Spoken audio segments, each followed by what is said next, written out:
Everyone knows that in this era, Stargate technology is crucial for interstellar travel. However, Stargates can only be built in star systems with 2 stars, so 1/3 of the star systems have not been able to construct Stargates so far. Jia Chen woke up gradually, feeling a sense of dizziness in his head. If he remembered correctly, he stayed up late playing games last night, which made him feel drowsy in class today. But what was strange was that Master Extinguisher, who was usually strict, didn't wake him up today. Suddenly, Zhao Chen's expression froze. He noticed that the entire classroom was not normal. The desks were no longer wooden but made of a special white material, with holographic screens in front of each student. Even the school uniforms they wore resembled those in some kind of science fiction space warfare movie. Zhao Chen reached out to touch the seemingly transparent screen in front of him, and felt as if he was touching a solid object. And with a little force, his hand actually passed through it. Wow. Zhao Chen widened his eyes and looked around. He saw a huge floor-to-ceiling window appear where the wall used to be on one side of the classroom, with a dazzling view of the starry galaxy outside. A sight usually only seen in educational programs. On the special classroom walls, there were several electronic scrolls hanging, some depicting certain warships or aircraft. Not naval ships, but more like the starships in a game. Looking at the teacher currently giving a lesson on the podium, Zhao Chen was almost overturned by shock. It was a humanoid creature, clothed, but with no hair on its head. Instead, there were vine-like textures and butterfly wing-shaped ears on each side of its head. This was definitely not a human appearance. As Zhao Chen wondered if he was dreaming, a series of memories began flooding his mind. The Interstellar era, the Starshine Empire, the Galactic calendar year 3030, the North Star Starship Military Academy. Zhao Chen, Captaincy Department, 3rd year, as student. Zhao Chen winced, holding his head. "Old Zhao, are you okay? Feeling unwell?" A concerned voice came from beside him. Zhao Chen looked over and saw a male student. His information immediately appeared in Zhao Chen's mind. Li Wei, his good friend and classmate. "I'm fine. Probably just stayed up late last night." Zhao Chen waved his hand, indicating that he was fine. He pretended to stay calm and continued with the class while his mind started to sort out the current situation and dilemma. He had transported to an interstellar era. This was a Starshine Empire Starship Military Academy, where he was a student studying to become a starship captain in the future. Zhao Chen felt a small medicine bottle in his pocket. If he remembered correctly, the previous owner of this body had chosen to poison herself due to romantic failure, leading to Zhao Chen's current transmigration into this body with the same name and surname. Ting. Super Interstellar Fleet System Binding in progress. Binding completed. Host Zhao Chen. Just then, a mechanical female voice suddenly sounded in his mind. Newbie gift pack unlocked. Congratulations on getting 100 system points. Congratulations on obtaining the top starship engineer profession. Congratulations on receiving 1 set of T3 Blizzard class Light Interstellar Battle Cruiser Technical Blueprint. Congratulations on getting a chance for a random special attribute extraction. After a moment of daze, Zhao Chen realized that this was his transmigrator's golden finger. With a thought, a virtual page appeared in front of Zhao Chen. Host, Zhao Chen Profession. Top Starship Engineer Special Attribute. 40 points. 100 starships. 0 missions. Quarterly mission. Unclaimed warehouse. T3 Blizzard class Light Interstellar Battle Cruiser Technical Blueprint. Zhao Chen skimmed through the information, including the 2 rewards he had just received. A top starship engineer. Zhao Chen lifted his hand and used the holographic computer on the desk to look up information about starship manufacturing. He found that as he read through the knowledge, he instantly understood it and could even draw connections effortlessly. Does this mean I can build my own starship? Zhao Chen's heart leapt with excitement. He continued reading. Points. System points are obtained daily based on the number of starships owned by the host needs to be built from system blueprints, and can also be earned through completing system missions. Points can be exchanged for goods in the system mall. Zhao Chen glanced at the so-called system mall, which contains starship technical blueprints and various other products, all at the T1 technology level. In this world, technology and starships were categorized into grades of T1, T2, T3, and so on, with higher grades indicating stronger combat power and more advanced technology. Therefore, the T-3 Blizzard-class light interstellar battle cruiser Zhao Chen had received was considered a valuable starship technology. A T-3 starship blueprint was worth several billion to tens of billions of star coins in the Starshine Empire. As the number of T-3 starships in active service, there did not exceed 10 publicly. The rarity of T-3 starships was evident. If anyone found out that Zhao Chen possessed a T-3 starship blueprint, the whole empire would likely stir up. However, Zhao Chen was aware of the saying about the man who had no guilt hiding the jade in his bosom. This treasure could not be revealed until he had enough strength. Unfortunately, at the moment, Zhao Chen did not have the ability to build a T-3 starship. According to his memory and knowledge, building a T-3 starship required a minimum of 10 million star coins in raw material resources and relevant construction costs. It would be a long journey for Zhao Chen to own such a starship. As for the mission displayed on the system interface, it was a quarterly task that automatically appear every 3 months, offering rewards upon completion. Zhao Chen decided to claim his first quarterly mission. Quarterly mission: own a starship system product. This was not an easy challenge. In addition, there was a special feature, special attribute. Zhao Chen selected the attributes option and a box popped up. The host will randomly select one attribute from the options below along with the execution condition. Option 1. The host's fleet can only recruit male soldiers, gaining bonuses in fleet combat power and morale boost. Option 2. The host's fleet can only recruit female soldiers, gaining bonuses in fleet luck value and insight. Option 3. The host's fleet can only recruit non-humanoid soldiers, gaining bonuses in fleet loyalty and universal language. Zhao Chen's face darkened. Was this system messing with him? Random selection starts. Without waiting for Zhao Chen to think too much, among the 3 options, a cursor began to move rapidly, as if it were a roulette wheel. In the end, the cursor stopped at option 2. Congratulations, the host has obtained the fleet luck bonus and insightful eye. Please unconditionally execute the rule of fleet can only recruit female soldiers. In case of violation, the above 2 rewards will be revoked, and you will accept unknown punishment. Zhao Chen covered his face. Only recruit female soldiers ... Isn't that a bit too much? But for some reason, there was still a slight anticipation in Zhao Chen's heart. Setting that aside, since he couldn't change this fact, he decided to go with the flow. First, let's look at the 2 rewards obtained. Firstly, the fleet luck bonus means that Zhao Chen and any fleet under his name can receive a certain luck bonus. As for the specific effects, it's hard to predict since luck is quite mysterious. Secondly, the insightful eye can be used on any species on Zhao Chen's own starship to determine if the other party has hostile or murderous intentions, meaning Zhao Chen is absolutely safe on his starship. Classmates, today's lesson ends here. The semester is about to end, and in the next semester, we will start hands-on chemical learning. As all of you are Captain Program students, you will need to have your own starship by then. You can neither purchase this starship yourself or exchange it with the Academy points. The crew on the starship can be from other departments within the Academy or your own hires, as long as they meet the relevant regulations. After the teacher announced this, they left the classroom. The announcement was about the next semester's curriculum, where each student needed to prepare their own starship. Those with financial backing could buy one, while those less affluent could use their accumulated Academy points from the past 3 years to redeem one from the Academy's starship list. Every student started discussing the starship they will prepare. Let me tell you, my old man has already prepared for me the latest T2 class interstellar destroyer, which is this year's latest model and also the best-selling starship of the past decade. PFT. Let me tell you, a man's romance is all about massive ships and cannons. I'm going for the interstellar battleship. That's the real man's toe. Your family's wealthy. I can't compare.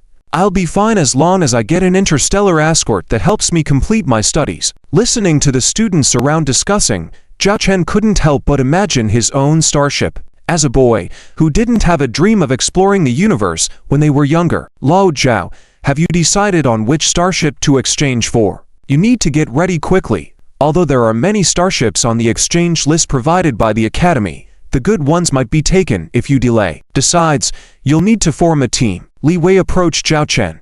Zhao Chen casually asked, "How about you?" Li Wei. Li Wei smiled and lifted his wrist, carrying a thin terminal device slightly, projecting a holographic image of a starship model. a traditional-looking vessel with several main cannons and missile launchers. It's a T2 class Hyena class medium-sized interstellar destroyer priced at 4.3 million star coins in the market. My dad has arranged everything, including all the crew members, who are retired veterans with over 10 years of service. After Li Wei finished speaking, he seemed to remember something and, with a bit of worrying, looked at Zhao Chen. Lao Zhao, if you can't find a suitable starship in the Academy's warehouse, I can ask my dad for help.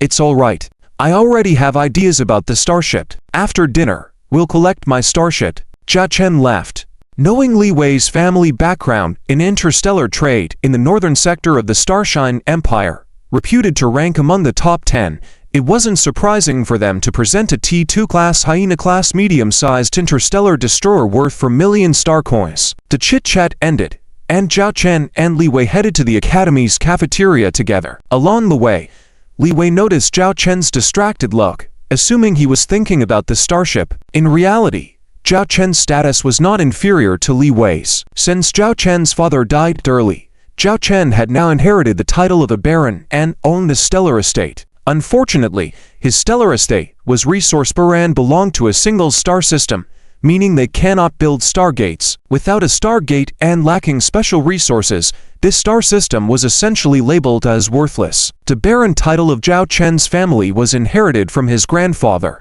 a former commander in the Starshine Empire Imperial Fleet who had been granted an earl title and a fee for his war services. However, as Zhao Chen's grandfather and father didn't make sufficient achievements to elevate or maintain the title, it had gradually regressed until Zhao Chen, making him a baron. If Zhao Chen did not earn any merit to elevate the title further, his descendants wouldn't inherit the title, and the estate would be reclaimed by the empire. Presently, it seemed bleak for Zhao Chen. It was said that in Zhao Chen's star system, even a T2 class starship was missing. The security of the system relied on a few old T1 class starships. Fortunately, no interstellar pirates targeted them due to the system's lack of resources. Li Wei had often wanted to help Zhao Chen before, but Zhao Chen was strong-willed and never sought others' help. Lao Zhao, let's sit over there. Suddenly, Li Wei took Zhao Chen's shoulder, trying to lead him down a different path, as if intentionally avoiding something. However, that was already spotted by Zhao Chen. Zhang Shisha, Zhao Chen's fiancée, theoretically speaking, that at this moment, Zhang Shisha was with another beau, known to be pursuing her. Li Wei covered his face, feeling frustrated. It seemed like they would cross paths with this woman no matter where they went. He knew that Zhao Chen and Zhang Shisha practically grew up together, as she was from the same star system as Zhao Chen, and her family was of the nobility in Zhao Chen's estate. Hence, they formed a childhood engagement. However, everything changed after Zhang Shisha and Zhao Chen entered the academy. Within the academy, there were more prominent male students with better backgrounds and more extravagant gestures than Zhao Chen. In comparison, Zhao Chen was merely a penniless noble from a rural area. Initially, Zhao Chen was fond of Zhang Shisha, but her actions repeatedly hurt him. Despite Zhao Chen's attempts to reconcile, he faced Zhang Shisha's cold and cruel treatment. Li Wei knew that Zhao Chen was devastated by this, often unable to eat properly. What Li Wei didn't know was that today, due to heartbreak, Zhao Chen took a drastic step and consumed poison with suicidal thoughts. This resulted in the current Zhao Chen, a man affected by heartbreak. Let's go sit by the windows over there. Zhao Chen declined Li Wei's suggestion and walked straight ahead. To outsiders, it seemed like Zhao Chen was heading directly towards Zhang Shisha. Zhang Shisha also saw Zhao Chen walking straight towards her at this moment. She felt extremely disgusted. She didn't expect this guy to be so stubborn. She had clearly told him last night that they were from two different worlds, yet he still mentioned their childhood memories and hoped she would change her mind. Seriously? Leaving that poor star system was the key to a brilliant life in her eyes. How could she possibly accept a future going back to that poor star system as a meaningless baroness, with no chance for her children to inherit the title? She refused to live such a life, not even considering it. The boy beside her was a potential stock she found, with a decent family background. His father was currently a viscount, and it was rumored he might be promoted to an earl in the coming years, allowing his son to inherit the title. Forget it. I'll find an excuse to reject him later. I've already given him face. He's just too stubborn. He can't blame me if I publicly humiliate him. Zhang Shasha muttered to herself. She even started to show a cold expression, preparing the words to reject him. To bow next to Zhang Shasha or a playful expression. He pursued her and had naturally investigated her background, knowing about Zhao Chen, to fallen baron. He enjoyed the sight of others' embarrassed expressions after losing something they loved to him. As both of them waited for the next drama to unfold, unexpectedly, Zhao Chen passed by without even glancing at Zhang Shasha. This action stunned both Zhang Shasha and the boy next to her, even leaving Li Wei dumbfounded. He thought Zhao Chen had seen his fiancée with another boy and would confront them, but Zhao Chen just walked straight past them. Look, this spot is the best. You can even see the starships docked over there. Zhao Chen sat at a table with a huge transparent window, pointing to a starport where dozens of starships were docked. Li Wei was surprised. Was his brother really sitting here just to enjoy the view? Indeed, Zhao Chen was interested in starships, perhaps ingrained in men's blood. According to his knowledge, Zhao Chen meticulously identified the various starships docked in the starport. Most of them were T2 starships, with some T1 starships. T1 starships were considered outdated in this year and mainly used for civilian purposes or by different star systems for patrol and defense. To engage in actual combat, at least a T2 level starship was required. Zhao Chen even spotted a T1 class interstellar battleship, clearly an antique. Carriers were notably absent from sight. Interstellar battleships and carriers were among the most expensive to build, the former dominating space battles and the latter representing massive firepower. Zhao Chen soon saw a starship identical to the one Li Wei had purchased, a T2 Hyena-class medium-sized interstellar destroyer. It was currently one of the best-selling T2 models in the Starlight Empire, with many favoring its design. Its total length was 230 meters, like a large sports stadium. The Hyena-class starship parked there had its original steel gray paint, with three distinct emblems painted on the right side of the hull. The front emblem was the emblem of the Galactic Union. The Starlight Empire was a member of the Galactic Union, mandating all starships within to bear this emblem. Following it was the Starlight Empire 7-star emblem, representing the 7 families founding the Starlight Empire. Lastly, there was the emblem representing the owner of the starship and the ship number, the most conspicuous and massive emblem. These emblems were akin to an identity card for the starship. What shall we eat today? It's on me, Li Wei generously offered. Really? Zhao Chen teased Li Wei, then pressed a button on the table, bringing up the holographic menu. Li Wei wryly smiled, saying, "Big brother, although my dad bought me a starship, you know how much my pocket money's, not that much." Zhao Chen no longer teased him, saying, "Even though you are the rich second generation and I'm just a fallen baron, I'm not in that bad of a situation yet. Wait until you're really prosperous, and then treat me." With that, Zhao Chen ordered the cheapest set meal. Li Wei ordered something similar. Soon, robotic waiters brought the 2 set meals to Zhao Chen and Li Wei. "Nutrition sets A and C for both of you. Enjoy," said the robotic server. Zhao Chen started eating the visually appealing but tasteless meal, feeling like he was eating plastic. Seems like the food prices have gone up again. Eating these synthetic nutrition sets every day, I feel like my taste buds are going numb. I really miss eating naturally grown foods, Li Wei complained. Zhao Chen, without looking up from his plate, quipped, "Beg your dad to give you more pocket money." Li Wei waved his hand. "My dad, that miser, aside from buying me a starship this time, trying to make him pay more. No way. And do you know how expensive artificial food is now? Even my dad can only have the most basic 3 meals a day, with meat once a week. A lavish lifestyle is probably only for the upper-class nobles." Zhao Chen looked at the food on the plate. Everything was advanced in this era, except for the food. Due to overpopulation, excessive land resource development, and high costs of naturally grown crops, most ordinary people now consume cheap synthetic nutrition meals, tasteless and unfilling. Only the elites and wealthy merchants could afford naturally grown foods. Even the most common items from Zhao Chen's past life, like rice, bread, and vegetables, were now considered expensive commodities. Even the lower-ranking nobles could only indulge occasionally. "Isn't this Baron Zhao Chen? Why is the illustrious Baron eating this kind of food?"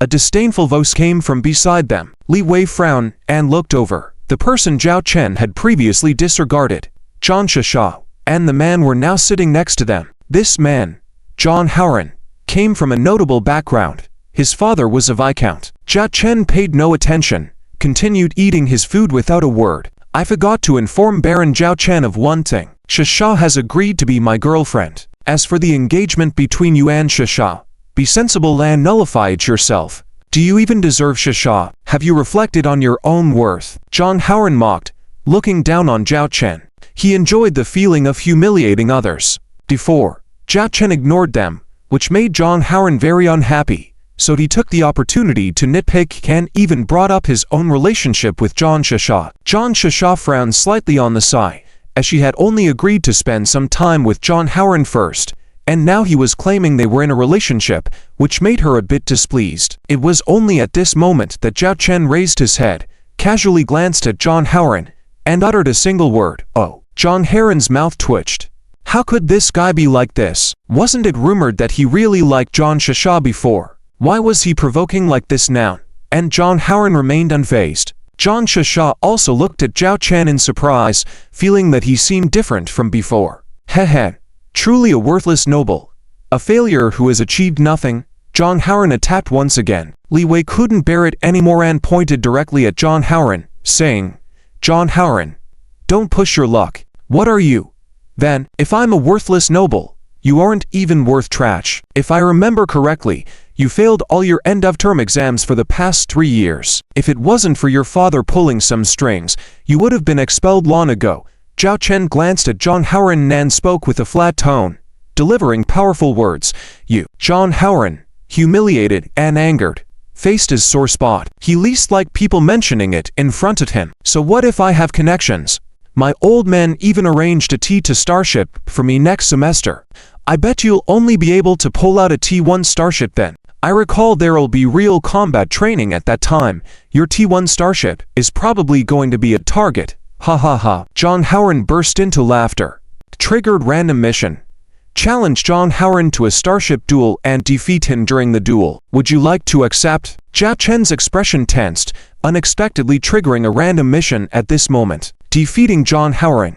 That seemed challenging, but compared to the previous quarterly mission, it seemed much simpler. The most crucial point was that aside from the uncertain mission rewards, completing the mission would also earn him a mission point. Although Zhao Chen had system points now, the items in the system shop couldn't be redeemed freely. To exchange for an item, he needed a corresponding mission point. For example, items at the T1 grade required 1 mission point and corresponding system points, and currently, mission points were urgently needed by Zhao Chen. Don't blame me for being straightforward, the fact is the fact. I advise you, rather than wasting time here and inviting humiliation, you'd be better off rolling back to your remote interstellar territory early. Zhang Haoran remarked, seeing Zhao Chen stunned by his words. He thought he had struck a chord with Zhao Chen. On the side, Zhang Shasha was indifferent to all this. Zhang Haoran might have been a bit excessive, but if it could make Zhao Chen aware of the gap between them and retreat with understanding,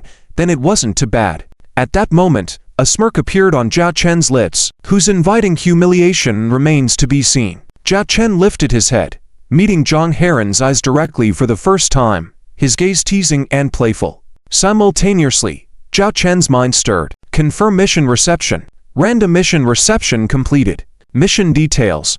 Challenge Zhang Haoran to a starship duel and defeat him. Mission difficulty. D-level mission reward. 1 mission point and 300 points failure penalty. Deduction of 300 points. It turned out there was a failure penalty, a direct deduction of 300 points. With only 100 points in Zhao Chen's account at the moment, failing the mission would bring him to a negative bounce. You, a fellow without even a starship, have no right to speak here. If I were you, I would have packed my things and left long ago. You don't even deserve to stay in the Northern Star. Zhang Haoran, clearly irritated, pointed directly at Zhao Chen's nose. A fallen aristocrat should just accept humiliation honestly. How could this guy repeatedly deviate from the norm? Since you're so confident, why not have a starship duel with me? Zhao Chen took out a card from the collar of his academy uniform. It was the academy student identity card, used for learning, living, and various activities within the academy, including starship duels. Starship duel? You and me? Zhang Haoran was first stunned, then burst into laughter, walking up to Zhao Chen's table. You, a guy who doesn't even have a starship, challenging me. Are you worthy? Of course, not right now. There's still a month until the end of this semester. Let's settle it before the end of June. I'll inform you of the duel time then. If I lose, I'll voluntarily drop out next semester. If you lose, Zhao Chen looked at him slyly. I'll drop out. Zhang Haoran chimed in. The situation had escalated beyond the expectations of Zhang Shishad and Li Wei. Li Wei stood up, pushed Zhang Haoran aside, and stood in front of Zhao Chen. Zhang Haoran, if you have the guts, duel a starship with me. Zhang Haoran glanced at Li Wei, extended his hands, and chuckled lightly. Everyone saw it. This starship duel was suggested by Zhao Chen. With Li Wei's influential father behind him, Zhang Haoran didn't want unnecessary trouble. Li Wei, let me handle this matter myself. Zhao Chen placed his hand on Li Wei's shoulder. But, if you still consider me a friend, trust me, Zhao Chen said earnestly. Li Wei gritted his teeth, only able to glare resentfully at Zhang Haoran. Meanwhile, a holographic projection box appeared between Zhao Chen and Zhang Haoran. Third-year student Zhao Chen has requested a starship duel with third-year student Zhang Haoran, tentative within a month. Confirm. By now, the commotion had attracted many people's attention. Starship duels were rare, mainly involving actual combat, potentially resulting in damage to the ships and even casualties. Therefore, there had been about only 4 to 5 starship duels within a month in the Northern Star Interstellar Starship Military Academy. I don't know where your confidence comes from, but I'll make you regret your decision today. Zhang Haoran presented his identity card, accepting Zhao Chen's starship challenge. With this, the dual information of the two was recorded in the Academy database, pending final confirmation of the time. Li Wei, have you finished eating? If so, let's go. Zhao Chen wiped his mouth, appearing nonchalant as if nothing had happened. Oh, I'm done eating. Li Wei, now preoccupied and no longer in the mood for food, followed Zhao Chen out of the restaurant. Watching Zhao Chen's departing figure, Zhang Haoran revealed a cold smile. How dare a guy without a starship duel with him? The one losing face in the end would be Zhao Chen. Shasha, rest assured, as long as I defeat him, he'll leave the academy, and then he won't have a chance to bother you. Zhang Haoran turned to Zhang Shishao, already assuming the posture of a victor. Well, Zhang Shishao also watched Zhao Chen's departure, feeling that he had changed significantly. Most importantly, she just realized that up to this point, Zhao Chen had never looked directly at her. Had he truly forgotten her? Or was he pretending?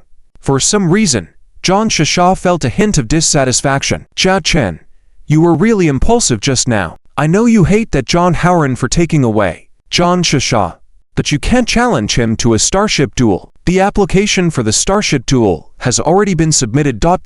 and cannot be cancelled. If it doesn't work out, I'll lend you my tea to Hyena. Li Wei walked beside Zhao Chen, looking anxious as if he himself was the one participating in the duel, not Zhao Chen. No need.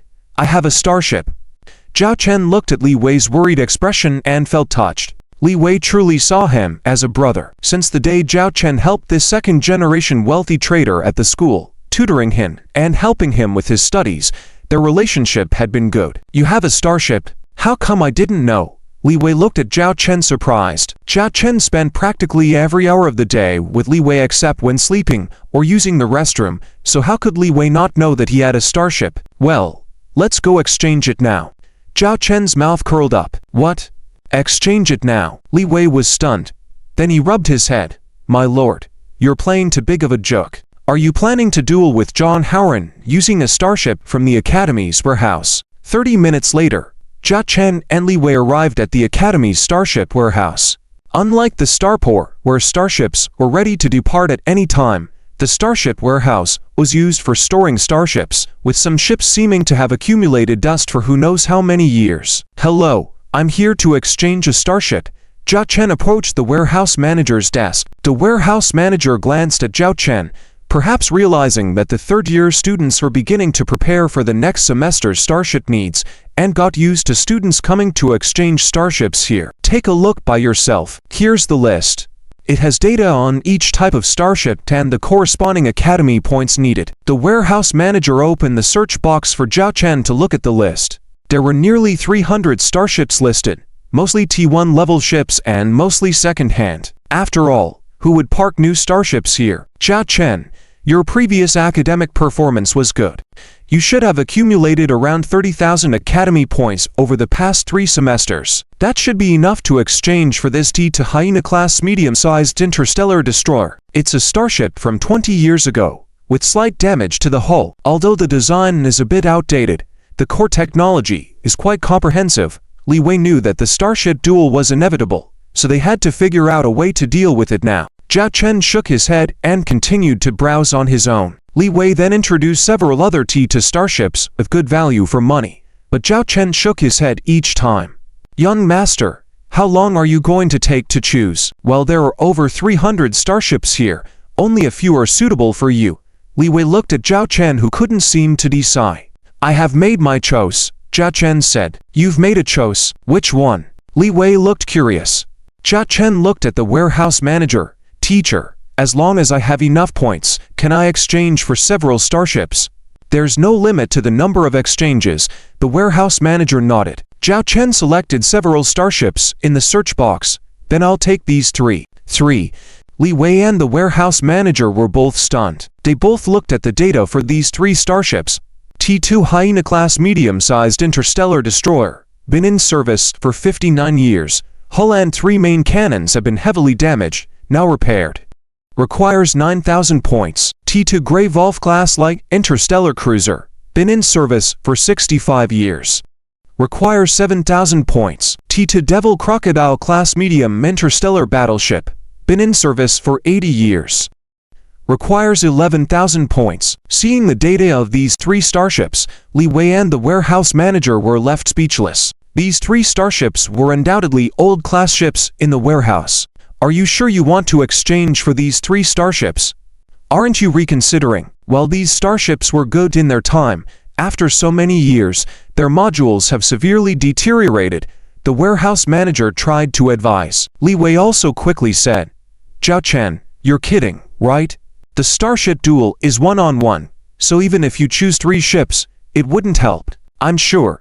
Just these 3. Please proceed with the exchange, Zhao Chen said firmly. After confirming with the warehouse manager multiple times, Zhao Chen finally exchanged for the 3 starships. Li Wei, feeling incredulous, grabbed Zhao Chen's shoulder as they left the warehouse. Zhao Chen, what are you trying to do? What use are those 3 old and damaged starships? You're playing with your future. Zhao Chen remained calm and said, Li Wei, trust me, I will handle this matter. You. Forget it, I can't be bothered with you, Li Wei said somewhat angrily, waving his hand in a gesture of not wanting to deal with Zhao Chen. Zhao Chen was helpless. Even if he explained to Li Wei now, he wouldn't believe it. Instead of wasting time, he decided to prove everything with actions later. Ting.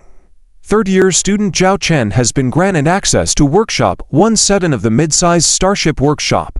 Use of the workshop is permitted with student identification card for the duration of use. After receiving the message, Zhao Chen bid farewell to Li Wei and headed to the Starship Workshop. Arriving at the entrance of the Starship Workshop, Zhao Chen swiped his student ID card, and the large door opened automatically, revealing a spacious area, at least the size of 3 to 5 football fields. A strong smell of rust and starship engine oil hit his senses. Zhao Chen walked in and saw 3 starships seemingly waiting for his arrival. The rusty hulls testified to their age and previous battles, though the Academy had maintained them.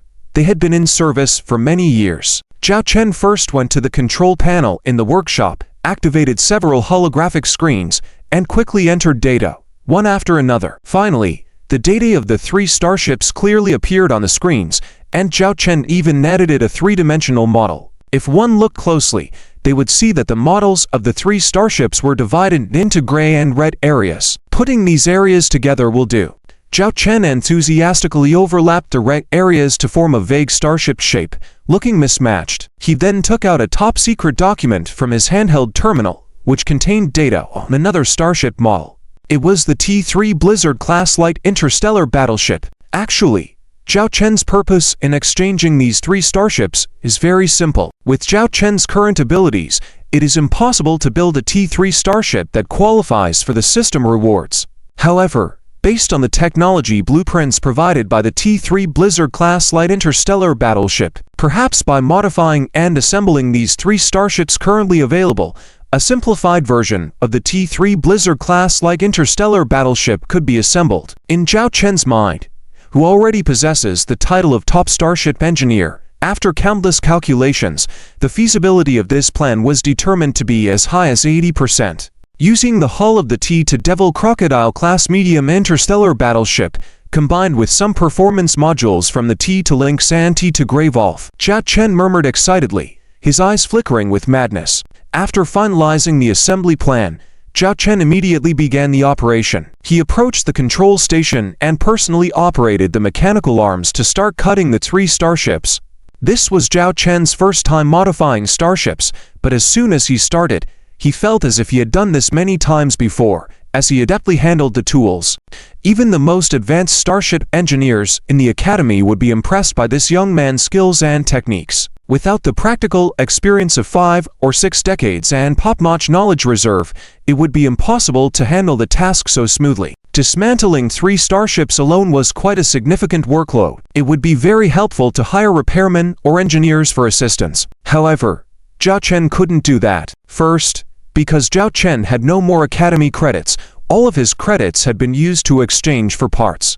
Second, this process could not be known by outsiders. Assembling 3 different starships into a new one required some core technology from the T-3 Blizzard-class light interstellar battleship. If anyone caught wind of it and spread the news, the consequences could be unpredictable. Therefore, Zhao Chen had to handle the entire process himself.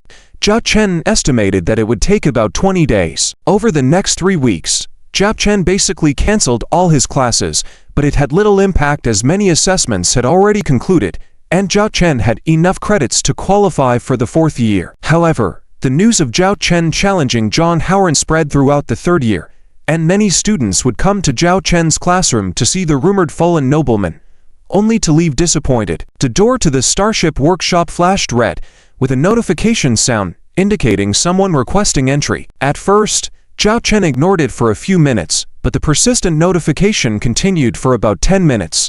Unable to bear it any longer, Zhao Chen reluctantly dragged his tired body out of the workshop and opened the door. "Zhao Chen, have you gone crazy?" Just as the door opened a crack and before the figure was clear, a sweet voice was heard, followed by a slender white leg stepping in first. Zhao Warner pointed at Zhao Chen's nose and scolded him, but Zhao Chen barely listened to those words, leaning against the door frame. "Warner, have you finished scolding me? Once you're done, I want to rest." Zhao Chen half closed his eyes and let out a yawn. The graceful figure in front of him, with snow-white skin, was Zhao Chen's younger sister, Zhao Warner. She was also a 4th-year student at the Northern Starship Academy, set to enter the 5th year next year. Why was Zhao Warner a 4th-year student while Zhao Chen was only in the 3rd year? It was because Zhao Warner was a genius. She completed the 3-year curriculum in just a year, surpassing her brother Zhao Chen and becoming a 4th-year student. She was always seen as a beauty in the academy due to her outstanding appearance. Currently dressed in a white military uniform,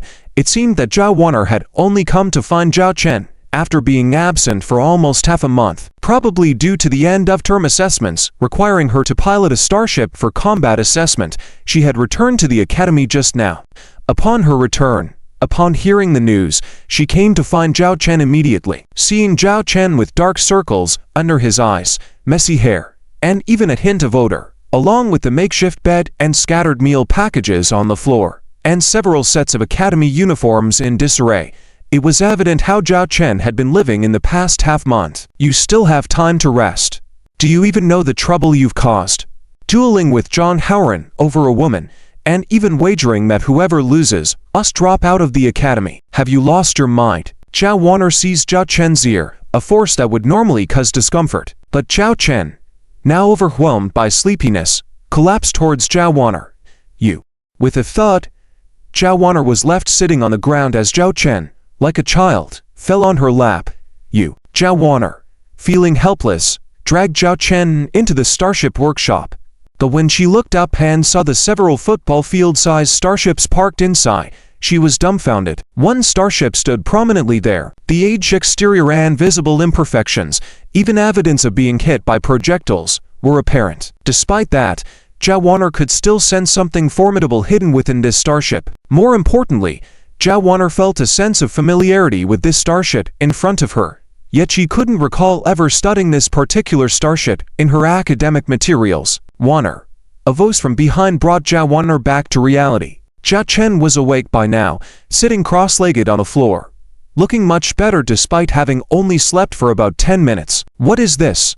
Zhao Warner pointed at the unidentified starship in front of her. My starship, Zhao Chen instinctively replied. You're lying to me without giving me a heads up. I heard from Li Wei that you used your academy credits to exchange for 3 old starships. Not. Zhao Warner paused mid-sentence. As she turned her head back to face the starship in front of her with an incredulous look, she seemed to understand why she felt a sense of familiarity with this unknown starship. Warner, you're usually quite clever. How come you haven't figured it out yet? Zhao Chen smirked teasingly. Zhao Warner carefully examined the starship from top to bottom. She looked at Zhao Chen in astonishment. This starship ... is assembled from those 3. T2 hyenas, T2 gray wolves, and T2 devil crocodiles. She realized why this starship gave her a sense of déjà vu, because the structure of the starship was strikingly similar to that of the T2 devil crocodile class medium-sized interstellar battleship, with a striking resemblance of up to 90%. The weapon modules on it also closely resembled those of the T2 hyena class medium-sized interstellar destroyer, and, in short, this starship bore too many characteristics of those 3 starships. Yes, Zhao Chen admitted frankly. The matter of the T3 Blizzard-class light interstellar battle cruiser couldn't be mentioned yet, but his own assembly of a starship was undeniable, because there were exchange records at the starship warehouse, combined with Zhao Chen's plan to duel with John Howard using this starship. Anyone with keen eyes could piece together these clues. You spent most of the past half-month assembling this starship here. When did you learn how to assemble starships? Zhao Warner looked at Zhao Chen incredulously. Disassembling 3 starships and assembling them into one. This was no easy task, especially ensuring that all modules of this starship could truly function. Pointing at the starship, Zhao Chen smiled. I have many secrets. Apart from the courses in the captaincy department, I also secretly learned some starship engineering.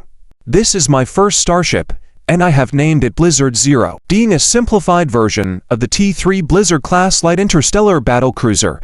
Using the name Blizzard didn't quite fit. Hence, Zhao Chen directly gave it a unique name, Blizzard 0. Blizzard 0 ... Zhao Warner muttered about this peculiar name. This starship was a blend of an interstellar battleship, interstellar cruiser, yet carried the style of an interstellar destroyer. Are you sure it can actually be activated? Zhao Chen, I know about your feelings for John Sasha, but that woman is really not suitable for you. You shouldn't get stuck on one tree, and you know the situation in our territory. You and I shall only use the last savings of our territory to become students of the Northern Star Starship Academy. Only if we graduate successfully can we hope to revive the territory.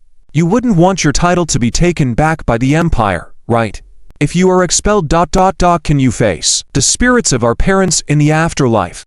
And the sacrifice of our sister ... Zhao Warner stared at Zhao Chen angrily. Later on, she grabbed Zhao Chen's wrist directly. I will ask my best friend for help. She comes from a prominent background and can negotiate with John Howard to cancel this duel. But Zhao Warner didn't pull Zhao Chen along. Surprisingly, Zhao Chen directly lifted Zhao Warner into a princess hug. What are you doing? Zhao Warner blushed. Let's go see my starship. Zhao Chen didn't say much. Carrying Zhao Warner towards the hatch of the starship, they passed through some old corridors within the ship's structure and arrived at the bridge, the brain of this starship. The bridge wasn't large, only around 100 square meters, and due to being inactive, it was pitch black. Zhao Chen set Zhao Warner down, walked to the captain's chair, sat down, then placed his hand on the right armrest of the chair. Detecting highest permission. Initiating identity recognition. Captain ... Zhao Chen ... identity recognized. A floating crystal console appeared in front of Zhao Chen, and he pressed several buttons on it. Starship activation initiated. Starship central control system initiating. Starship energy system initiating ... 10%. 30%. 60%. As Zhao Chen officially activated the starship, the bridge's lighting system began functioning, illuminating the whole bridge. Following this, the colossal vessel began to come alive. Starship propulsion system automatically checked. All systems operational. Mechanical voices sounded throughout the bridge. Zhao Chen's first starship had been officially awakened. All starship modules functioning normally. Energy reserves at 19%. Zhao Chen joyfully clenched his fist. Despite having the necessary skills, he wasn't entirely sure of 100% success. Surprisingly, the first activation was successful. It actually started ... Zhao Wanner was also surprised. How is it? Isn't it impressive? Zhao Chen got off the captain's chair, directly placed his hand on Zhao Wanner's shoulder. Like brothers, though they were siblings, due to Zhao Wanner's excellence, sometimes their dynamic resembled that of elder and younger siblings. Zhao Wanner rolled her eyes. Even if it starts, what about its combat capabilities? Can it handle real combat? I heard that John Heron's starship is a T2 starship. Are you sure your assembled starship can beat his? Don't let it fall apart before the fight even begins. Sis, why do you doubt me so much? Forget about whether I can win or not. In 10 minutes ... I can definitely defeat John Heron's T2 starship. Zhao Chen confidently crossed his fingers, gesturing across. Ha ... in 10 minutes ... How come? I didn't realize you loved to boast so much before. Zhao Wanner gave Zhao Chen a skeptical glance, not believing his words. Moreover, there's only you on this starship, no crew members at all. How do you plan to fight? Zhao Chen suddenly clapped his hands, eyes gleaming. I can't believe I forgot this. No wonder I felt something was missing when I activated the starship just now. Covering her face in her hands, Zhao Wanner felt hopeless with her older brother. I'll go discuss with my best friend about how to handle this situation. Wanner, where can I quickly find crew members? Zhao Chen looked eagerly at his sister. Modifying and disassembling starships, he was skilled at. But when it came to this particular matter, Zhao Chen really had no clue. Crew members generally come from 3 sources.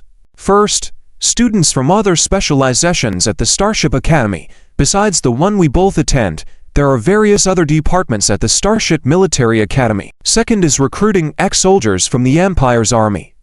These crew members are fine with operations, but maintaining them costs money.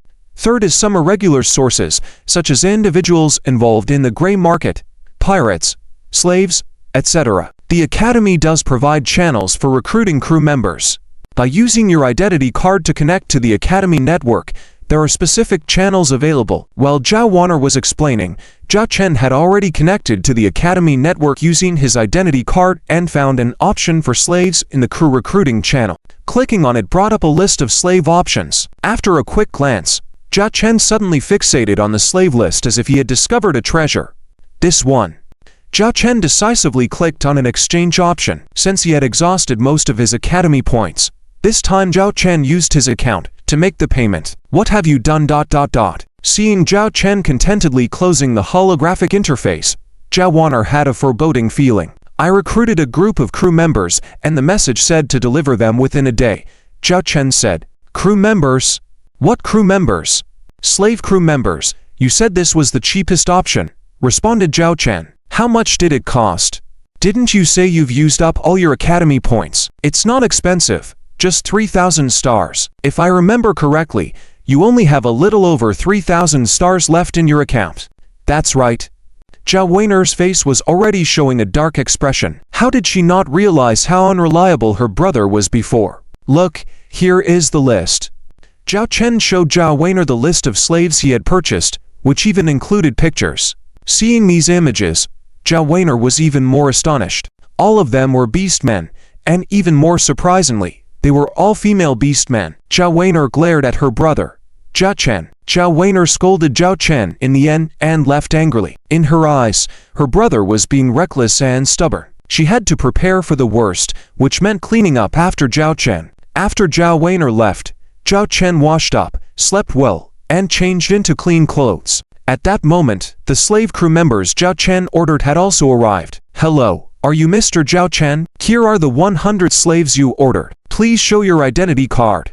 A man with a professional smile appeared at Zhao Chen's workshop entrance. Behind him were 10 mechanical carts covered with black fabric, each 3 meters high, 4 to 5 meters long, and 2 meters wide. Other than that, there were no visible personnel. Zhao Chen showed his identity card, puzzled and asked, so where are the people I requested? They're inside here, the man replied, pulling back the black fabric of a cart to reveal iron cages inside. The cages were nearly 1 meter high cubes with half-beast men sitting inside.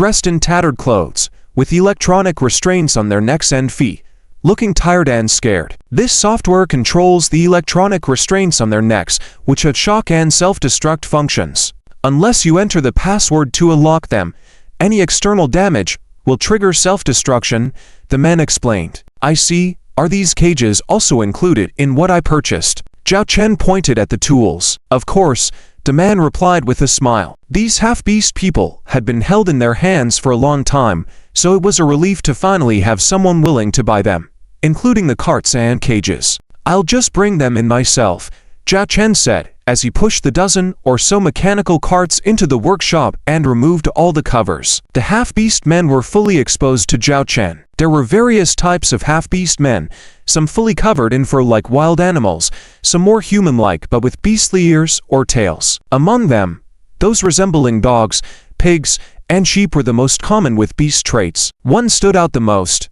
It was a half-beast woman with white fur, blue eyes showing anger, resentment, and defiance, and white ears on top of her head. She also had a white, severed tail at her back. Additionally, there were many ugly scars on her face and body. Despite these scars, even for a beast man, she was considered quite aesthetically pleasing. Zhao Chen was familiar with this half-beast woman because, when he made the purchase, the main reason he chose this batch of half-beasts was this female half-beast. Hello, General Charlotte.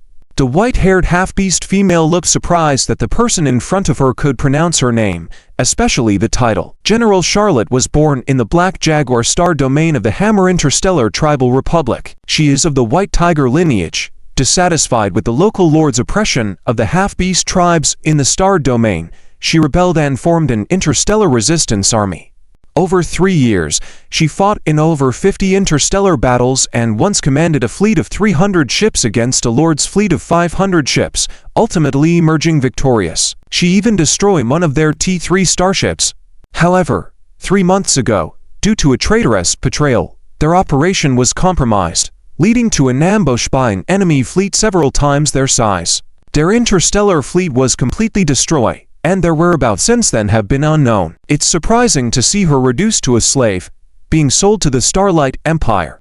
Zhao Chen recounted the story of the half-beast female general in detail. Hearing the man narrating her past, Charlotte's expression became somewhat absent-minded. Zhao Chen opened Charlotte's cage and sat down in front of her on the ground. How about it? Would you like to chat with me? Charlotte laughed self-deprecatingly. Chat? I'm just a prisoner now. What's there to talk about?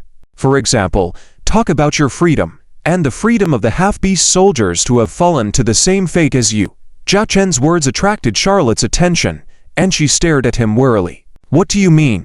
Zhao Chen smiled and said, to put it plainly, I have a starship, but I have no crew, so I hope that you and your people can serve as my crew members. Hey, you just want to use our labor for free. By buying us slaves, isn't that your intention? Charlotte sneered. No. What I want are crew members, not slaves. I want true interstellar warriors who are willing to fight for me. Zhao Chen corrected her. Half-beast people will never fight for others. Charlotte's eyes glinted with a pride that was unique to them. Consider not only for yourself, but also for the half-beast soldiers who once fought alongside you. From what I know, nearly 30,000 half-beast people who were sold as slaves to the Starlight Empire due to your defeat. I only bought 100 of them, and the rest are currently in uncertain life or death situations. Don't you want to save them? Zhao Chen stared at Charlotte. Charlotte looked hesitant. Zhao Chen knew he had succeeded halfway. He stood up and extended his hand to Charlotte inside the cage. Charlotte's expression was complex, and her eyes showed various emotions. In the end, she still reached out her hand and shook Zhao Chen's, but she maintained her tough facade and said, I fight for my people. 100 half-beast people sat on the ground, holding the meal boxes in front of them and grabbing food directly with their hands to eat. Although it was only some tasteless synthetic food, these half-beast people still devoured it. Having been enslaved, they had never truly eaten their fill in the past, as slave traders were never kind. After eating, arrange for them to take a bath and change into new clothes. Then they can familiarize themselves with their future job positions on board. Zhao Chen sat next to Charlotte, holding the same meal. Charlotte, having been a fleet commander, paid more attention to her manners than other half-beast soldiers. She chewed slowly as she ate. She looked at the same food in Zhao Chen's hand and was surprised. "You eat this too?" "Of course. I can tell you, your captain is quite poor now. The rations I have stored can only last us for half a month at most. As for our future meals, it depends on how well you perform," Zhao Chen said, feigning a pitiful tone. Charlotte, feeling less distrustful as Zhao Chen showed no airs, stared at him skeptically. "Why did you recruit only female half-beasts? Traditionally, in matters of combat, people tend to lean towards males. I warn you, if you make any inappropriate moves towards them, our agreement is off. I will not sacrifice their dignity and flesh for freedom." Zhao Chen waved his hands in resignation. "Rest assured, I have no ill intentions towards them. It's just for various reasons that I've recruited only female soldiers this time. As for the reasons, I can't explain now." Zhao Chen was also quite helpless in this aspect, constrained by the system's limitations. "I won't ask about the reasons, but if I find out you have ulterior motives towards them, HMPH. Charlotte gave Zhao Chen a stern glare. Surprisingly, the sight of the white-haired half-beast person warning him was somewhat cute. However, her scars and wounds were quite a downer. "You inflicted those wounds on yourself, didn't you?" Zhao Chen asked casually. Charlotte nodded. "Yes. When my rebel forces were betrayed, I was captured. If I didn't do that at the time, if those people recognized me, I couldn't have ended up here. They wouldn't have sold a rebel general as a slave so kindly." Zhao Chen understood the reason behind it. If Charlotte had been recognized by the enemy, the outcome would have been bleak. Even if she hadn't been recognized, the way she originally looked wouldn't have led to anything good. "I'm surprised you recognized me. Giving away my identity startled me," Charlotte said curiously to Zhao Chen. Zhao Chen had recognized her at first sight due to studying some of her battles at the academy and seeing some images of her. "When I saw your looks in the slave list, I wasn't entirely sure. The current you is vastly different from before. The past you was like the dawn. It was only when I tricked you that I confirmed you were General Charlotte." Zhao Chen chuckled. "It was thanks to the memories of this body, a bookworm who loved browsing through battle records of various races." Charlotte rolled her eyes. It seemed like she had inadvertently revealed her identity. "With the current medical technology, repairing the wounds and scars on your body is entirely feasible," Zhao Chen remarked, having seen Charlotte's previous image data. She was undeniably a beauty, even according to human standards. "I don't need that. A warrior doesn't care about her appearance." Charlotte coldly rejected the proposal. Hearing her firm refusal, Zhao Chen didn't press the matter further. They didn't have the means for such medical repairs at the moment. After finishing their meal, Zhao Chen said, "Let's go see your future workstation on board." He pointed to the steel starship. Charlotte didn't refuse and followed Zhao Chen aboard the Zero Blizzard. "Did you assemble this starship?" Charlotte asked as they walked through the ship's corridors. Zhao Chen nodded. "Yes. I assembled this starship using modules from the T to Hyena-class medium interstellar destroyer, T to Grey Wolf-class light interstellar cruiser, and T to Devil Crocodile-class medium interstellar battleship. I named it Zero Blizzard. I'm not very familiar with these three starships, but from the internal conditions of the vessel, it seems quite old in many areas. A starship like this doesn't bode well for combat effectiveness," Charlotte remarked candidly. No. I believe you will change your mind soon. You will love this starship," Zhao Chen said with a mysterious smile. Charlotte didn't mind and accepted the situation. Regardless of the starship's capabilities, she had no other choice at the moment. At least, this guy hadn't shown any qualities that made her disgusted thus far. However, his recruitment of only female half-beast people did raise some doubts. Soon, the two arrived at the bridge of the Zero Blizzard. It was Charlotte's first visit but Zhao Chen's second, the first being when he came with his sister, Zhao Warner. Charlotte surveyed the bridge, finding it conventionally arranged with no standout features. "Your task would be to assign positions to the half-beast personnel aboard. They need to form effective combat readiness in the shortest time," Zhao Chen requested. Looking at Zhao Chen, Charlotte made a request. "In that case, I need to understand some performance modules of this starship." Before Charlotte could finish, Zhao Chen handed her a handheld terminal. "I have registered your information inside. You now have the highest authorization. Besides me, regarding this starship, you can access most of the data of this starship. From now on, you are the executive officer of this starship," Zhao Chen explained. Surprised, Charlotte looked at Zhao Chen, holding the handheld terminal, and asked skeptically, "Do you trust me this much? Aren't you worried I may betray you?" Smiling lightly, Zhao Chen actually used the system skill Insightful Eye on Charlotte when she entered the starship. Since Zhao Chen was the captain of the starship, it fulfilled the conditions for using the Insightful Eye. Through the observation of Insightful Eye, Charlotte showed no intent to harm Zhao Chen and no hostility, although her loyalty was uncertain. But that was enough. Zhao Chen didn't expect Charlotte to fully pledge allegiance to him in such a short time. As long as she was willing to work for him, it sufficed. However, Zhao Chen had to maintain a facade. He casually sat on the captain's chair. "I trust the people I choose. My esteemed executive officer, it's time for you to work." Facing Zhao Chen's words, Charlotte fell silent for a moment without saying much. She put on the terminal bracelet, using its permissions to access the relevant data about the starship. It was unbelievable. Charlotte widened her eyes and looked incredulously at Zhao Chen beside her. "The data of your starship, is it all true?" "Of course, it's true." Zhao Chen seemed to be showing off like a proud parent. "How is my starship?"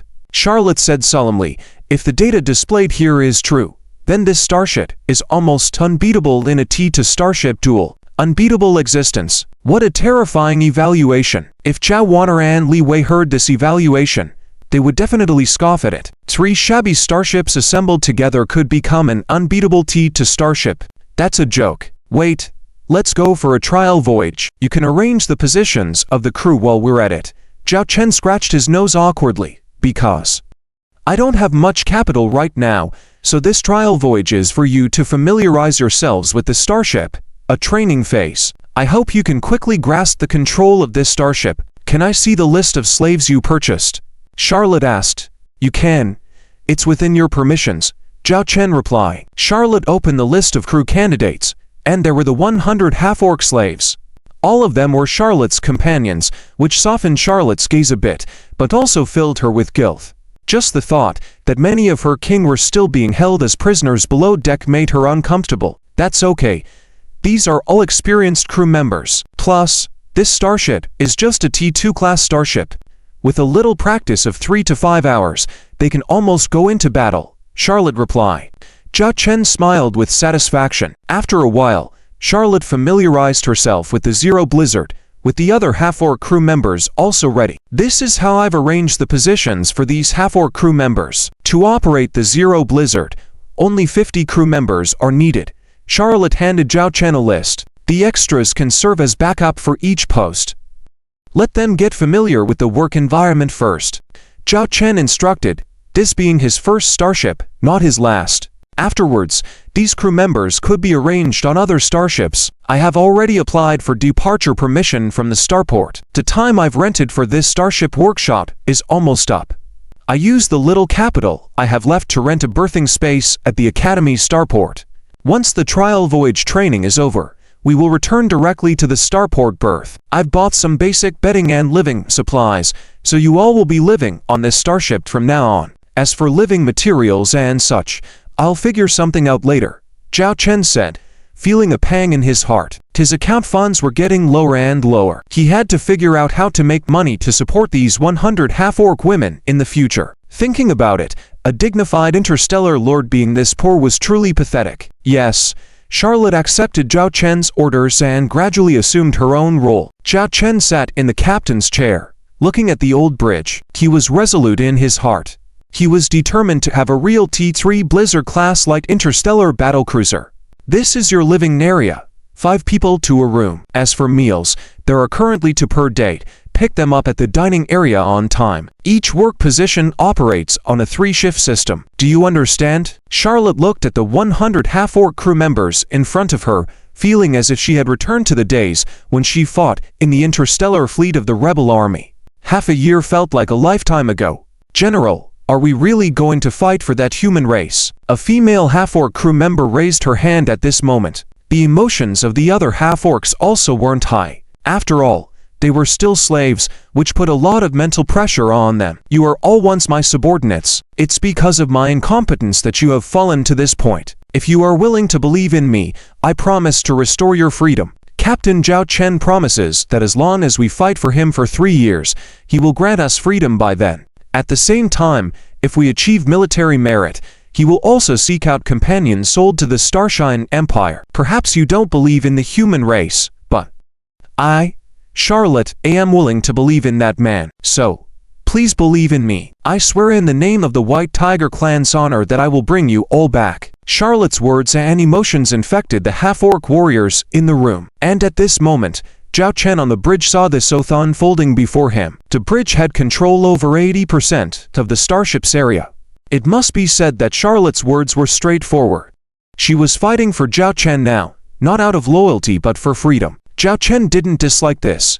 In fact, it was because of this that he chose to trust Charlotte. He couldn't trust those who would kneel before him just because they were bought as slaves. Before long, the originally messy starship workshop was cleared out, taking everything that could be taken. At the same time, the starship workshop's navigation passages were opened.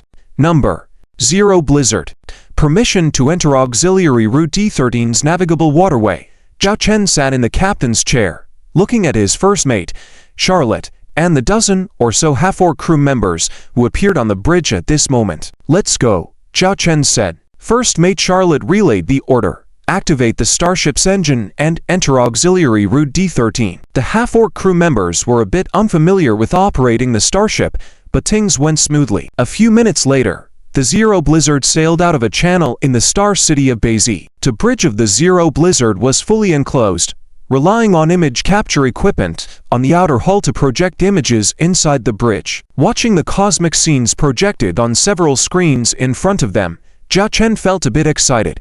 He was now sitting on his own starship, navigating the cosmos. Captain, we will now commence the 29 trial navigation exercises. Please provide instructions. Let's return. Zhao Chen smiled.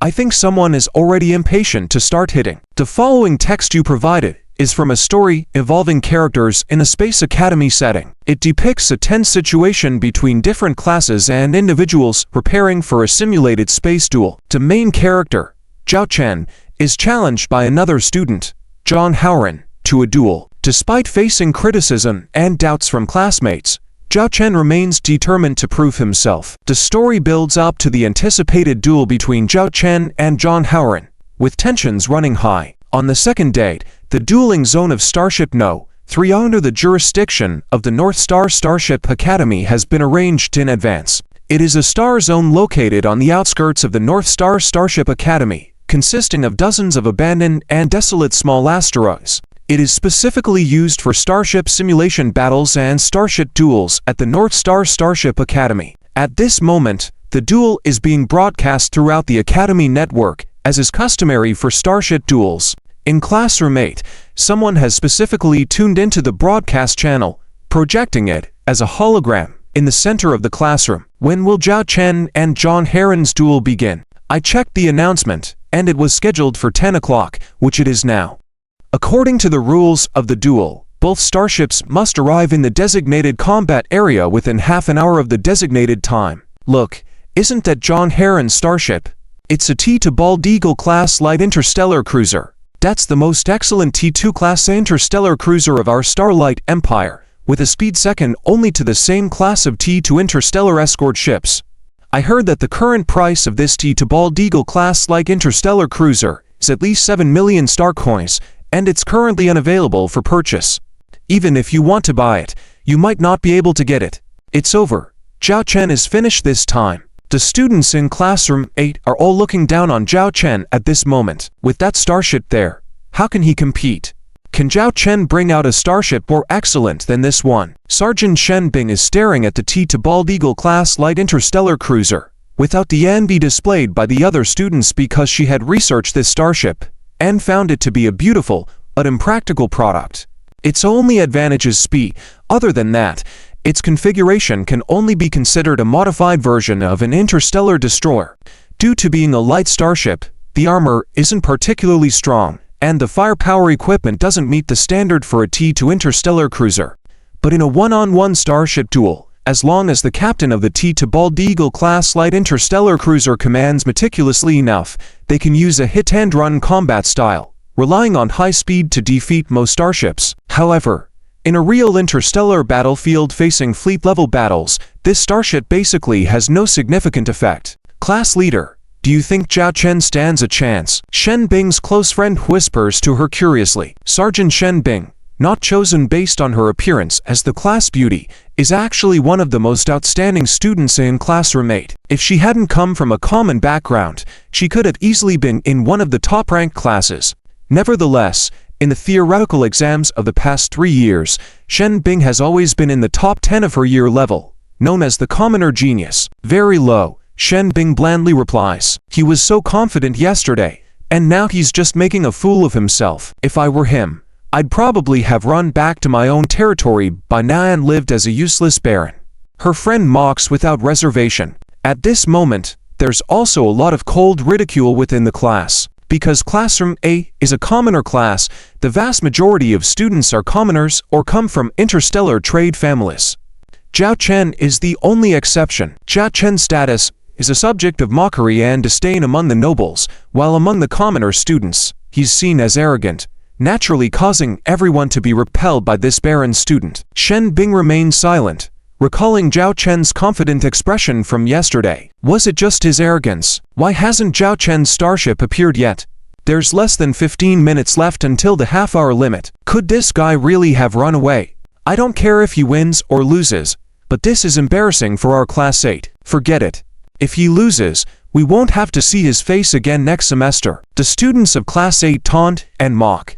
A loud no suddenly erupts, coming from Li Wei. His fist hits the wall, and he glares coldly at everyone in the classroom. Anyone who meets his gaze looks away.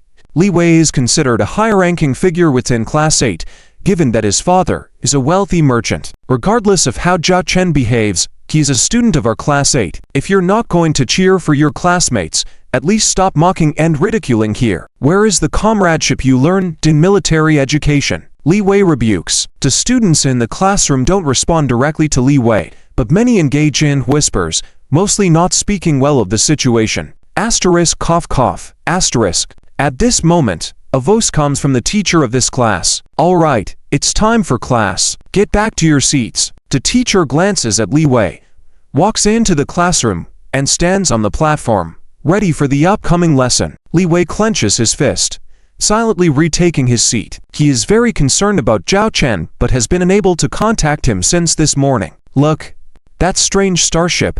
Could it be Zhao Chen's starship? Someone suddenly exclaims. All eyes in the room focus on the holographic display window. Another starship is slowly approaching in the universe that originally only contained John Heron's Bald Eagle class light interstellar cruiser. The ship's hull is painted in the most ordinary iron color, and compared to John Heron's Bald Eagle class light interstellar cruiser, this starship looks shabby and even has some areas that seem to have visible patches. What kind of starship is this? Why don't I recognize it? It looks like an interstellar battleship, but those weapons don't seem to be the caliber of an interstellar battleship. This shabby starship, if it dares to challenge John Heron's Bald Eagle, it's going to get torn to pieces. Seeing this strange starship, the students of Class 8 treat it like rubbish. Shen Bing, you study well. Do you recognize what type of starship this is? Her friend questions Shen Bing again. Shen Bing carefully examines it and furrows her brow. This starship has characteristics of 3 starships: T2 Greyhound class medium interstellar destroyer, T2 Devil Crocodile class medium interstellar battleship, and T2 Grey Volve class light interstellar cruiser. Could this be an assembled starship? An assembled starship? Zhao Chen wants to defeat a Bald Eagle class with an assembled starship. Is he dreaming? Her friend taunts. Shen Bing gazes at the old assembled starship without saying a word. Class is in session. Turn off irrelevant things. What's most important for you now is to study, not to engage in trivial matters. Be diligent, down to earth. The teacher announces the beginning of the lesson. However, the words seem to carry a hidden meaning. Li Wei clenches his fist, feeling indignant. The holographic video in the classroom is also turned off. Li Wei is eager to know the outcome of Zhao Chen and John Heron's battle, but his situation is different from Zhao Chen's, as skipping a month of school is not enough to fail a grade, but he must attend every class. The only message Zhao Chen left him was not to worry, to concentrate on studying, and to wait for good news. But in this situation, who could focus on studying? Not just him. Many students in Class 8 are curious not about the result but about how Zhao Chen will lose. It's probably going to be a humiliating defeat. The third Starship Duel Arena and Dual Arbitration Zone is a small space hub specifically responsible for determining the outcomes in the third Starship Duel Arena, also serving as the primary spectator stands. Although the audience is small, consisting of less than 100 people, today's view offers the most beautiful scenery. The Northern Star Military Starship Academy has been voted as having the top 10 beauties, with 3 of them present. Is your brother really coming? A playful little Lolita with ponytails less than 1.5 meters tall covers her mouth in surprise. Zhao Wanner's expression is complex. He doesn't have any other special traits, just a particularly stubborn personality. So, that's the starship your brother assembled by himself that you mentioned before. It can actually still operate, remarks a tall and slender girl with waist-length hair and a cold demeanor standing beside Zhao Wanner. Within a month, assembling 3 old starships into one starship and successfully starting its navigation. Your brother is quite good in starship engineering, she says lightly. Zhao Wanner looks at the girl and bites her lip lightly. Sulan's sister. If my brother really loses, can I trouble you to talk to? That John Howard and revoked the bet. These 2 people are her good friends. The Lolita with ponytails is her classmate, Zhu Xiao. The elegant girl in front of her is her senior sister, Sulan. Sulan's status is quite prominent, rumored to even receive some respect from the Academy's dean. If it's before the duel, it might be okay. But if it's after the duel, Sulan furrows her brow slightly, feeling a twinge of sympathy seeing Zhao Wanner's pleading expression. She reluctantly says, it shouldn't be a problem for your brother not to drop out, but he will probably face some humiliation from John Howard. Not dropping out is fine. Not dropping out is fine. Zhao Wanner nods repeatedly, happily linking arms with Sulan. I knew Sulan's sister is the best. Wanner, your brother hasn't even started yet. How can you be so sure he will lose? What if he wins? Xiao mutters on the side. Zhao Wanner says, how is that possible? What my brother has is just a starship, but what they had is different. It's a Bald Eagle class light interstellar cruiser worth 7 million star coins. Among the starships owned by students in our academy, in terms of single combat capabilities, it ranks in the top 10. She looks at the assembled starship with a complicated expression, inwardly hoping her brother can win, but it's simply an impossible task. At this moment, the referee team has already begun contacting the captains of the 2 starships, with 2 video feeds appearing in front of the referee team. On one side is the bridge image of the Bald Eagle class light interstellar cruiser, with John Howard dressed in a magnificent military uniform sitting on the captain's chair, not standard military attire, but likely clothing John Howard picked up from somewhere. Standing next to him is a middle-aged man in his 40s or 50s, with a retired military officer bearing. On the other side, the bridge scene looks much simpler, with Zhao Chen sitting on an old captain's chair, wearing a slight smile on his face. Behind him is a young girl with white hair, part half-beast, with scars on her face and a cold expression. Is that a half-beast person? Xiao exclaims. Zhao Wanner covers her face, saying helplessly, after my brother assembled this starship, he didn't have much funding left and could only buy a batch of half-beast slave crew members to serve as his crew. Half-beast crew members? Sulan furrows her brow slightly, feeling even more that her friend's brother is unreliable. The duel is between the 3rd grade student John Howard and the 3rd grade student Zhao Chen. Aside from not being allowed to leave the duel area, the rules are unrestricted combat. The battle will end when one starship surrenders, loses combat capability, or the referee team declares a loss. Once the referee team announces the final result, the battle will end immediately, with no further attacks allowed. Do both duel participants understand clearly? Declared the middle-aged male referee. Understood, John Howard says with a sneer, also seeing Zhao Chen on the video feed on the opposite side. He didn't expect this guy to actually dare show up in front of him. Still, riding on such a broken starship, this time, he's sure to win the duel. Understood, Zhao Chen is calm and composed, even yawning as if what's about to happen is of no great importance to him. The referee team will randomly select a birthplace for both starships within the duel space. You have 10 minutes to reach the birthplace.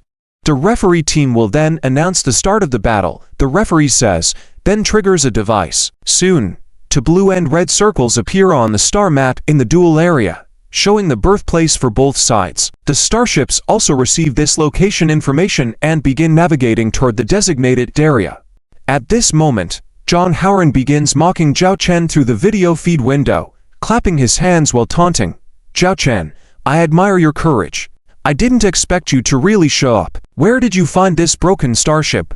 The hull armor looks like it'll shatter with a touch. If I bomb your starship with one shot, wouldn't that be cruel?" John Howard's face shows a smirk. After all, killing the opponent in a starship duel isn't illegal. Zhao Chen stretches lazily and absent-mindedly scratches his ear. "Finish talking.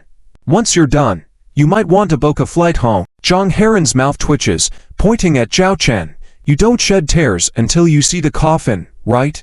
Fine. I'll soon show you what a gap in strength means. You, Zhao Chen, are just a useless baron, while I am the one destined to become a viscount, even an earl in the future." The video feed window for both sides is then cut off by the referee team. John Howard looks to his father-assigned assistant captain, Deputy Captain Wang. "I want you to play with that guy's starship like playing with a mouse, playing it to death." Wang Cheng is the deputy captain hired by John Howard's father, once an Imperial Fleet starship captain. He lifts his head confidently, saying, "Young Master John, please rest assured, I promise you, that broken starship will not be returning to port." Commanding this is a DRIZZLE class light interstellar cruiser, a starship with top-notch high-speed capabilities, among to starships, although it has significant flaws on the interstellar battlefield.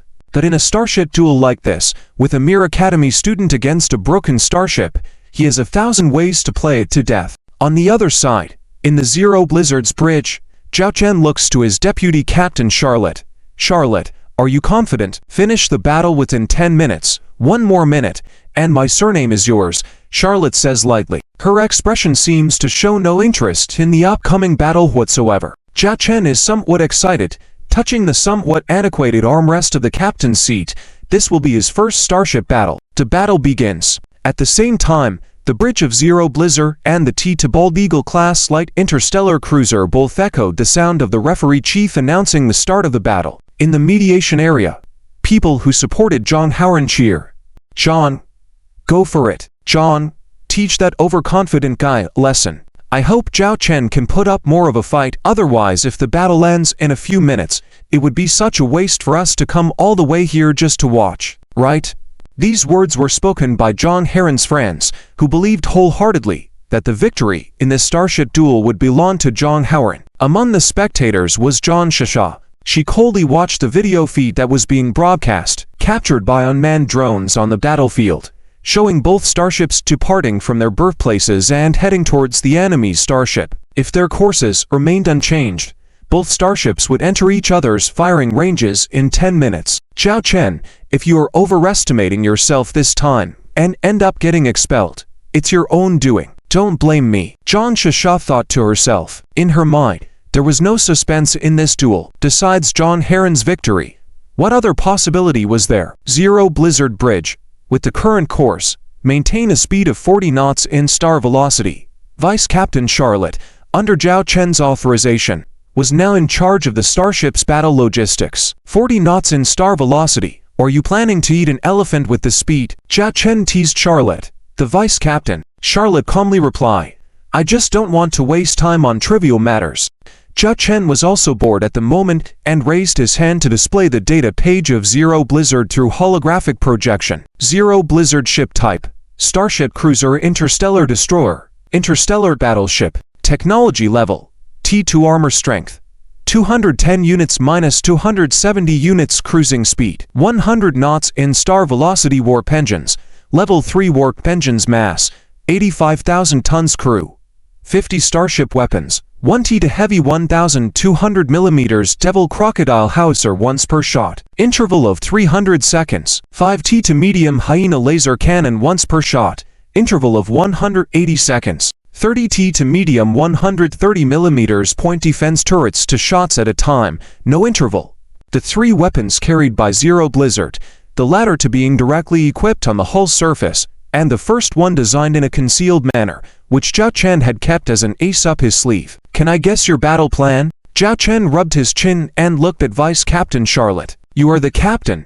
You can revoke my command at any time." Here, your word is law, replied Vice Captain Charlotte. Zhao Chen raised his hand and opened a simpler starship data file. It was the T-to-Bald-Eagle class light interstellar cruiser on the opposite side. The weapon equipment of T-to-Bald-Eagle is mainly composed of three types. 5T to medium 180mm rapid-fire cannons with an interval of 10 seconds. Then 20T to medium 150mm quadruple-point defense turrets for shots at a time, no interval. Its main weapon is a T to medium bald-eagle laser cannon, once per shot with an interval of 210 seconds. Zhao Chen's eyes sparkled. First of all, our advantage lies in the opponent's lack of understanding of our starship's performance. By ordering to maintain a speed of 40 knots in star velocity, you are creating a deception for the opponent. Our starship's maximum speed is only about 40 knots in star velocity, but when the actual combat occurs, we will take them by surprise. The power of T-to-Bald-Eagle's 5T to medium 180mm rapid-fire cannons is impressive, but they have short range. The only real threat to us is their laser cannon. So when the enemy's laser cannon fires, we can seize the opportunity to accelerate, create distance, and evade their attacks. The trajectory of the laser cannon's attack can be predicted, and the time to hit is enough for us to dodge. When this laser cannon enters the recharge cooldown period, that's when we can take advantage of the situation. Vice Captain Charlotte looked at Zhao Chen. You didn't study in military academy for nothing. Among the T to starships, a starship capable of reaching 100 knots in star velocity is something I have never seen. So I previously evaluated DRIZZLE as an invincible starship within T2. Predicting the general battle plan, Zhao Chen relaxed in the captain's chair, waiting for the show to unfold. Soon, DRIZZLE and the T-to-Bald-Eagle class light interstellar cruiser appeared within each other's starship radar monitoring range. Vice Captain Charlotte glanced at the time and muttered, 10:45. She set a countdown, a holographic projection displayed between her and Zhao Chen. Countdown 10 o'clock. This lady is quite serious. She mentioned that the battle should end in 10 minutes. On the other side, the T-to-Bald-Eagle class light interstellar cruiser also took action. Report. Target acquired. Target is heading towards our position at about 40 knots in star velocity. The radar officer reported. Full speed ahead. Bombard that junk starship. John Howard exclaimed excitedly. Deputy Captain Wang Cheng glanced at John Howard. Logically, charging full speed without understanding the enemy starship's performance is a major taboo in interstellar combat. But considering that the opponent is just a student, that shabby-looking starship doesn't seem impressive at all. And the weapons equipped on the hull are not up to par. It probably poses no significant threat. Moreover, the T-to-Bald-Eagle class light interstellar cruiser has a speed of up to 65 knots in star velocity, so in case of any emergency, they can easily adapt based on their high speed. Captain's order. My ship is advancing towards the target at full speed. All weapons ready for action. Though this was a direct order from Wang Cheng, he used John Heron's name to show respect, as he was essentially working for him. Use our T-to laser cannon. Once we enter the attack range, hit them first to show them the power difference between starships. Haha. I bet Zhao Chen will be scared off his captain's chair when that happens. John Howard already visualized Zhao Chen's comical reaction. As a result, understood. Deputy Captain Wang Cheng had no objections to this arrangement, as this was a duel with a predetermined outcome. Soon, both starships were about to enter their maximum firing range. Vice Captain Charlotte stared at the starship radar map as if awaiting something. Warning. Warning. Laser weapon attack detected. Warning. Warning. Laser weapon attack detected. Warning. Warning. Laser weapon attack detected. Zhao Chen noticed the slight upturn of Vice Captain Charlotte's mouth and the ripples in her previously calm eyes. Full right turn at full speed.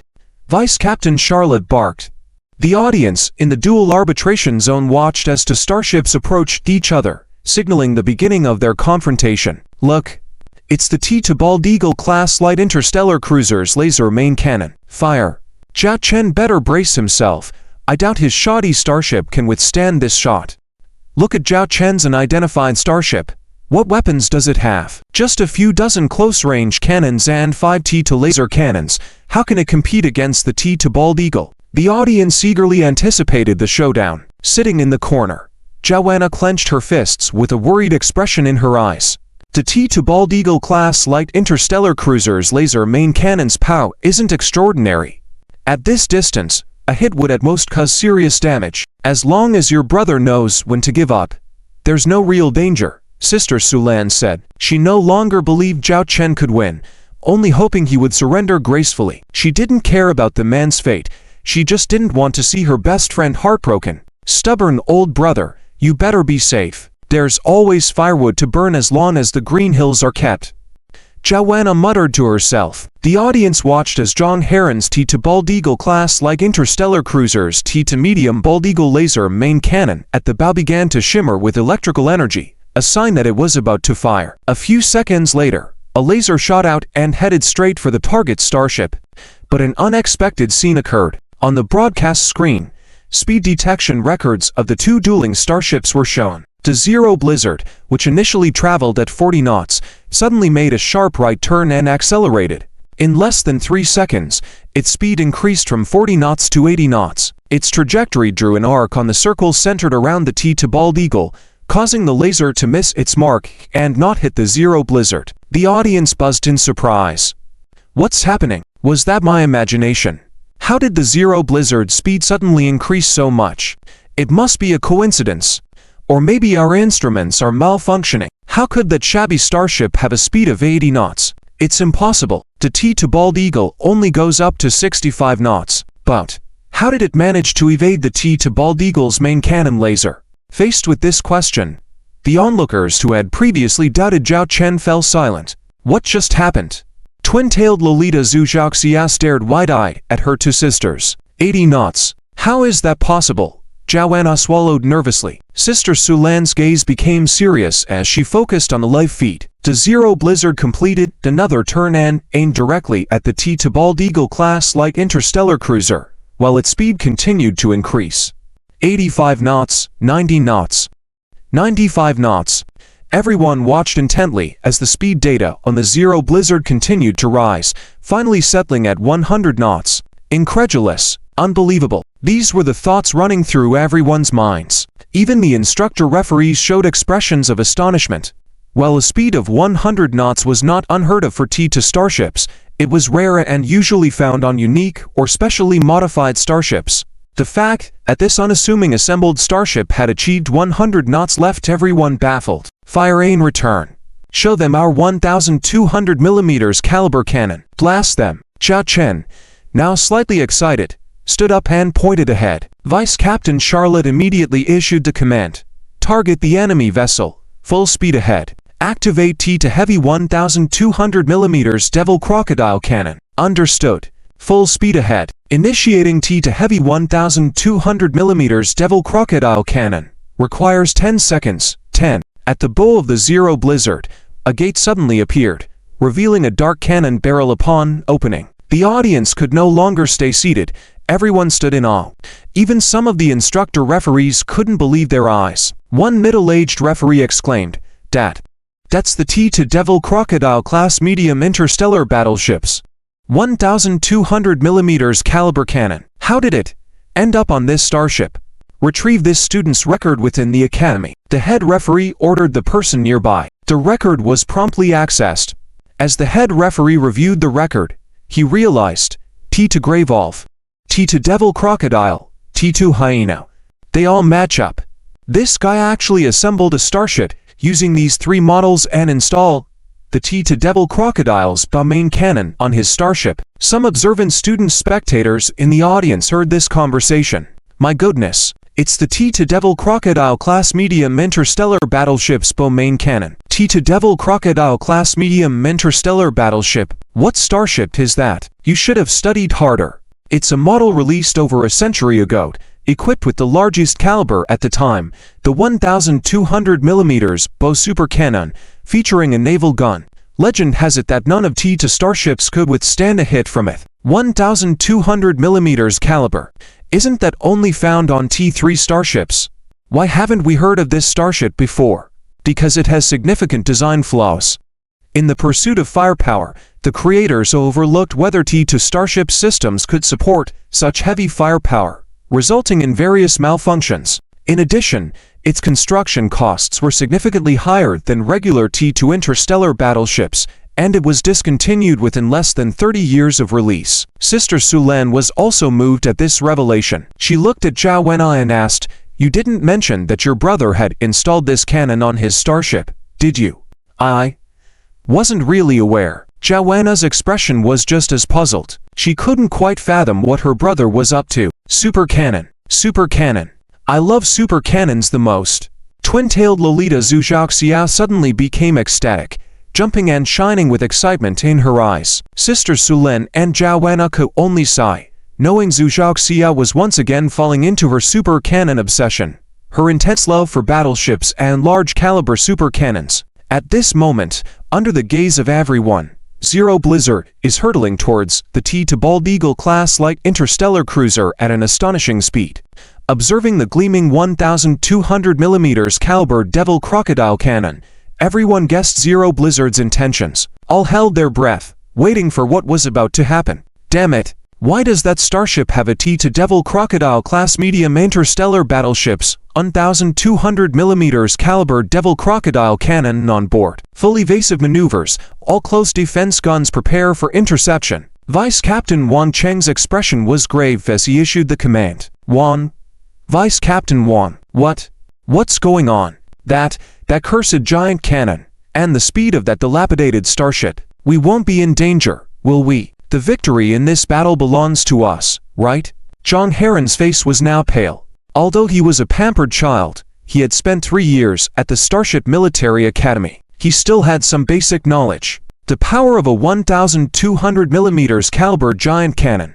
Vice Captain Wan Cheng didn't answer because even the discerning could see the current situation. Their laser main cannon was in the cooling and charging phase, and the remaining secondary weapons were not within attacking range. Meanwhile, the enemy's starship speed had soared to nearly 100 knots, with the 1,200mm caliber cannon gleaming. Their T2 Bald Eagle had become prey under the hunter's gun. All they could hope for was that the enemy's attack wouldn't hit their starship, and then they could counterattack while there was still hope. But just the thought of the enemy's terrifying speed of 100 knots left a huge psychological shadow on Vice Captain Wan Cheng. Damn it, this wasn't the military academy. The enemy wasn't a fallen aristocrat. How could they possess a starship with a speed of 100 knots?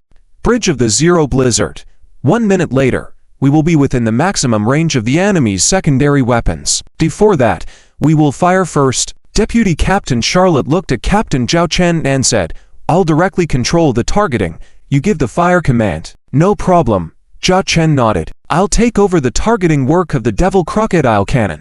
Deputy Captain Charlotte took over the launch preparations. 40 seconds later, the starship speed drops to 0. Understood. 40 seconds later, decrease speed.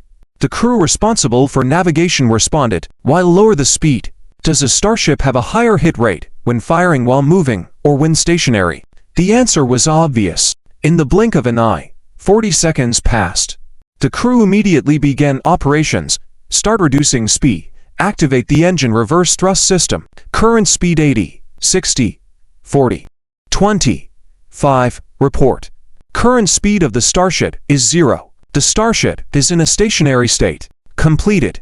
From 100 knots to 0 knots in less than 5 seconds, the Zero Blizzard had just refreshed the concepts of the audience, students, and instructors. The acceleration and deceleration capabilities of the engine were indeed too strong. At this moment, everyone knew what was going to happen next. Deputy Captain Charlotte began to check the automatic target acquisition data of the starship's up-and systems. The 1,200mm caliber Devil Crocodile cannon had already locked onto the T2 Bald Eagle class light interstellar cruiser. Once confirmed as correct, she said, "Captain, lock acquired.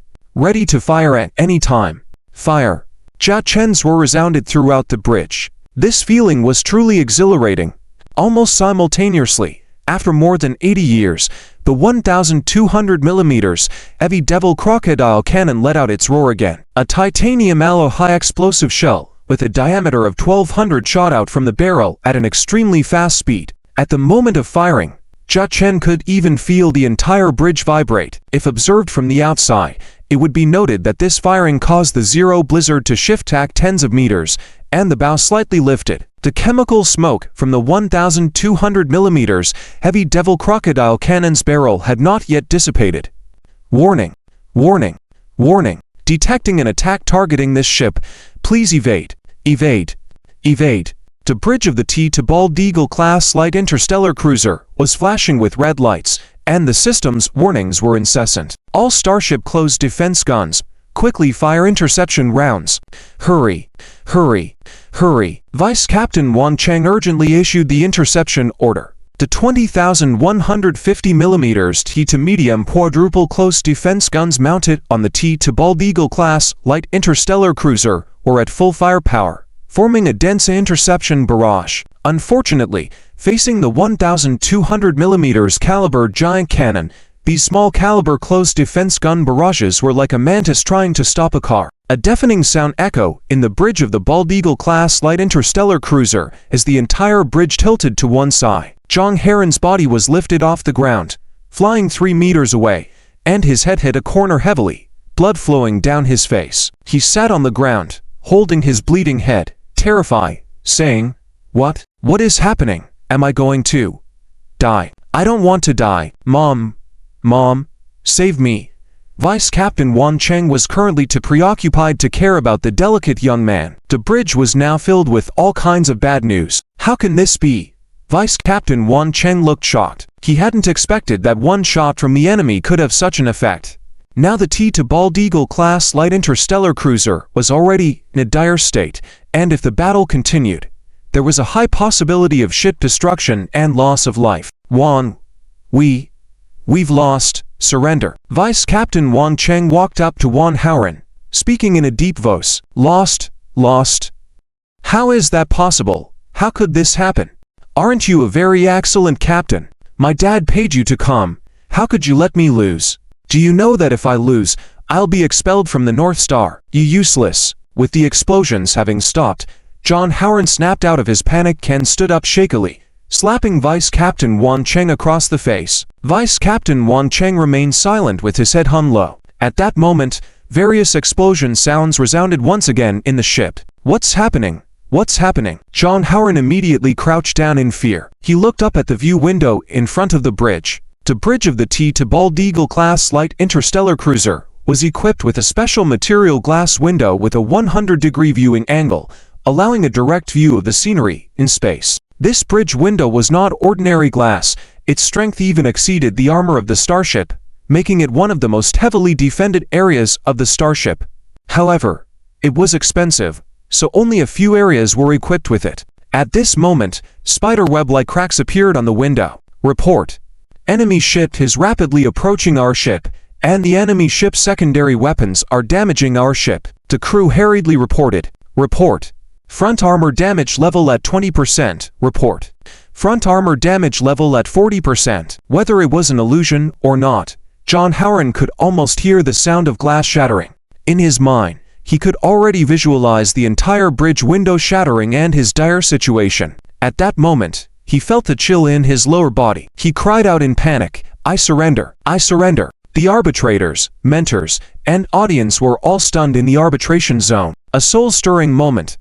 A cannonball from Zero Storm directly hit the T-Bald Eagle class light interstellar cruiser, causing significant damage and almost leading to its downfall. They could clearly see a large hole, at least 10 meters in diameter, blasted open on the starboard armor of the T-Bald Eagle class. Occasionally, flashes of explosions could be seen inside. The subsequent pursuit by Zero Storm continuously damaged the frontal armor of the T-Bald Eagle class. Continuing the battle would only lead to one result. At this point, the arbitration panel was ready to make a compulsory judgment, as the outcome was already obvious. Meanwhile, the T-Bald Eagle class had already voluntarily surrendered. The referee immediately announced the winner of the starship duel as Zhao Chen's Zero Storm, and promptly contacted Zhao Chen to stop the starship attacks. Is this starship too powerful? John Howard lost just like that. So, does this mean Zhao Chen won? Many people were left speechless, including John Shasha, who looked dazed and wide-eyed. Zhao Chen won? Zhao Chen's dilapidated starship defeated John Heron's T-Bald Eagle class light interstellar cruiser. Recalling Zhao Chen's indifference towards herself earlier in the restaurant, Zhang Shisha felt a strange sensation in her heart, especially after Zhao Chen won the battle. Shisha. Zhao Chen actually won. A friend who was with Zhang Shisha expressed in a peculiar tone. My eyes aren't playing tricks on me. Zhang Shisha, with a gloomy expression, glanced at the broadcast screen showing the strange starship, then turned to leave the audience area and head back to the academy. Shisha, you don't have to wait for Wang Xiao. Wait for me. One person was in a bad mood, while another was in a good mood. See that? The giant cannon is the ultimate truth. Ziruo, your brother's starship is really awesome. When can I come visit and touch your brother's 1,200mm giant cannon? Su Xiao with twin ponytails eagerly looked at Zhao Wanner. Zhao Wanner's expression was filled with shock at that moment, almost unbelievable. It's already over. From the two starships entering the combat range to the end of the battle, it took less than 5 minutes. The crucial shot that no one expected made the battle end so quickly. The armor of the T-to-Bald class light interstellar cruiser itself is already weak, not to mention facing the T-to-heavy 1,200mm Devil Crocodile artillery. Once the armor is hit, the consequences are usually severe. Directly piercing the armor, resulting in the explosion of the cabin. Maybe your brother was just lucky, but I have to say, this assembled starship is really strong. With a speed of 100 Ostrus, incredible. Sister Sulan gave her evaluation, while looking at Zhao Wanner with a smile. It seems that your brother doesn't need my help anymore. Sister Sulan's impression of her friend's brother had greatly improved at that moment, and she even felt curious. To assemble such a starship from 3 old starships in a month, the third-year student named Zhao Chen had quite the skill. Amidst the astonishment caused by Zero Storm's impressive performance, Zhao Chen on his bridge was excitedly pumping his fist. Damn! It was a soul-stirring hit. We were lucky. It should have hit the enemy's ammunition warehouse, causing an explosion, affecting multiple systems of the ship. Vice Captain Charlotte analyzed beside him. This was why she had ordered a rapid advance and continued the attack. How could a seasoned veteran miss seizing the victory in such a favorable situation? Luck. Zhao Chen thought of the special reward the system had given him, Fleet Luck Value Bonus. Due to this, he could only recruit female soldiers. Thinking about it, this soul-stirring hit should be related to this reward. If every shot hits like this in the future, it would be so satisfying. Zhao Chen fantasized. Whether this setting was accurate would only be verified in future battles. Zhao Chen, you have won. Cease all attacks immediately. The referee's voice resounded. Understood. Zhao Chen responded. Watching the battered T-to-Bald class light interstellar cruiser, with its pierced hull no longer ablaze, but still emanating smoke, he estimated that it was impossible for it to return on its own, having to wait for the interstellar towship's assistance. Referee, can I connect a video call to the T-to-Bald class light interstellar cruiser? Zhao Chen made a request. The referee on the video window hesitated for a moment, but eventually agreed. As the arbitration panel, they had the authority to conduct video calls between the two starships at any time. Soon, a video window appeared in front of Zhao Chen, revealing a chaotic bridge with smoke billowing and damaged components scattered on the ground, a stark contrast to the ship's previous pristine appearance. Captain John Howard was sitting on the ground, pale-faced, with a puddle of water beneath him. Theft. John Howard, you actually wet yourself. When Zhao Chen's voice echoed in John Heron's bridge, he noticed the communication window, pointing at Zhao Chen with embarrassment. Zhao Chen, you cheated. You couldn't have beaten me. You must have cheated. Referee, listen to what we're saying. By accusing me of cheating, are you doubting the fairness and strictness of the arbitration panel? Zhao Chen taunted. The referee responsible for connecting the video call coldly stated, Cadet John Howard, we monitored this entire starship duel without any issues. If you have any objections to our judgment, you can report to our superiors. Zhao Chen, if there's nothing else, let's end this communication. It was apparent that the referee's impression of this debonair youth was not good. Referee, one last thing. Zhao Chen looked at John Howard and said faintly, the duel is over. John, you won't forget our bet, right? It was approved by the Academy. John Howard, according to your Starship Duel Agreement, you will be expelled from the Northern Star Starship Military Academy. Do you understand? The referee didn't miss this opportunity to drive the point home. Understood. Clear. Understand. Zhang Haoran seemed forlorn. If he really got expelled from the Northern Star Starship Military Academy, he would be finished. His Viscount father would surely disown him. The video call ended. Zhao Chen had no intention dealing with this defeated subordinate. Let's return. Zhao Chen sat on the captain's chair, feeling extremely relieved. However, the controversy surrounding this starship duel was far from over. Year 3. Class 8. Today's lesson ends here, the teacher announced, ending the class. Immediately, some students began searching for the live broadcast channel of the starship duel between Zhao Chen and Zhang Haoran, only to find it had already been closed. Why can't I find the starship duel between Zhao Chen and Zhang Haoran? A student nearby chuckled. Come on, it hasn't been that long since then. I suppose Zhao Chen was defeated by Zhang Haoran a long time ago. After all, it was a T to Bald Eagle class light interstellar cruiser. Yet, it's Zhao Chen's fault, underestimating his own capabilities. It's better this way. Our class is rid of an eyesore. Next year, there's that group mission. If we bring this guy, it'll be a disaster for our class. Many in the class were making sarcastic remarks. Li Wei, with a stern face, began to contact Zhao Chen, already thinking of ways to help him. Wait a minute. Something's not right. Look at the Academy's internal network hot search list. A girl who frequented online forums suddenly exclaimed. Zhao Chen seems to have won. Zhao Chen won. When the girls in the classroom said this, the students were all very surprised. Those who were far away even wondered if they had misheard. How could Zhao Chen win? Are you sure you saw it correctly? A beau asked with a light laugh. It's posted on the school's internal forum. You can check for yourselves, the girl said, as she enlarged the holographic screen in front of her for everyone to see. On the trending list, there was a post rapidly climbing up. The title read, Zhao Chen defeats Zhang Haoran in the starship duel. Amazing 1,200mm caliber heavy artillery. One shot sends the T to Bald Eagle away. There were a few other related posts as well, but none of them had the same popularity. This particular post included a full video segment. It even included a close-up and detailed introduction of the 1,200mm caliber heavy cannon. Zhao Chen won. How is that possible? Some students still couldn't believe it, so the girl opened the duel video. Only 5 minutes. This video must be fake. A student noticed the video's length and immediately questioned. Normally, starship duels of the same level would last at least half an hour, some even lasting a few hours of intense battles. How could it be just 5 minutes? That the following video footage made all the students present fall silent. Even the teachers who were drawn in and hadn't left the classroom came over to watch the holographic screen. From the Zero Blizzard's dodging of the T to Bald Eagle class light interstellar cruisers' laser cannons at 100 knots, to the Zero Blizzard's descent from 100 knots to a standstill in just 5 seconds, and the following exciting scenes. When the 1,200mm caliber cannon appeared, some boys in the classroom were exhilarated. And when this massive cannon fired, it hit the T to Bald Eagle class light interstellar cruiser directly, causing significant damage. It shocked everyone. Oh my god, how could this? Zhao Chen's starship possibly have a 1,200mm caliber cannon? A student exclaimed.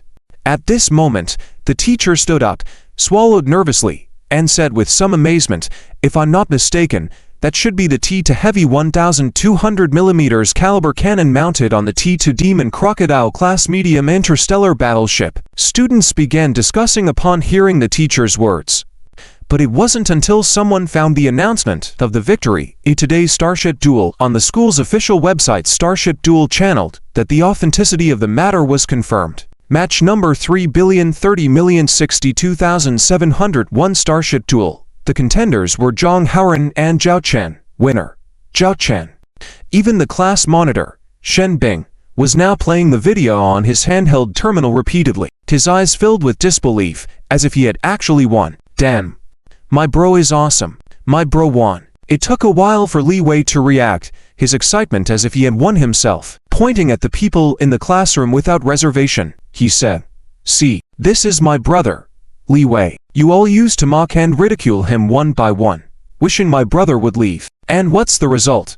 My brother delivered a solid hit.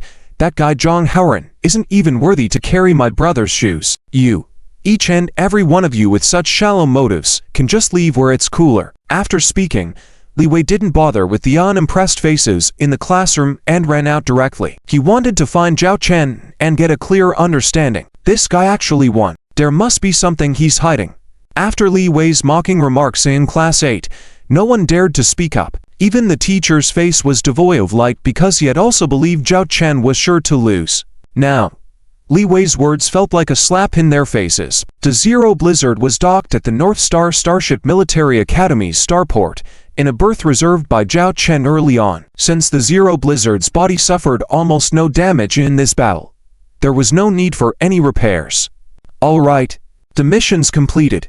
You are allowed to move freely within the designated range of this starship. Zhao Chen patted Charlotte, the deputy captain's shoulder. In fact, Zhao Chen's gaze fell on Charlotte's furry head, wondering how it would feel to stroke the white tiger beast woman, but that was just a passing thought. Charlotte's sharp tiger teeth were not something to be joked with. He noticed the white split ears and felt sorry for her. It affected her overall beauty. Zhao Chen made up his mind again. He would definitely restore Charlotte's body in the future. After all, she was now his deputy captain. One could consider it as an officer benefit. Yes, Charlotte, the deputy captain, replied quietly. Zhao Chen left the bridge and returned to his captain's quarters. The captain's quarters were spacious, about 50 square meters in total. There was a bedroom, a living room, an office desk, and even a bathroom for showering. Despite being the layout of an outdated starship from decades ago, the captain's accommodation was quite decent. Zhao Chen had inspected the crew's dormitory on this starship. It was somewhat similar to dorm rooms from the past life school, but with even narrower space. A dorm room housed 6 triple folding beds, accommodating 18 people. The aisle between the bunk beds was less than a meter wide, with 18 people sharing a single bathroom. The smell, after all these years, Zhao Chen still felt a bit nostalgic. Even in starships, there was a significant problem of space constraint, so the living quarters for ordinary crew members had to be compressed as much as possible. Of course, there were single and double rooms specially prepared for senior-ranking officers. The situation was now more severe, as the dormitory area originally meant for 50 crew members now squeezed in 100 beastmen crew. Many of the beastmen had to sleep on the floor, so compared to that, Zhao Chen's living environment was simply excellent. Phew. Zhao Chen threw himself onto the large bed. He enjoyed the comfort of the bed for a few seconds before getting down to business. After defeating John Howren, Zhao Chen's mission system had already reminded him that the task was completed, waiting for him to claim the mission rewards. Mission content. Challenge John Howren to a starship duel and defeat John Howren in the duel. Mission difficulty. D-rank mission reward. 1 mission point and 300 points failure penalty. Deduct 300 points mission completed. Please claim the mission reward.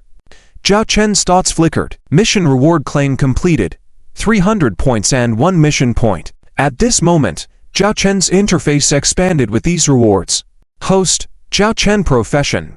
Top starship engineer special attributes. Fleet luck value bonus. Insightful eye points. 400 mission points. 1 number of starships. 1 ship mission. Quarterly mission incomplete. Warehouse. T3 Blizzard class light interstellar battlecruiser technical blueprint.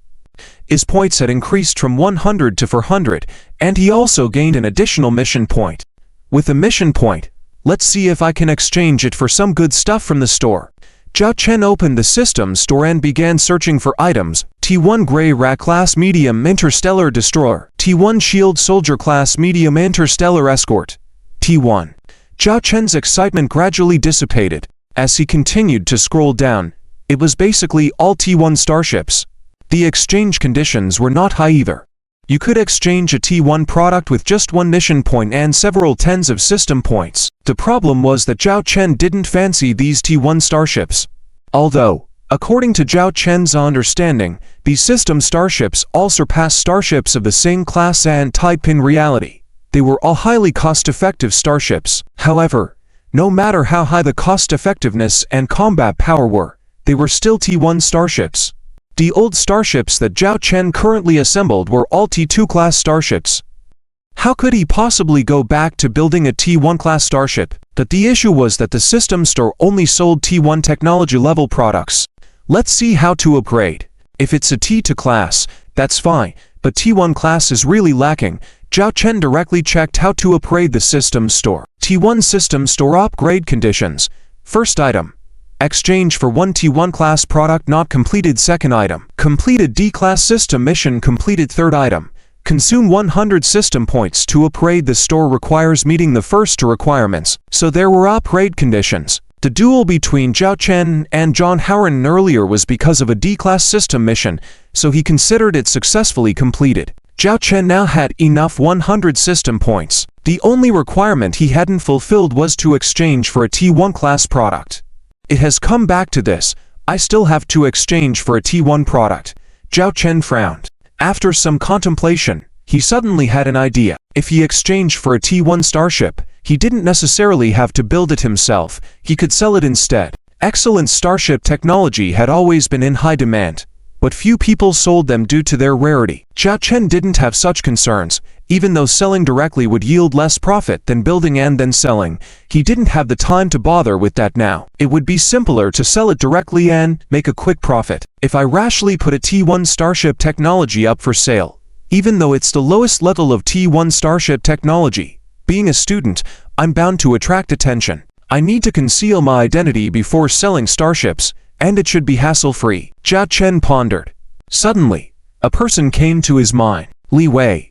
Li Wei's family was involved in interstellar trade, with a conglomerate called Northern Geese Interstellar Trade Group. It was said that in recent years, they were expanding into the starship arms trade, but the few starship products they invested in developing had all performed poorly, with few orders. When chatting with Li Wei before, he casually mentioned that if they couldn't produce a popular starship product by the end of this year, the Li family might give up on the starship sales business. This was a ready-made opportunity. With Li Wei as an intermediary, Zhao Chen could reduce the risk of exposure. Immediately, he entered the Academy's network to search for information related to Li Wei's involvement in starship trade. Over the past 5 years, Li Wei's family had launched a total of 6 starships, including support-type and combat-type starships, but without exception, all had failed. Either they had significant performance defects or poor cost-effectiveness. The worst product sold less than 10 ships and was complained about due to performance issues, leading to it being discontinued with substantial compensation paid. Even the best-selling product had sold fewer than 100 ships and barely broke even. Despite attempting to establish brand recognition, they had not succeeded. Zhao Chen quickly surveyed and researched, seeking the most suitable starship model for Li Wei's family, aligning it with the T1 starships in the system store. This model's construction difficulty is a bit high. This one won't do. The market scope is too limited. Finally, after much consideration, Zhao Chen made his choice of a T1 starship technology. This one. Zhao Chen clicked to exchange. Will you spend 50 system points and a mission point to exchange for the product T1 Fleet Class Medium Interstellar Destroyer? Confirmed. Congratulations on obtaining the T1 Fleet Class Medium Interstellar Destroyer technology blueprint. You have 350 system points remaining. Zhao Chen's mind buzzed, followed by a surge of starship technology blueprints flooding his mind. This was the T1 Fleet Class Medium Interstellar Destroyer. Do not underestimate this T1 starship. Zhao Chen had handpicked it carefully. If he didn't already have the Blizzard Zero and the technology blueprint for the T3 Blizzard-class light interstellar battleship, he might have considered building this starship himself. Its advantages lay in being cost-effective and durable. At this moment, the starship system's gentle AI voice sounded. Ding ding ding. Captain, someone is requesting external network access to communicate with you. The system identifies them as your classmate Li Wei, saying, Kaosao has arrived for you. Zhao Chen's lips curled up, revealing a cunning expression. Little Li, don't blame me for pricing too high. If I sell this starship to your family, it can definitely make a big name in the starship arms trade field, especially in the T1 starship series. Ask him to wait for me outside. I will be out soon. Zhao Chen instructed the AI. He then descended from the bed, getting ready to leave the ship. Before that, he instructed Vice Captain Charlotte to stay on the ship. No crew member was permitted to leave the Blizzard Zero without his command, and no one was allowed to board the ship without authorization. In case of emergency, they were to contact him immediately. Outside the starship berth, Li Wei was admiring the steel giant, Blizzard Zero, with his eyes shining. Almost 260 meters long, the Blizzard Zero had the hull of an interstellar battlecruiser, making it quite formidable. Li Wei felt as if he were looking at a majestic starship. Unfortunately, the concealed 1,200mm caliber cannon couldn't be seen at the moment. As the ship's hatch opened, Zhao Chen leisurely walked out. Li Wei hurried over, hugging Zhao Chen by the neck. "When did you come up with such a starship? Didn't you know I assembled it from the 3 Academy Exchange starships before?" Zhao Chen replied. "I mean, when did you acquire this level of technology?" Li Wei inquired further. Zhao Chen shrugged, smiling. "While someone was chasing girls, playing games, and enjoying leisure time, I was busy studying." "So, you were reading books on starship engineering?" Li Wei looked at Zhao Chen with suspicion. Previous Zhao Chen did indeed study diligently.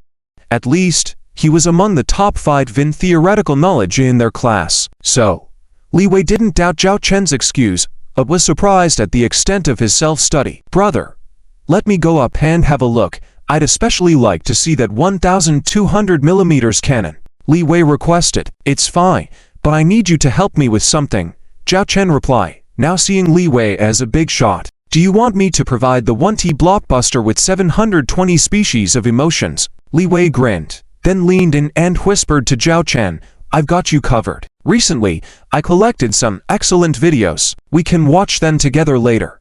Zhao Chen immediately jumped 3 meters away, looking disdainfully at Li Wei. "Do I look like that kind of person?" Li Wei walked through the corridors of the starship, looking at the narrow and rundown space with some disappointment. He started. "Are you disappointed? After all, these 3 starships were assembled using equipment with a history of nearly 100 years. Of course, in terms of comfort and aesthetics, they can't compare to modern starships." Zhao Chen understood Li Wei's thoughts very clearly. After walking around for about 10 minutes, Li Wei and Zhao Chen left the starship Zero Blizzard. "It's more comfortable outside. But old Zhao, why are all your crew members half-beast women? How come I didn't know you had a preference for this?" Although in terms of this quirk, it's not a big deal, but starship battles are serious business, Li Wei reminded Zhao Chen. Zhao Chen rolled his eyes. "I'm not as dirty-minded as you think. There is a reason why I recruited these half-beast female crew members. And they were originally female officers, but due to certain reasons, they ended up like this. Didn't you see the battle on Starship Zero Blizzard before? If a bunch of flower vases can fight so beautifully." "Very reasonable point. By the way, you asked me for help earlier. What was it about?" Li Wei brought up Zhao Chen's previous request. Zhao Chen began discussing the main issue. "Your Li family is involved in interstellar trade. I heard that in recent years, you've expanded into starship weapons trade. I happen to have a T1 starship that I developed myself, and I would like you to present the technical blueprint to the people from your Li family. See if they are interested in purchasing. However, it has to be done in secret because I don't want too many people to know about me. You understand? Even if your father asks, do not disclose my identity." "You want to sell the T1 starship you developed?"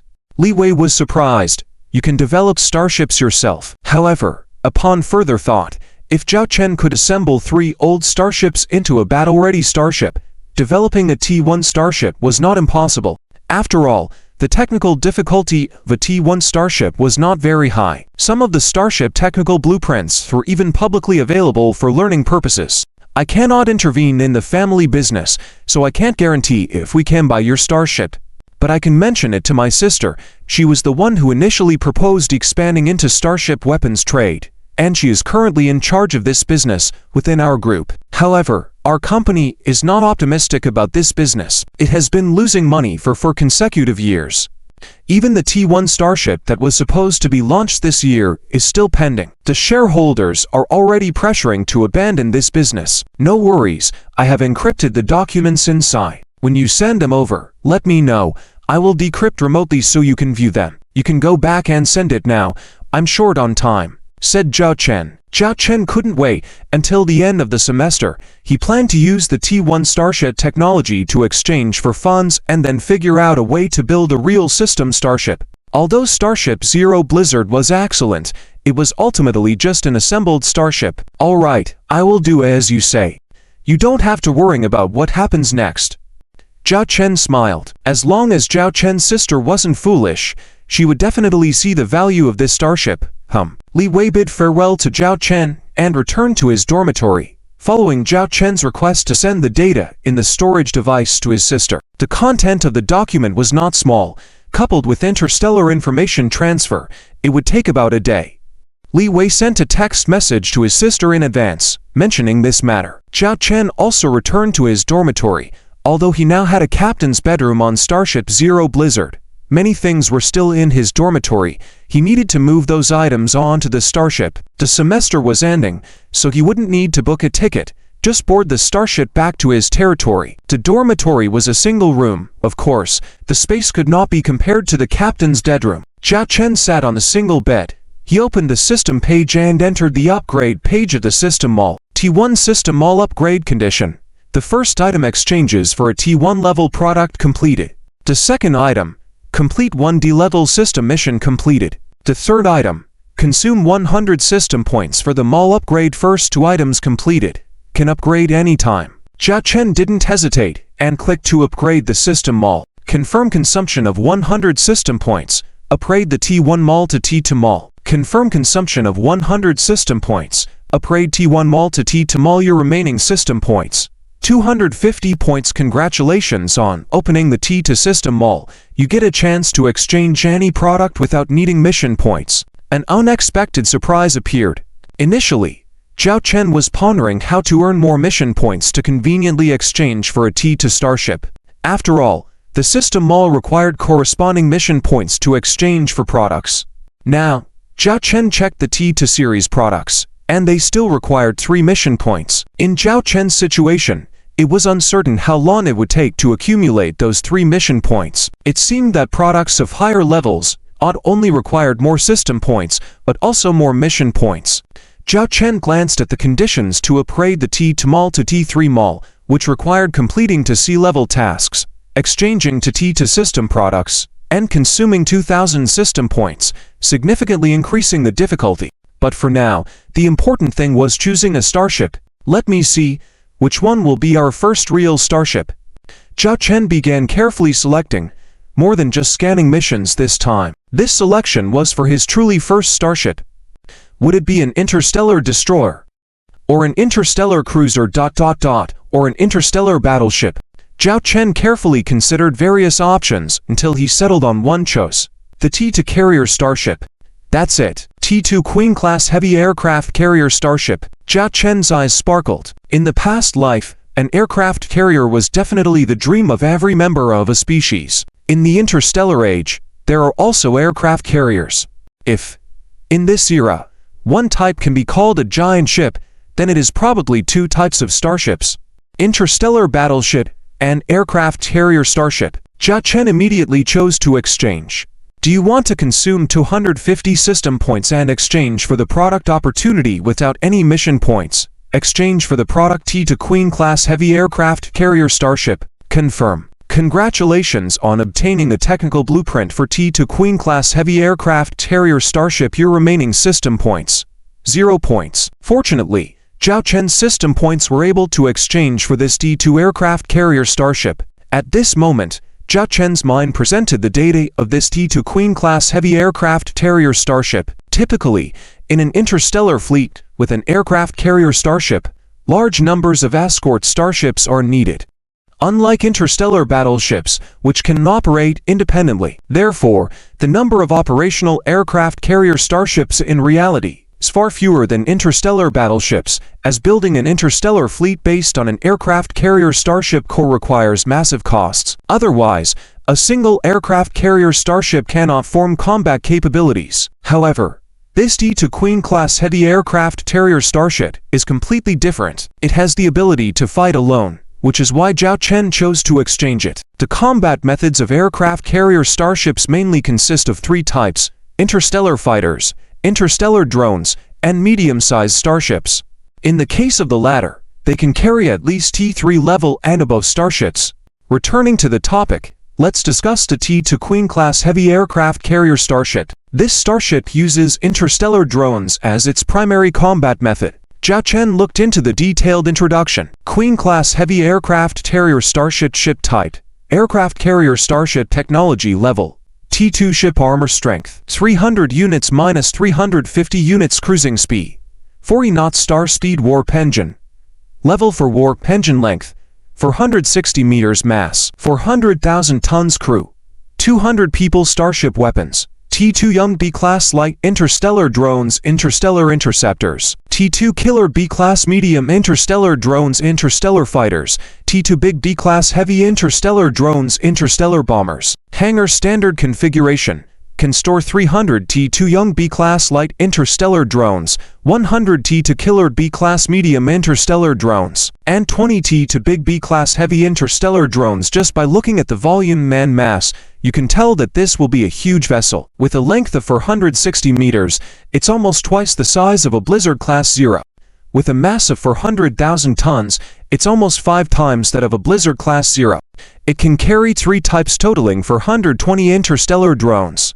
Normally, a single aircraft carrier starship only carries one type of interstellar fighter or drone because different types require different maintenance groups and systems. However, this T2 Queen-class heavy aircraft carrier starship is directly equipped with 3 types of interstellar drones. This is not foolish, but because this T2 Queen-class heavy aircraft carrier starship is equipped with intelligence systems close to T3 level starships and, under reasonable and efficient management, can ensure these 3 interstellar drones always operate seamlessly. These 3 types of interstellar drones include interstellar interceptors, interstellar fighters, and interstellar bombers. The interstellar interceptor can be considered as the personal escort of the aircraft carrier starship, primarily responsible for its safety by intercepting all enemy attacks.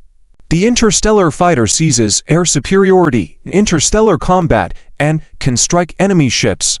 The interstellar bomber, as the name suggests, is equipped for bombing and can carry various weapons such as interstellar missiles, bombs, and torpedoes, making it highly effective in ship-to-ship combat. However, its own interstellar combat abilities are weak, so these 3 types of interstellar drones can complement each other perfectly to cover various combat roles. In typical situations, multiple aircraft carrier starships complement each other, but the T2 Queen-class heavy aircraft carrier starship takes on all these roles by itself. The most important point is that it does not need an escort fleet, as it has a star shield function. The star shield function is an energy defense shield, a standard feature of T3 starships, capable of creating an energy shield in an area to intercept weapon attacks from that direction, greatly enhancing the starship's defense capabilities. This is why people often say that T3 starships are the true starships.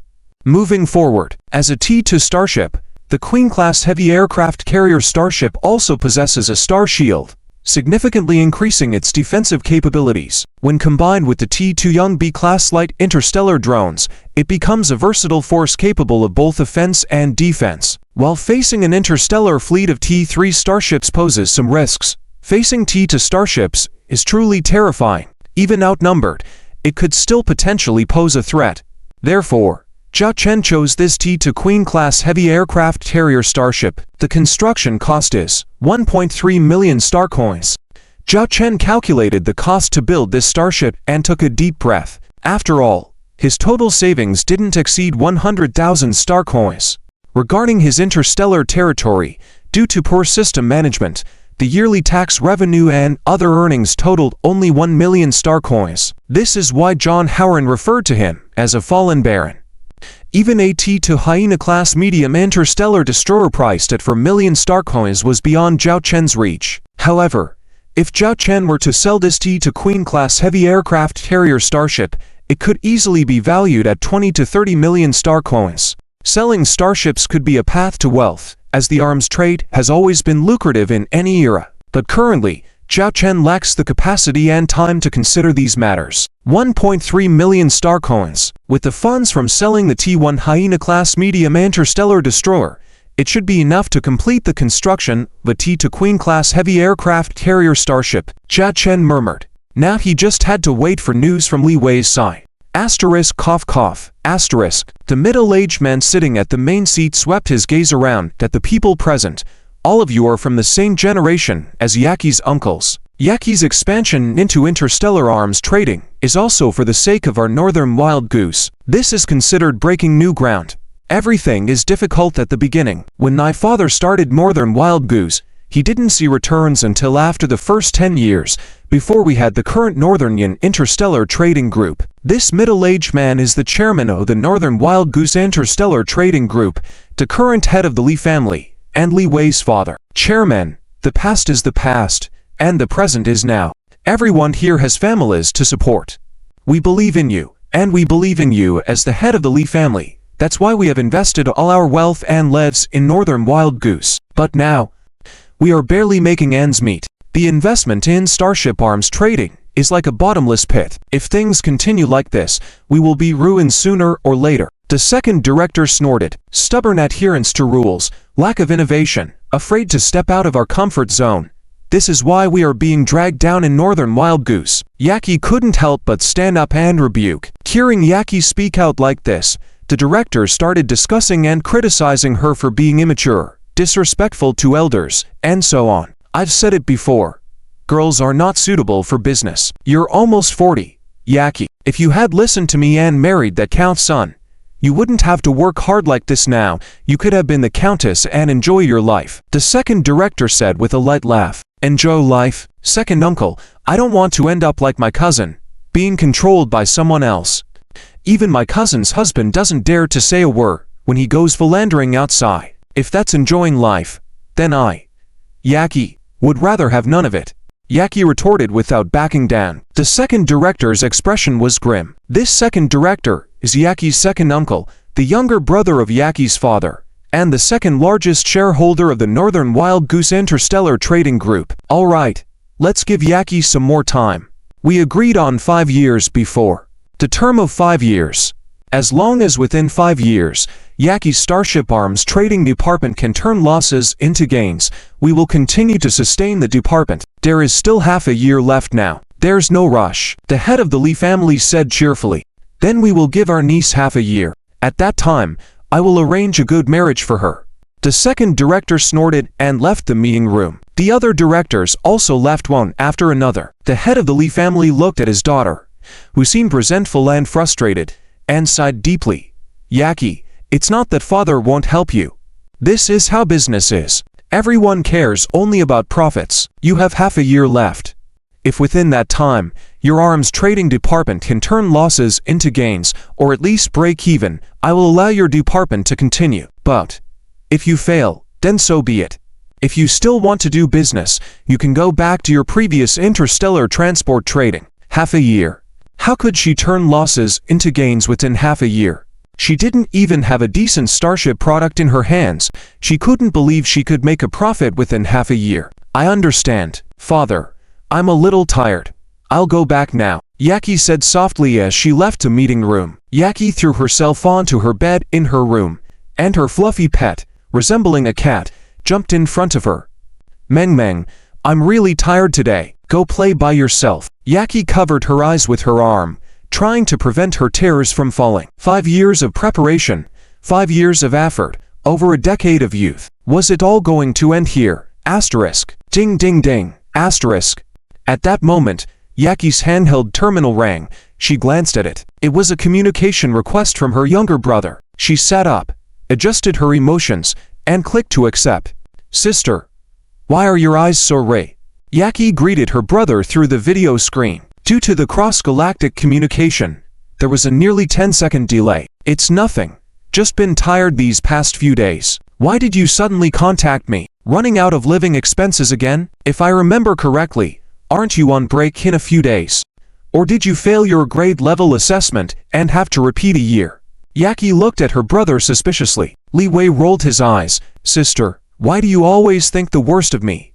I have enough living expenses, and I didn't fail my grades. Next year, I'll be in the 4th year and can truly pilot a starship. Then why are you contacting me?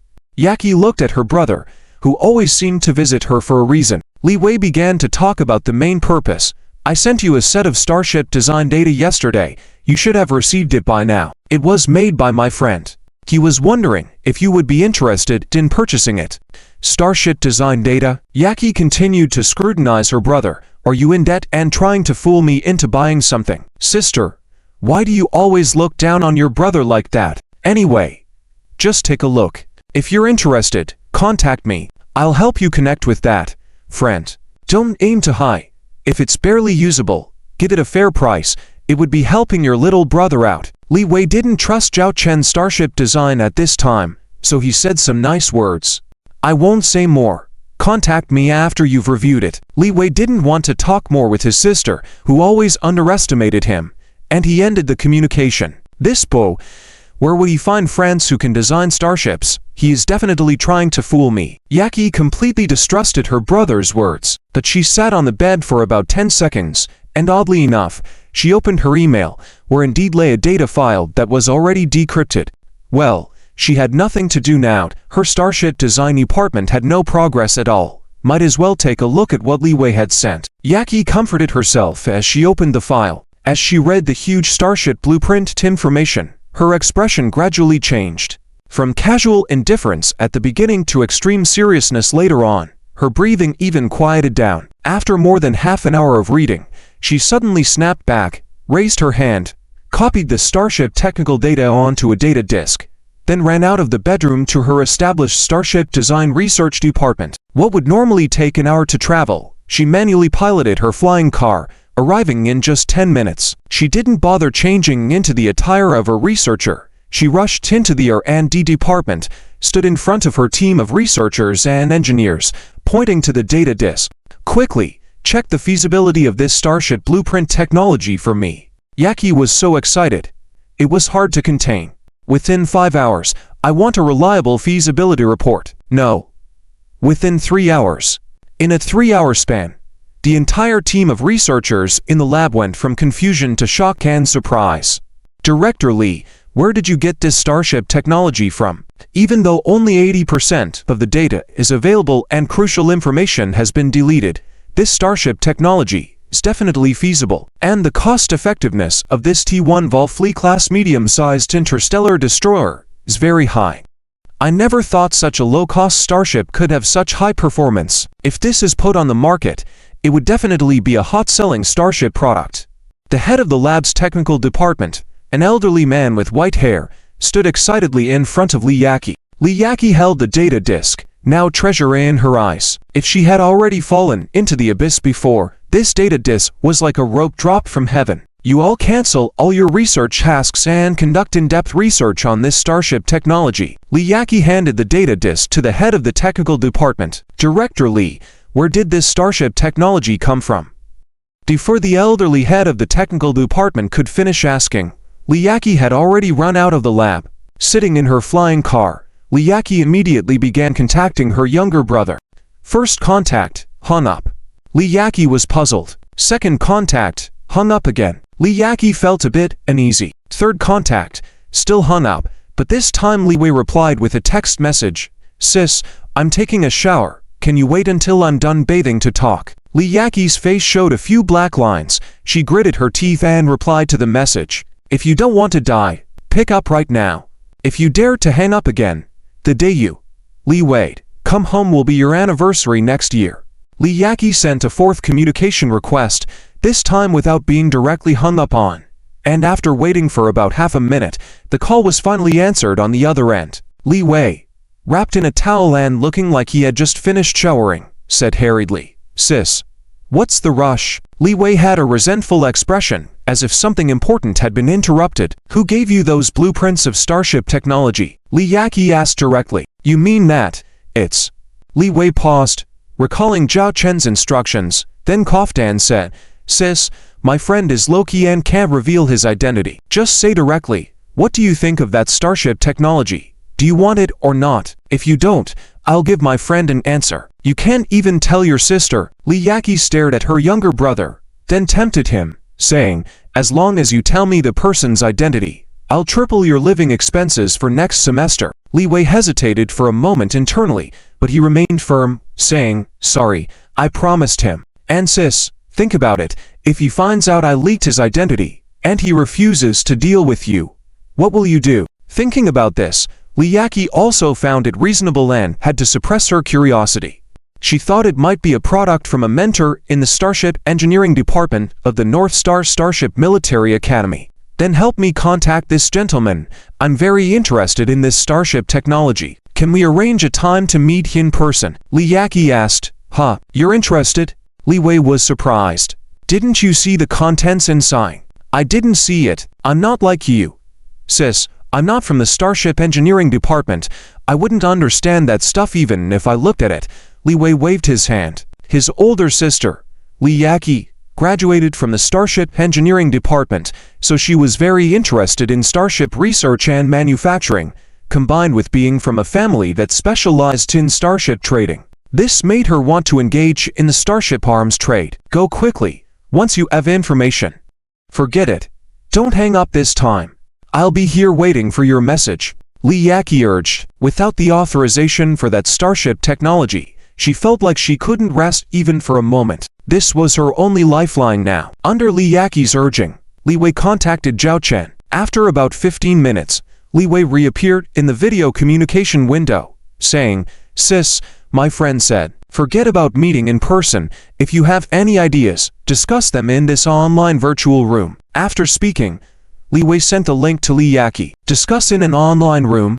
Li Yaqi was surprised that such an important matter was only being discussed in this virtual environment. Oh well, the most important thing was to get this starship technology. Got it. Li Yaqi clicked on the room link, and soon a new window appeared in front of her. Not a video call, but a text chat. Li Yaqi took a deep breath and sent a message first. "Hello, I am Li Wei's sister, Li Yaqi, head of the Starship Arms Trading Department at the North Goose Interstellar Trading Group." After sending the message, after half a minute there was finally a response. "Hello." Just these two simple words made Li Yaqi feel a lump in her throat. It was her first time negotiating business in this kind of setting. "I am very interested in your T1 Valkyrie-class medium-sized interstellar destroyer technology. I hope we can schedule a time to discuss our cooperation plan in detail." "No need to schedule a time. If you are sure you want this starship technology, give me a price. If I'm satisfied, you transfer the funds to me, and I will send you the complete T1 Valkyrie-class medium-sized interstellar destroyer technology data." Li Yaqi was surprised again by the straightforwardness. A price? At that moment, Li Yaqi didn't know how much to offer because this was an unexpected turn of events, completely different from her previous business model. The other party was not playing by the rules. After a moment of thought, she sent a message. "What price do you think is appropriate?" There was silence on the other end for a few minutes, then a number was sent. 3 million star coins. 3 million star coins. Isn't that authorization fee a bit too high? After all, this is just a T1 starship, and the market price is at most 20 to 30,000 star coins. Then the other side sent 2 more words. "Buyout." Seeing these 2 words, Li Yaqi's heart skipped a beat. "Are you sure it's 3 million star coins to buy out this starship technology?" Li Yaqi immediately sent a message to inquire. Buying out meant that by paying this amount, this starship technology would belong to Li Yaqi in the future. Previously, Li Yaqi had only wanted authorization. "Yes. Do you agree to this price?" Upon seeing this line, Li Yaqi immediately sent 2 words. "I agree." On the communication window on the other side, Zhao Chen was dumbfounded seeing these 2 words. He covered his heart and lamented, "Damn it, the price was too low." Earlier, Zhao Chen had wanted to say that there was room for negotiation on the price. He thought his price was a bit high. He didn't expect Li Yaqi to agree directly. In the end, this deal came to a close with Li Yaqi paying 3 million star coins to purchase the T1 Valkyrie-class medium-sized interstellar destroyer, concluding the interstellar technology transaction. After finalizing the agreement, Zhao Chen immediately sent all the starship technical data of the T1 Valkyrie-class medium-sized interstellar destroyer to Li Yaqi. "I have sent the starship technology data to your email. Once you receive the starship technical data, transfer 3 million star coins to my account within 3 days. Below was a Star Empire Interstellar bank card number. Sir, you sent me the starship technology just like that. Aren't you worried that I might back out?" Li Yaqi was surprised that the other party would do so without concern, not worried about being cheated. This didn't seem like a typical interstellar transaction, more like buying something casually at a supermarket. "I trust Li Wei, and if you dare to do otherwise, I will make you pay 1,000-fold. Well, I have other matters to attend to, so let's end it here. Have a pleasant cooperation." The network room displayed that the other party had already left. Li Yaqi hurriedly wanted to ask how to contact the other party in the future, but there was no response. What a strange person. This is probably the most bizarre deal I've ever had. Li Yaqi still felt like she was dreaming, and she realized she didn't even know how to address the other party. Strange person. Strange deal. But no matter what, As long as she could get all the technical data of the T-1 Volflice-class medium-sized interstellar destroyer, she was confident that within half a year, she could turn around the Starship arms tray and make a profit, shock those who were waiting to see her fail. Jia Chen on the other side still felt a bit regretful. I should have bid for million if I had known. Jia Chen bitterly smiled. In the business world, he was still too inexperienced. Truth be told, the 3 million star coins he paid for the T-1 Starship technology was already relatively high. It just happened that Li Yaqi was in need of Starship technology. A thirsty person conveniently finding a bottle of water would naturally overlook the slightly expensive price. 3 million. Zhao Chen started planning to build his second starship now, the T-2 Queen B-class heavy carrier starship. Building a starship required a lot of preparations. It wasn't as simple as assembling one. Raw materials, construction site, construction technology, and so much more. Zhao Chen's handheld terminal buzzed. He checked and surprisingly saw it was from his younger sister, Zhao Wanner. Hey. The lady finally contacts me out of the blue. Zhao Chen teased as he looked at Zhao Wanner's video window. Zhao Wanner rarely contacted Zhao Chen, and when she did, it was usually in private. And this time, Zhao Chen noticed that there were two beautiful women behind Zhao Wanner. No, correction, a big and a small beauty. Stop talking nonsense. My friends are here. Zhao Wanner rolled her eyes at Zhao Chen. Then, she moved aside and introduced the two beauties. This is Su Lan, a 5th grader. This is my classmate, Zhu Xiao from the 4th grade. I don't need to introduce this one, my brother. When Zhao Wanner mentioned her brother, she had a look of disdain. Hello, we have heard a lot about you from Wanner. Su Lan greeted politely. She talked about me. Well, as long as she didn't badmouth me, that's good enough. Zhao Chen shrugged. Zhao Chen Jij, can I see your big cannon? Zhu Xiao, with twin ponytails and sparkling eyes, suddenly approached and said. Zhao Chen was taken aback, finding her words a bit. Zhao Wanner immediately pulled Zhu Xiao back and scolded. Zhao Xiao, what are you saying? What's wrong?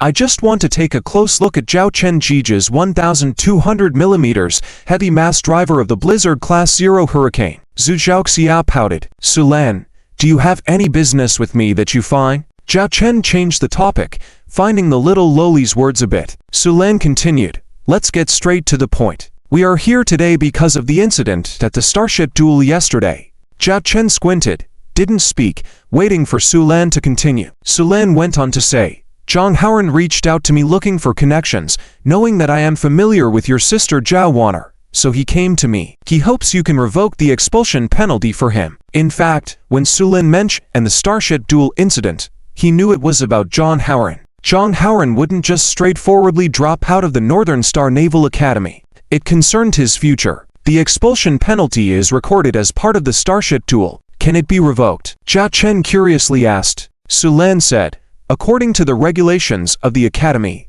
the baits made during the Starship duel are recognized and enforced. However, if the winning party is willing to cancel the penalty bet, the losing party can be spared. So, I need your agreement. Zhao Chen remained silent. Su Lan continued, a friend asked me to handle this. I owe him a favor previously. If you are unwilling, consider it as if I never mentioned it. If you are willing to negotiate, I can help you arrange a time and place for you to discuss. You can lay out your conditions. After all, you shouldn't cancel the penalty for nothing. Can I have a private conversation with my sister before deciding? Zhao Chen asked. Su Lan agreed, and she and Zhu Xiao left. All right, Su Lan and Zhu Xiao are gone. Say what you need to say. Zhao Wanner crossed her arms. Do you want me to help Su Lan? Zhao Chen asked. Zhao Wanner was taken aback. It's your business. Why are you asking me? My dear sister doesn't usually ask me for favors. I presume you have a close relationship with this Su Lan. Zhao Chen smiled at Zhao Wanner. Blushing, Zhao Wanner admitted, I do like Su Lan very much. After I came to the Northern Star Naval Academy, she took care of me very well. She is one of the two friends I have here, the other being Zhu Xiao. I also know about the things regarding Su Lan. The person who asked her for help is a 5th grade senior named Han Jianwan. He helped Su Lan with something before and has been pestering her ever since, wanting to have a relationship with her. Su Lan doesn't like him, but due to owing him a favor, she has to endure his harassment. If this time she can repay the favor, Then Sulan won't have to tolerate his harassment anymore. Zhao Chen nodded. All right. Let Sulan handle this. Send me the time and place tonight, and I agree to discuss it. Really? Zhao Wan'er was surprised. Because this is the first time my dear sister has asked me to help. That's why. Zhao Chen grinned. Zhao Wan'er glared at him. Who asked you? Do your favor or not? With that, she ended the call. Thinking about John Heron's situation, in reality, whether he dropped out or not didn't matter to Zhao Chen. He never cared about the role of this passerby, nor the relationship between him and John Shasha. If it weren't for the task assigned by the system, he wouldn't have initiated the starship duel. Now, there was a chance to help Zhao Wan'er's friend, while also reaping some benefits. Such a great opportunity. How could Zhao Chen let it slip by? With a gradually rising smile on his face, there would be a good show to watch tomorrow. The North Starfleet Military Academy's oceanic-style restaurant is very quiet, with Zhao Chen watching the holographic image of aquatic creatures from an unknown galaxy floating freely before his eyes. Only a few dozen people are dining in total. This restaurant is considered one of the higher-end establishments at the North Starfleet Military Academy. Only those with noble backgrounds would come here to eat. It is said that half of the ingredients used are naturally grown foods. 3 beautiful women walk beside Zhao Chen, attracting a lot of attention. Zhao Chen, have you thought about what conditions you will set with John Heron later? Asked senior sister Sulan. I already have an idea. Zhao Chen replied with a smile. Sulan didn't say much upon hearing this, as her role was only that of a mediator. She doesn't place much importance on the success or failure of this matter, but rather, she is just helping out due to owing someone a favor. As they approached their seats, a voice called out to them. From afar, Zhao Chen could see a young man with pale skin sitting at a round table by the window, waving at Sulan and her group. 3 people were already seated around the round table, one of whom was John Heron, and the other was a new face. John Heron's expression was visibly not good, briefly making eye contact with Zhao Chen before quickly looking away, appearing pitiful. However, Zhao Chen keenly detected the hatred in John Heron's eyes. He was not about to let this guy off easy. Think about what you want to do later and let John Heron know. If we can't come to an agreement, we will leave without considering our presence, Sulan whispered to Zhao Chen. Zhao Chen nodded. Zhao Wan'er felt a bit awkward standing nearby, looking worried at her older brother. Despite being a baron, he had never experienced such a formal setting before. Zhu Xiao, on the other hand, seemed eager, enjoying the drama of the occasion. As Zhao Chen and his group arrived at their seats, Senior Han Chanwan did not pay attention to Zhao Chen, the designated main character for the negotiation, but instead pulled out the empty seat next to him. Len, come sit here. The round table had only 7 seats, perfectly accommodating Han Chanwan's group of 3 and Zhao Chen's group of 4. Han Chanwan deliberately left a seat next to him for Sulan. However, Sulan glanced at it and simply smiled at Han Chanwan, saying, "It's okay, I'll sit here." With that, she sat with Zhao Wan'er and Zhu Xiao. This made Han Chanwan slightly embarrassed. Now, the only available seat for Zhao Chen was next to Han Chanwan. At this moment, Han Chanwan finally looked at the people before him and calmly said, "Please sit, Junior Zhao Chen." Despite the invitation, Han Chanwan had already taken his own seat. There was only one vacant seat left, and that was for Zhao Chen. But instead of going to Han Chanwan's side, Zhao Chen laid his hand on the chair in front of him and said, "No need, I'll sit here." With that, the atmosphere at the scene began to feel tense. Zhao Chen's hand happened to rest on the chair where John Heron was supposed to sit. John Heron's face turned sour as he looked at Han Chanwan, who avoided his gaze. Seeing the situation, John Heron could only stand up with a dark expression, preparing to sit in the seat next to Han Chanwan. However, Zhao Chen, now sitting in John Heron's seat, lifted a glass of water and poured it on the chair. "Is there a seat for you here?" The tension escalated once again. John Heron clenched his fists. "Junior Zhao Chen, don't be so aggressive. It was a misunderstanding between you and Heron. Now that we are all sitting down for a meal, let's resolve this misunderstanding and move on as friends." Han Chanwan intervened, trying to defuse the situation. "Let's eat first, and then discuss how to handle the misunderstanding between you and Heron.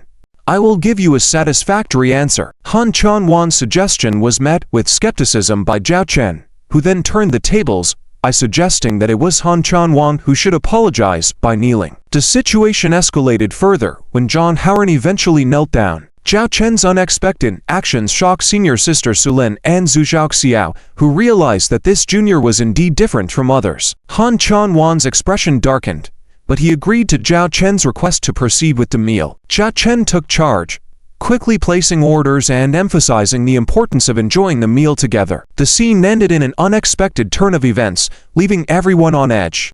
Looking at the dishes that were brought out, even Sulin, the senior sister, was greatly surprised. All the dishes were made entirely from natural ingredients. There was a dish of black chicken eggs stir-fried with 6 pig legs for 200 stars, vinegar-simmered 3-legged duck for 300 stars, Flame Galaxy specialty flame fish soup for 500 stars, and a fruit platter for 1,000 stars. There was also a 3-piece set of Oga Galaxy specialty for 5,000 stars. But the real surprise came when they saw the bottle of wine being brought out. Han Chanwang winced at the sight. It was a famous fruit wine worth up to 13,000 stars. It was almost as expensive as the dishes on the table. Before he could even take a closer look, Zhao Chen had already poured the wine for himself and the 3 beautiful women sitting with him. Oops, all poured out. Han Sr., if you want to drink, just order a few more bottles yourself. Zhao Chen smiled at Han Chanwang. No need. I don't drink, Han Chanwang said with a twitch in his mouth. The table was filled with extravagant and luxurious dishes that even Sulin and the others had never experienced before, except maybe for a few dishes. After all, this one meal could possibly cost more than the savings of hundreds of families put together. For the average person, a year's salary is only around 40 stars. And with that 40 stars, a family of 3 could barely make ends meet, eating only synthetic food. Zhao Chen, who had been eating synthetic food for over a month, finally felt his taste buds coming alive. Han Chanwang watched Zhao Chen eat like a wild beast, wanting to say something several times, but never getting the chance. Eventually, he gave up and joined in the feast. With such a lavish spread, even Han could hardly imagine having the opportunity to eat like this. The most pitiful one was John Howard, who was still kneeling on the ground. Not only did he have to endure the humiliation of kneeling, but also the torment of smell, taste, and sound. And his heart was bleeding, as this meal was technically on his bill. After an hour of feasting, Zhao Chen patted his bulging stomach. If his clothes weren't flexible, the buttons would probably not be able to close. Zhao Wan'er and Sulin also looked satiated, unable to eat another bite. Done eating? Let's go then. Zhao Chen, getting up after finishing his meal, said. It was then that Han Chanwang hurriedly stopped Zhao Chen. Zhao Chen, now that we've eaten our fill, shouldn't we address our agreement? Please apply to the academy to lift the punishment on Howard. Oh right, almost forgot about that. Let's get to the real matter. Zhao Chen sat back down, saying, sorry, a small timer like me hasn't tasted such delicious food before. Don't laugh at me. Don't laugh. Looking at Zhao Chen's sly expression, Sulin couldn't help but laugh. Zhao Wan'er, on the other hand, stared at her brother, wondering how she hadn't noticed his scheming nature before. So, what are your conditions for sparing John Howard? Zhao Chen asked earnestly. Han Chanwang looked at Zhao Chen, puzzled. Conditions? The what you just ate. Senior Han, do you really think a meal can settle this matter? Zhao Chen feigned surprise. Han Chanwang grit his teeth but managed to smile. Then, Zhao Chen, just lay out your conditions. All right, let's get down to business. Zhao Chen raised his hand, with 5 fingers up. My starship worked hard and suffered damages in a battle. The losses in personnel and repairs all cost money. 50,000 stars should do, I think. Han Chanwang said, looking at the 5 fingers Zhao Chen held up, but Zhao Chen quickly interrupted, grinning. Not 50,000 stars, but 500,000 stars. 500,000 stars. This outrageous demand left even Sulin wide-eyed. 500,000. That's extortion. John Howard couldn't contain himself and jumped up. Perhaps due to kneeling for too long, he fell face first onto the table, with food all over his face. Fortunately, the round table was fixed, or he would have been in an even worse state. Extortion? If that's how you see it, then I guess there's no need for further discussion. I can forego the 500,000 stars, and you can choose to get lost from the Northern Star. Zhao Chen spread his hands, ready to leave. John Howard was filled with anger and despair. Yelling, I can compensate you, but I really don't have 500,000 stars. You do. Zhao Chen interjected. Zhang Haoran looked at Zhao Chen in disbelief. Although your T to Bald Eagle class light cruiser suffered significant damage, if you act quickly, repairing it would cost no more than 5 or 600,000 stars. Zhao Chen smiled devilishly. The demon. This guy was a demon. He had everything planned out before he even arrived, impressing everyone present. Right. I have another condition. I seem to recall your friend saying that if you won, you could graciously let me kneel before you and kowtow, to avoid me getting expelled. Zhao Chen's smile at that moment was pure malice. My time is valuable. I'll give you 10 seconds. Zhao Chen tapped his fingers on the table.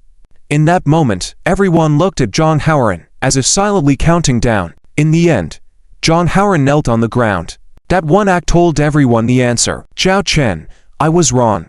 Zhang Haoran's head bowed in apology. Before I leave the restaurant, don't stop. And before the end of the semester, I want to receive a transfer of 500,000 star coins. It shouldn't be too difficult for you to find my academy account. Once the money is transferred, I will apply to the academy to cancel the punishment against you, Zhao Chen said, leading Sun Weiner and others out of the restaurant. Before this, Zhang Haoran knelt honestly on the ground, continuously saying, Grandfather Zhao Chen, I was wrong. Looking at the mess on the ground and Zhang Haoran's pitiful appearance, Han Chanwan said, in a deep voice, this Zhao Chen does have some skills, but Haoran, remember, revenge is a dish best served cold. Staying at the North Star Battleship Military Academy is the most important. I will make that guy Zhao Chen pay 100 times over. I, Zhang Haoran, swear. Zhang Haoran knelt on the ground, his entire face twisted. Actually, I think you should just give up. You are not a match for Zhao Chen, the handsome man who had not spoken up until now said, as if he were a spectator at this banquet. But he didn't think he had come for nothing.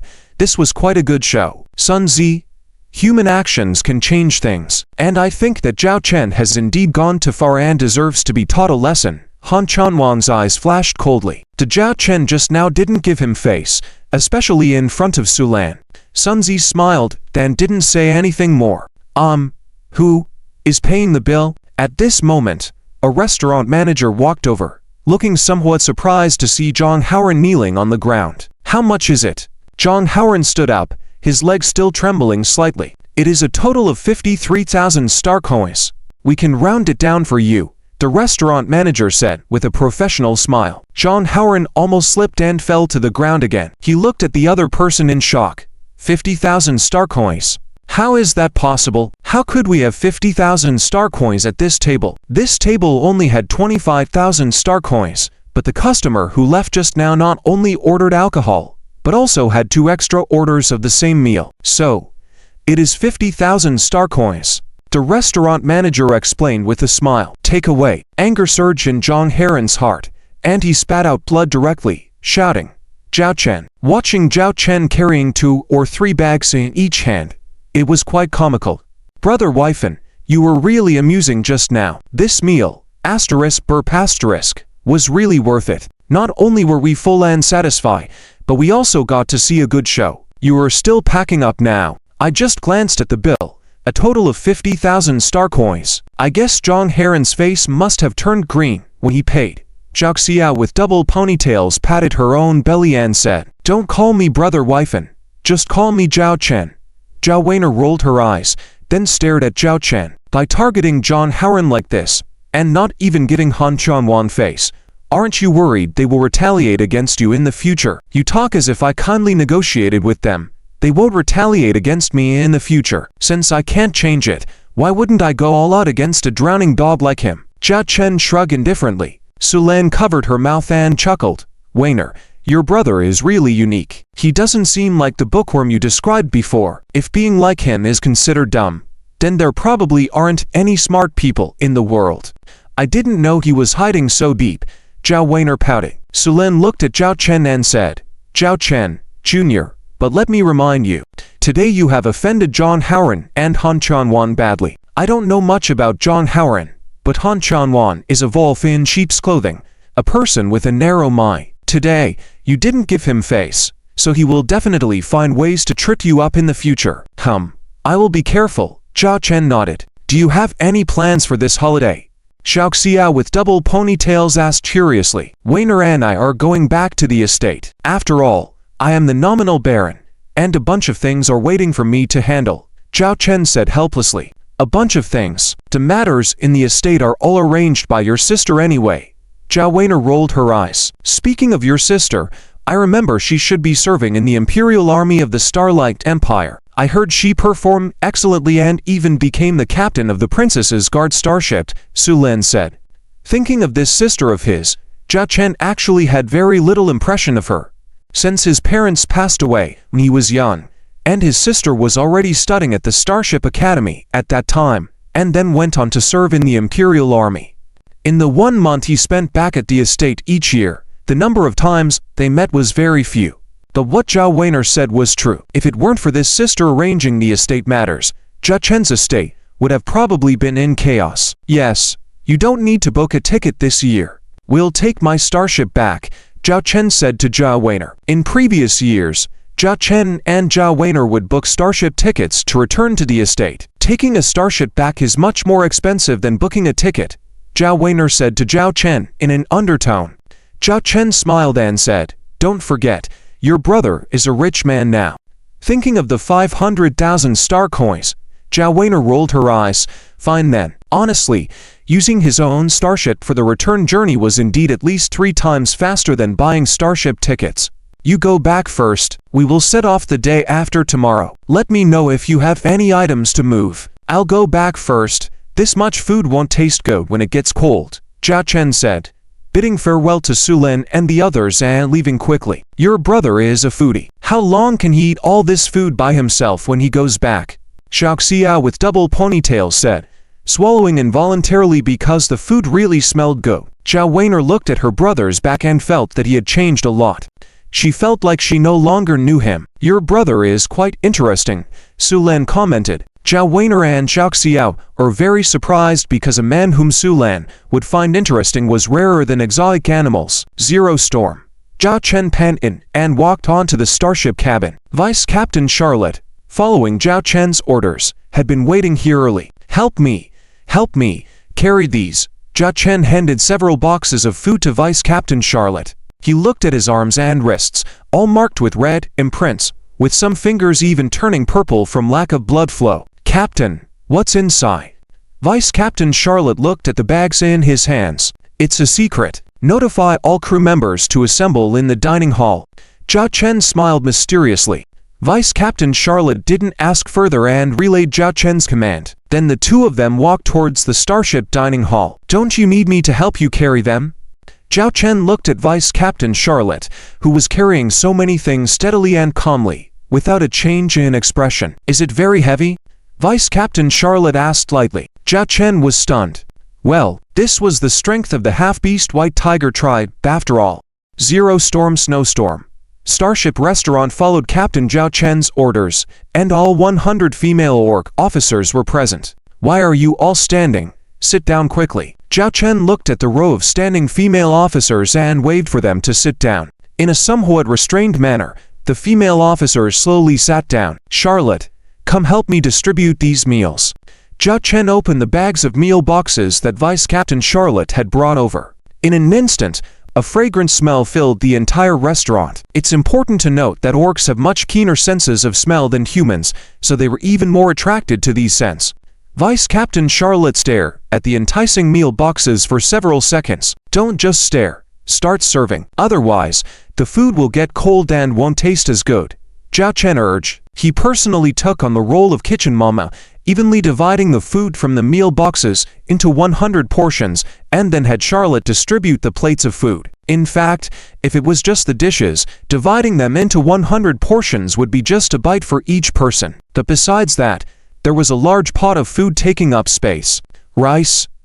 Looking at the white rice, many of the female orc officers couldn't help but swallow their saliva. Distribute all of these. Vice Captain Charlotte couldn't quite figure out what Zhao Chen was up to. What's wrong? This is everyone's lunch for today, Zhao Chen casually remarked. Lunch. These mouth-watering delicacies that they smelled. Upon hearing Captain Zhao Chen's words, Charlotte and the 100 female officers present were dumbfounded. staring in disbelief at this captain they were starting to become familiar with.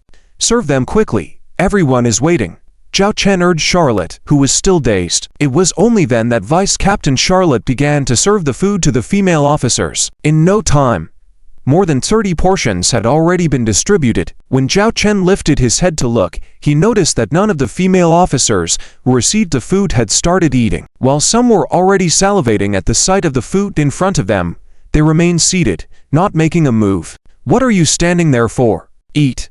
Those who have food can start first. Those who don't have it can wait a bit longer. No rush. Everyone will have their share," Zhao Chen said. Seeing that no one was moving, Zhao Chen pretended to be angry and said, "This is an order." At this point, the female officers who received food finally started eating. Initially a bit hesitant, they took small bites at first. But soon, the stimulation on their taste buds overwhelmed them, and they couldn't hold back. After enduring years of artificial food, it was like a person in the desert finally getting to drink water. They began devouring the food like mad, some even using their hands. A serving of food was finished in less than 3 minutes, and everyone was still licking the plates and utensils, wanting more. Watching the female officers with animal ears licking the plates, Zhao Chen found it both cute and heart-wrenching. Many of these officers were younger than him, some even underage. Of course, in Zhao Chen's mind, there was no distinction between minors and adults among the orc community. As long as they could fight, they were considered adults, so generally, orc children ages 12 or 13 would be thrown into battle and work, regardless of gender. Only through fighting and working could they earn a day's ration. Soon, all 100 portions of food were distributed. For the final portion, Zhao Chen personally served Vice Captain Charlotte. "Tasted quickly, it's delicious, especially these fruits." Vice Captain Charlotte looked at the abundant food in the plate, including a crescent-shaped apple slice as small berries. She looked at Zhao Chen. "Aren't you going to eat?" "I already did. I'm quite full. Look at my belly if you don't believe me," Zhao Chen said, patting his round belly without hesitation. Vice Captain Charlotte chuckled and then lowered her head to eat. After a few bites, Zhao Chen noticed that her head was almost level with the plate. Initially confused about this, Zhao Chen saw the glistening in the corner of Charlotte's eyes. He understood what Charlotte was concealing. At that moment, Zhao Chen heard crying coming from the restaurant. Some female officers were eating and crying at the same time, tears mixing with the food in their mouths. Perhaps they cried because the food was so delicious, or perhaps because this moment of joy reminded them of their past struggles, remembering their siblings back home who fought just to survive. For the first time, they realized that food was not just for sustenance, but also for such a wonderful experience. "Keep eating. I have an announcement to make," Zhao Chen suddenly spoke, surprising all the female officers in the restaurant. Some who were eating paused at his words. "It's okay, keep eating. Just listen to me." Zhao Chen gestured for the female officers to continue eating, but they still looked at him. Helplessly, Zhao Chen turned to Charlotte, who had also stopped eating and was watching him. Charlotte understood his message and reluctantly resumed eating, but her pace slowed down noticeably. "What I want to talk about is regarding everyone's welfare benefits. We agreed before that if you work for me for 3 years, I'll grant you freedom." But some details were not clear. For example, the issue of officers' meal benefits. Zhao Chen looked at Vice Captain Charlotte. "Vice Captain, how were the meal benefits for officers in your previous fleet?" Vice Captain Charlotte paused, then said, "The standard was 0.01 star credits per day." Zhao Chen's mouth twitched slightly. 0.01 star credits. That was basically the cost of a single artificial meal. Just one. This meant they were on a 1 meal per day system. I did the math, and we're getting rid of artificial food. In the future, all our food will be natural. It won't be as lavish as today, but we'll ensure 3 decent meals a day. We're setting the standard at 0.3 star credits per person per day, with a maximum of 10 star credits per month. As for the specific food, I'll discuss that with the logistics department responsible for meals later, Zhao Chen announced nonchalantly, but everyone present was stunned. After a long pause, a 15-year-old female orc officer with a tearful voice said softly, "So, we can all have rice for every meal now." "Every meal with rice." Zhao Chen furrowed his brow slightly. Some female crew members' eyes began to dim. Zhao Chen shook his head and said, "Having rice every day is a bit difficult, because we can have porridge in the morning, bread for breakfast, noodles for lunch, and have a proper meal or other foods in the evening. Upon hearing the captain's words, those female crew members whose eyes had dimmed suddenly felt as if they were back in heaven. "All right, you all continue eating. I need to attend to other matters first." Zhao Chen looked at the repressed joy on those female crew members' faces and tactfully left the dining hall. At that moment, as he walked out of the restaurant, he could hear laughter and joyous voices behind him. "Oh my goodness, we can actually have rice for every meal every day. Is the captain fooling us? How is this possible? Our former Lord's fleet never had such treatment. I think the captain wouldn't deceive us. Just look at the food the captain served us earlier. It's simply the most delicious thing I've ever eaten in my life. Does the captain need to deceive us? We are slaves bought by the captain. Even if he doesn't give us these, we would still have to work honestly for the captain." A slight smile appeared at the corner of Zhao Chen's mouth. This was what he wanted. He didn't want a lifeless slave fleet. He wanted an elite fleet with morale and a fighting spirit.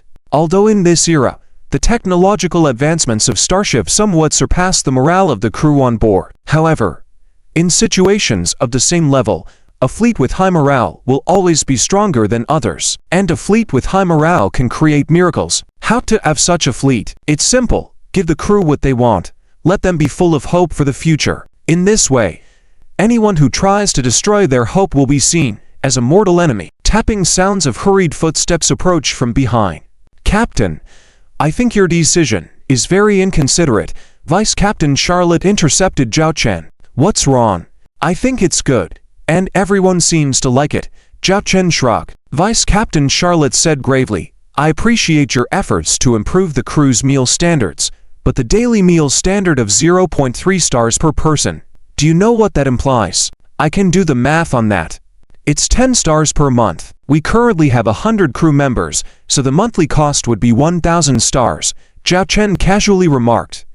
Vice Captain Charlotte spoke solemnly. 1,000 stars. Do you know how many energy blocks, military supplies, missiles, and bullets that some can purchase? Smiling at Charlotte, Zhao Chen said, "Is that all?" Vice Captain Charlotte continued, "You can raise everyone's food allowance. I think 0.1 or even 0.05 per day is enough, and people don't need to completely give up synthetic foods."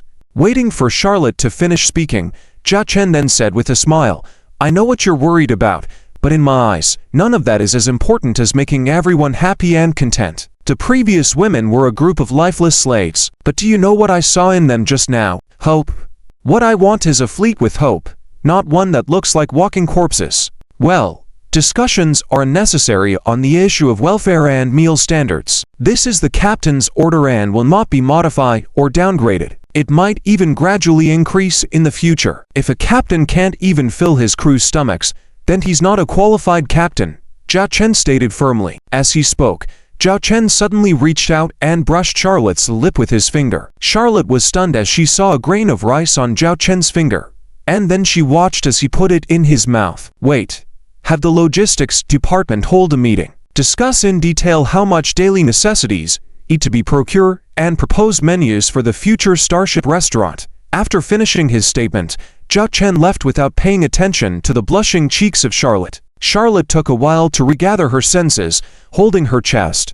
The captain's actions just now truly touched her heartstrings, especially his unwavering demand to set the luxurious meal standards, leaving her with an indescribable feeling. "Menu settled. From now on, you will provide meals to the crew according to this menu. Because we are setting out on a long voyage in a few days, I will procure a batch of living necessities and military supplies. Charlotte, you're responsible for preparing a detailed list from me. I'll have the needed supplies and goods delivered to us. You don't have to worry about the funds. Just calculate based on the actual situation aboard the Zero Blizzard." Zhao Chen addressed the senior female officers present. "Why yes, of course," Vice Captain Charlotte replied. But since she entered the room, she had not made eye contact with Zhao Chen. "You can start preparing in the logistics department. I'll order a batch of food ingredients to be delivered within 3 hours. Our meal standards will begin from dinner tonight," Zhao Chen declared. "Yes." The female crew members from the logistics department cheered enthusiastically and then left the meeting room. Zhao Chen looked at Charlotte. Before he could say anything, Charlotte left hastily after leaving a remark. I'll go tally up the quantities of living necessities and military supplies needed. Feeling puzzled, Zhao Chen wondered why he seemed a bit strange as a captain. That night, the news of changing the menu at the Starship restaurant spread quickly throughout all the Starship positions. They thought it would take some time for the commander's policy to be implemented, but unexpectedly, it was modified the same evening after announcing it at noon. Soon, female crew members not on duty flocked to the restaurant. By now, the restaurant was completely transformed. Even the setting had changed. Originally, meal consumption was regulated, but it was now switched to a choice-based system. Previously, there were only 1 or 2 options for each meal, mainly synthetic foods in preset portions. But now things were different. In addition to the displayed food choices, crew members could place orders directly with the kitchen for what they wanted to eat, with the kitchen preparing it on the spot. Of course, the selected food had to be from the menu, and the price was slightly higher. The menu expanded to over a dozen categories for breakfast, lunch, and dinner. Each female soldier's monthly meal quota had also been set to 10 stars. Each dining female crew member could now freely order, as long as they didn't exceed this quota per month, and waste was strictly prohibited. There's meat in here.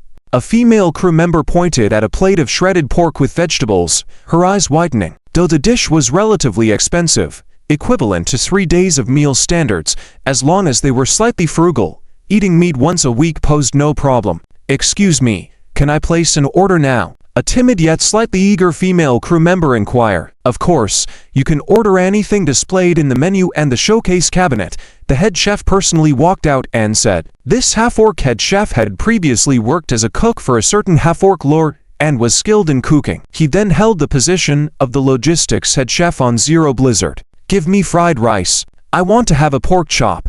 I'll have a bowl of rice and a portion of vegetables. I want to eat beef noodles." Note: this excerpt is a work of fiction and does not reflect real-life events or individuals. Originally, this was the room of the second deputy captain, but since I only have one deputy captain and I thought of bringing you back this time, this room has been empty all along. "You will stay here for these few days," Zhao Chen said as he carried his sister's luggage, pointing to the single room for the deputy captain in front of them. "Not bad," Zhao Wanner commented while looking around the room. "What about your starship?" Zhao Chen asked.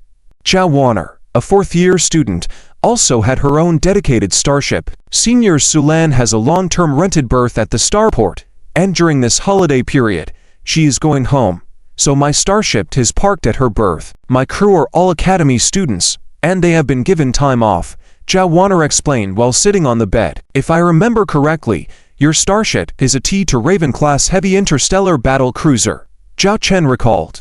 Zhao Wanner nodded. When Zhao Wanner chose a 4th-year starship, she faced a situation similar to Zhao Chen's, lacking funds and having to select from the Academy's starship warehouse.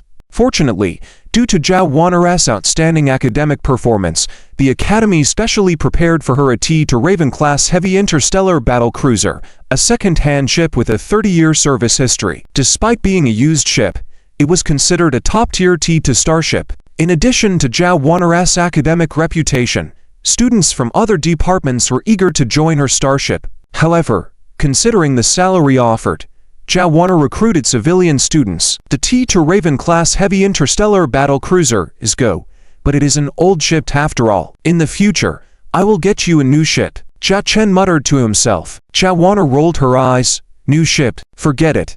Don't think just because you scrounged up 500,000 star coins from John Howren, you can act high and mighty. 500,000 star coins won't even be enough for the down payment on a T-2 starship." Zhao Chen chuckled. He didn't tell Zhao Wanner about another deal he had completed, selling the starship technology of a T-1 Fleet-class medium interstellar destroyer, which earned him a substantial 3 million star coins. Additionally, he had no intention of buying a starship. He had his own system with plenty of starship technology, so why bother buying one? You just talk big. If you believe in your brother, tell me what type of ship you want, and I'll arrange it for you by the end of this year. Zhao Chen waved his hand dismissively. Zhao Wanner smirked. All talk, no action. Of course, Zhao Wanner didn't believe Zhao Chen. After all, a T-2 carrier-class starship, even a light version, would cost no less than 10 million star coins. "All right, let's go eat after we pack up," Zhao Chen said as he walked to the door. After waiting a while for Zhao Wanner to finish,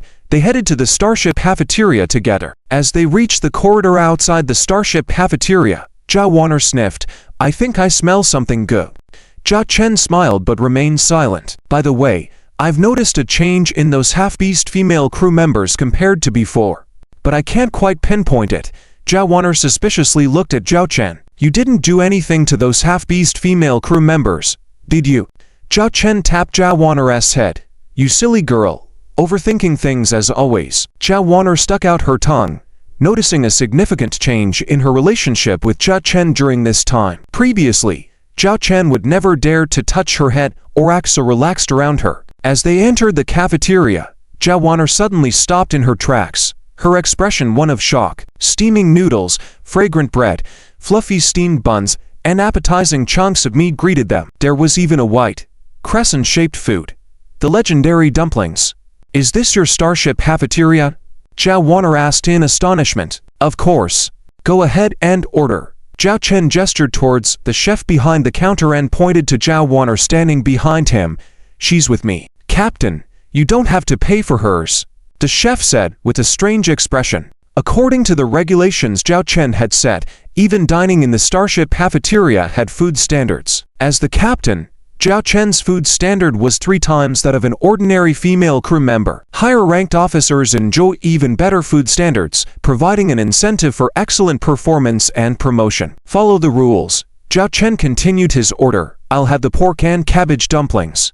Many items on the menu were set by Zhao Chen himself, showcasing a variety of Chinese cuisine. Dumplings, a famous dish even in this world, were rumored to have originated from an ancient recipe from a blue star. However, due to the expensive natural ingredients, these dishes had become delicacies over time.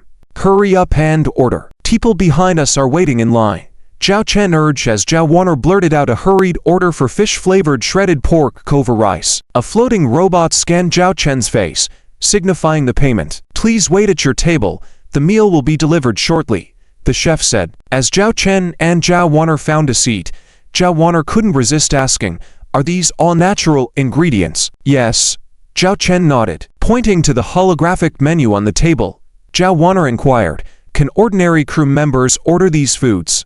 "Everyone has their own food standards, as long as they don't exceed their limit and don't waste," Zhao Chen explained. "What's the food standard for ordinary crew members?" Zhao Wan'er asked. 0.3 star coins per day, not exceeding 10 star coins per month, Zhao Chen responded. 10 star coins, Zhao Wan'er exclaimed, drawing attention from nearby diners. She lowered her voice. "Are you crazy? 10 star coins. Even the elite guard fleets of our Starlight Empire don't have such high food standards. I only set my crew's food standard at 0.05 star coins per day. If they don't have this high standard, why can't I set it? This is my starship. I can set the standards as I please." Zhao Chen smiled. Zhao Wan'er covered her face.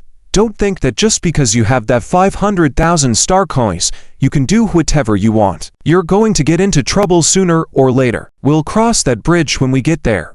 Zhao Chen shrugged. As they enjoyed their meal, Zhao Wan'er controlled her urge to lecture Zhao Chen, but just as she was about to resume, her terminal beeped, indicating a message. She opened it and her face paled. "Something has happened at the Old Dragon star system." "What happened?" Zhao Chen inquired. Zhao Wan'er projected the message for him to see. "This is a messenger left by Sister in the Old Dragon star system. The Old Dragon star system has someone colluding with outsiders, attempting to assassinate the Zhao family. Second young master and third miss.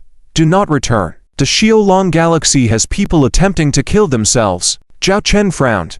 This sudden news could disrupt his original plan. "This person is a trusted spy left by my sister in the Xiaolong galaxy. Only my sister and I know her identity, so the information she sent must be true. I think maybe we should postpone going back to our territory for now," Zhao Wan'er said with some concern. "Is it possible to contact this person?"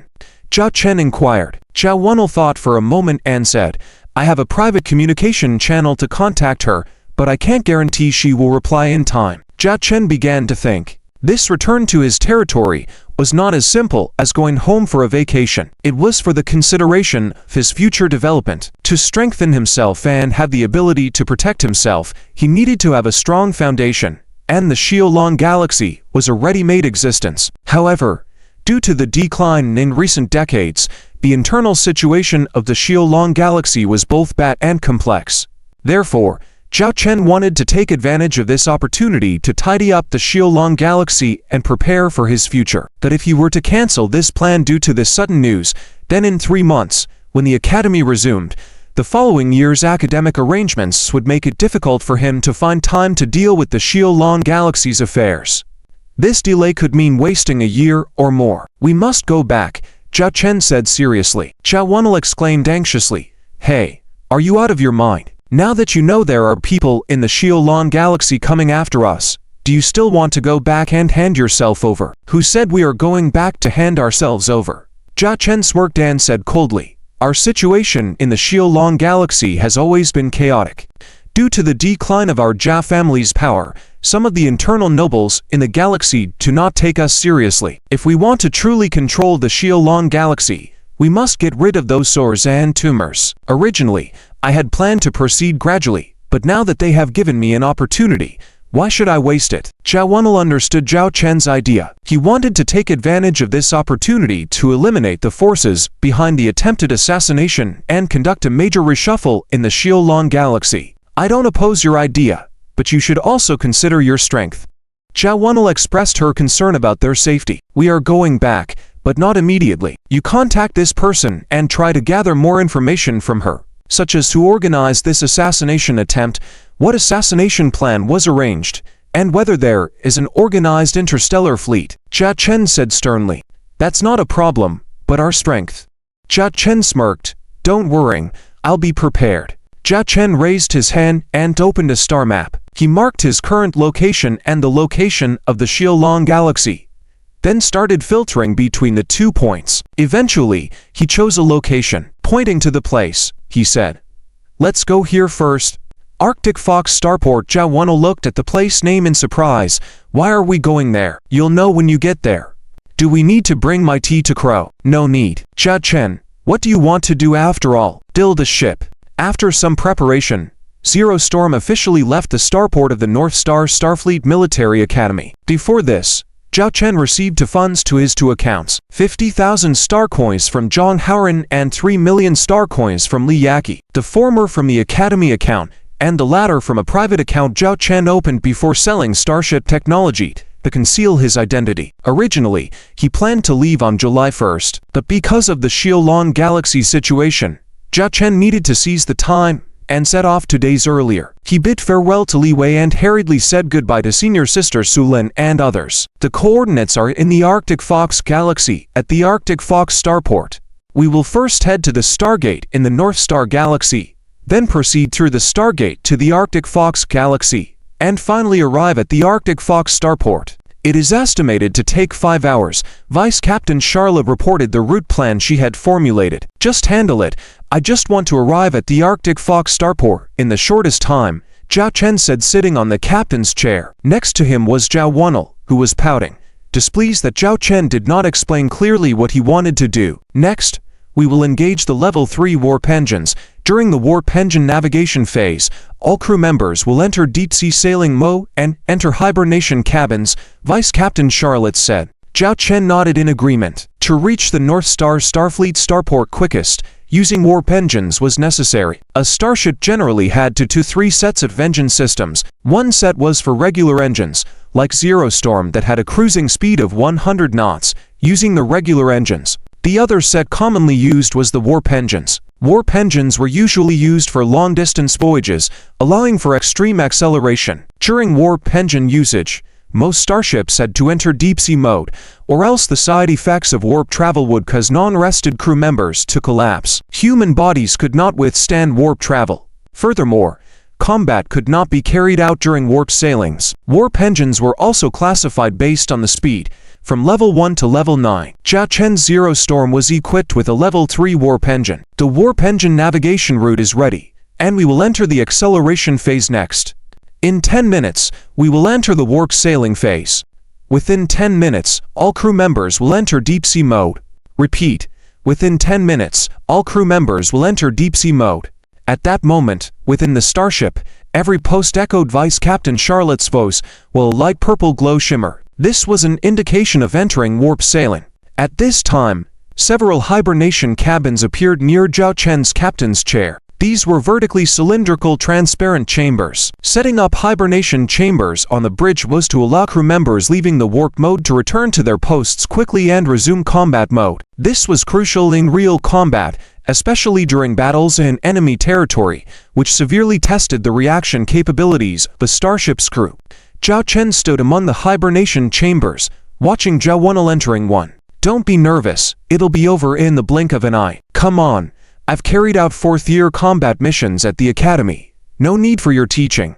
Zhao Wen'el rolled her eyes, then initiated her hibernation chamber. A transparent cover sealed the chamber, and a light blue liquid was injected. In this hibernation fluid, people could breathe autonomously while being induced into a hypnotic state. Zhao Wen'el had closed her eyes and was tranquil like Sleeping Beauty under the water.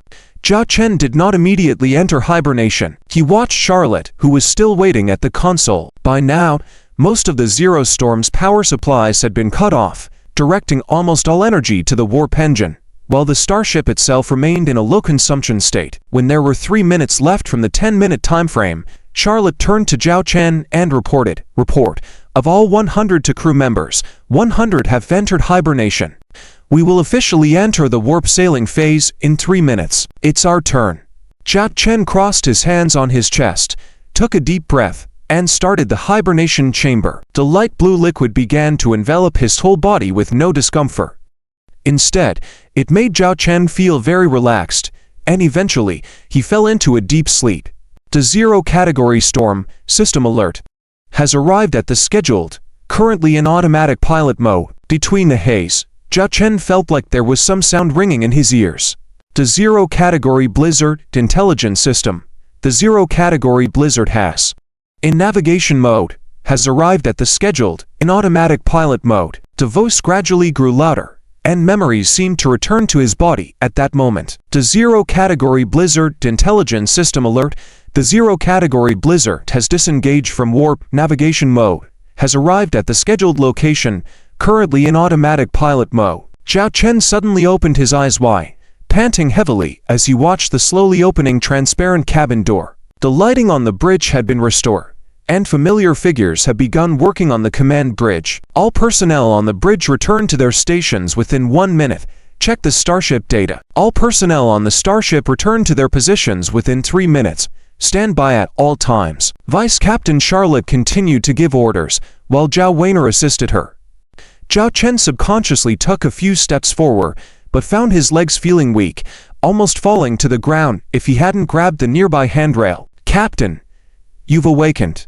My ship has successfully reached the outer perimeter of the North Star Galaxy. All starship indicators are normal, and we have resumed regular navigation status." Vice Captain Charlotte saw Zhao Chen and immediately reported the current situation. "Are you all awake before me?"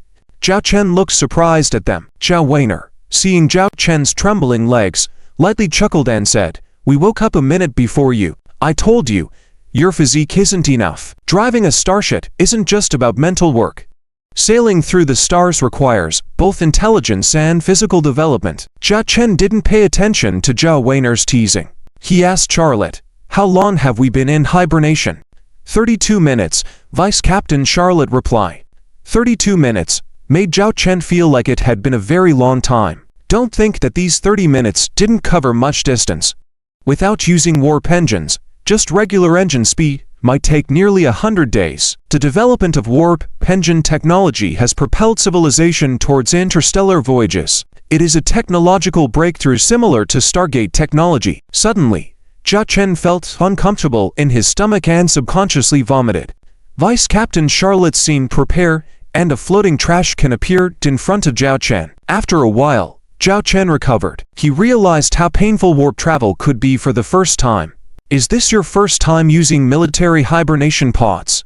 When traveling back and forth to the old Dragon Galaxy and the Academy, you use travel hibernation pods, which have a recovery phase for your body to adapt. But military hibernation pods are not as comfortable. When you reach the 4th year, you'll have practice in this area, and most first-timers will vomit," explained Zhao Wen'el, seemingly bragging about her better constitution than Zhao Chen. Ignoring Zhao Wen'el, Zhao Chen sat shakily in his captain's chair, looking around the bridge. He was the last to awaken, and everyone else's hibernation pod had already sunk beneath the bridge's surface, while Zhao Chen's pod was just starting to descend. Apply for Stargate passage. Destination: Arctic Fox Star System Stargate.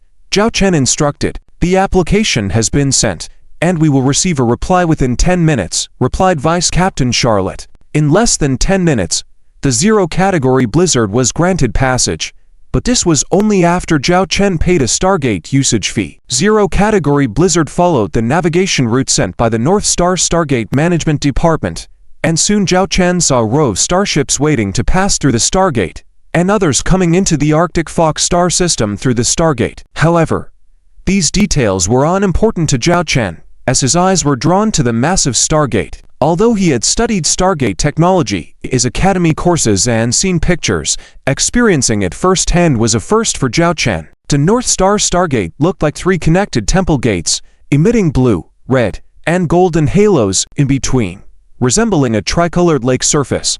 Zhao Chen's brain flooded with information about the Stargate. The North Star Stargate used a T3 class Trigod Gate class Stargate, an independently developed T3 class Stargate by the Starlight Empire, constituting over 70% of the Stargate network within the Empire. The Vice Captain brought Zhao Chen back from his reverie. Heading towards Arctic Fox Starport, Zhao Chen issued the navigation order. From the North Star System to the Arctic Fox Star System, Zhao Chen didn't feel anything special. If he wasn't told, he might not even realize he had arrived in another star system, because basically, everything he could see was almost the same. The pitch-black universe, the boundless space, and planets of various shapes, moons, asteroids. When Zhao Chen woke up again from the hibernation pod, the discomfort from the first time had slightly subsided, but his legs were still trembling. "Captain, my ship has reached the outskirts of the Arctic Fox Starport," Vice Captain Charlotte reported. Zhao Chen looked at the huge starport in front of him,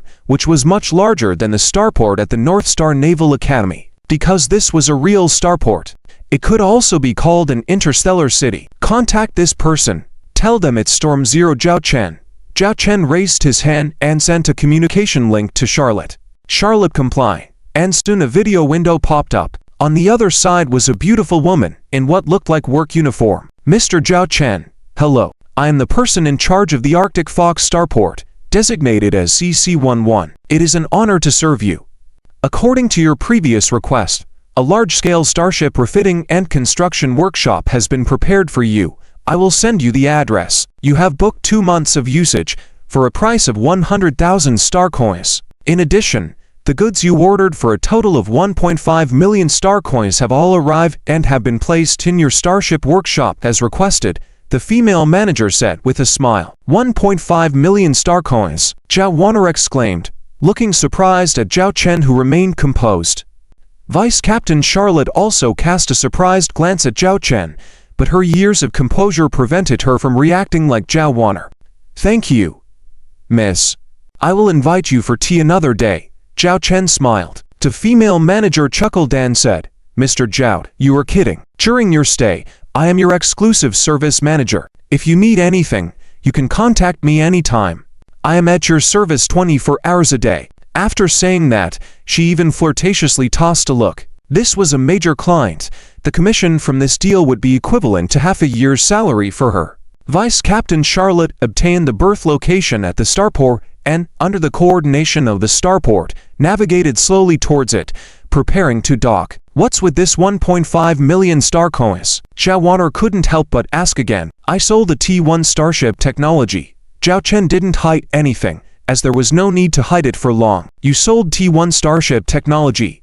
Zhao Wanner was dumbfounded. Zhao Chen took out an imperial card, clicked on it, and a holographic display of the balance appeared. "Over 1.9 million star coins. Where did you get so many star coins?" Zhao Wanner was astonished. Even the family fortune of the Z-Lon star system didn't have that much. "I sold the T1 starship technology for 3 million, and then got 500,000 from Zhang Haoren. Renting the starship workshop at the Arctic Fox Starport for 2 months cost 100,000 star coins. The goods I ordered cost 1.5 million star coins, and the supplies before Storm Zero Blizzard set sail cost 10,000 star coins. Adding all these up, it's about 1.9 million star coins left."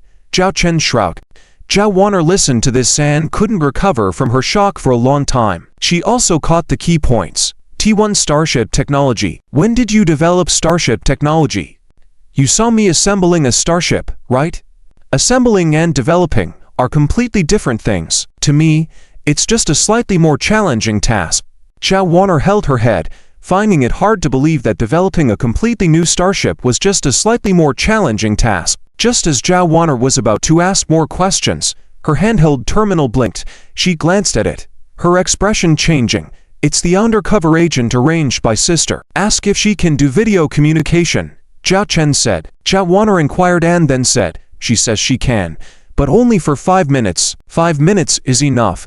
The video communication opened quickly. A video window appeared in front of Zhao Chen and Zhao Wanner. On the other side was a courteous woman. Zhao Chen recalled the information of this woman from the Zilon Star Systems Interstellar Trade Industry. A minor manager. She turned out to be the undercover agent arranged by the big sister, named John Hong. Second young master, third young miss. John Hong bowed slightly. Let's get straight to the point. Tell me about the situation in the Zilon Star System, Zhao Chen asked directly. John Hong was startled. She didn't expect the former submissive second young master to sound so assertive, but that was exactly what she needed to address. I received a message 2 days ago. Several nobles from the Zilon Star System colluded with interstellar pirates. They plan to ambush you and the third young miss while you return on vacation to the Zilon Star System. They want to use the interstellar pirates to ambush you so that they can request the Empire to elect a new lord. And since I couldn't contact the young lady, you and the third young miss must not return now, John Hong said. Interstellar pirate attack. Zhao Chen scoffed. Such a tactic was really old-fashioned but undeniably effective. Do you know how many starships the interstellar pirates they contacted are preparing to ambush us with? Also, provide me with the list of nobles involved in this plan, and the number of starships they control, Zhao Chen inquired. John Hong didn't understand why Zhao Chen was asking this, but coincidentally, she happened to know. The group of interstellar pirates isn't that significant, they are just passing through. There are only 30 starships. 5 of them are T2 starships, the rest are T1 starships. I have a list of the Zilon Star System nobles involved in planning this, and if the second young master needs it, I can transfer it to you. The fleets controlled by these nobles consist of just over 10 starships, mostly T1 starships, with a couple of families owning 1 or 2 T2 starships, she revealed. Send me the list immediately, and continue to remain in hiding. Inform me immediately if you have any other information, Zhao Chen commanded. Yes. John Hong was puzzled about why she so readily obeyed the second young master's command. She hurriedly asked, What are your plans, second young master? For now, we won't return. I will contact you if there are other plans, Zhao Chen said. Let me try to contact the young lady. If she intervenes, this situation can be resolved. I can't contact for too long here, so I'll stop here. Second young master, third young miss, be safe. John Hong finished speaking and ended the communication. At that moment, a list appeared in front of Zhao Chen and Zhao Wanner. There was the Kui family, the Bao family, with numerous small and large family influences, most of which were insignificant minor powers. Only these 2 names at the top were exceptional for the Zilon Star System. I never expected the Kui family and Dao family to collude with interstellar pirates to try to kill us, Zhao Wanner said resentfully. The Kui family and Bao family's power in the Zilon Star System has long surpassed our Zhao family. Our position as lords is just a title. Their desires have become insatiable. They don't want to remain mere nobles within a star system, Zhao Chen said, looking at the list, somewhat amazed. But what do we do now? Oh, wait. You haven't explained why we came to this Arctic Fox starport. Zhao Wanner's current questions were like an erupting volcano inside her. I mentioned it before, didn't I? To build a starship, Zhao Chen said. Build a starship? What kind of starship? Zhao Wanner asked in amazement. By this time, the Storm Zero Blizzard had already navigated into the large starship workshop. This starship workshop was many times larger than the one at the North Star Naval Academy. Even with the Storm Zero Blizzard docked inside, there was still plenty of space. We came to the Arctic Fox starport because they have some of the rare large starship workshops that are well equipped in the northern star region of the Starlight Empire. They have all the necessary materials readily available, greatly increasing the speed of starship construction, Zhao Chen said excitedly, looking at the starship workshop before him. Starship construction. The what starship are you going to build? Zhao Wan'er couldn't help but ask. Zhao Chen raised his hand, and a holographic image of a starship appeared in front of Zhao Wan'er, immediately capturing her attention. It was a magnificent carrier starship. It's this one. Are you planning to build a carrier starship? Zhao Wan'er looked surprised at Zhao Chen, and Charlotte also shot him a shocked glance. To be precise, it's a T to Queen B-class heavy carrier starship, and it's a starship technology that I researched on my own. Zhao Chen unabashedly took the credit upon himself, as it was a system product and no one would compete with him. Researched by you? Zhao Wan'er was amazed, looking at Zhao Chen with disbelief. As a genius student at the Northern Star Starship Military Academy, she was well aware of the importance of T2 carrier starship technology. Although T2 starships were not as powerful as T3 starships with star shields, for many Lord fleets, private fleets, and interstellar adventurers, T2 starships were the most cost-effective choice. As one of the carrier starship heroes, the value of it was obvious. Zhao Chen shrugged, not bothering to continue arguing with Zhao Wan'er about the matter because he had a lot of things to do and was in a hurry. Charlotte, I will give you some funds. During this time, you can purchase up to 500 female half-orc slaves through that female manager. My only requirement is that they must be female half-orc slaves, Zhao Chen ordered Charlotte, the deputy captain. Charlotte was shocked at the order, but was willing to comply if it meant saving half-orc slaves. Wan'er, for some time to come, unless it's Zhang Hong with intelligence reports, nobody should disturb me, Zhao Chen said, then left the blizzard No. 0. He headed to the other side of the large starship workshop, where there were multiple interstellar containers filled with various raw materials worth 1.5 million stars, and a starship manufacturing platform. Is he really going to build a T2 carrier starship all by himself? Zhao Wan'er mumbled. Alone? That seems unlikely. Charlotte, the deputy captain, also found it hard to believe, but as days passed, they started to believe that Zhao Chen was indeed determined to do so. He operated mechanical arms and various equipment day and night to start the starship construction project. The progress was remarkably fast. By the 5th day, Zhao Wan'er had already seen the completion of the carrier starship's keel. Zhao Wan'er stood on the platform, watching her brother, who appeared somewhat messy but continued to work. She felt that her brother was really distant from her, further than ever before. In just 5 days, he had completed the keel construction of a T2 carrier starship all by himself. Even in professional starship production companies, this step would take at least half a month. Zhao Chen had shortened the time threefold, and he had done it all by himself. Zhao Wan'er watched Zhao Chen's every step during those 5 days. He worked tirelessly, resting only briefly. There were processes he didn't need to operate at that moment. As Zhao Chen restricted himself to focus on the memories entwined with the body, his emotions and feelings began to overwhelm him, and he decided to accept them openly, regardless of whether he was the ordinary person Zhao Chen from the previous life or the second young master of the Z-Long star system. The most important thing was to follow his own intentions. At the end of August, it had been 2 months since the Northern Starfleet Military Academy took a break, also the time that Zhao Chen and others spent at the Arctic Fox starport. Originally, there was only one aircraft carrier starship in the starship construction area of the Starship Academy, but now a new aircraft carrier starship was on display. With its brand new hull armor, yellow and black body paint, and streamlined design, the entire ship was aesthetically pleasing and practical. Decided, the number 0 Blizzard looked like a child standing next to an adult. Zhao Chen took a deep breath, his tired body finally completing the last starship inspection. He swayed, almost falling to the ground. Done? Zhao Wan'er walked over, carrying a meal prepared for Zhao Chen. Yes, it's done. The next step is the sea trial test. Zhao Chen took the food from Zhao Wan'er, ignoring his dirty hands, and started eating. Who knows how he made it through these 2 months? He hadn't slept a full night's rest during this time. Thankfully, the medical technology here was advanced, and energy drinks kept him awake. Finally, after 2 months, he completed the construction of the T2 Hornet-class heavy aircraft carrier starship. Zhao Wan'er, who witnessed everything, truly believed in her brother's abilities.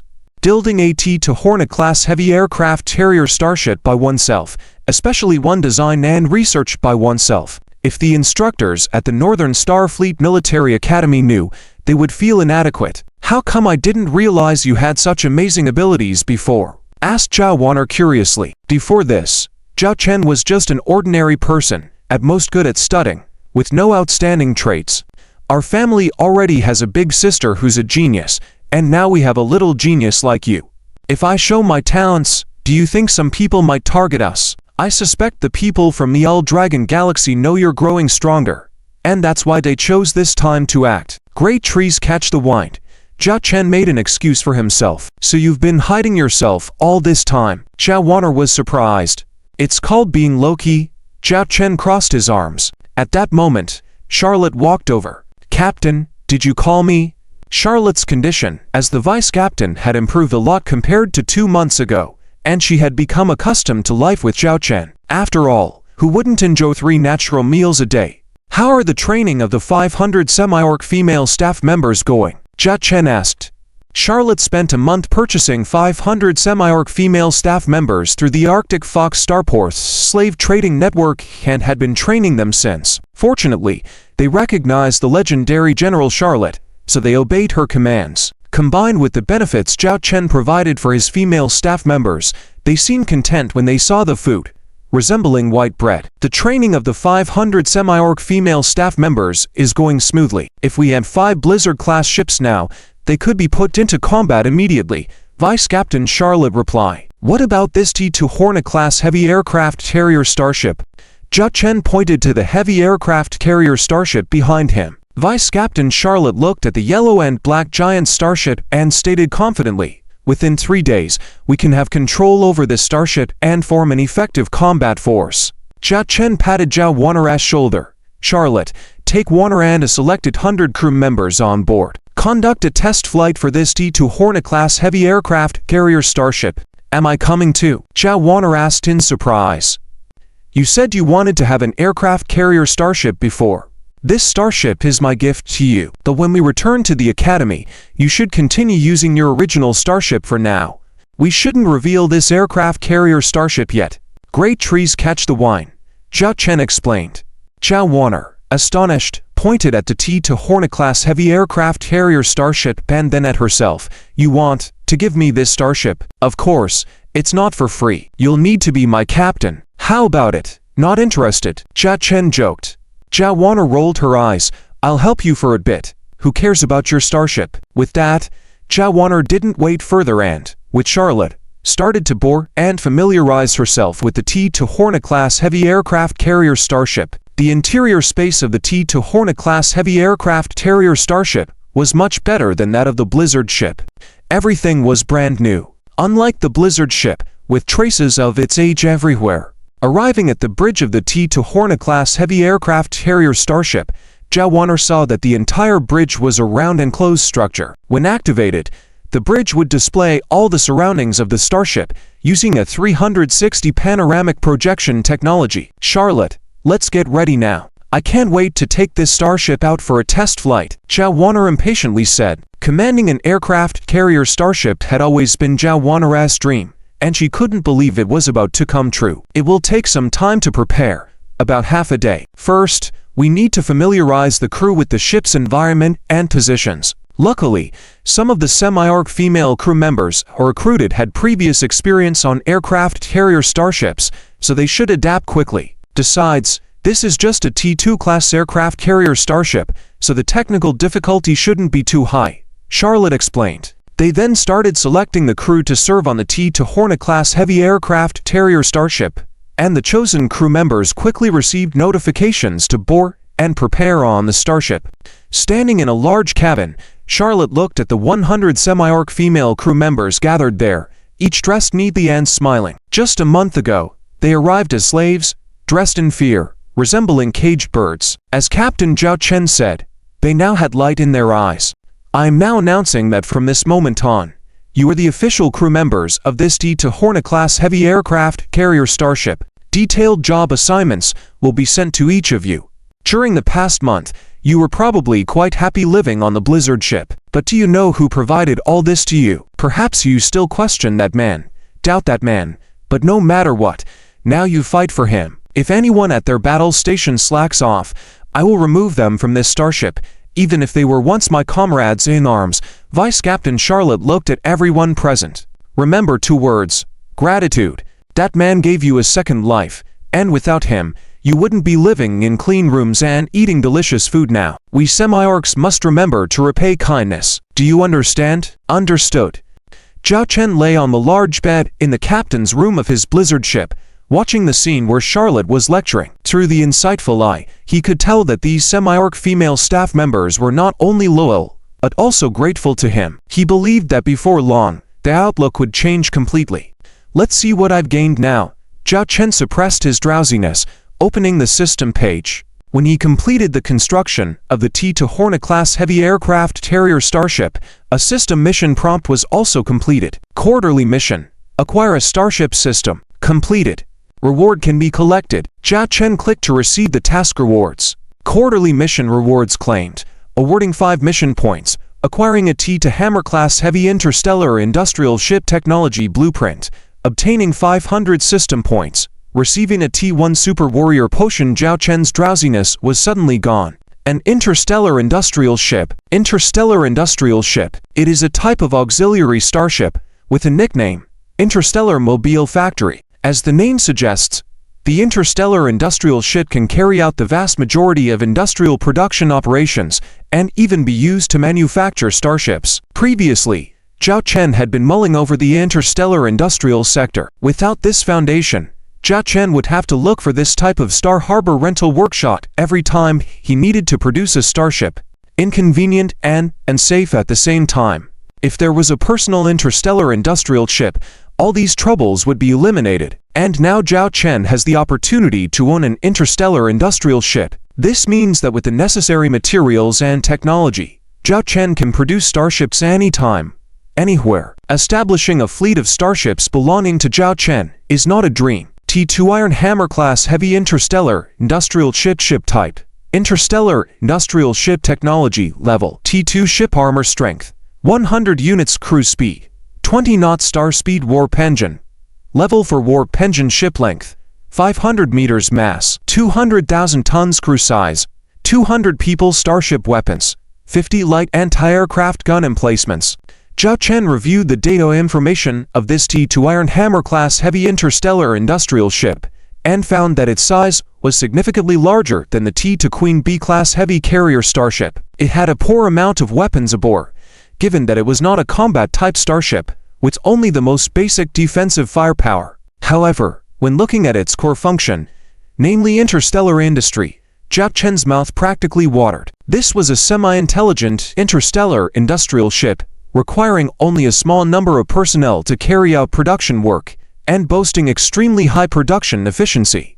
Definitely need to build one. Definitely need to build. Zhao Chen's eyes gleamed with determination. However, after calculating the construction cost, Zhao Chen was dumbfounded. The cost to build one was 2 million star coins. Damn, this is more expensive than the T-2 Queen Bee class heavy carrier starship.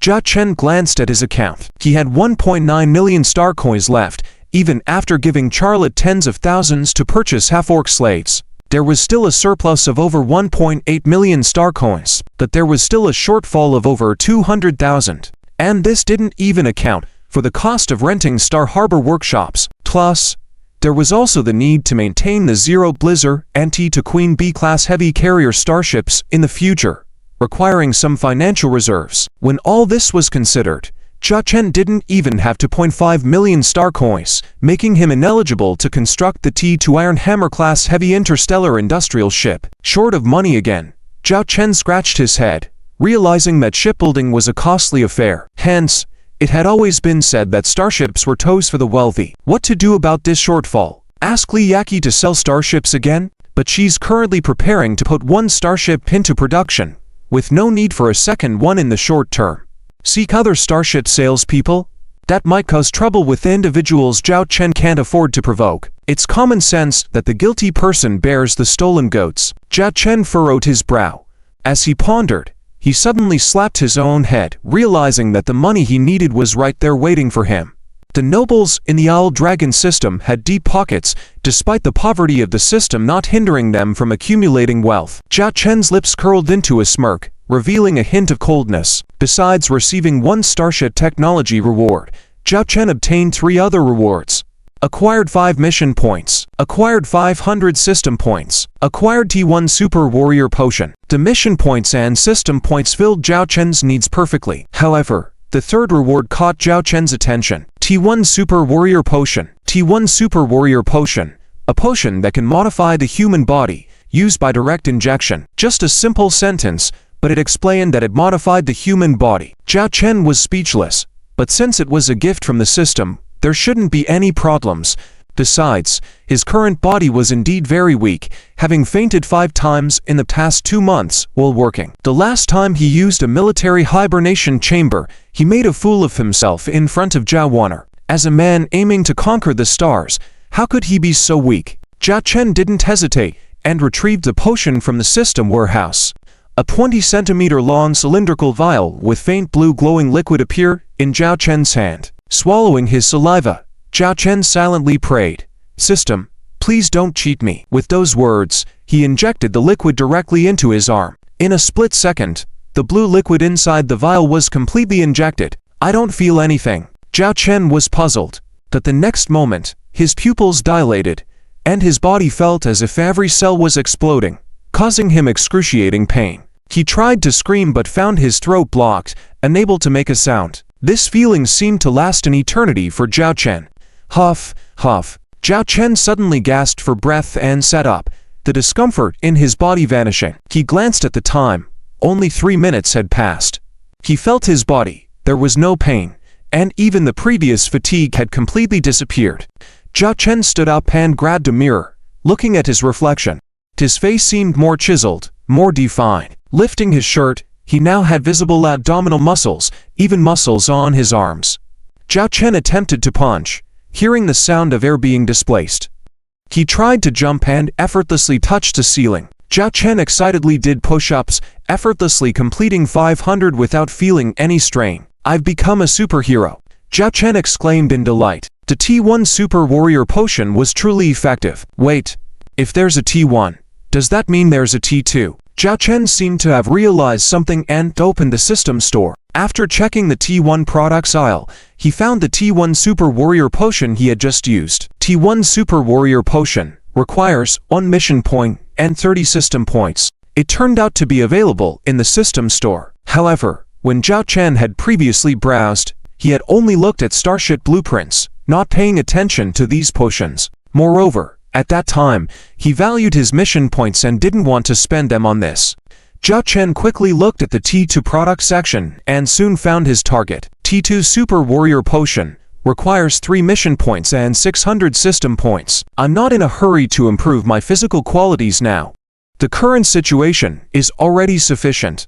When I'm wealthier in the future, I can exchange them later. Zhao Chen decided to hold off after seeing the price. Since the feeling of fatigue had disappeared, he went straight to the Zero Blizzard's bridge. "Hello, Captain." The half-orc female officer on the bridge immediately greeted him, observing the captain carefully and sensing that something was different about him today. He seemed taller and more handsome. Sitting in the captain's chair, Zhao Chen contacted the bridge of the T2 Queen B-class heavy carrier starship. On the video screen, Zhao Waner and Charlotte appeared. "Why aren't you resting?" Zhao Waner asked Zhao Chen. Zhao Chen replied, "I'm not tired now." "How's the preparation of our starship going?" "It will take another half a day to prepare," Charlotte responded. "All right, Charlotte, tally up the daily necessities and military supplies we need. Have everything ready before we set out, and the Zero Blizzard will accompany you on the test flight. Once the test is done, we'll head to the Owl Dragon system," Zhao Chen said. "In such a hurry?" Zhao Waner was surprised. Zhao Chen joked, "The Banquet has already kept them waiting for 2 months. Any longer would be inappropriate." He was eager to collect his fortunes. Report, all trial sailing tasks of the T2 Bumblebee-class heavy aircraft carrier starship have been completed with a completion rate of 100%. Please give instructions, Captain. Vice Captain Charlotte reported through video communication on the bridge of the T2 Bumblebee-class heavy aircraft carrier starship, while Zhao Chen was on the Zero Blizzard bridge. Zhao Chen nodded in satisfaction. "Since everything is ready, let's set off." Destination: the Owl Dragon Galaxy. Are we really going to destroy those interstellar pirates, With just our to starships, Zhao Warner, on the other end of the video window, asked with some worrying.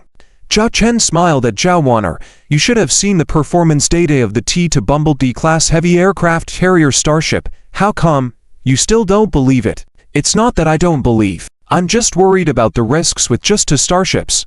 I'm concerned about any unexpected situations. Zhao Warner muttered. Zhao Chen's lips curved up. There won't be any unexpected situations during this operation. Oh, before we set off, send a message to John Hongfa. Inquire in detail about the data of the Interstellar Pirate Fleet starships, and also about the Noble Starship Fleet. It would be even better if we can get information on their starships. All right, I'll contact him. Zhao Warner responded. The communication ended. Zhao Warner sat on the captain's chair on the bridge of the T-2 Bumblebee-class heavy aircraft carrier starship, looking around. She still found it hard to believe she was actually on a T-2 aircraft carrier starship. Moreover, a starship with such terrifying performance. Charlotte, do you think this operation is dangerous? Zhao Warner looked at Charlotte. Having spent over 2 months together, Zhao Warner and Charlotte had a good relationship. Zhao Warner often sought Charlotte's help to learn about starship command and combat techniques. Charlotte didn't discriminate against this girl from the half-beast race and was open to her. If the information received from your informant is correct, the interstellar pirates, along with those aristocratic fleets attempting a rebellion, have less than 50 starships, most of which are T-1 starships. There should be no issues with this operation unless they have more than 20 T-2 starships or T-3 starship. After all, the T-2 Bumblebee-class heavy aircraft carrier starship your brother created is indeed formidable, as you should know. Charlotte, the vice captain, said earnestly. This is not just a T-2 aircraft carrier starship. It is essentially a quasi-D3 aircraft carrier starship. After all, who has seen a T-2 starship with starshield capabilities? The transmission was cut off. Zhao Warner gazed at the T-2 Bumblebee-class heavy aircraft carrier starship embarking on the journey to the Dragon Galaxy. The family members all looked towards Grandpa John, curious as to why he didn't act. Grandpa John whispered, I have never been loyal to the Zhao family. I am just a businessman. I only do things related to profit. First of all, even though we did not directly join the plans of the Bao family and the Kui family, once they succeed, we can benefit from it. After all, our Zhang family controls 70% of the interstellar trade channel in the Dragon Galaxy. Secondly, let's not forget about the young lady from the Zhao family. Do you really think that just because she hasn't returned in these years, she has truly severed ties with the Zhao family? Once the young lady knows about the rebellion of the Bao and Kui families, with her abilities, she can easily deal with them. If we openly stand with them, we will only become targets of the young lady from the Zhao family. So, the best choice for us is to observe quietly. A wise person always leaves themselves an escape route. After listening to Grandpa John's lengthy explanation, everyone suddenly understood. I heard Sasha say before, that Zhao Chen, that waste, defeated a Viscount's son in the academy with an assembled starship. Grandpa John looked at John Sasha. Sasha nodded. She had informed her father and grandfather about this as soon as she returned from the academy. With just one starship, can it really cause a stir? I've heard that the interstellar pirates hired by the Zhao and Kui families are professionals. They are all former professional interstellar military personnel. Jiang's father sneered, as if he could already see the scene of Zhao Chen, that waste, being killed. Speaking of which, during previous holidays, the siblings from the Zhao family should have returned with you, Sasha. Why haven't they come back yet? Could it be that they've discovered the actions of the Bao and Kui families? Ginger muttered from the side. Sasha said, according to the information we receive, that guy Zhao Chen and his sister first went to the Arctic Fox Galaxy. The news we received was that his Zero Blizzard ship needed repairs at the Arctic Fox starport. That they will come back this holiday, they just didn't specify a specific time. Just then, a steward-like man behind Grandpa John walked to the dining table and whispered a few words in Grandpa John's ear. Grandpa John looked at his family and said, the latest news is that our Baron has already departed from the Arctic Fox starport and is returning to the Dragon Galaxy. He is expected to arrive in 2 weeks, and after a brief stay, he will prepare to rush back to the North Star Starship Military Academy. In this way, the people from the Bao and Kui families can finally breathe a sigh of relief, John's father said enthusiastically. Grandpa John squinted at his impulsive son. Remember, This time, our Zhang family must be low-key. No one is allowed to stir up this matter. Summon all direct descendants of the Zhang family back to avoid trouble for our Zhang family. Yes, father. Zhang's father responded. 2 weeks later, in mid-September, two starships crossed the boundless space of the galaxy. Zero Blizzard Starship Intelligence System Prompt. Zero Blizzard has exited warp flight mode and has arrived at the scheduled location, currently in autopilot mode. Zhao Chen suddenly opened his eyes, feeling much more alert compared to the previous warp flight. This should be due to the T1 super soldier drug injection. The hatch of the cryo chamber opened. Although he had been immersed in blue liquid before, his clothes were already dry. He stepped out of the cryo chamber, his legs steady, and his spirits high. Captain, a half-beast female officer who had just awakened beside him looked at the already awake captain in amazement, noticing that the captain was in very good spirits. Just a while ago, she saw the captain's legs shaking right after waking up. Normally, it would take at least 3 months to fully adjust to the military cryo chamber. Let's get to work, Zhao Chen said calmly, beginning his own tasks. All personnel on the bridge returned to their positions within a minute. Check the starship's data. All personnel on the starship returned to their positions within 3 minutes. Stand by. Communication Department. Try to contact the T to Queen B-class heavy carrier starship. Starship Radar Department. Scan the surrounding starfields to see if we can find the T to Queen B-class heavy carrier starship. As Zhao Chen issued commands, a video window appeared, showing the bridge of the T to Queen B-class heavy carrier starship requesting communication. Zhao Chen accepted the call. On the other side was the bridge screen of the T to Queen B-class heavy carrier starship. You've arrived. Zhao Chen looked at Charlotte and Zhao Warner, who didn't seem to have just awakened. Zhao Warner said, "We arrived half a day earlier than you." Charlotte added, "If it wasn't to match the speed of the Zero Blizzard, according to the T to Queen B-class heavy carrier starship's warp engine, we could have arrived 5 days earlier." Zero Blizzard used a warp engine of level 3, while the T to Queen B-class heavy carrier starship used a level 4 warp engine, resulting in a significant speed difference in warp travel. As Charlotte said, if the T to Queen B-class heavy carrier starship had not set its speed to accompany the Zero Blizzard, they would have arrived in the Old Dragon Galaxy much earlier. I contacted John Han. She's very anxious about our sudden actions, repeatedly emphasizing the need for us to leave as soon as possible, Zhao Warner mentioned. Zhao Chen said, "Did John Hong provide any other useful information?" Zhao Warner transmitted a star map. According to the information John Hong obtained, the Bao and Kui families are planning to attack us at this point. Zhao Chen looked at the star map of the Old Dragon Galaxy. The location of the attack was essential as it was a bottleneck on the way to the star planet of the Zhao family in the Old Dragon Galaxy, and they calculated precisely where the warp flight would end early. If the Bao and Kui families' attack plan against us succeeds, they will immediately launch an attack on our home star, wiping out all the Zhao family descendants, Zhao Warner exclaimed indignantly. Our Zhao family has truly raised a pack of wolves, Zhao Warner continued. John Han also provided me with information on the starship models of the Interstellar pirate fleet, as well as the private fleet starship models of the Kui and Bao families. Send me both sets of information, Zhao Chen ordered. As the saying goes, knowing oneself and the enemy leads to 100 victories. Even though Zhao Chen already had full confidence, one must never be careless at any time. Soon, two pieces of information reached Zhao Chen's hands. Zhao Chen looked at the 2 information boxes, which not only contained the names and models of the starships, but also had model images, as these were some of the more common starships on the market. The Interstellar pirate fleet had a total of 30 starships, including 5 T2 starships, which were 1 T2 Grey Shark-class medium-sized interstellar cruiser, 2 T2 Ishtar-class heavy interstellar destroyers, and 2 T2 Iskar-class medium-sized interstellar escort ships.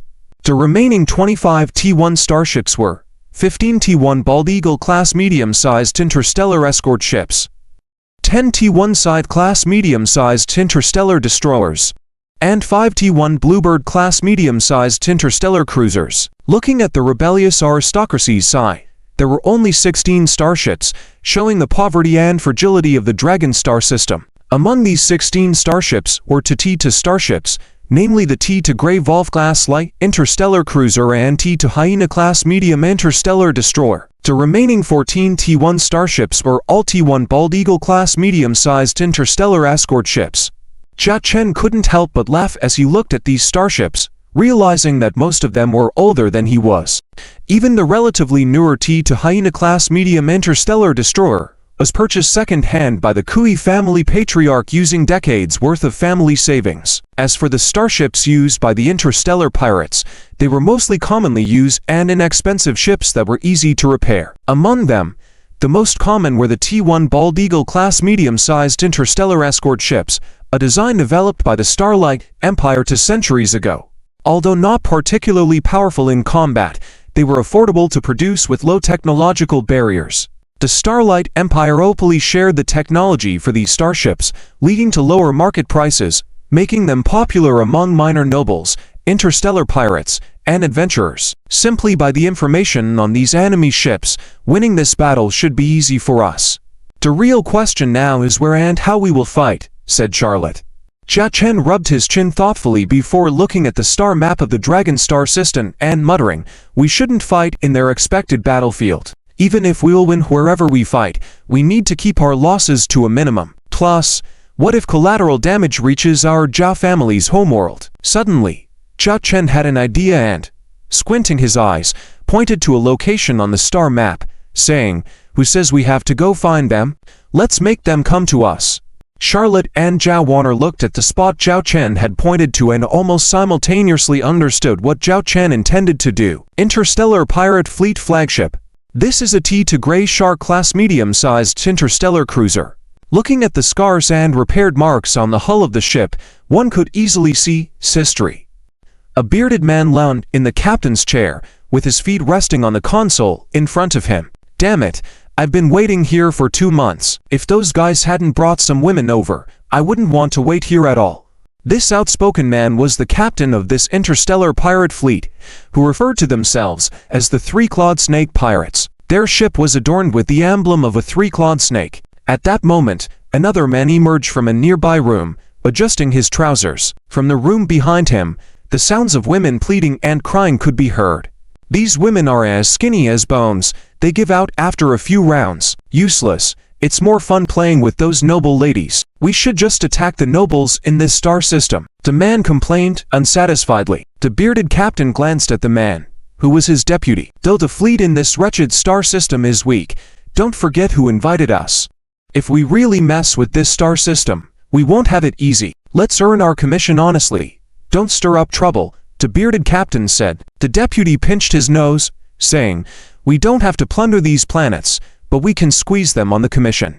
After all, our siblings have been waiting here for 2 months to no avail." The bearded captain smirked and raised 3 fingers, saying, "I've taken that into account. When they provoke us, we'll demand a 30% increase in commission." The deputy raised his thumbs. "Indeed, you're a master at playing the game," referencing a famous line about Cao Cao. Just then, a communication request appeared. "Looks like some action coming our way," said the bearded captain as he cheerfully opened the video call. A middle-aged man appeared on the screen, known to the bearded captain. It was the head of the Bao family in the Dragon Star system. "Chief Bao, if you hadn't come to me, I would have had to come find you. My brothers have been waiting here for over 2 months, impatient as ever." The bearded captain grumbled. Chief Bao stated, "Haven't we been sending you women and food every month? Well, discussing business, the target has appeared, but they've just sent a message changing their course not to return to their homeworld. They'll be showing up as a lord on a planet by the name of Dragon's Tail on the outskirts of a star system, staying for a day before leaving for the North Starfleet Military Academy. Therefore, our battle plan needs to be amended. You must depart immediately towards Dragon's Tail and eliminate the target. It's just 1 starship. I believe you should handle it easily." The bearded captain tapped his foot, saying, "Modifying the operation plan is not an issue since we are in the same star system. I guarantee we'll reach there in just a few hours. But we've been waiting for over 2 months. Chief Bao, you should realize how much business we've missed out on during this time. You need to calculate the opportunity cost for us. Otherwise, I won't be able to justify it to my brothers." Chief Bao understood the implications and felt frustrated with the extortion attempt. He wasn't aware that this gang dealt with such affairs, which didn't happen often, and they bragged about how much they'd been held up for 2 months already, likely boasting. But for now, the most crucial task was to deal with the worthless Baron. "Name your price," Chief Boss said coldly. The bearded captain raised 3 fingers. 30% increase in commission. No bargaining. Chief Bow's lips twitched, but in the end, he suppressed his anger. All right. Once it's done, I'll transfer it to you. Great. Love your straightforwardness. Send us the coordinates, and my brothers will take care of this Baron immediately, responded the bearded captain earnestly. I'll send the coordinates right away. Remember, update us right after the operation is complete, Chief Bow reminded. No problem, we're professionals at this, the bearded captain confidently said. Subsequently, the bearded captain received the coordinates and immediately set his interstellar pirate fleet in motion, activating the warp drive fan, suppressing the speed on the T2 starships for fleet uniformity. The whole journey took roughly 6 hours. When the bearded captain awoke from the hibernation chamber, he quickly ordered for battle preparation and to locate the target. However, it wasn't necessary to search for the target because, when they activated the ship's radar, they immediately detected a lone starship hovering near Dragon's Tail, as if waiting for the hunter, their prey. Captain, the target is 20 minutes away from our current position. To Baron Snowstorm, no, 0 is right there. Our target, the deputy excitedly informed. The bearded captain grinned menacingly. Let the game begin, Baron. At the same time, on the Snowstorm, no, 0, the Baron finally encountered his prey. The 3-clawed snake interstellar pirate fleet did not immediately adopt a combat posture, but instead advanced slowly, like a typical interstellar fleet. When they were about to enter the combat range with that Zero Blizzard spacecraft, suddenly the Zero Blizzard started to move, as if sensing something, and began sailing in another direction. Boss, do you think we've been discovered? Asked the skinny first mate. At this distance, even if we are discovered, so what? Same old routine. Let the 2 T2-class medium-sized interstellar escort ships lead several T1 Bald Eagle-class medium-sized interstellar escort ships to flank from both sides. At this distance, intercepting them will be a piece of cake, confidently said the bearded pirate captain. At that moment, this particular 3-clawed snake interstellar pirate fleet no longer had any disguise and quickly pursued the Zero Blizzard. Among them, the 2 T2-class medium-sized interstellar escort ships and the T1 Bald Eagle-class medium-sized interstellar escort ships were the fastest. Because the interstellar escort ship type is the fastest in terms of mobility among all ship types, only certain interstellar cruisers can match its speed. Interstellar escort ships rely on high speed to perform escort fleet formations and interception operations against enemy ships. This is why pirates love this cheap and suitable starship. They swarm up, regardless of what type of starship you are, and mercilessly chase you down. At this point, perhaps the Zero Blizzard also sensed that something was off and began to increase its speed. That the snake interstellar pirate fleet starships clung to it like a burr, getting closer and closer, with the chase about to catch up. Sweetheart, trying to escape. The prey that I've targeted has never been able to escape, smirked the bearded pirate captain. Just at that moment, a communications officer exclaimed, Boss, there is a communication signal requesting access. It seems to be from that Zero Blizzard. The bearded pirate captain was momentarily stunned, then burst out laughing. Looks like that worthless Baron got scared and wants to beg for mercy from us. Let him in. I'd love to see how Baron begs before his end. Video communication was connected, and a video window appeared in front of the bearded pirate captain. The face of a man appeared before him, but the expected look of fear or dread was nowhere to be seen. Instead, there was a playful glint in his eyes. You must be the leader of the 3-clawed snake interstellar pirate fleet, the man said lightly. This opening left the bearded pirate captain momentarily at a loss, wondering if there was something wrong with the approach. Why wasn't this guy afraid at all? You know me? The bearded pirate captain asked, puzzled. I also know that you were hired by the Bao family and Kui family to attack us, Zhao Chen said, chin propped up with one hand. The captain spread his hands, laughing. Since the Baron already knows, there's nothing more to say. We're just doing business for money, so please be a good Baron and perish. Perish, Zhao Chen chuckled. Sorry, it's not me who will perish, but you. Us. Ha ha ha, you useless Baron. Trying to send us to die, sneered the bearded pirate captain, glaring at Zhao Chen. What qualifications do you have to send us to die? Just with this shoddy starship of yours. Take a look around you. Those are all my starships. They are about to crush your starship, and you, poor Baron, will meet your end in your own territory. "I suggest you take a look around you first," Zhao Chen said smugly. Just then, one of the pirate radar officers exclaimed, "Bad news, we're surrounded by a large number of energy signatures closing in on us." "Energy signatures? Could it be starships?" the bearded pirate captain asked. "Doesn't seem to be starships, more like something similar to interstellar fighters," the radar officer replied. "Interstellar fighters?" The bearded pirate captain was puzzled.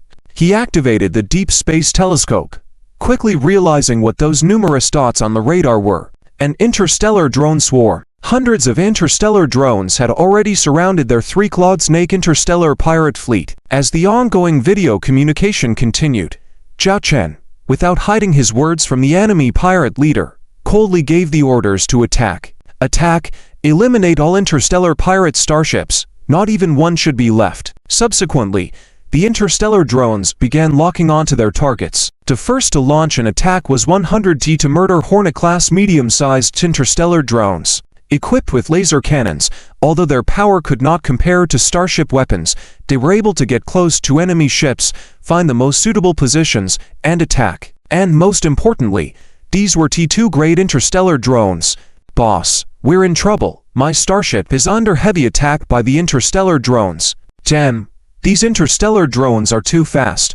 My point defense guns can't stop them." Report, to bridge of the T1 Bald Eagle class medium-sized interstellar escort ship is under attack.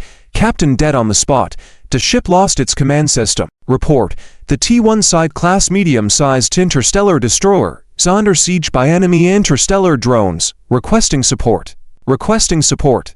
On the bridge of the bearded pirate captain's ship, various bad news kept coming in. Those hundreds of interstellar drones seemed to be feasting on their starships like a swarm of bees. Counterattack. Counterattack. Form a firepower network to intercept these interstellar drones. The bearded pirate captain gritted his teeth and issued orders.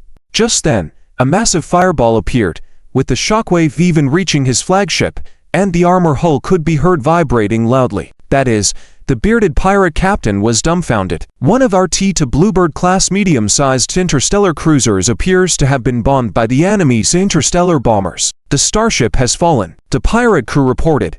As the bearded pirate captain watched the out-of-control situation in front of him, he swallowed hard, not knowing what to do next. Immediately split into two groups. One fleet continues to attack that Zero Blizzard, while the other highly mobile fleet searches for their carrier starship. Their carrier starship must be hidden nearby.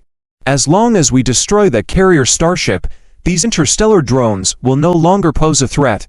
The skinny first mate then provided the smartest suggestion at that moment. The bearded pirate captain quickly reacted and ordered, all interstellar destroyers stay here and continue pursuing that Zero Blizzard. The remaining interstellar cruisers and interstellar escort ships search for the enemy's carrier starship at full speed. Report, we have located the enemy's carrier starship coordinates position. The interstellar drones that completed their attacks are all heading back in that direction. The carrier starship should be in this area. A pirate radar officer pointed to a location on the star map. Those interstellar drones returning after completing their attacks showed no intention of hiding their movements. Under the scan of their starship radar, it quickly became apparent that behind a satellite, there lurked a carrier starship. The bearded pirate captain seemed to have seen his nemesis and hysterically shouted, "Kill over there. I'll blow the carrier starship to bits." T2 Queen-class heavy aircraft carrier starship. Bridge report, the first squadron of interstellar drones has successfully returned and landed. It is estimated that it will take 60 seconds to reload ammunition. The combat report of the first batch of interstellar drones has been compiled. 7 T2 Killer B-class medium interstellar drones and 1 T2 Hornet-class heavy interstellar drone were lost. Destroy enemies include to T1 Bluebird-class medium interstellar cruisers, for T1 Bald Eagle-class medium interstellar escort ships, and to T1 Scimitar-class medium interstellar destroyers. Report, the enemy fleet has captured our ship's position and is approaching at full speed. The female officers on the bridge are standing by, continuously reporting the current situation to the captain and vice captain. Vice Captain Charlotte stood beside Zhao Warner, who was sitting in the captain's chair. Prior to this battle, Zhao Chen had privately contacted her and instructed her to delegate full authority to Zhao Warner for operational command once the battle began. with the authority to override if a wrong command was issued by Zhao Wan'er. In case the battle spiraled out of control, she had the authority to take command back. So far, Zhao Wan'er's commands have been excellent. The young girl sitting in the captain's chair at the moment appeared calm and composed, showing no signs of panic or anxiety. She looked more like a seasoned professional soldier than an inexperienced student. Begin deploying T-2 Hornet-class light interstellar drones to intercept the enemy fleet. The starship starts moving, heading in the predetermined direction at full speed, activating the star shield system. The replenished interstellar drones are ready for a second round of attack. Zhao Wan'er calmly issued operational commands while keeping a close eye on the data panels. Facing the ruthless interstellar pirate fleet closing in, the T-2 Queen-class heavy aircraft carrier starship began to accelerate away. However, due to its heavy nature, the ship's top speed was limited to 30 knots. It couldn't shake off the pursuers at the rear. At the same time, the belly of the T-2 Queen-class heavy aircraft carrier starship began to reveal holes, from which T-2 Hornet-class light interstellar drones were being deployed. In less than 10 seconds, 300 T-2 Hornet-class light interstellar drones had all been unleashed. The densely packed drones headed toward the pursuing interstellar pirate fleet. The battlefield was now divided into two sides, with the Blizzard Zero on one side and the T-2 Queen-class heavy aircraft carrier starship on the other. However, the Blizzard Zero showed no intention of supporting the T-2 Queen-class heavy aircraft carrier starship, but instead began changing its course, curving towards the right wing, entering the firing range of the enemy ships. Several interstellar pirate ships immediately prepared to fire, but targeting the fast-moving enemy ships required some time. Changing course was Zhao Chen's command, otherwise, the Blizzard Zero's speed would have made it impossible for the pirate ships to catch up. Activate T-2 heavy 1,200mm Devil Crocodile cannons, Captain Zhao Chen ordered. Understood. Activating T-2 heavy 1,200mm Devil Crocodile cannons will take 10 seconds. 10. Bridge crew members executed the order. The bow cannon of the Blizzard Zero was revealed at this moment. Close the right side starship engines, full power to the left side starship engines, turn in place. Aim our main cannon at the T-2 Ishida-class heavy interstellar destroyer. Zhao Chen commanded. Right side starship engines shut down. Completed. Left side starship engines at full power. Completed. The Blizzard Zero, which had been curving in orbit, suddenly performed a maneuver to turn its bow directly toward the pursuing interstellar pirate fleet's direction. This abrupt move caught the pursuing pirate fleet off guard. Zhao Chen stared at the targeting window for the main cannon. When the targeting reticle overlapped the T-2 Ishida-class heavy interstellar destroyer, he gave the order. Fire. In an instant, the entire Blizzard Zero shook. Without checking the results of the shot, Zhao Chen swiftly issued the next command. Reactivate the right side engine. Have the Blizzard Zero navigate around the enemy fleet at 70 knots, engaging in high-speed hunting mode. Understood. Confidently shouted the female starship helmsman. Navigating around the enemy fleet at high speed in hunting mode meant continuously circling the enemy ships at high speed to engage only a few enemy ships within firing range, while avoiding the full firepower of the enemy fleet, reducing the risk of being hit. This required high skill from the starship helmsman, and luckily the Blizzard Zero's tremendous speed gave it an absolute advantage. The Blizzard Zero accelerated once more, completing the maneuver in less than 10 seconds, showcasing the terrifying maneuverability of the starship. At this point, Zhao Chen finally had time to check the results of the previous shot. He was somewhat surprised, while others were terrified. The T-2 Ishida-class heavy interstellar destroyer had its entire bow obliterated, leaving a massive explosion in its place, as witnessed by the surrounding interstellar pirate ships. One captain of an interstellar pirate ship exclaimed over the share internal communication channel, "How could a T-2 starship mount such a large caliber cannon? What kind of monster starship is this?" The captain of a T-1 Scimitar-class medium interstellar destroyer shuddered. If a heavy T-2 Ishida-class interstellar destroyer couldn't withstand one shot, what would happen to a medium T-1 Scimitar-class interstellar destroyer if it was hit? Every 5 minutes, a shot. Let me count how many. 1, 2, 3. Zhao Chen counted the enemy's starships with a wicked smile. Report to the boss. Our T-2-ish star-class heavy interstellar destroyer was destroyed by that Zero storm. One shot. Just one shot. A voice of panic and fear rang out on the internal communication channel. The pirate Captain Raduf's heart skipped a beat. His T2-ish star-class heavy interstellar destroyer was destroyed. Those 5 T2 starships, his fleet, were his lifeline. Losing a T1 starship was no big deal. He could always replace it. But those T2 starships were expensive. It took him 5 years to save up to buy that one T2-ish star-class heavy interstellar destroyer from the black market. And now, in an instant, it was gone. Don't you dare joke with me. That's a T2-ish star-class heavy interstellar destroyer. How could it be destroyed by one shot? If you dare to talk nonsense again, I'll turn you into wine by cutting you down there. Ratooth the pirate captain yelled angrily, refusing to believe this fact. Boss, it's true. The enemy ship had a 1,200mm caliber cannon, a whole 1,200mm caliber. My God, in all my life, I've never seen a cannon that big. The voice of the pirate captain trembled as he spoke. A 1,200mm caliber cannon. Ratooth the pirate captain felt a chill in his heart. He knew his subordinates weren't joking at a time like this. Those noble bastards, deceiving me. He now shifted all the blame to his employers, the Pak and Kui families, for providing faulty intelligence. Once I return, I'll triple your damn commission. I'll attack his planet and take his wife in front of him. Ratooth cursed. Unfortunately, he would never get the chance to do so. As they pursued the carrier starship, their pursuit was hampered by the interstellar drones that had destroyed several of their T1 starships, especially the T2 interstellar drone that packed a bomb equivalent in power to the main cannon of a T2 starship. With 3 such T2 interstellar drones bombing a T1 starship, coupled with the attacks of T2 killer B-class medium interstellar drones, they could easily destroy a T1 starship in minutes. Report: we have lost another T1 Bluebird-class medium interstellar cruiser, a subordinate reported cautiously. Ratooth clenched his fists. Report: we've entered firing range. We can attack the carrier starship now. A positive report came in from a subordinate.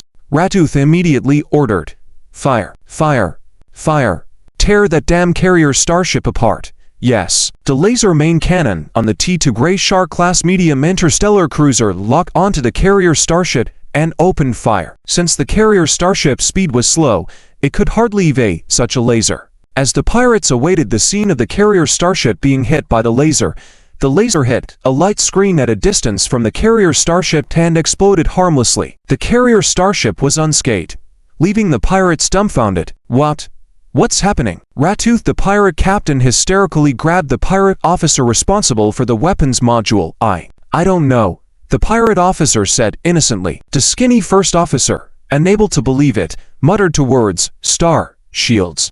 Star shields. The pirates in the room reacted. It's the star shield. That scene just now was definitely a star shield. But how could a T2 carrier starship have a star shield? Could it be? This is a T3 carrier starship. As Ratooth the pirate captain listened to the discussion among his men, he barked, "Shut up." Then he turned to the skinny first officer. Star shields were supposedly a feature of T3 starships.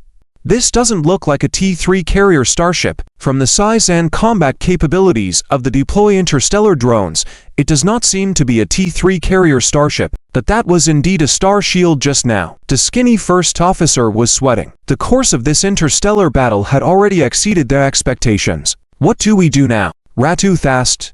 Star shields can only withstand attacks within a certain range. So, as long as our starships can simultaneously attack from several directions, the star shield won't be able to defend against all of them at once, the skinny first officer said. Ratooth gritted his teeth, blood filling his mouth from biting his lip. He knew this logic, but by now, after chasing and paying the price of several T1 starships, they had finally caught up to the tail of the carrier starship. The price to simultaneously launch an attack from the sides would be steep. Boss, we have no choice now. If we retreat, will that Duke let us go? I see it clearly now, that Duke had everything planned. He used his flagship to lure us in, then arranged a swarm of interstellar drones to attack us. It's a trap, the skinny first officer said. It was a situation of do or die. In the past, they might have had the desire to fight, but today, with their 35 starships besieging two starships, not even touching the enemy's armor, they had already lost nearly a third of their starships. It was a blow to their morale. Full speed ahead. We must destroy the carrier starship at all costs. Ratooth the pirate captain said through clenched teeth. At this point, they had no way out. they could only fight to the end. Report: T1 Bluebird-class medium interstellar cruiser number 03 has its side armor attacked, with only 50% armor strength remaining. Report: T1 Vulture-class medium interstellar escort ship number 11 has been destroyed, with no survivors. Report: T1 Vulture-class medium interstellar escort ship number 19 has been heavily damaged, losing power and unable to navigate. Report: the T2 Eschker-class medium interstellar escort ship has a 10-meter diameter hole blasted in the left side armor, with 23 compartments sealed off, 32 crew members dead, damage to the ship's power system, and continuous drop-in speed. The chase continued for over half an hour. T2 Queen B-class heavy carrier starship's interstellar drone takeoff and landing had averaged nearly 10 times, with losses exceeding 30%. But due to the excellent interception combat of T2 Bumblebee-class light interstellar drones, the pursuing pirate starships had not been able to attack the T2 Queen B-class heavy carrier starship from the sides. The Star Shield also kept intercepting attacks from the rear. "My ship is under attack, Star Shield energy remaining at 44%, reported the officer in charge of the Star Shield, as a shimmering wave of light emanated from the Star Shield. Chow Warner could see the diminishing energy value on the holographic projection on the bridge, turning from green to yellow and soon red. As he listened to the numbers reported, Chow Warner fell silent for a moment before commanding in a stern voice, "Mobilize all interstellar drones to attack the T2 Eschker-class medium interstellar escort ship with full force. Meanwhile, keep the Star Shield defending against attacks from the rear." Vice Captain Charlotte nodded in agreement, seeing this as the best course of action. Their primary goal was to neutralize one side of the attack. Even if it meant allowing the ship to withstand a few explosions, at least the overall situation would not be affected. "Report to the boss. My ship is in position on the target side. Ready to fire," shouted the captain of the T2 Eschker-class medium interstellar escort ship. Ratooth the pirate captain went mad on the communication channel, shouting, "Fire! Fire! Blast a big hole on that damn carrier starship. Yes, prepare to fire." But at that moment, an astonishing sight unfolded. A starship raced at high speed to the carrier starship's side, shielding the T2 Eschker-class medium interstellar escort ship from the T2 Queen B-class heavy carrier starship, and rapidly approached the T2 Eschker-class medium interstellar escort ship from the front, with the massive 1,200mm cannon seemingly indicating something big was about to happen. The pirate captain of the T2 Eschker-class medium interstellar escort ship trembled in his chair, shouting in panic, "Fire quickly! Fire quickly!" A laser main cannon on the T2 Eschker-class medium-sized interstellar escort ship fires, with the beam piercing through the incoming blizzard in front of the T2 Queen B-class heavy carrier starship. The blizzard's 1,200mm caliber cannons also fire almost simultaneously. Subsequently, a huge fireball appears between the T2 Eschker-class medium-sized interstellar escort ship and the blizzard, and the explosion creates a cyclone forming circular mists. The attacks of both somehow coincidentally collide with each other, cancelling out. This is too much of a coincidence. Zhao Chen on the blizzard is well aware that this should be the influence of the system's fleet look value bonus. Even the previous one-shot kill T2 Ishtar-class heavy interstellar destroyer had the same situation. The probability of these events happening is less than 1 in 10,000. But under the fleet look value bonus aura, the likelihood of all this happening greatly increases. After Zhao Chen's experiments, it is not necessarily that every attack will result in a perfect hit or achieve outstanding effects, but the probability of it happening is indeed very high. Getting back on track, Zhao Chen immediately orders, "Full speed ahead, target that T2 Eschker-class medium-sized interstellar escort ship." The blizzard speed immediately increases, reaching a star speed of 100 knots in just a few seconds. Fire all 5 T2 medium laser guns and 30 T2 medium close-in defense guns at full power. Relying on high mobility, the blizzard quickly approaches the T2 Eschker-class medium-sized interstellar escort ship, and both side secondary guns open fire at full capacity. However, the T2 Eschker-class medium-sized interstellar escort ship's hit rate is extremely low against the high-speed blizzard, while conversely the blizzard's secondary and close-in defense guns almost never miss, continuously attacking the hull of the T2 Eschker-class medium-sized interstellar escort ship. The ship's hull suffers multiple attacks,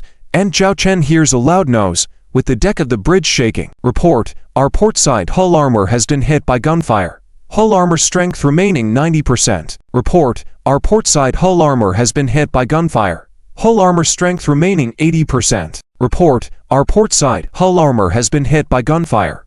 Hull armor strength remaining 70%. This should be considered the Blizzard's first time enduring an attack, but relying on the interstellar battleship's hull armor, withstanding the secondary gunfire of an interstellar escort ship, is still more than enough. On the other hand, the T-2 class medium-sized interstellar escort ship being attacked by the Blizzard fares much worse, with multiple areas of the hull being damaged, with cracks appearing. The T-2 class medium-sized interstellar escort ship can only wait for its laser main cannon to finish resetting and cooling down. However, at this moment, a cold look appears in Zhao Chen's eyes. Behind the Blizzard ship's body, 3 T-2 Hornet-class heavy interstellar drones leap out. 3 interstellar torpedoes are dropped at very close range to the T-2 class medium-sized interstellar escort ship.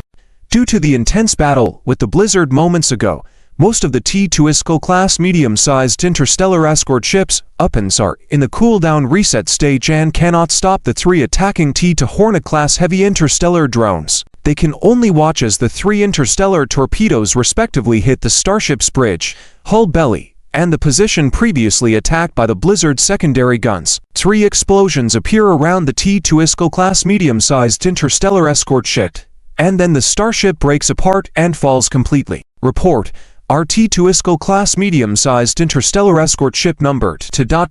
has fallen. The skinny deputy officer tremulously reports this news to the bearded pirate captain. The bearded pirate captain sits down heavily on the captain's chair, with a dazed expression. When he sees the Blizzard approaching, he senses that something is wrong. This means that the pirate starship on the other side of the battlefield is most likely all wiped out.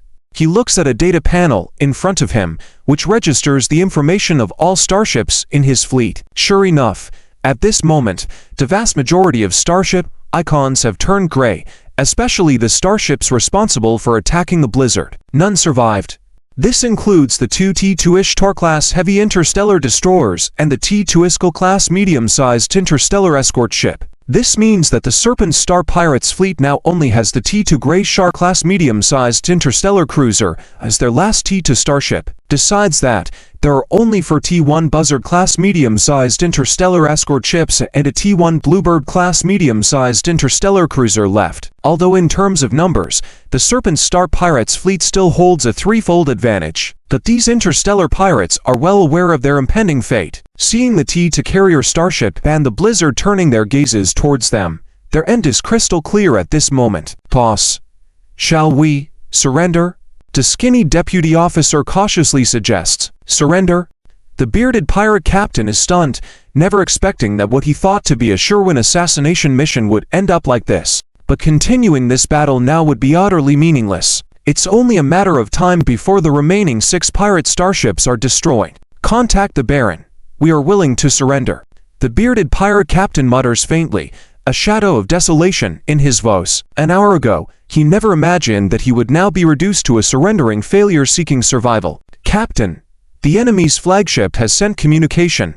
They are willing to surrender and cease resistance. Vice Captain Charlotte inquires Zhao Chen's opinion aboard the T-2 Queen B-class heavy carrier starship. Zhao Chen coldly says, we are willing to accept their surrender, but they must immediately shut down all starship engines. Vice Captain Charlotte hesitates for a moment, but still conveys Captain Zhao Chen's orders.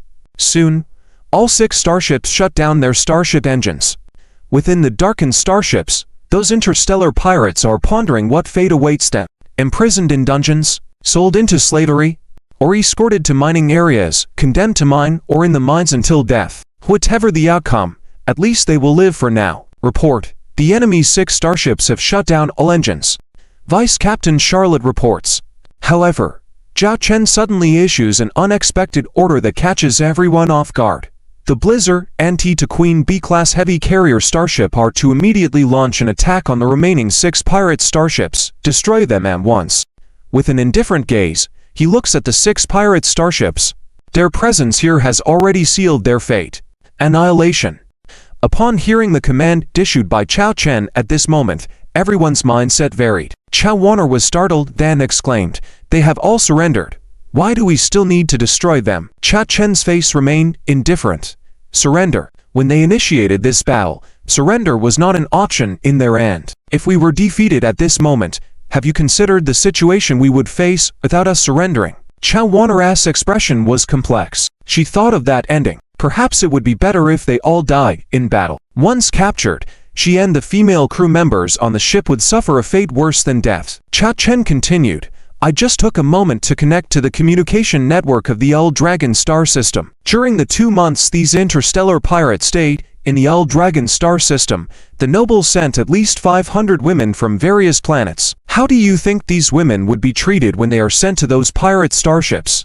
You should know very well. Chow Wanner, upon hearing this, bit her lip lightly. Although she had combat experience, she had never faced a situation like this before, especially destroying surrendering starships. After all, in textbooks, this was considered a violation of human rights and ethics. Charlotte, if Chow Wanner is unable to continue leading the operation, then the command of the T to Queen B-class heavy carrier starship will be transferred to you. Proceed with the operation, Cha Chen said coldly. Vice Captain Charlotte responded with a sharp yes.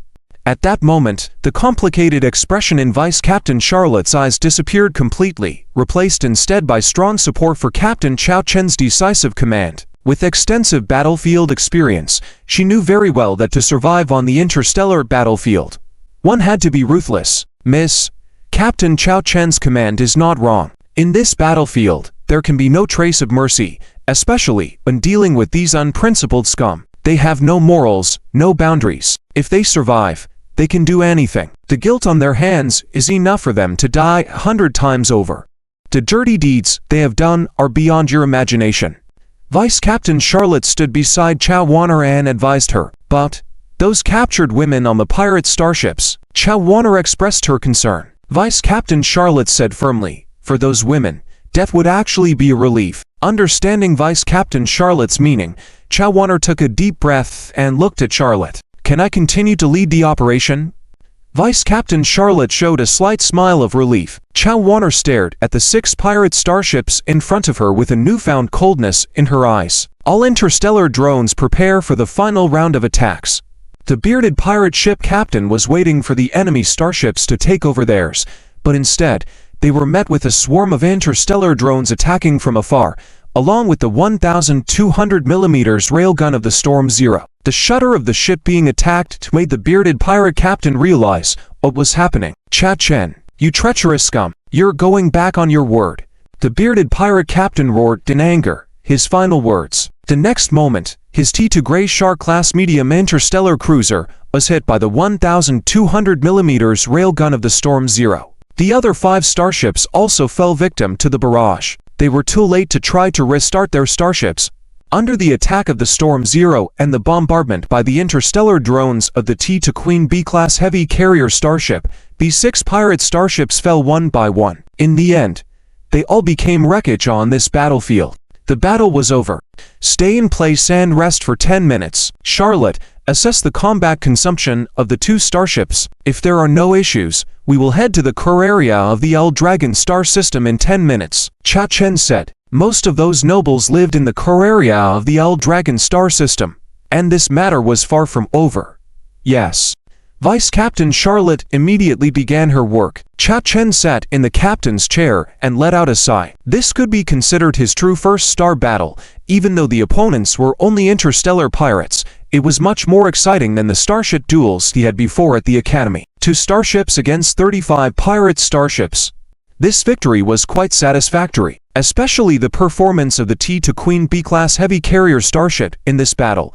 Being able to effortlessly handle the battle without an escort fleet showcased its power. Cha Chen leaned back in the captain's chair, closing his eyes as if resting. In reality, he was opening the system interface.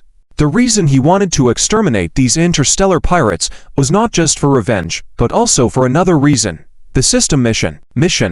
Eliminate the interstellar pirate fleet in the Dragon star system. Mission difficulty. Sea level mission. Reward.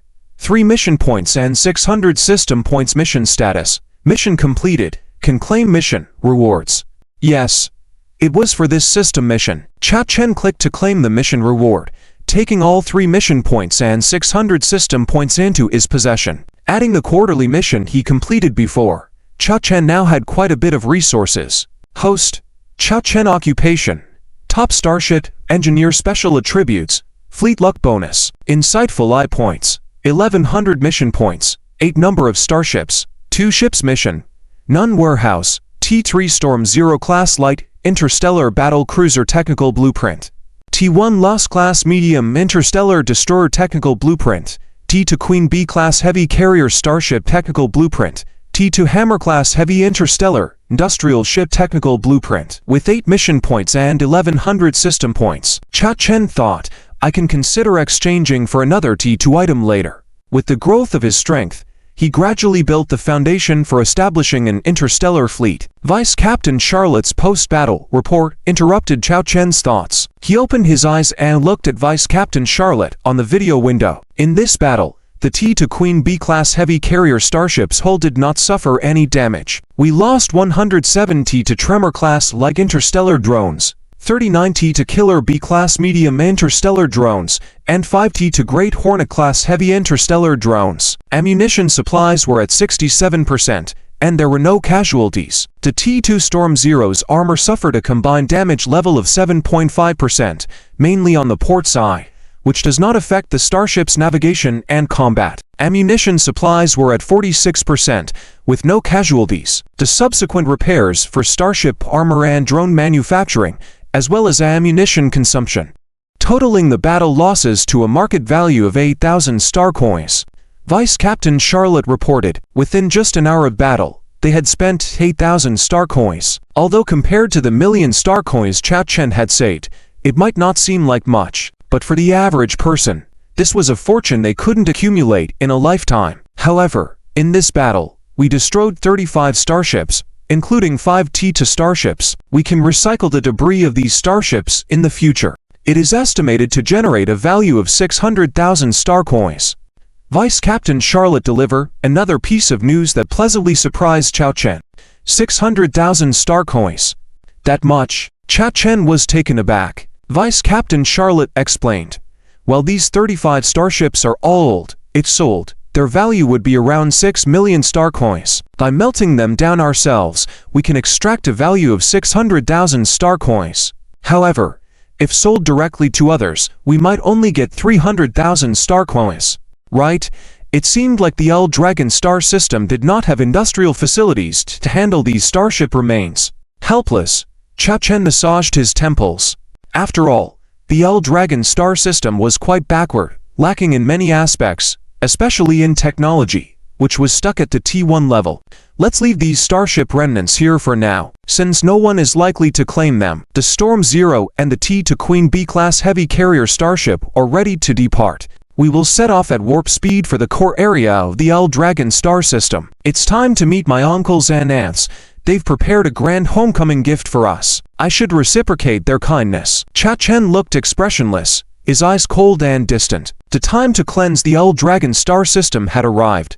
Even though cleansing the L Dragon star system this time might shake the roots of the system, as many families were connected to the interests of the L Dragon star system, that as the saying goes, it's better to endure a brief pain than a prolonged one. For the future development of the L Dragon star system, Chao Chen would rather leave himself with a clean L Dragon star system than take over a rotten one. The Zhonglun galaxy has a total of 1 star, 12 planets, 5 dwarf planets, 400,000 asteroids, 77 moons, and over 400 periodic comets. Based on the habitability coefficient, it is divided into 3 categories: high-quality habitable planets, low-quality habitable planets, and secondary habitable planets. High-quality habitable planets, as the name implies, are very suitable for life due to natural environmental conditions or modifications. Low-quality habitable planets indicate that there are some factors on the planet that may be harmful to life, but it is still suitable for habitation. Secondary habitable planets are more complex,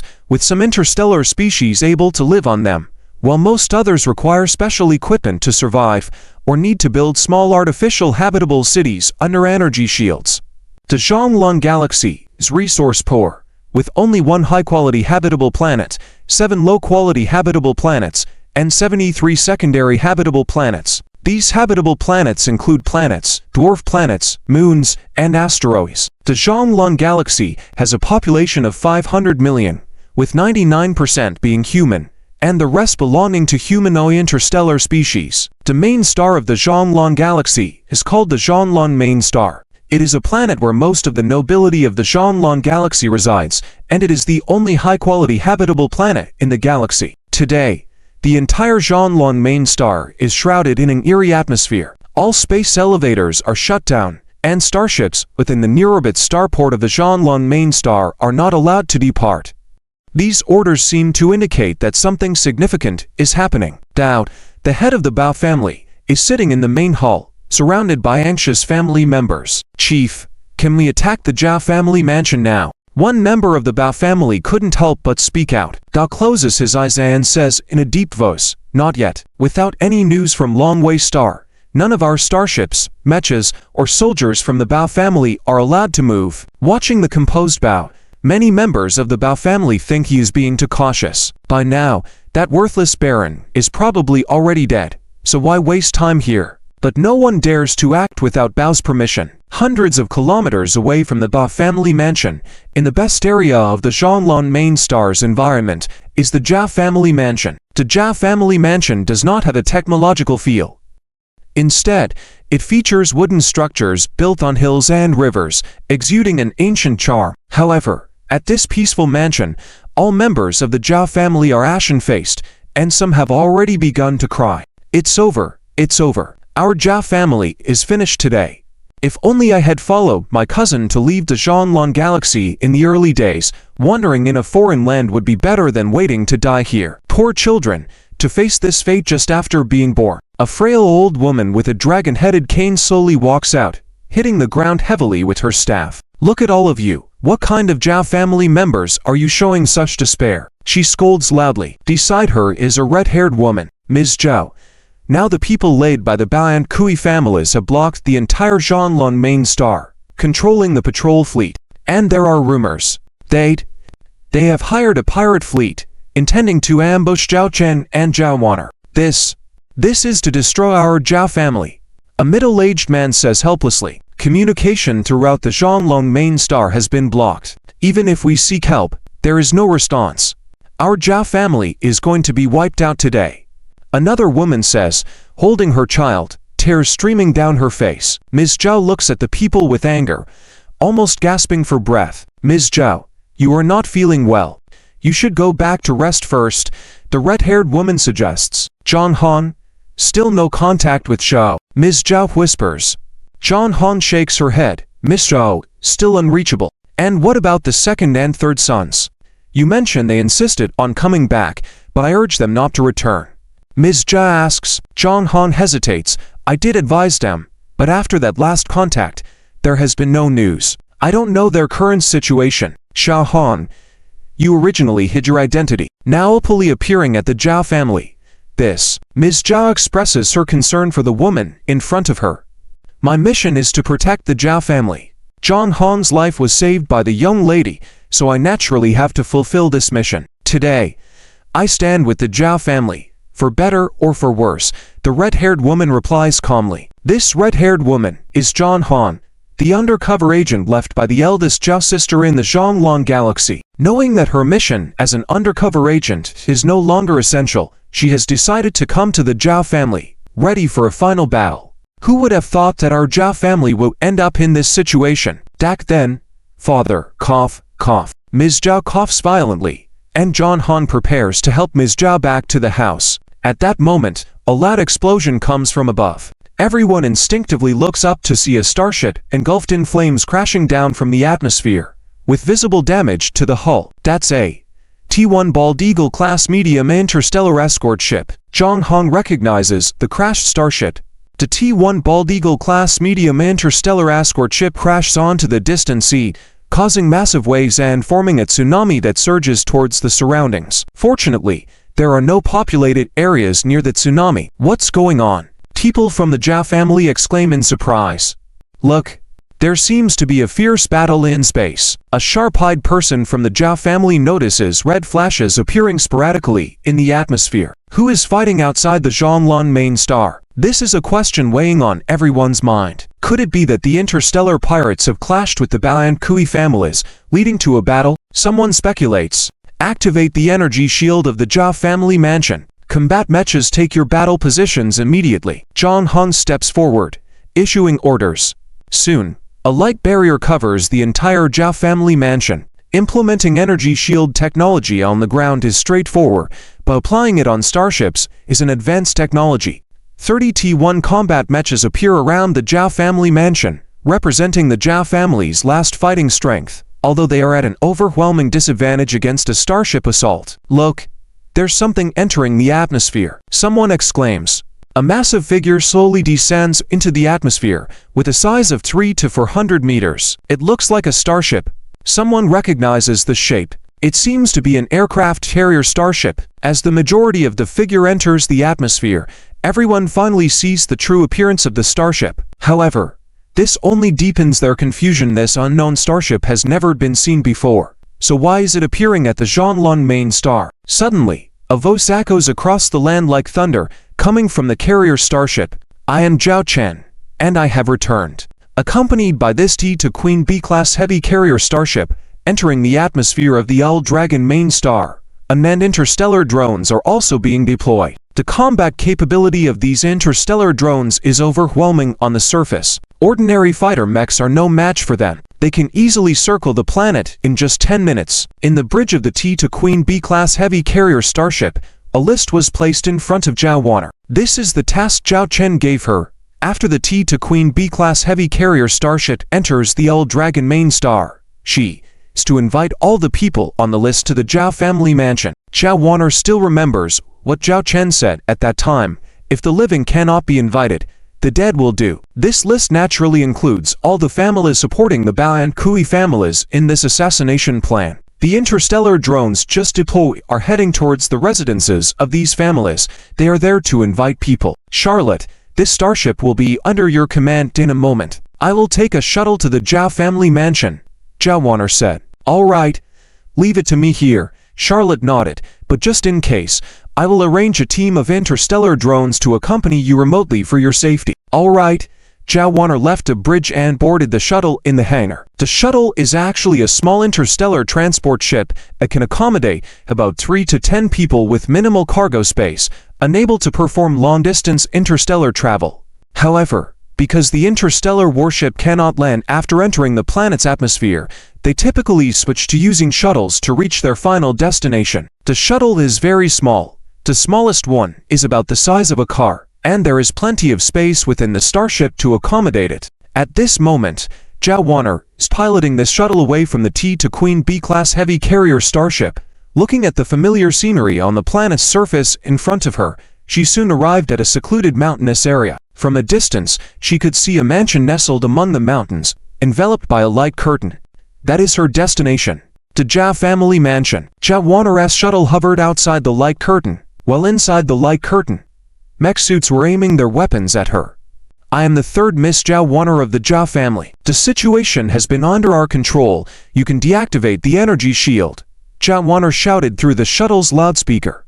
However, there was no response from inside. It seems they still doubted Zhao Waner's identity. Helpless, Zhao Waner set the shuttle to automatically hover, then opened the shuttle's cockpit and stood up directly, allowing the people inside the light curtain to see her clearly. Shortly after, the light curtain came down. It really is the third miss. The third miss has returned. I saw the shuttle of the third miss flying down from that carrier starship just now. Could it be that the third miss brought reinforcements? In the courtyard of the Zhao family mansion, the Zhao family members, who were previously fearful and surprised, were now both pleasantly surprised and confused, unsure of the current situation. Seeing the light curtain close, Zhao Waner piloted the shuttle and landed directly in the courtyard of the Zhao family mansion. She stepped down from the shuttle. The Zhao family members immediately surrounded her. Miss Waner, what is going on here? What is up with that carrier starship? Miss Third, something big is happening in the Old Dragon Galaxy. The Bao and Kui families are planning a mutiny and even attacking you. Looking at the Zhao family members crowding around, Zhao Waner said directly, the situation is basically under control now. As long as everyone stays within the Zhao family mansion, there is no danger. Waner, can you tell us what is going on? I heard that the Bao and Kui families hired an interstellar pirate fleet to attack you and Chenner. How did you end up here? Didn't you encounter that group of interstellar pirate vessels? Zhao's senior lady came out, leaning on a dragon-headed cane. The Zhao family members, who were previously talking and questioning Zhao Wan'er individually, now fell silent. My brother and I are piloting to starships.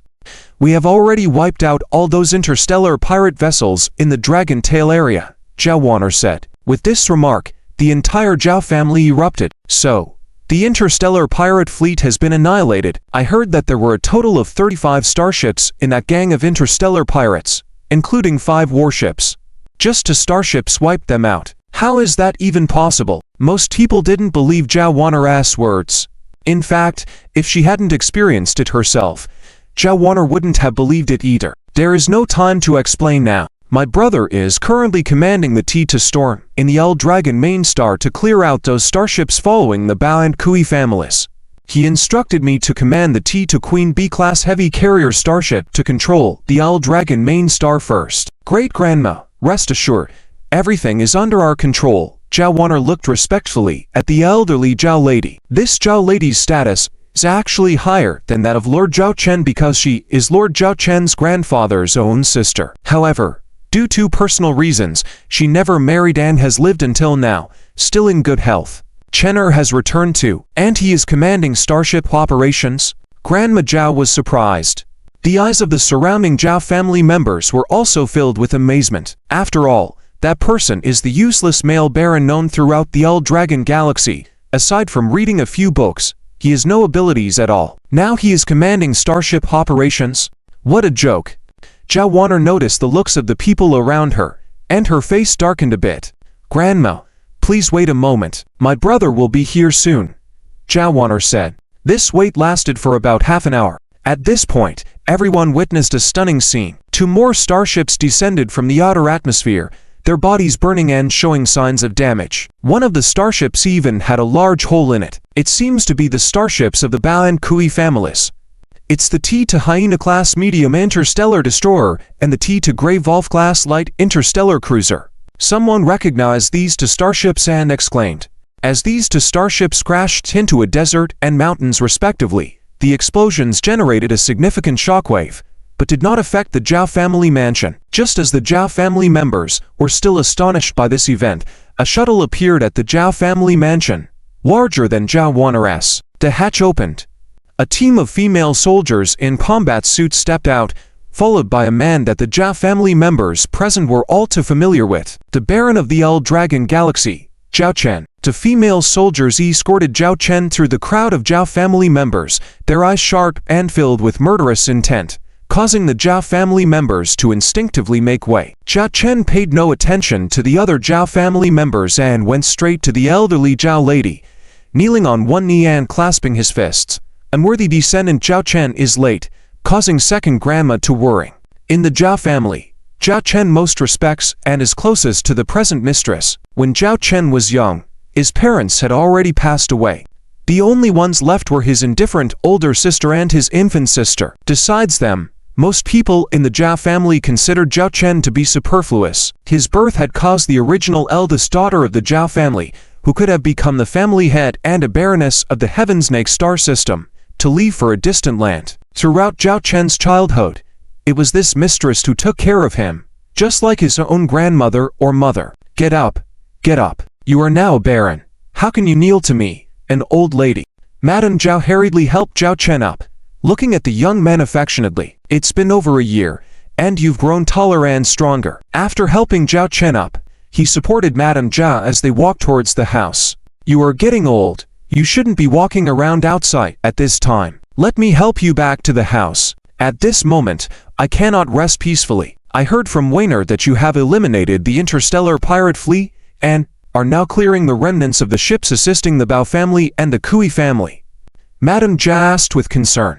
Zhao Chen replied, it's all taken care of. We completely annihilated the 35 starships of the three-clawed snake interstellar pirate fleet near the Dragon Tail star. The Bao family and Kui family controlled 16 starships, T2 starships, and 71 starships were destroyed by our ships.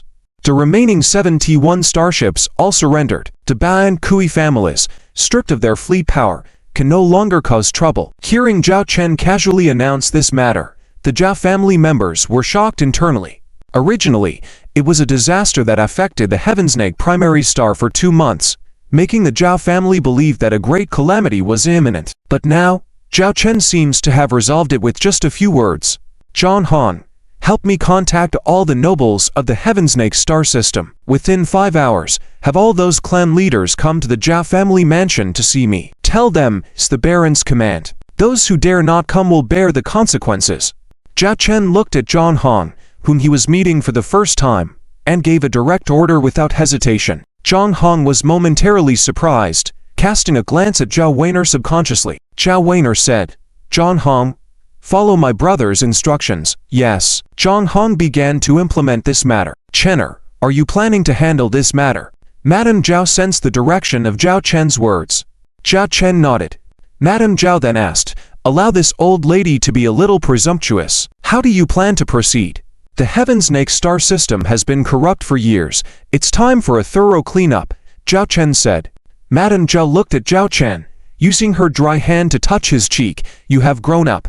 Our Chenner has really grown up. Go ahead. Whatever you do, you are the Baron of our Zhao family, and Grandma supports you. Grandma, the scene coming up might not be suitable for you to witness. Would you like to move somewhere else? Zhao Chen said with some concern. Madame Zhao laughed heartily, gripping her dragon-headed cane. Chenner, do whatever you want to do. I have lived for over 100 years. I have seen it all. You may not know, but when your grandfather became the Lord, I was the deputy commander of the Heavensnake star system fleet. Today, I will sit here and watch how our Chenner is cleaning up the house. Weiner, help me bring that chair over. Zhao Weiner looked at her brother. At some point, he had become her pillar of support. Zhao Chen nodded slightly. Zhao Weiner went inside and brought out an antique redwood dragon-patterned chair. The chair was old, with cracks and faded marks. It was left behind by Zhao Chen's grandfather, the founder of the Zhao family. Madame Zhao loved this redwood dragon-patterned chair the most. Madame Zhao sat on the redwood dragon-patterned chair, holding her dragon-headed cane. Just then, a group of interstellar drones appeared in the distance, with something hanging beneath their bodies. What followed was a horrifying sight for the Zhao family members. Several bodies were directly dropped in the Zhao family courtyard by these interstellar drones, and a voice came from one of the drones, reporting to the captain. The Kui family members resisted stubbornly and attempted to resist by force. According to your instructions, the Kui residence has been destroyed, and all 225 members of the Kui family have been killed. These are the remains of the Kui family head and several other senior members. Kui family? As Zhao family members carefully examined the bodies on the ground, they saw a bloody head. Indeed, the head of the Kui family head. Some women and children started to vomit at the gruesome sight and the smell of blood. That old thing from the Kui family, he deserved to die long ago. A parasite who took advantage of us. If it weren't for my father sheltering their ancestors and giving them a bite to eat, there wouldn't be a Kui family in the Heavensnake star system. Damn it. Madame Zhao stared at the bloody scene in front of her, showing no emotion, and even cursed the people of the Kui family. Subsequently, several batches of interstellar drones arrived, either carrying bodies or live people. The living individuals were tied to nets and then dropped from several meters directly into the Zhao family courtyard, nearly on the brink of death. Zhao family members saw that all these people sent were nobles who openly or secretly supported the Kui and Bao family's noble powers. Suddenly, the attention of everyone was drawn to a person hanging from an interstellar drone. Dao family head, Bao Dashan. Dao Dashan's face was covered in blood, his eyes vacant, looking lost. Like the others, he was heavily dropped onto the ground. Head of the Bao family, not to worse for wear. Zhao Chen smiled at Bao Dashan, who was dropped off like muddy slime. Upon seeing Zhao Chen, Bao Dashan immediately erupted in a furious roar. Zhao Chen, you beast, devil. You've slaughtered my whole family. I will never let you go, even if I become a ghost. Hearing Bao Dashan's words, the hearts of Zhao family members trembled as another noble of the Heavensnake star system had been slaughtered. Bao Dashan, I see you have a thick skin. Who planned the assassination to kill me and Weiner? Who secretly organized ground forces to wait for news of my death, intending to seize control of the Zhao family mansion by force? Zhao Chen sneered.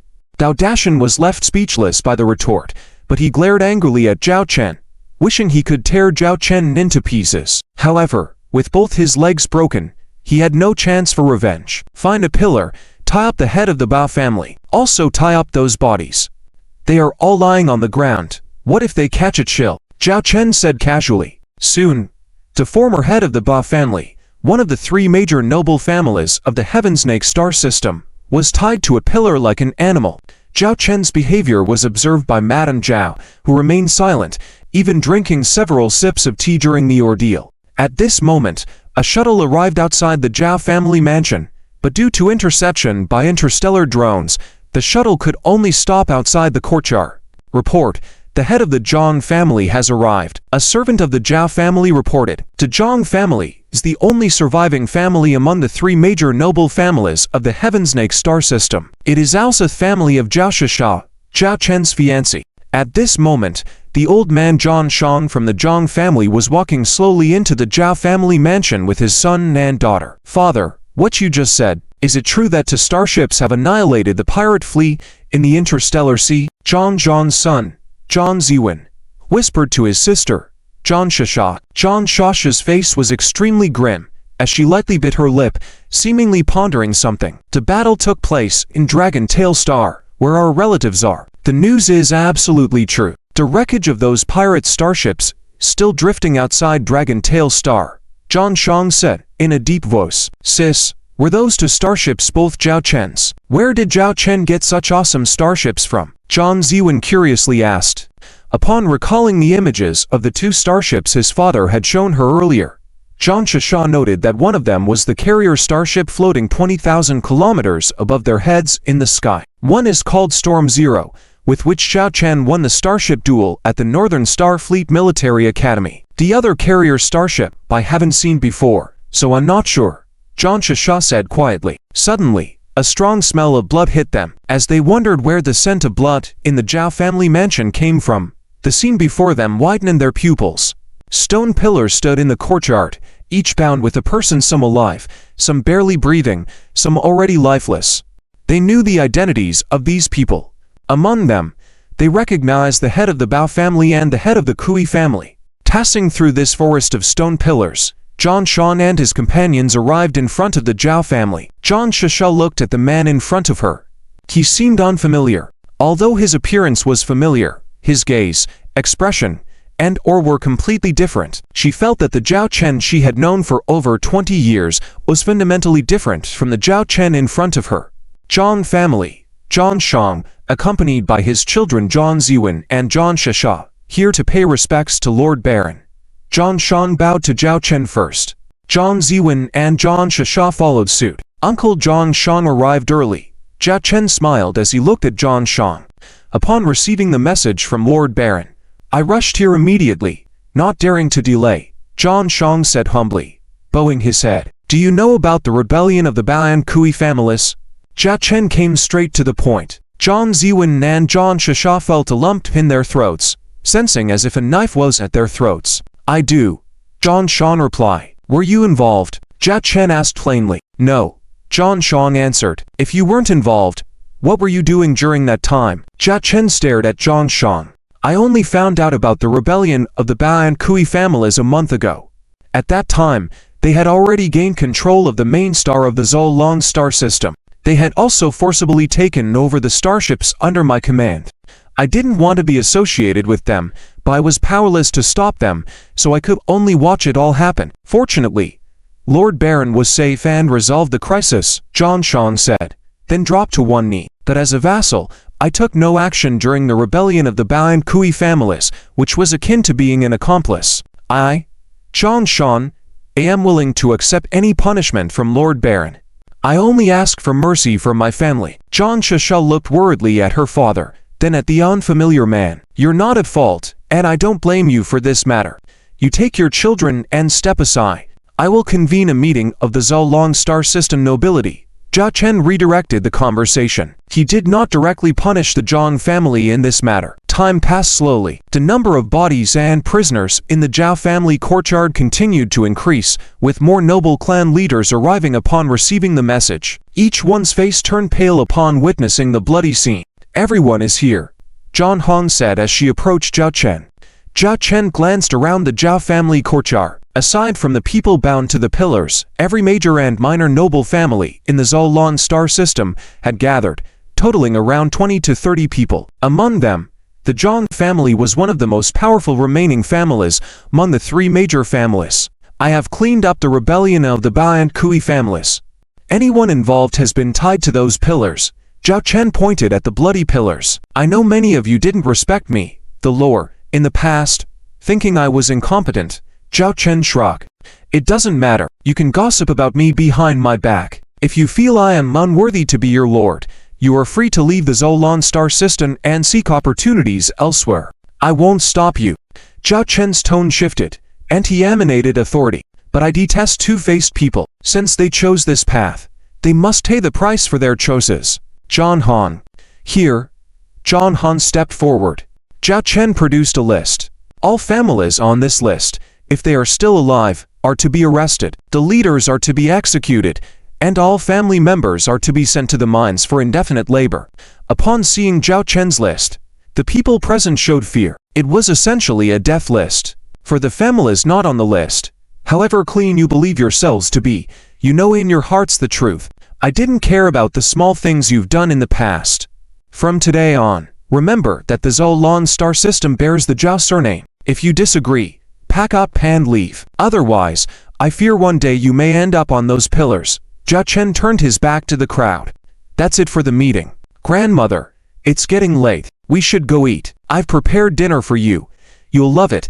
Zhao Chen, completely different from the stern demeanor moments ago, escorted the elderly Zhao into the main house. As for the people left in the courtyard, they looked at each other. Eventually, someone took the first step, and gradually everyone lowered their heads and left the Zhao family mansion. On the Zhang family's shuttle, prepare for a clan migration, Zhang Shan said solemnly. Clan migration? Why? We have substantial assets in the Zolong star system, Zhang Ziwen exclaimed. Zhang Shan sighed and said, did you not hear the implications in Zhao Chen's words earlier? He's pressuring us. If we don't honestly hand over our assets, the Zhang family will face the same fate as the Ba and Kui families. Without our assets, we can start anew. Besides, over the years, I have established connections in other star systems. As interstellar traders, we must understand the principle of having multiple hideouts. But, do we really have to leave? Shasha is Zhao Chen's fiancé. Given the relationship between our families, we could wholeheartedly support Zhao Chen. Perhaps we could rise above all under him in the Kirin star system, Zhang Ziwen fantasized. Upon hearing this, Zhang Shasha lowered her head even more. Looking at his daughter, Zhang Shang said coldly, do you know what your sister did in the Northern Starfleet Military Academy? Our ties with the Zhao family ended long ago. If we get involved in the rebellion of the Ba and Kui families this time, Zhao Chen will not hesitate to bind us to those stone pillars. While we still have a choice, it's best to leave here sensibly. Zhang Shan gazed in the direction of the Zhao family through the shuttle's window. The Zhao family has a formidable successor growing up. In the following days, Zhao Chen gathered 7 surrendered T1 starships. Previously, Zhao Chen had Charlotte purchase 500 half-orc slaves in one go at the Arctic Fox Star Harbor, with 100 assigned to the T2 Queen B-class heavy carrier starship, including the 100 half-orc slaves purchased in one go at the Bazy Star Starship Military Academy. 50 were arranged to work on the Zero Blizzard. This left for 150 half-orc female officers who had not yet been assigned a formal position. He temporarily let them take over these T1 starships, responsible for maintaining security in the Old Dragon star system, and collected all the remaining wreckage of 35 three-clawed snake interstellar pirate fleet starships in the Dragon Tail star battlefield. All of this made the Old Dragon star system appear to have returned to calm, everything seemingly normal. However, the reality was that the Old Dragon star system had undergone drastic changes. Previously marginalized, the Zhao family, although originally a noble family, in just one night, completely took control of the entire Old Dragon star system. The T2 Queen B-class heavy carrier starship led the interstellar drones, as well as some of the Zhao family's combat matches, to take control of the assets of the families on the death list, all now in Zhao family hands. Because these families were all defined as rebellious, their assets and properties were all confiscated by the lore. Just dealing with these matters took nearly a week. Second young master, this is the property we seized from those rebellious nobles in the past few days. In addition, we have taken over all their assets, and the production work has been fully restored. John Han reported these matters to Zhao Chen standing in front. Compared to Zhao Wanner, Charlotte, and others, no one was more suitable than John Han to handle the affairs of the L Dragon star system. Before this, she held only a small leadership position in the trade department, but relying on her connections in the L Dragon star system, she was well versed in all aspects of the L Dragon star system. Zhao Chen handed all these affairs to John Han, who did not refuse. After all, her mission was to safeguard the Zhao family's foundation for the young Miss Zhao. Currently, the two of them were in Zhao's mansion, in Zhao Chen's temporary office. Regarding the valuable assets we seized, how much is it? Zhao Chen inquired. A total of over 600,000 star coins, John Han replied. Zhao Chen was genuinely surprised. Over 600,000 star coins. These guys are quite skilled in enriching themselves in private. To accumulate such wealth, John Han continued. In addition, including the Zhang family, many noble families have relocated from the L Dragon star system in this past week. The assets left behind by these families have all been taken over by us. Some things they couldn't take with them have naturally become ours as well. That part of the property is also worth 100,000 star coins. Another 100,000 star coins. This totaled to 700,000 star coins. Zhao Chen was delighted beyond words. His T2 Iron Hammer class heavy interstellar industrial ship now had a chance. Second young master, are you just letting the Zhang family and those noble families leave like this? Is it appropriate? Previously, with that list of yours, you have already eliminated half of the aristocratic powers in the L Dragon star system, including the two giants from the Bao and Kui families. Now, even the Zhang family has left, taking a group of noble families with them. Currently, we have less than 20% of the noble families left in the L Dragon star system. John Han looked worriedly at Zhao Chen. Allowing those noble families to leave was indeed a significant loss for the L Dragon star system. If those who are willing to stay, let them stay. There's no use in trying to stop those who want to leave, Zhao Chen calmly remarked. This way, they leave cleanly, without me having to bear watching them pretend to be friendly, only to stab me in the back later. The old Madame Zhao entered the room while Zhao Chen and John Han were talking. Building a new city on the ruins, how nice a fresh start after destruction, she commented. Red, I think Chen is right. Instead of dealing with those families, let's send them all away and start anew, the old madam said, siding with Zhao Chen. After the old madam left, Zhao Chen and John Han were the only ones left in the room. Raid, I know you have never truly accepted me. You believe that the person sitting in the position of the Lord of the L Dragon star system should be my elder sister? Not me, right? Zhao Chen looked at John Han, who remained indifferent. Yes, John Han replied. I don't need your acceptance, as long as you have the best interests of the L Dragon star system at heart, whether you are loyal to me or to my elder sister. It's all the same, Zhao Chen said. John Han remained silent. Zhao Chen continued. Wanner and I are planning to leave the day after tomorrow. I will leave 200 half-orc officers for you and the 71 starships.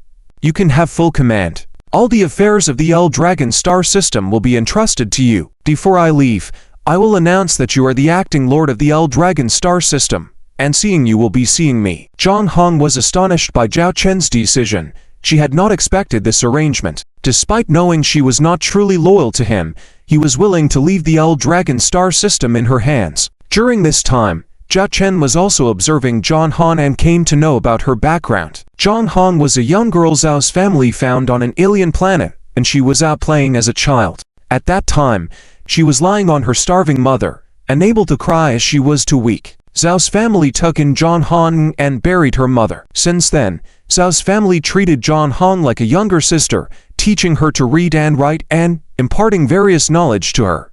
Gradually, John Han's talents began to shine. She learned things quickly and was adept at management. Over the years, John Han had been handling various affairs on behalf of Zhao's family in the Zhonglong galaxy, with orders conveyed through Zhao's elderly lady. Zhao Chen was just a nominal lower, as Zhao's family had entrusted everything to John Han years ago. John Han had become very skilled in handling various matters, most importantly, her loyalty to Zhao's family, who had nurtured Zhao's family's eldest daughter, was unquestionable. Now, with no capable individuals by Zhao Chen's side, He couldn't stay in the Xianglong galaxy where resources were scarce. Charlotte was a general, good at commanding starships in battles, but governing the Xianglong galaxy was not her strength. Therefore, Zhao Chen chose Zhang Han, a woman who was not self-confident. "Are you willing to take charge of the Xianglong galaxy?" Zhang Han asked, voicing her doubts. Zhao Chen nodded. "I trust you to manage it." Zhang Han was momentarily at a loss for words. Zhao Chen then began to outline his plans. For the Xianglong galaxy to prosper, we need 3 key points. Firstly, a stargate. A galaxy without a stargate has no future for development. Although this issue can't be resolved quickly, I'll find a way. Secondly, industry. The Xianglong galaxy has had only low-grade T1 technological industries, barely sustaining itself and facing hunger crises. Many unexpected situations arise on the planets. Our rating in the Galactic Federation scale, based on the living conditions of the people in a galaxy from 0 to 10, is only 0.3, far below the average of 5. We must develop a promising industry that has advantages in foreign trade to attract funds externally to build the Xianglong galaxy. I've thought about how to do this, but it will take some preparation time. Thirdly, a new order. The old nobles are mostly gone. The Xianglong galaxy needs a new order. I dislike the nobles, but some influential families are still necessary. Your task is to re-establish order in the Xianglong galaxy, with Zhao's family at its core, elevating the status of loyal families or establishing new loyal families. I believe you can handle this task. Listening to Zhao Chen's elaborate plans, Zhang Han found the first 2 points unrealistic, but agreed with the third point. With the Xianglong galaxy in disarray, establishing a new order was crucial. My task from the young lady is to safeguard the Xianglong galaxy and Zhao's family in her absence. Zhang Han coldly told Zhao Chen, "I'm not doing this for you, but for the young lady." Despite her moment of pride, after a simple agreement, Zhang Han left. Zhao Chen projected a holographic map of the Xianglong galaxy with a terminal, gazing at the stars. Raising his hand, he seemed to caress the starry expanse. "Since this was your wish before, let me fulfill it for you." Zhao Chen spoke softly, a faint smile on his face, seemingly addressing someone or something. Then, he accessed the system page. Host, Zhao Chen. Occupation, Elite Starship Engineer. Special Attribute, Fleet Luck Bonus, Insight Points, 1100 Mission Points, 8 Number of Starships. To Task, None. Warehouse, T3 Blizzard Class Light Interstellar Battle Cruiser Technical Blueprint, T1 Vol Fleet Class Medium Interstellar Destroyer Technical Blueprint, T2 Queen B Class Heavy Interstellar Carrier Starship Technical Blueprint, T2 Iron Hammer Class Heavy Interstellar Industrial Ship Technical Blueprint. With 1100 system points and 8 mission points, Zhao Chen reviewed the conditions for upgrading the system mall. Condition for upgrading T to system mall. First, exchange to T2 grade items, 1/2 second. Complete to C grade system tasks, 1/2 third. Consume 2000 system points for mall upgrade 1100 2000ths. Zhao Chen's face darkened as his savings were insufficient for upgrading to the T to system mall. Deciding to focus on one condition at a time, he left the urgent third item and kept the second item flexible. Ready to tackle the first item, he needed to exchange for T2 grade items. Remembering a previous encounter, Zhao Chen finally found the item he sought, the T2 Bronze Eden class Starship Technical Blueprint. Unable to view detailed data due to it being unclaimed, he read the basic description. T2 Bronze Eden class Starship, auxiliary starship capable of developing agriculture, forestry, animal husbandry, and fishery operations endlessly without resource depletion. With determination, he confirmed the purchase by spending 400 system points and 3 mission points, acquiring the technical blueprint. With 700 system points and 5 mission points left, Zhao Chen immediately began studying the starship's data. The T2 Bronze Eden class starship was designed to be self-sustaining, facilitating the production of food and enabling the livelihoods of 1 million people.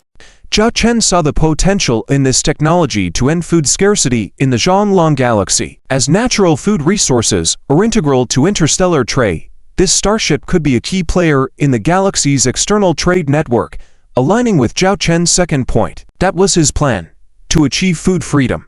T2 Queen-class heavy aircraft carrier starship. This is the first time Zhao Chen has stepped on its bridge besides when he built it. This bridge is much more spacious compared to the Zero Blizzard's bridge, Zhao Chen looked around and directly sat on the captain's chair. Zhao Warner, the nominal captain of the T-2 Queen-class heavy aircraft carrier starship, also didn't say much. After all, this starship was built by Zhao Chen. Are we departing early? Shall we head to the Arctic Fox galaxy at the fastest warp speed? Zhao Warner asked Zhao Chen. Yes. This time, we don't have to wait for the zero blizzard. We will depart first and meet at the Arctic Fox starport, Zhao Chen said. Have you brought everything I told you to bring? Zhao Chen asked. Zhao Warner replied. The resources worth a total of 700,000 star coins that we scavenged from the nobles are already in the cargo hold of the T-2 Queen-class heavy aircraft carrier starship. The wreckage of the three-clawed snake interstellar pirate fleet starships is being transported to the Arctic Fox galaxy by the Zero Blizzard. Zhao Chen nodded in satisfaction. These were all funds for building the starship. I didn't expect you to really let the Zhang family go. Zhao Warner looked at Zhao Chen with some surprise. Zhao Chen smiled. Otherwise, should I have slaughtered the Zhang family too? According to Zhang Han's intelligence, although the Zhang family knew about the Bao family and Kui family's plan, they were merely bystanders and did not participate. I need to establish my authority in the Owl Dragon Galaxy, so I got rid of the Bao and Kui families and other families. However, no one wants a lord who kills without reason. Killing too many people would do more harm than good. Therefore, I left the Zhang family alone, but I made it clear they are not welcome on my territory. Zhao Warner nodded in understanding. She had originally thought Zhao Chen might take the opportunity to deal with Zhang Shasha's family, but Zhao Chen never mentioned Zhang Shasha's name from start to finish. Let's prepare for departure. Zhao Chen entered the hibernation chamber early. The hibernation chamber of the T-2 Queen-class heavy aircraft carrier starship was much better than the Zero Blizzards, aesthetically pleasing, comfortable to lie down in, and even the injected blue liquid had a faint fragrance. Gradually, Zhao Chen began to drift off into sleep. The T-2 Queen-class heavy aircraft carrier starship also entered warp drive mode, ready to cross the interstellar boundary space and head to the Arctic Fox galaxy. Arctic Fox starport. Hello, Mr. Zhao Chen. I am the person in charge of Arctic Fox starport, designated as CC-11. I am very honored to serve you again. A woman smiled and greeted from the video window.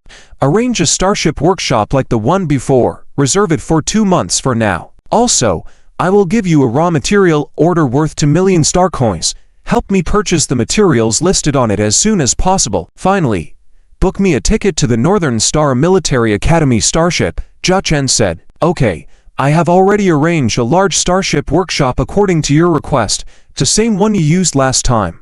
The ticket to the Northern Star Military Academy has been booked. It is a first-class ticket on a T-2 interstellar cruise ship that leaves tomorrow afternoon. Any problems? The woman in charge asked with a smile. That will be all, Zhao Chen said, and he transferred 210,000 star coins from his account. Zhao Chen originally had only 190,000 star coins left, but with the 70,000 star coins he scavenged from the Owl Dragon Galaxy nobles, he now had a total of 260,000 star coins. Even after spending 210,000, he still had a full 50,000 star coins. The woman in charge smiled then said, during your stay here, if you need anything, feel free to contact me at any time. I am available 24 hours a day. With that, she smiled charmingly, ending the video call unwillingly. This was her big client. Just one ticket. Zhao Warner looked at Zhao Chen in surprise, wondering what Zhao Chen was planning to do. The T-2 Queen-class heavy aircraft carrier starship had gone through a week of warp travel. Relying on its level for warp engines, it arrived at the Arctic Fox starport a full week earlier than the Zero Blizzard. It happened to be the last day of September. I have some matters to attend to. I won't be returning to the academy for now. You take this flight back to the Northern Star Military Academy tomorrow, Zhao Chen said. What could be more important than your studies at the academy? Aren't you worried about failing the assessment at the end of the term? Zhao Warner grumbled, clearly unhappy that Zhao Chen chose not to return with her. Zhao Chen patted Zhao Warner on the head. Don't worry, little sister, I have everything under control. I will be back in a little over a month, or 2 at most. Then I will wait for you at the academy, Zhao Warner said. The T-2 Queen-class heavy aircraft carrier starship slowly docked back at the starship workshop where it was originally constructed. Even though a T-2 Queen-class heavy aircraft carrier starship had docked, there was still enough space to accommodate more starships or to build more. The raw material order hasn't arrived yet, and I have nothing to do at the moment. Let's explore the Arctic Fox starport. I was too busy building this T2 Queen-class heavy aircraft carrier starship last time, and didn't get to properly explore it, Zhao Chen suggested. After a week of hibernation, Zhao Chen wanted to enjoy this brief holiday before entering a period of busy times in the future. Okay. Zhao Wanner agreed joyfully. Later, Zhao Chen called forth a team of half-beast female soldiers arranged by Charlotte to act as his bodyguards, a total of 7 individuals. They boarded an unmanned vehicle and left the Starship workshop, entering the interior of the Arctic Fox starport. The interior of the Arctic Fox starport was a large city capable of accommodating tens of thousands of people, provided you had money in hand. It seems like my crew members don't have a uniform outfit. Zhao Chen rubbed his chin, looking at the 5 half-beast female soldiers accompanying him. They were dressed in plain clothes. These were the clothes given to them for free by the slave traders when he purchased them initially. Perfect, you also haven't bought new clothes this year. Let us go buy new clothes, and I will also place an order to have uniforms made for the crew, Zhao Chen suggested. I have a school uniform at the academy, Zhao Wanner said. Zhao Chen looked at Zhao Wanner, who hadn't taken off her academy uniform yet, but in reality, nobody wants to wear a school uniform all day. It was more to save on expenses. Zhao Chen directly grabbed Zhao Wanner and began to move forward. No, today I must buy you new clothes. No leaving until we buy at least 10 sets of clothes. Zhao Wanner looked puzzled. As they hurried along, a person wearing a black cloak, walking with their head down, approached Zhao Chen and his group. The half-beast female soldiers immediately blocked the person in front of Zhao Chen. The person bumped into one of the half-beast female soldiers and quickly apologized before walking away. The voice was hoarse and belonged to a woman. I'm sorry, and then hurried away. Zhao Chen watched as the person walked away until they disappeared around the corner. What's wrong? Zhao Wanner looked at the perplexed Zhao Chen. Zhao Chen said, Nothing.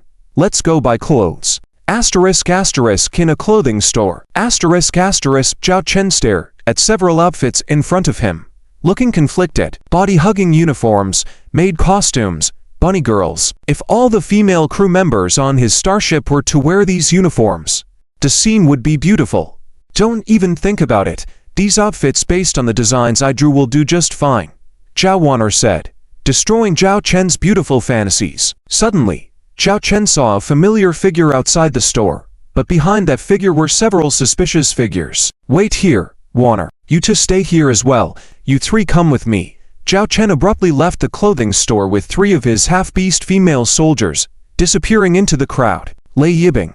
Zhao Chen smiled as he watched the bustling scene in the underground pipeline in front of him. 3 female soldiers vigilantly protected Zhao Chen in the middle. Who are you? The man stepping on Lila stared at Zhao Chen, with his hand behind his back gesturing a few times. Their companions who were originally catching succubi started to gather around. Who am I? Zhao Chen rubbed his chin, appearing pensive, then smiled and replied, Who I am is none of your business. Feeling insulted, the man angrily pointed at Zhao Chen. Kid, I warn you, behind me is the Black Fox Club of the Arctic Fox Star Harbor. Get lost now, and I can pretend nothing happened. Otherwise, I won't let you leave the Arctic Fox Star Harbor. Black Fox Club. Hearing this name, it sounded like some underground organization. But Zhao Chen didn't care. He lightly shook his head and spread out his hands. Perhaps the Black Fox Club behind you does have some abilities. But do you think you guys can leave here alive? The man understood the implications in Zhao Chen's words, immediately pulled out a dagger, and his companions also took out their weapons. A dozen or so people gathered together. The 3 female soldier escorts of half-beast people immediately assumed a fighting stance. Don't worry, let me handle this myself. Zhao Chen stopped the 3 female soldiers, then walked alone to the front, beckoning to the others. Stop dilly-dallying. Let's get this over with. I think you're looking for death. Get him. Kill this guy. The man ordered. His companions swarmed in, but the underground pipeline was narrow, at most allowing 5 people to walk side by side. Under the fighting situation, only 3 people could rush to the front. Seeing this, the 3 female soldier escorts grabbed their short blades at their waists. General Charlotte had said that no matter what happened, protecting the captain's life was the top priority. But now the captain ordered them not to intervene. This left them conflicted, so they could only wait and act immediately if the captain was in danger. However, an unexpected scene unfolded. Zhao Chen took the lead, first evading the dagger coming at him and then landing a punch on the man's chest. Crack! It was the sound of a fractured sternum. Secondly, Zhao Chen delivered two powerful kicks, sending the other to fly. His speed, smooth movements, and terrifying strength made the three half-beast female soldier escorts marvel at him. His performance was no less impressive than the elite warriors in their half-beast tribe. Carry on. Battle intent flashed in Zhao Chen's eyes. After injecting the T1 super soldier serum, Zhao Chen had undergone simulated battles on the starship, receiving data that his current physical condition exceeded that of most interstellar soldiers. But due to the lack of real combat, Zhao Chen was still unsure of his true strength. If he sparred with the half-beast female crew members, they would be considerate of his position as captain and wouldn't go all out, and Zhao Chen didn't want to resort to aggression, so he had been waiting for an opportunity to display his skills. And now he had it. 3 minutes later, except for the man, all his accomplices lay on the ground, with a third of them having lost their lives. Either their hearts were crushed by the heavy blows, or their necks were directly slashed. Zhao Chen's strength was too great for ordinary individuals to withstand. You. Don't come any closer. The man, terrified, kept retreating, and finally, in fear, turned and ran. Zhao Chen picked up a dagger from the ground and threw it directly, the dagger piercing the man's buttocks. Ah! A wretched scream, as the man fell next to Lily in a strange posture. Unsatisfied, Zhao Chen said, "The accuracy is still lacking. I was clearly aiming for the head." Lila looked at the man lying before her and recalled the relentless pursuit they had faced over the years, where many sisters had paid with their lives. She felt a surge of hatred and directly grabbed a nearby knife, plunging it into the man's neck. Blood splattered all over her face. After a few seconds of daze, Lila regained her composure, warily observing the peculiar trio of the man and three women. "You are from the Succubi clan, right?" While speaking to Lila, Zhao Chen gestured to his three female soldier escorts behind him to clear the battlefield, taking care of those who were not yet dead. For the half-beast female crew members, this was a common practice, applying swift, precise strikes that ended lives. "Are you here to capture us too?" Lily asked, holding the dagger against her fair neck. "I would rather die than let you humiliate us." Zhao Chen shrugged and said, "If you want to die, go ahead, but I have no intention of humiliating you. I was just curious to see the Succubi clan." Lila was puzzled by the man's words. "It's not safe here. If you don't mind, you can come aboard my starship. I can guarantee your safety," Zhao Chen said. Lila stared at Zhao Chen, warily saying, "How do I know that your intentions are not the same as theirs? If my intentions were the same as theirs, I could have just captured you directly. Why waste time arguing here? If you don't accept my goodwill, that's fine too. Let's go. Someone will come to capture you soon, and you'll be done for. Too bad for your tribe. Seems like there are even children among them." Zhao Chen turned and prepared to leave. Lily's soft spot was touched. She looked at the huddled group of her tribe members in terror. After biting her lip lightly, she couldn't help but call out, "Hey, I'm willing to go with you, as long as you can guarantee the safety of my tribe, not hurt them. I can agree to any conditions you have." Such words from a succubus had quite an impact on a male, and especially coming from a captivating succubus. "You three, find a way to bring them back to our starship. No problem, right?" Zhao Chen looked at his female soldier escorts. They glanced at the succubi and nodded. "Captain, we can rent a few flying cars, park them at the exit of the underground pipeline, hide them in the cars, and bring them back to the starship. It's not difficult. Let's go with that plan," Zhao Chen said, walking towards the exit of the pipeline without looking back, seemingly unconcerned about the succubi behind him. Lila hugged her tribe members, unsure if her choice was right or wrong, but rather than waiting to die here, she decided to take a chance. She watched the man's departing figure with a complex expression. What she didn't see was the slight smile on the man's lips. The succubus clan, in addition to their charming appearance, also possess innate seductive talents. One of their characteristics is that they are actually very intelligent, with low combat power but sharp minds. They excel in mental labor, can manage many things well, and are quick learners. However, compared to these abilities, people are more interested in the succubus appearance.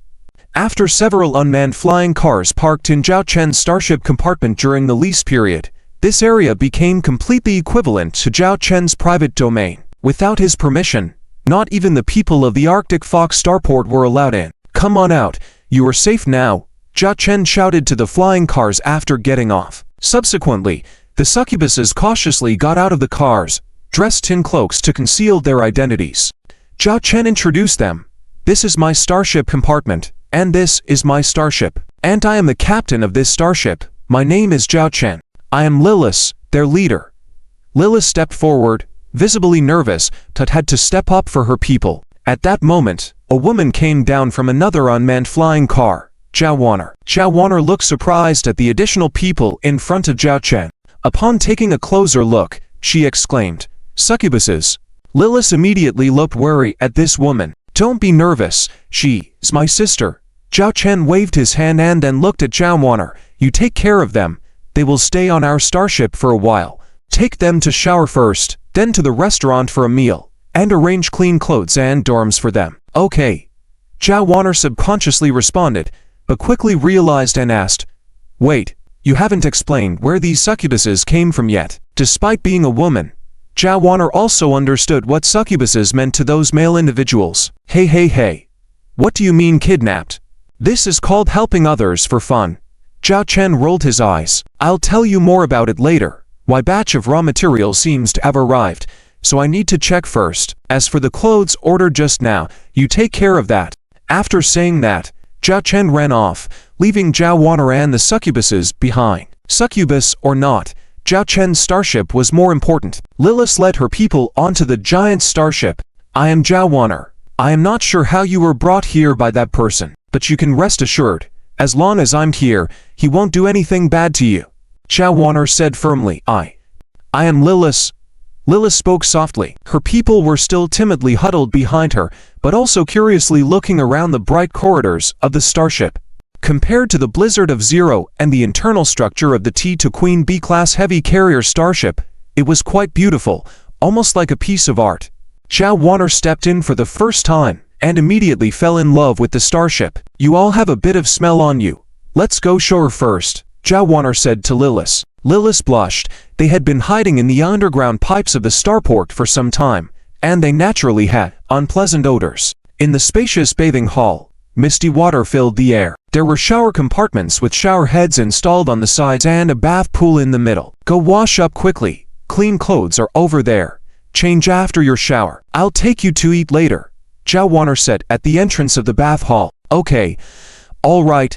Lilith still felt a bit restrained, but one succubus couldn't resist and went to enjoy the warm water in the shower room. "Hot water. It's been so long since I had a hot bath, but will we be scolded for using water like this? I heard that water resources on starships are precious. I've been on a T2 starship before, with only 5 positions in the shower, barely enough space to turn, and each person gets only 3 minutes to shower. And it's not even this clean, warm water," a succubus noted. Lilith looked around. As a succubus who had served on starships in the succubus planet kingdom, she knew this bathing hall was a luxurious setup. "Don't worry about the water usage. Our starship uses the most advanced cosmic particle water collection technology, so water is not that scarce." Zhao Wanner's voice came from outside at this time. This completely dispelled their concerns. The succubuses relaxed and bathed, washing away the dirt from their bodies, each succubus delicate figure shining brightly. If Zhao Chen were here at this moment, he would probably be impressed. Due to their time in the underground pipes, their appearances weren't clear. Now, with each succubus radiant and beautiful, they truly deserve to be called objects of pursuit for humanoid males in the universe. After about 10 minutes, all the succubuses finished bathing and changed into clean clothes. Honestly, if they hadn't been told they were going to eat, they could have spent the whole day bathing in this blissful place. "Lilith, sis, do we have the chance to bathe in this place again in the future?" A young succubus tugged at Lilith's arm, looking at the bath hall behind them, saying softly. Lilith couldn't bear to deny when seeing the hope in the young succubus's eyes, and could only whisper, "Yes." She still didn't know the intentions of the man named Zhao Chen who helped them, or what their future holds. "Miss Wanner, we've finished washing up. Thank you for the clothes, although our clothes are still wearable, Lilith said, somewhat embarrassed. But in reality, their clothes were all tattered, not fitting properly. In their days on the run, no one cared about clothing as long as it covered their bodies. Zhao Wan'er looked at the dozen or so succubuses in front of her, her eyes widening in surprise. You are all so beautiful, Zhao Wan'er said admiringly. Succubuses naturally possessed innate charm, an aura they couldn't control, making them natural beauties. Lilith blushed slightly. It was used to such looks by now. Zhao Wan'er looked at Lilith, then at herself, and especially at her chest. She couldn't help but feel inferior. But actually, Zhao Wan'er's looks were not bad. It was just that she hadn't fully developed yet, and her style was completely different from Lilith's and the others. Ahem. Let's go eat. Let's eat. Zhao Wan'er changed the subject and led Lilith and others to the Starship's restaurant. Inside the Starship's restaurant, Zhao Wan'er pointed at the table. You can order whatever you want, as long as you don't waste it. After Zhao Wan'er said this, none of the succubuses moved forward. Surprised, Zhao Wan'er looked over and saw each succubus standing still in place. Some were staring intently at a female half-beast female crew member eating in the distance, making the poor half-beast crew member feel uncomfortable. Do you usually eat these things? Lilith asked in astonishment. Everything on the menu was natural food, not artificially created food, or the like. Of course, feel free to order whatever you like, Zhao Wan'er said, as if it were common practice. Lilith smelled the fragrant aroma and sighed inwardly. This isn't a starship, it's heaven. I'll have dumplings. Can I have a portion of the steak and rice? Sister Lily, there's also fruit.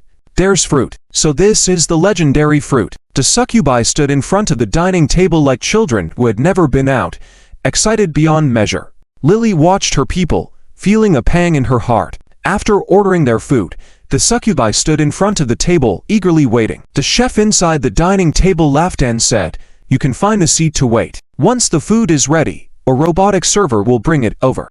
Upon hearing the chef, the succubi turned and walked towards the dining area. A few minutes later, the first dish ordered by the succubi was ready. It's really rice. The succubi looked incredulously at the fragrant rice in front of them. As they chewed on the rice, the taste of happiness spread across their taste buds.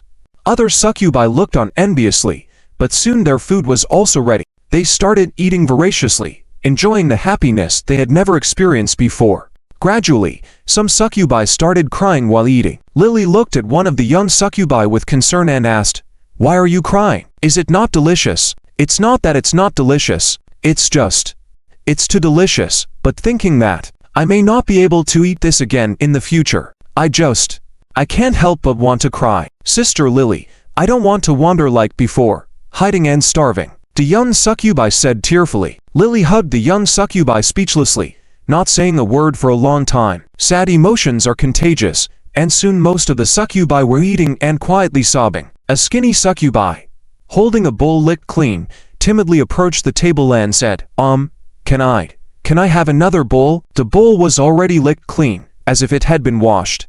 "What did you say?" Perhaps because the voice was too soft, the chef didn't hear it immediately. The skinny succubi lowered her head in embarrassment and said softly, half a bowl is also fine." "Oh, you want more to eat, don't you?" "It's fine. Miss Wainer just said, you can eat unlimited today, as long as you don't waste it." "Let me see, you ordered beef noodles, go and wait, it will be ready in a moment," the chef said, enthusiastically. Thank you." After the skinny succubi spoke, she quickly returned to her place, then raised her head and looked towards the dining table, not taking her eyes off for a moment. Over an hour later, when Zhao Wainer returned, she saw a surprising scene. The once charming and seductive succubi now had small bellies, looking as if they were pregnant. Some of them even had painful expressions. "What are you all?" Zhao Wainer looked surprised at Lily. Lily apologized and said shyly, Sorry, they couldn't control themselves and ate too much at once, and some of them ate too much." As she spoke, she discreetly touched her slightly bulging belly. "Burp, it's the first time I felt that. Being full to death feels like this." A young succubi leaned back on her chair, a pained yet happy expression on her face. Zhao Wainer chuckled. "I'll arrange for some digestive medicine for you later. Once you feel better, I will take you to your dormitory." "Thank you, Miss Wainer." Lily genuinely thanked her this time. She was well aware of the value of such a meal, surpassing the total value of the food they had eaten in the past few years. "No need to thank me, it's just a meal." Zhao Weiner had gotten used to the meals on the starship and gradually felt that there was nothing special about them. It seemed like it was natural for people to eat this kind of natural food rather than the synthetic ones. "Do all the crew members eat this way?" Lily asked. Zhao Weiner nodded and said, raising a finger, "Zhao Chen, my brother, the captain, has set a standard of 10 stars per month for the crew on this starship." 10 stars per month. Hearing this standard, Lily was amazed. Just a moment ago, she had glanced at the price list intentionally, and with 10 stars, they could eat here every day for a month, as long as they didn't order extravagant dishes. The life here seemed too luxurious. "I have one more question. From what I've seen since just now, all the crew members on this starship seem to be women, and apart from you and Captain Zhao Chen, all of them are half-beast women crew members." Lily expressed a discovery she made. Zhao Weiner rolled her eyes and said sarcastically, "You'll have to ask my old brother. All these half-beast women crew members are slaves he purchased from the black market." "Slaves?" Lily was shocked, looking at the half-beast women crew members chatting and eating in the restaurant. "These are slaves? Since when did slaves have such treatment?" Though when she thought about a spaceship with only women, she couldn't help but feel skeptical about Zhao Chen's intentions. After a few of the succubi who ate too much had rested, Zhao Weiner took them to the dormitory. "There are a total of 18 of you, right? So I'll arrange 5 4-person dormitories for you, with the spare bed left empty," Zhao Weiner said as they walked. Lily waved her hands repeatedly, saying, "It's not necessary. Just give us one dormitory. If not, a place to sit will do." Looking at the clean hallway, resting on it wouldn't be a problem either. After all, during these years of running away, they had endured worse environments than underground tunnels. "Don't be so polite. The one thing our starship has in abundance is rooms. Though the starship only needs 100 crew members to operate, it can comfortably accommodate 300 people, and with a little squeezing, 700 to 800 would be no problem," Zhao Weiner said proudly, as if introducing her own home. Soon, they arrived at the dormitory area. "This is where you will be staying from now on. The beds and blankets are all set up for you, and each bed has fresh clothes. This is a temporary identity card. From now on, you can go to the bathhouse for a shower at the appointed time, and dine at the restaurant," Zhao Weiner introduced. Lily looked at the dormitory in front of her and felt like her feet couldn't move. This clean and bright room was where she would sleep. And to the left after entering the door was a separate bathroom. She had never heard of a starship dormitory with an individual bathroom before. Usually, one bathroom was shared among the occupants, making it a terrible environment. Furthermore, the room was quite spacious, covering about 40 to 50 square meters, with 4 double bunk beds, but the lower bunks were used as desks. The aisle between the beds was as wide as a meter. Spacious, clean, tidy, and convenient. It was truly hard to believe that this was a starship dormitory. Lily couldn't help but sigh again. What kind of heavenly starship was this? After Zhao Weiner had settled the succubi, she arrived at the control console on the other side of the starship workshop. There, Zhao Chen was planning the next starship construction project, his hands constantly moving on the holographic projection in front of him, adjusting various parameters. "Hey, what evil purpose do you have bringing back those succubi?" Zhao Weiner scrutinized Zhao Chen as if examining a suspect.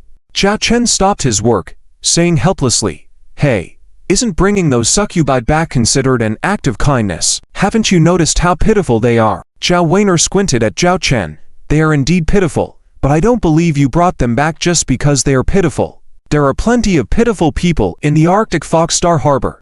Unable to deceive Zhao Weiner, Zhao Chen stopped pretending and said with a smile, "Hey, those are succubi. After all, I know, they are your favorite objects of desire." Zhao Weiner crossed her arms and huffed. "Pa, am I that vulgar of a person? What I meant is, those succubi are very intelligent." Zhao Chen raised his hand, displaying detailed information about the succubi clan, especially highlighting their strong learning abilities and intelligence. Zhao Weiner guessed Zhao Chen's intention. "Are you trying to recruit them?" "Exactly. What I lack now is talent.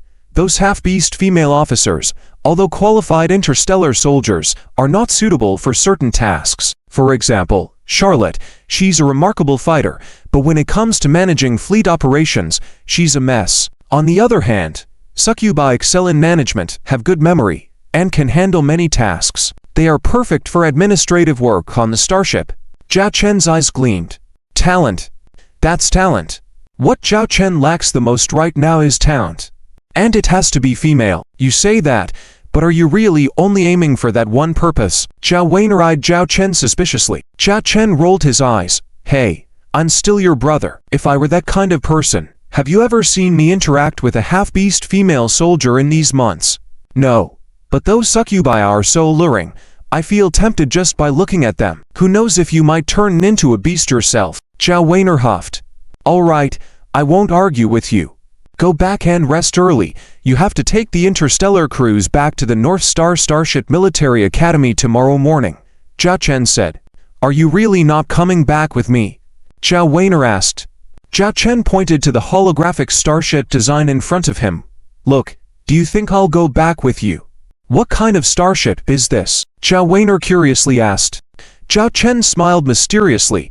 It could be the existence that will build an interstellar fleet for us in the future. Interstellar fleet? Originally, Zhao Weiner wanted to make a joke.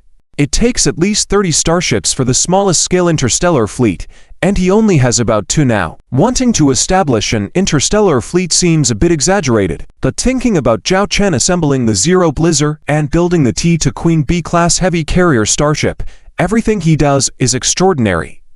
Maybe he really can do it. All right, I'll wait for you at the North Star Starship Military Academy. Zhao Weiner stared at Zhao Chen, but I warn you, if I find out you dare to mistreat those succubi, be careful. Zhao Weiner made a scissor gesture and then turned and left. Where did this girl learn that from? Zhao Chen quipped, then continued to focus on his work. As for the succubi, they needed time to be tamed. It's not urgent. Since they've boarded his starship, they won't have a chance to escape this pirate ship.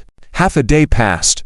The system alert sound brought Zhao Chen's thoughts back. He put down his work and opened the system interface. 2 pop-ups appeared. Quarterly mission. Build and possess 3 different T2 or above starship system product. It turned out the quarterly mission had appeared. Zhao Chen glanced at the time and saw that it was already October. It seems that this quarterly mission is issued every 3 months, with no penalties for not completing it, but it gets automatically cancelled, along with generous rewards. It's the best way to gain system rewards. He looked at the other pop-up. Monthly points, 80 points. Zhao Chen's system points had unexpectedly increased by 80 points. Checking it, he saw that it was the passive income brought by the T to Queen B-class heavy carrier starship. As mentioned before, there are several ways to earn system points. Apart from completing system missions, it's also through the passive income from owning system starships. This particular T to Queen B-class heavy carrier starship had entered service at the beginning of September, so by October, he could claim the monthly points, accumulating to 80 points daily. The more starships he owned, the more points he'd get. The higher the starship class, the more points he'd receive. That's what it means. This is great. With more and more starships in the future, even if I don't do system missions, I can still increase my system points significantly. Zhao Chen was delighted. A week passed in the same manner. On the second day, and the succubi arrived at the T to Queen B-class heavy carrier starship, Zhao Weiner took the interstellar cruise back to the North Star Starship Military Academy. And Zhao Chen had received all the necessary material orders, so he resumed his long starship construction life. During these 5 days, one person was immersed in anxiety. That person was the succubus, Lilith. She had expected the man to come find her the next day and reveal his intentions. However, the man didn't show up on the second day, nor the third, fourth, or fifth day. On the 6th day, Lilith had grown accustomed to life on the starship, following the schedule of the female soldiers, making her bed, freshening up, and having meals in the mess hall. They also helped with keeping the starship clean, even though there were cleaning robots for that task. But they didn't want to remain idle and sought things to do themselves. Gradually, they became familiar with the half-beast female officers on the starship and learned that their life here was quite pleasant. The captain never forced them to do anything. On the 7th day, Lilith fell into deep anxiety. She couldn't sleep soundly that night. On the 8th day, she sat in the mess hall with dark circles under her eyes, ordering her favorite dumplings. Soon, a person sat across from her with a plate of dumplings. It was the man who had been missing for 7 days, the man she had been waiting for. Tell me, where do you want to go next? I can send you there, Zhao Chen said casually while eating dumplings. His voice wasn't quiet, and all the succubi in the mess hall could hear him. To them, his words were like thunder on a clear day. Suddenly, the delicious food in front of them seemed to lose its allure. Her name is Bessie, and she is a succubus. She heard her companions say that they had come from a succubus kingdom, but it was invaded by evil intruders, forcing them to flee. From the moment she remembered, she had been on the run. On planets, on starships, in various places. They had to disguise their identities, avoiding being seen by the public. The places they slept in were mostly dark, damp, infested with bugs and foul odors. The food they ate was mostly artificial, and they could only eat a meal every 2 or 3 days.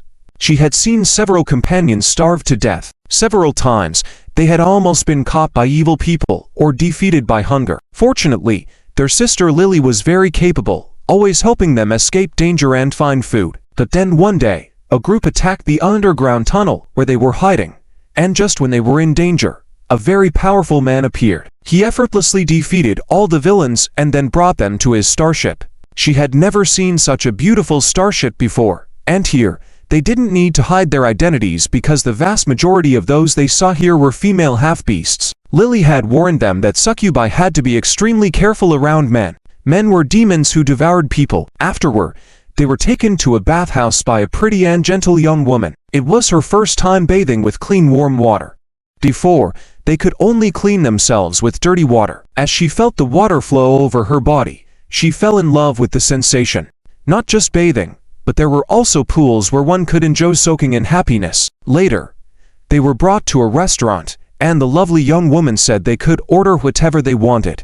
Looking at the names on the menu, she felt them strangely unfamiliar because before this, she had only eaten artificial food. The only times she ate natural food were small finger-sized biscuits and wild animals caught on the planet. In the end, she chose a dish that looked very meaty. When the large plate of meat was placed in front of her, the enticing smell and the delightful taste on her taste buds as she chewed made her realize that eating was not just about survival, but also about enjoying the experience. Then they were escorted to a very clean room. There were soft beds, clean bedding, a private bathroom, and fresh, clean clothes with a faint fragrance. Everyone had their own space, without having to squeeze into narrow quarters.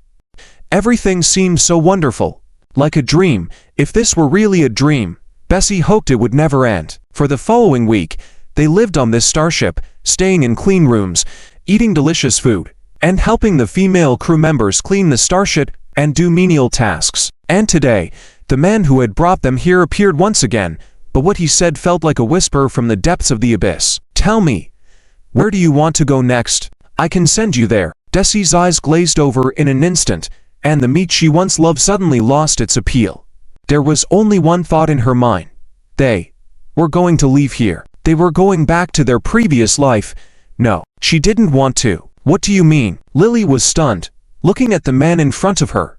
When she heard his offer to arrange tickets for an interstellar cruise to any planet or star harbor, Lily was at a loss for words. The man's words caught her completely off guard. Suddenly, a succubus erupted. She picked up a fork from her plate and pressed it against her throat. I'm not going anywhere. I'm not going anywhere. Succubus Bessie was in tears, her voice trembling as she looked at Zhao Chen. Desi, what are you doing? Put the fork down. Lily looked at Bessie, the youngest among their companions, who, based on succubi age calculations, was still a minor. But Bessie ignored Lily and looked at Zhao Chen. Why? Zhao Chen looked at the young succubus, barely 4 feet tall, but because of the inherent allure of succubi, she had a quite seductive figure. If certain Lolita enthusiasts saw her, they would surely kneel and worship her. Lily, I don't want to go back to the way things were before. I don't want to drink that black water again, hide in the dark, live in constant fear every day. I don't want to scrape moss off walls, eat dirt, search for any scrap of food to alleviate the pains of hunger. I don't want to struggle in the wilderness of desolate planets, fighting terrifying beasts for a morsel of food, watching our companions fall in battle. The young succubus Bessie choked back tears as she looked around. She said ruefully, Here, I realized for the first time that it can be enjoyable to live. Living can be enjoyable. It was a sarcastic statement, but for succubi living in darkness, simply surviving was extremely difficult. let alone enjoying life. Many succubi present sobbed, their eyes red and swollen. Some of the older succubi continued to eat the food in their bowls, savoring every morsel of rice because it might be the last time they enjoy such delicious food in their lives. They were going back to the darkness. The young succubus Bessie stared teary-eyed at Zhao Chen, crying hysterically as she shouted, "If you want to send us away, why are you being so kind to us? Why show us this kind of life? Give us clean clothes, warm water, delicious food, soft beds. Why let us know that we can also live so happily? You showed us the light, and now you want to push us back into darkness." As she spoke, the fork and knife in Bessie's hands fell to the ground, and she collapsed, crying with her hands covering her face. Lily walked forward with a mix of emotions, embracing the young succubus Bessie. She felt guilty and helpless. Zhao Chen looked at the succubi in front of him, whose emotions seemed to be on the verge of breaking down. He knew that his goal had been achieved. In fact, they could have endured the darkness, as long as they had never seen the light. But Zhao Chen had taken them onto the starship, giving them a completely unimaginable life of happiness. He had brought a ray of light into their originally dark lives. But now, his words meant that this light was going to disappear. This was cruel for them. "Actually, if you don't want to leave, you don't have to," Zhao Chen said lightly. In that moment, all 18 succubi in the room looked at Zhao Chen in unison. Even Lilith's eyes were filled with a certain kind of expectation. "You can become my crew members, like those half-orc officers, fighting for me," Zhao Chen said. Lilith was stunned. She had never imagined such a choice. To fight for a human race was something she had never considered. Because in the eyes of humans, succubi were never seen as interstellar warriors, but merely tools for venting frustration. Take your time to think about it. You can finish this meal. If you choose freedom, leave through the back door of the restaurant, where someone will arrange for you to go to any planet or starport you desire. If you want to stay here, go to the front door of the restaurant, where someone will register your information, and from then on, you will be my crew members," Zhao Chen said, then wiped his mouth and left the restaurant directly. The choice had been given to these succubi, and actually, he already knew the answer. As soon as Zhao Chen left, little succubus Bessie wiped away her tears without a word and ran towards the front door. She was determined to stay. Even if she couldn't stay here, she would rather die. The other succubi also started walking towards the front door, one after another. "Lilith, let's stay here." Another succubus, who had been silent the whole time, said to Lilith while reaching out to hold her hand. Lilith bit her lip lightly, and soon she felt relieved. She had been thinking about freedom all along. But what would she do outside? Just as little succubus Bessie said, "Continue hiding and living from meal to meal. You go ahead, I'll be there in a moment." Lilith patted the succubus's head and then strode in the direction where Zhao Chen had left. Walking in the corridors of the starship, Zhao Chen heard footsteps behind him, and he knew he had succeeded. "Wait." Lilith called out to Zhao Chen, standing in front of him. "What's the matter?" Zhao Chen inquired. Lilith stared at Zhao Chen and asked, "What is your real purpose? Are you trying to seduce us with a better life? What do you want from us? Just to make us your interstellar soldiers?" "You've said it yourself, my purpose," Zhao Chen shrugged. Lilith looked at Zhao Chen with suspicion.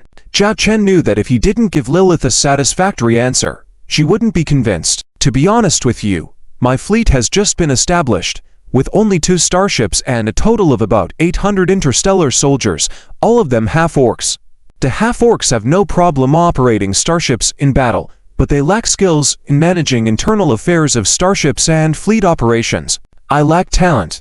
And you succubi happen to be skilled in this area. Of course, I will provide you with assessments and training later on." Zhao Chen explained his intentions. "You really value not our physical bodies, but our abilities." Lilith was surprised. She hadn't expected that someone would remember the succubi's innate abilities. "You are attractive and alluring, but I won't force anyone to do things they don't like. Likewise, if you choose to leave, I won't stop you." Zhao Chen smiled. That was also the truth. Lilith bit her lip lightly and said, "Do you know that if you recruit us, the news of succubi serving on your starship will cause you and your fleet a lot of trouble?" "Trouble?" Zhao Chen smiled faintly, then asserted, "If anyone dares to cause trouble for my crew members, it will be the biggest trouble in their life." Zhao Chen had many qualities, but his one flaw was protecting his crew members. "You are indeed a strange person, but you have convinced me as well." Lilith looked at Zhao Chen. I'm willing to work for you, although I can't say I'm completely loyal to you at the moment. Jia Chen laughed.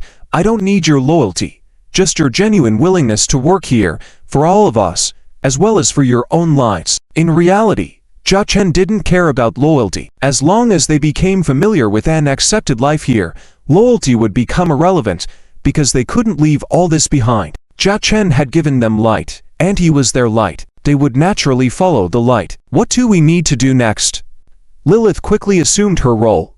Jia Chen handed Lilith a handheld terminal. There are some learning materials in it. Take it to study with your people. After a month, I will assess you. This assessment will determine your position in my fleet and what kind of life you will have here, whether you can enjoy me every meal. Jia Chen explained. Lilith took the terminal and smiled. I believe they will study what's inside well, based on your final explanation.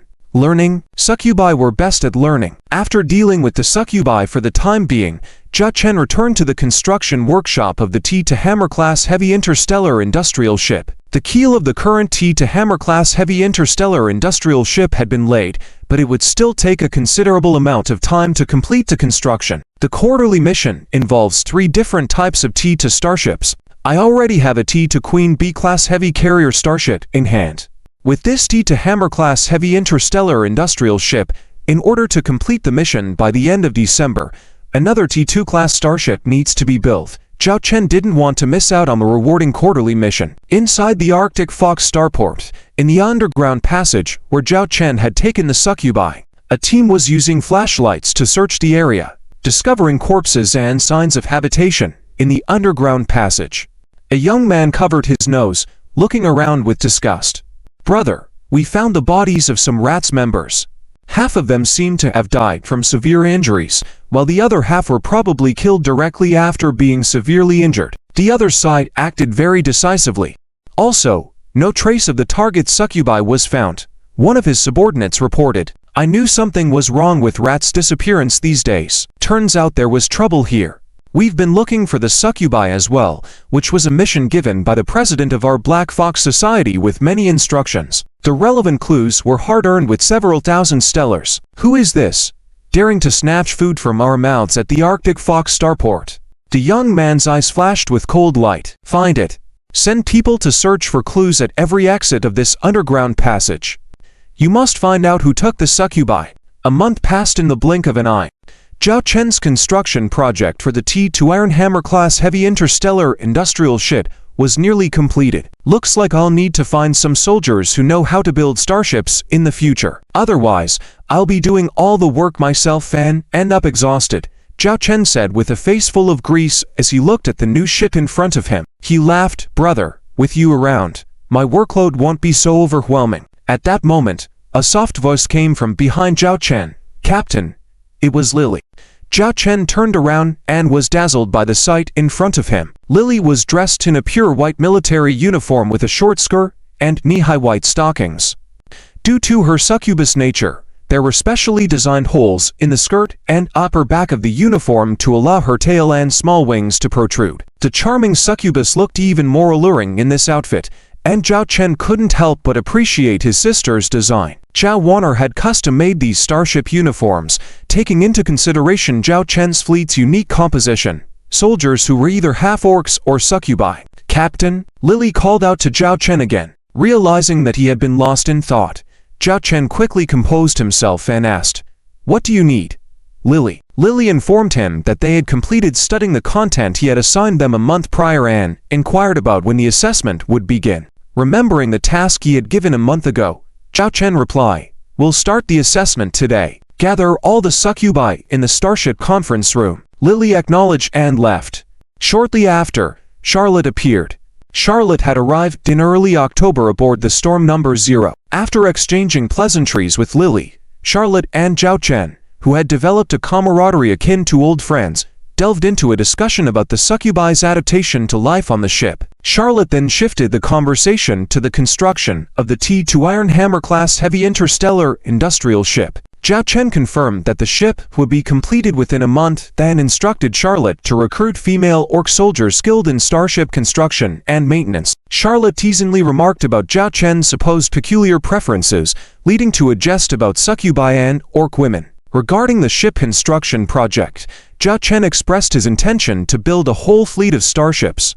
Charlotte raised logistical concerns about the expanding fleet and suggested ideas for naming and creating a fleet emblem. Eventually, they settled on naming the fleet the All-Dragon Fleet, after Zhao Chen's lineage and adopting the dragon emblem previously used by Zhao's ancestors. With plans to develop a flagship for the fleet, Zhao Chen revealed his desire to have the T-3 Storm-class light interstellar battle cruiser serve as the flagship, once it was ready. The vision of revitalizing the All-Dragon Fleet legacy fueled Zhao Chen's determination to create a powerful presence in the starry universe once more. In the conference room of the T-2 Queen-class heavy aircraft carrier starship, 18 succubi were standing at attention. The exam will begin, and you need to complete the questions in front of you within 3 hours, Zhao Chen said.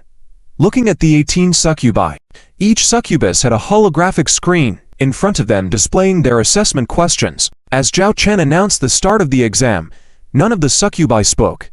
They all began to work on their questions diligently. These questions were all sourced by Zhao Chen's sister, Zhao Warner, from the previous year's Civil Service Department exams at the North Star Starship Military Academy. These were all 6th grade level questions. Previously, Zhao Chen had provided Lily and the others with theoretical materials that the 6th grade students in the Starship Civil Service Department at the North Star Starship Military Academy needed to learn. However, Zhao Chen had only given them a month to prepare. During this month, these succubi had been studying every day, even learning while eating, sleeping, and bathing. Today was the day to prove their abilities. Time passed by slowly. Some succubi remained composed, some furrowed their brows in thought, and some appeared anxious. 3 hours quickly elapsed. Everyone, stop all activities. I will collect your exam papers, and the results will be announced in a few hours. You are now free to leave the conference room, Zhao Chen said sternly. Although the exam had ended, not a single succubus dared to relax. They all remained on high alert outside the conference room. Little succubus Bessie held Lily's hand and asked softly, "Lily, if we didn't do well in this assessment, will Captain Chen, will she kick us out?" Although Captain Zhao Chen had only mentioned that the assessment would affect their future positions on the starship, she did not specify whether failing would result in dismissal. So, the succubi had been on edge for the past month. "Don't worry, you all worked very hard. I believe there won't be any issues with your assessment," Lily reassured them. An hour later, Zhao Chen opened the door and stepped out. The 18 succubi's gazes fell on Zhao Chen, some nervous, some anxious, some fearful. I will now announce the ranking of the assessment. First place, Lily. Lily's ranking was expected by everyone since she had the highest talent among them all. Second place, Macy. Third place, sixth place, Bessie. Upon hearing their ranks, Bessie breathed a sigh of relief. At least she wasn't at the bottom. The succubi at the bottom of the ranks became nervous, looking towards Lily and the captain, some even covering their faces and crying, regretting why they didn't work harder. After announcing the assessment results, Zhao Chen looked around and said, "Each of you has passed the assessment." Passed. Now, even those succubi at the bottom of the ranks breathed a sigh of relief. One succubus cautiously asked, "So, Captain, can we stay?" Of course, Zhao Chen smiled. In fact, whether they passed the assessment and could stay ultimately depended on Zhao Chen's decision. The assessment was just a formality. However, it had to be said that they performed exceptionally well. In just 1 month, even the succubus who scored the lowest was at the level of a 4th-year student in the North Star Starship Military Academy's Civil Service Department. Lily, in particular, scored the highest, surpassing the Academy's assessment score by a few points. I will now announce your future positions. Lily will serve as my secretary. Macy will serve on the Zero Blizzard Bridge. Zhao Chen announced each person's position, all related to the civil service roles on the starship. Lily's position was the highest. A secretary, in a fleet, could be considered the second in command, next to the fleet commander.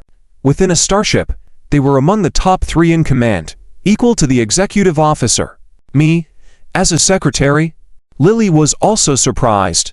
Yes, this is what you deserve. I hope you will work diligently in the future. If we encounter other succubi in the future, you can recruit them like Charlotte, Zhao Chen said. Lily looked at Zhao Chen in astonishment. She had never expected Zhao Chen to hold her in such high regard. Captain, I will work hard for sure. Beside her, Bessie said excitedly. For them, being able to stay was the happiest thing. Thus, Lily and the other succubi officially joined the Dragon fleet. Towards the end of November, Zhao Chen's T-Hammer-class heavy interstellar industrial ship was officially completed. The emblem of the Dragon fleet appeared on its hull. With this, I can build our starships faster and more efficiently. Zhao Chen looked joyfully at the T-Hammer-class heavy interstellar industrial ship before turning to Charlotte. How did you manage the tasks assigned to you? During this time, as per your request, I have recruited 200 orc officers with experience in starship manufacturing and maintenance, Charlotte reported. Excellent.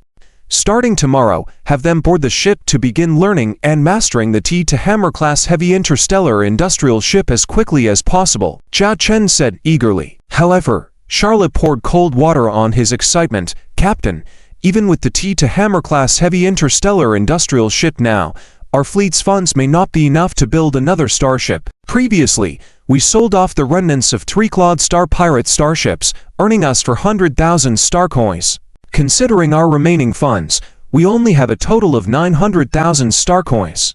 900,000 star coins wouldn't be enough to meet the raw material requirements to build another starship. They lacked funds once again. Zhao Chen scratched his head, surprised that they were running short on funds again. After just a few months, he needed to figure out a way to make money. But with only a little over a month left until the quarterly mission deadline, time was precious. Trigger system mission accept and complete the bounty mission issued by the Lord of the Arctic Fox star system. Would you like to accept this mission? Refusing the mission will cost 300 system points. At this moment, a system mission popped up, seemingly related to the Arctic Fox star system. Initially, Zhao Chen didn't want to accept it, but seeing the high cost of rejecting the mission, he decided to accept it. Mission content: accept and complete the bounty mission issued by the Lord of the Arctic Fox star system. Mission difficulty: Sea level mission reward, 5 mission points and 1,000 points special reward, random reward based on mission completion. Failure penalty: deduct 1,000 system points. Zhao Chen glanced at the mission details and promptly had Charlotte check if the Arctic Fox star system had issued any bounty missions. Do you know about this? Charlotte looked surprised at Zhao Chen. Know about what?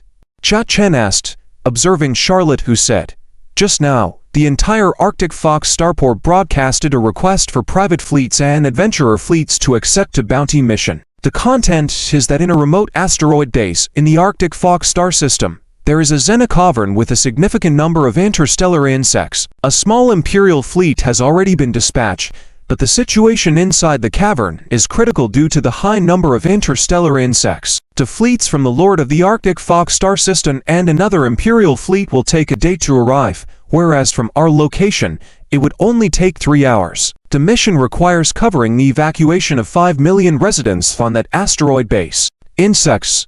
Zhao Chen's eyes widened. The interstellar insect clan is a type of creature that seems to appear out of nowhere, with no information available about it except for its instinctual aggressiveness. They unconsciously consume any living beings within their perception, even resorting to cannibalism within their own kind. If they descend upon a planet, it will be a catastrophe for all life on that planet. The interstellar insect clan typically emerges alongside the appearance of cosmic insect holes. Cosmic insect holes, so far, have not been scientifically explained for their appearance.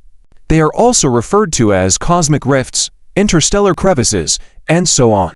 It's as if a crack suddenly appears in the universe, and then the interstellar insect clan emerges from it, launching attacks on surrounding planets. If not contained, these interstellar insect clans will reproduce more of their kind after consuming all life on a planet, spreading towards neighboring planets and star systems. The existence of cosmic insect holes varies in time, size, and scale, and accordingly, the size of the interstellar insect clan that emerges differs.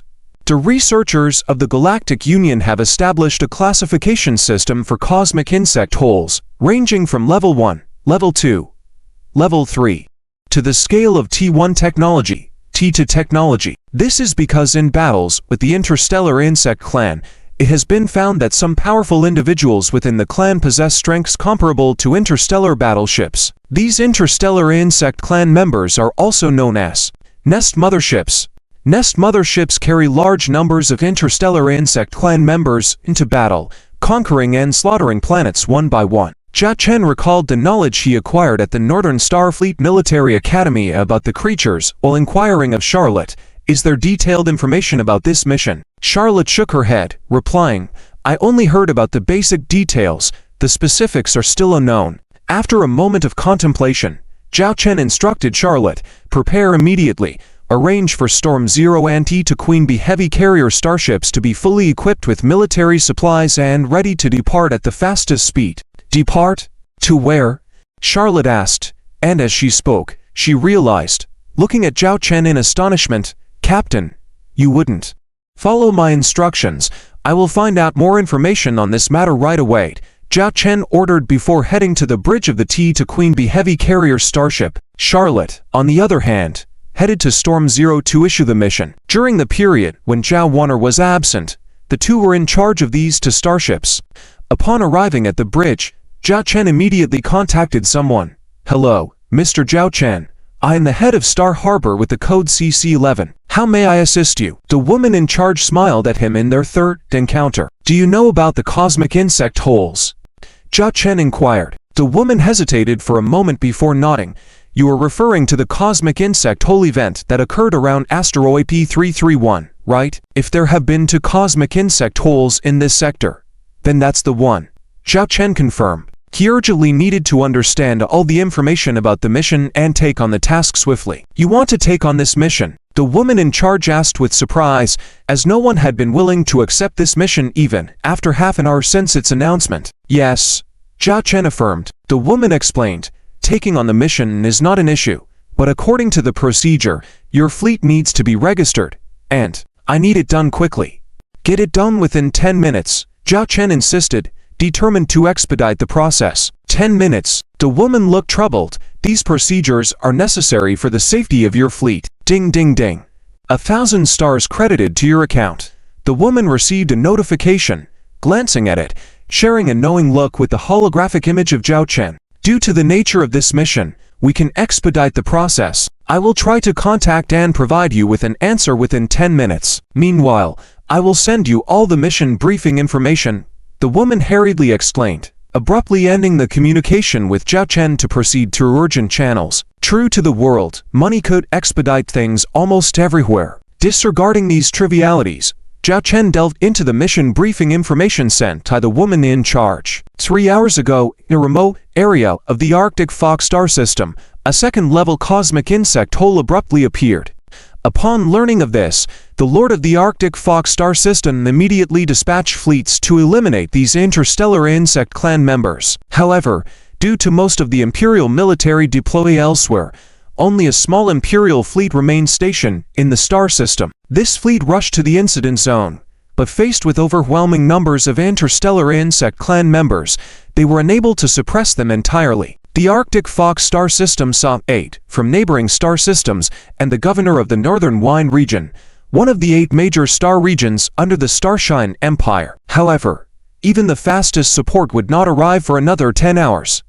Within this time frame, the interstellar insect clan would impact the planets within range, including 3 asteroids and 1 moon inhabited by a total population of 70 million. The first to face attack would be the 5 million people on asteroid P331. The Arctic Fog star system was divided onto courses of action: abandon asteroid P331 and retreat to other more populous planets, awaiting reinforcements, or evacuate all 5 million inhabitants from asteroid P331. The latter proposal came from the commander of the sole remaining Imperial fleet in the star system. The commander, taking matters into his own hands, steered the fleet towards asteroid P331, requesting immediate reinforcement with interstellar transport ships for evacuating the populace. Since the Imperial fleet alone could not ensure the safe retreat of 5 million people from asteroid P331 under the assault by the interstellar insect clan, the commander had a bold idea: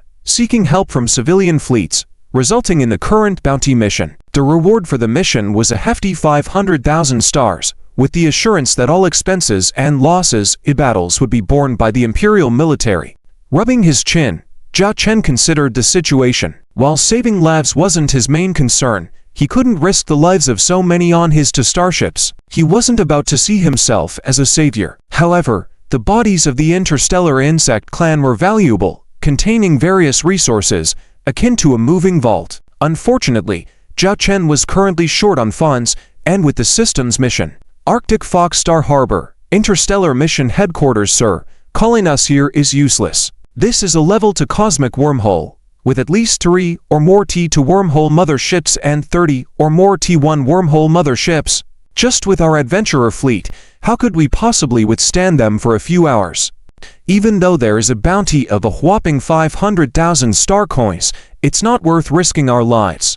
Everyone knows that dealing with these bugs, one wrong move and the entire starship will be taken over, and they won't give you a chance to surrender and become a prisoner. It's just the death of 5 million people. I say it's better to retreat to the back of the P-300 asteroid. With a population of 20 million up there, defending from that position, we would only need to hold out for 2 hours at most, and the quickest batch of reinforcements could arrive. But on the P-331 asteroid, it would take at least 3 hours to defend against an attack by the interstellar bug tribe.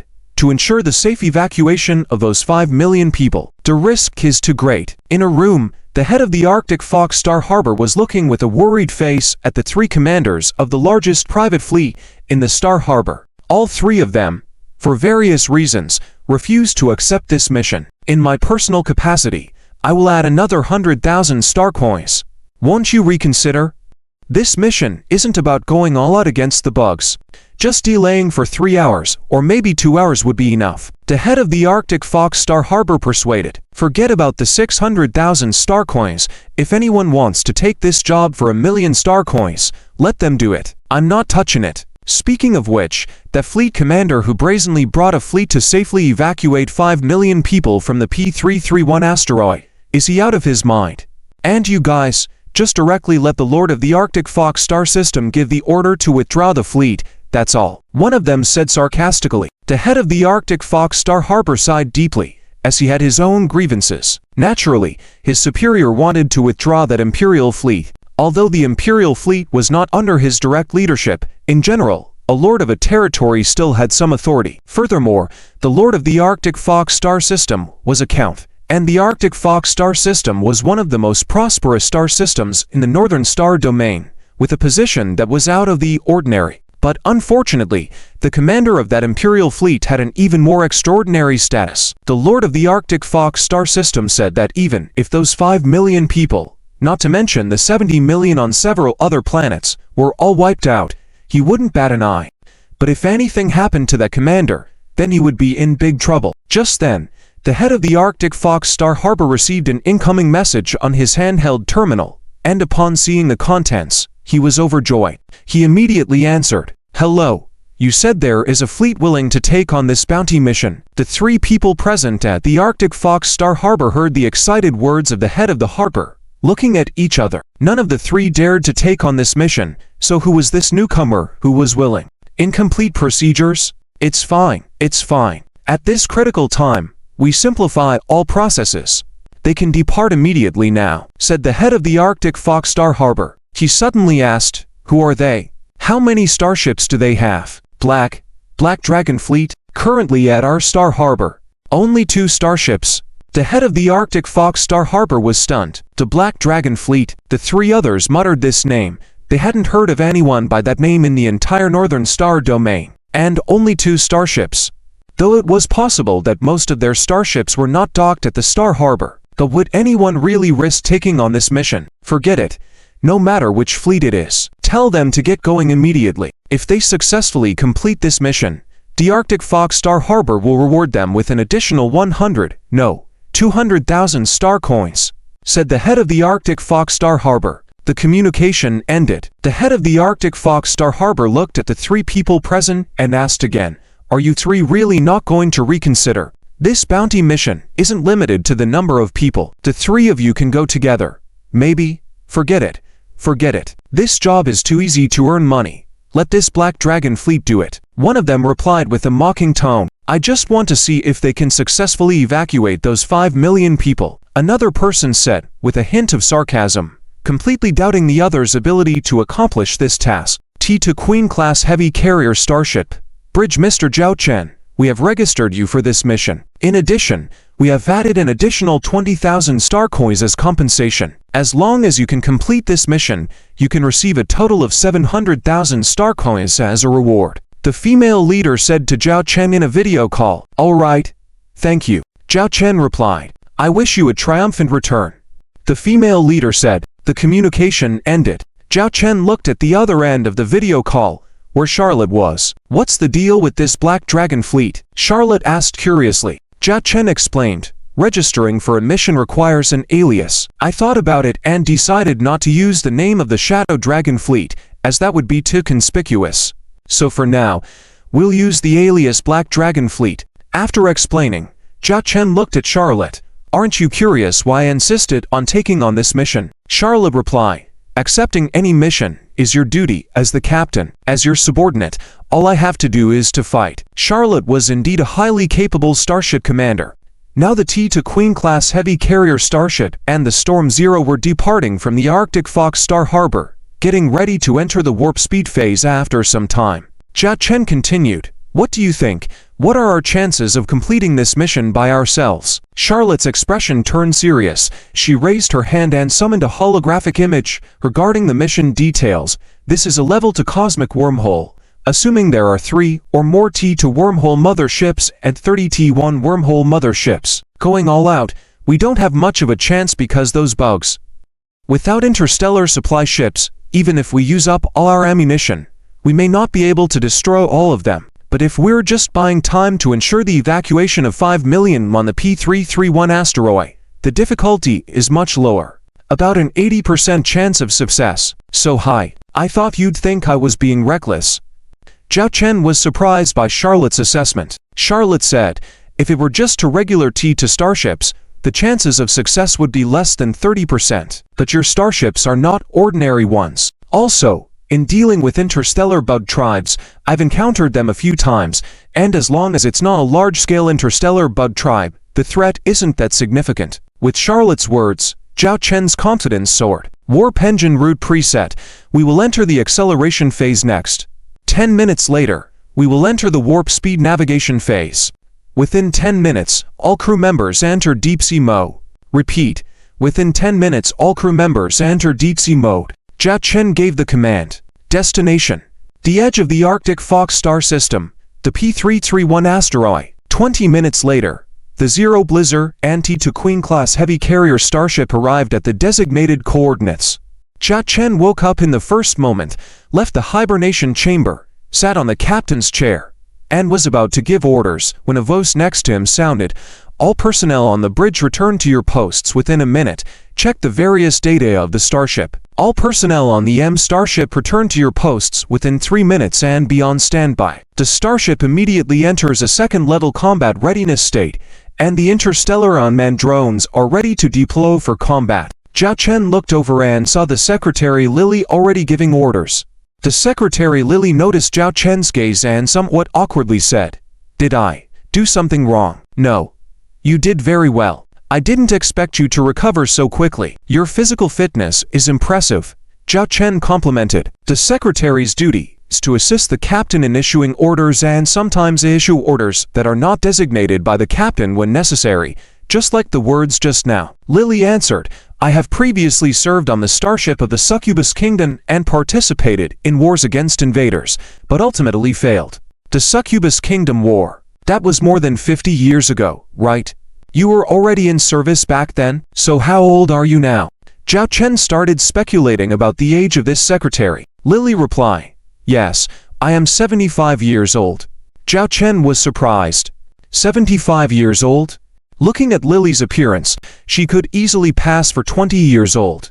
Lily guessed Zhao Chen's skepticism and explained, "Our succubi can live up to 300 years under normal circumstances, and if we use some technological techniques like your human race, maybe we can live up to 400 years. 400 years.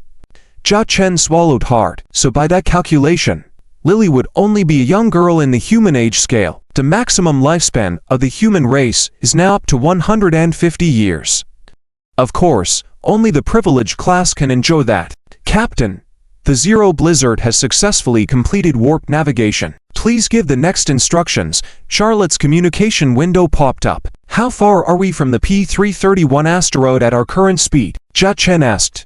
Secretary Lily quickly answered, if we continue at the speed of the T2 Queen-class heavy carrier starship, we should reach the P331 asteroid in half an hour at the soonest. The Zero Blizzard, on the other hand, can arrive in 10 minutes. Because warp navigation can only reach approximate locations, in non-combat environments, they can approach closer to the destination. Though when heading to a combat area, the standard procedure for interstellar fleets is to slow down in advance, stop warp navigation in a certain range from the combat zone, then use conventional engines to enter the combat zone. The Zero Blizzard will form a formation with the T2 Queen-class heavy carrier starship and head towards the P331 asteroid. We'll discuss the specific battle plan when we get there, Jia Chen ordered. Understood. Charlotte and Secretary Lily both responded. Subsequently, the two starships maintained the same speed in one direction. After sailing for about 10 minutes, they saw a group of interstellar transport ships moving at a very slow speed. What kind of starship is that? Jia Chen looked puzzled at these interstellar transport ships estimated to have a star speed of only 10 knots, clearly not their normal speed. According to the numbering of these interstellar transport ships, they should be part of the interstellar transport fleet organized by the Arctic Fox Star System fleet. The model is the T2 Seahorse class medium interstellar transport ship. Their presence here is probably to evacuate the people from the P331 asteroid, Secretary Lily quickly answered. Jia Chen looked surprised at Lily. Lily explained softly, it's in the material I studied. Contact their starship and ask why they are moving so slowly. Jia Chen furrowed his brow. Communication was quickly established. What fleet are you? The fleet commander on the other side asked. We are the Black Dragon fleet assigned to support the evacuation operation of the P331 asteroid. You are in charge of evacuating the P331 asteroid with the interstellar transport ships, right? Why is your speed so slow? Secretary Lily inquired. The fleet commander hesitated for a moment. Our starship is damaged, so our speed is slower. Since you're here to support, you can go first. With that, the fleet commander cut off the communication on their end, chuckling to his junior officer. There are really people willing to take on this mission. Aren't they idiots? We're not fools. Let's go slowly, and if the Empire can't hold on, and they tell us we don't need to go anymore, we'll retreat directly. I warn your fleet, please carry out your mission and proceed at full speed to the P331 asteroid. Secretary Lily's voice rang out. The fleet commander frowned. Where did these people come from, meddling in our business? As they didn't open the communication on their end, the T2 Queen-class heavy carrier starship couldn't hear what they were saying. The junior officer, smoking nearby, calmly said, let's mind our own business. Let's stick to our own plan. Besides, they're not from the Imperial Army. What can they do to us? Report that an unidentified starship has all the secondary cannons aimed at our fleet starship. Suddenly came the report from the bridge crew. The fleet commander sneered. How dare they aim at our starship? We're under the Arctic Fox Star System fleet. Suddenly, in front of the fleet commander's bridge, there were meteors passing by, with the closest one being less than 100 meters from his bridge. That starship actually dared to open fire. This is our starship's final warning. If you slacken your mission again, you'll bear the consequences. The female voice sounded again. The fleet commander swallowed hard. Madman. This is definitely a madman, seeking death on their own, but dragging us into it. What do we do now? They really dare to open fire. We don't have an escort fleet, only with the firepower of the interstellar transport ship. There's no room for retaliation. Oh, my hand. The junior officer was also startled. His cigarette had burned his hand without him noticing, causing him to cry out in pain. The fleet commander, with a dark expression, said, I'm out of luck this time, but I'll remember this grudge. Full speed ahead, heading to the P331 asteroid. Jia Chen on the bridge of T2 Queen-class heavy carrier starship saw the previously slow-moving interstellar transport fleet suddenly accelerate. He smiled with satisfaction. What hidden thoughts these guys were harboring, he could easily guess. Normally, it wouldn't be his concern, but unfortunately, this time it was his system mission, and there was no room for them to intentionally delay now. Asteroid P331, with a population of 5 million, is a small resource star. Therefore, the Arctic Fox galaxy has established several bases here and arranged for 5 million people to carry out resource extraction operations on this small resource star. Who would have thought that disaster would strike? A cosmic wormhole has actually appeared. The first to be endangered is their P-331 asteroid. The head of the asteroid is currently frantically initiating evacuation efforts, but there are too few interstellar transport ships here, and so far less than a tenth of the population has been evacuated. Relying solely on their transportation capacity is far insufficient, but the Arctic Fox Galaxy's flagship fleet of interstellar transport ships, which should have arrived half an hour ago, has yet to appear. How is the evacuation going? A video window appears in front of the head of the asteroid, facing a woman in the uniform of the Star Empire Army. So far, we have only evacuated 500,000 people, with over 4 million people still waiting to be evacuated. The head of the asteroid replies, "Where is the interstellar transport fleet?" The woman officer frowns, clearly dissatisfied with the efficiency. Not here yet," the head of the asteroid says helplessly. "Captain, we have a large group of bugs appearing on the right flank of our fleet. The numbers are too many. We must retreat extensively." "Captain, the enemy's T2 Nest mothership is using plasma cannons to attack our ship. The hull of a T2 Hyena-class medium star destroyer has been damaged." The nose on the woman officer's end is loud, with various reports filling the air, each message adding to the head of the asteroid's worries. "Sir, why don't you evacuate first? For the sake of the several million people here, sacrificing 30 Imperial warships is not worth it." The head of the asteroid tries to persuade once again. He had said this several times. If it weren't for this leader of the Empire's fleet coming here, he might have left on a starship long ago. "We still have time. We cannot abandon any people of the Empire," the woman officer declares sternly. The head of the asteroid inwardly smiles bitterly. "You are compassionate, but please don't drag the leaders of their asteroid down with you. If you don't leave, these people won't be able to leave either. We will continue delaying the attack of the interstellar insect race on our end, and we estimate we can hold out for another 2 hours. You find a way to evacuate the people as soon as possible," the woman officer says resolutely. "Yes," the head of the asteroid answers with a brave face. The 7th Legion of the Star Empire, under the 3rd Corps commander, the 5th Fleet of the 5th Fire Leopard-class medium interstellar battleship under the 5th Fleet, the flagship has just finished communicating with a serious-looking female officer on the bridge. On the starship radar, there are countless red dots, numbering in the millions. "These are all bugs, miss.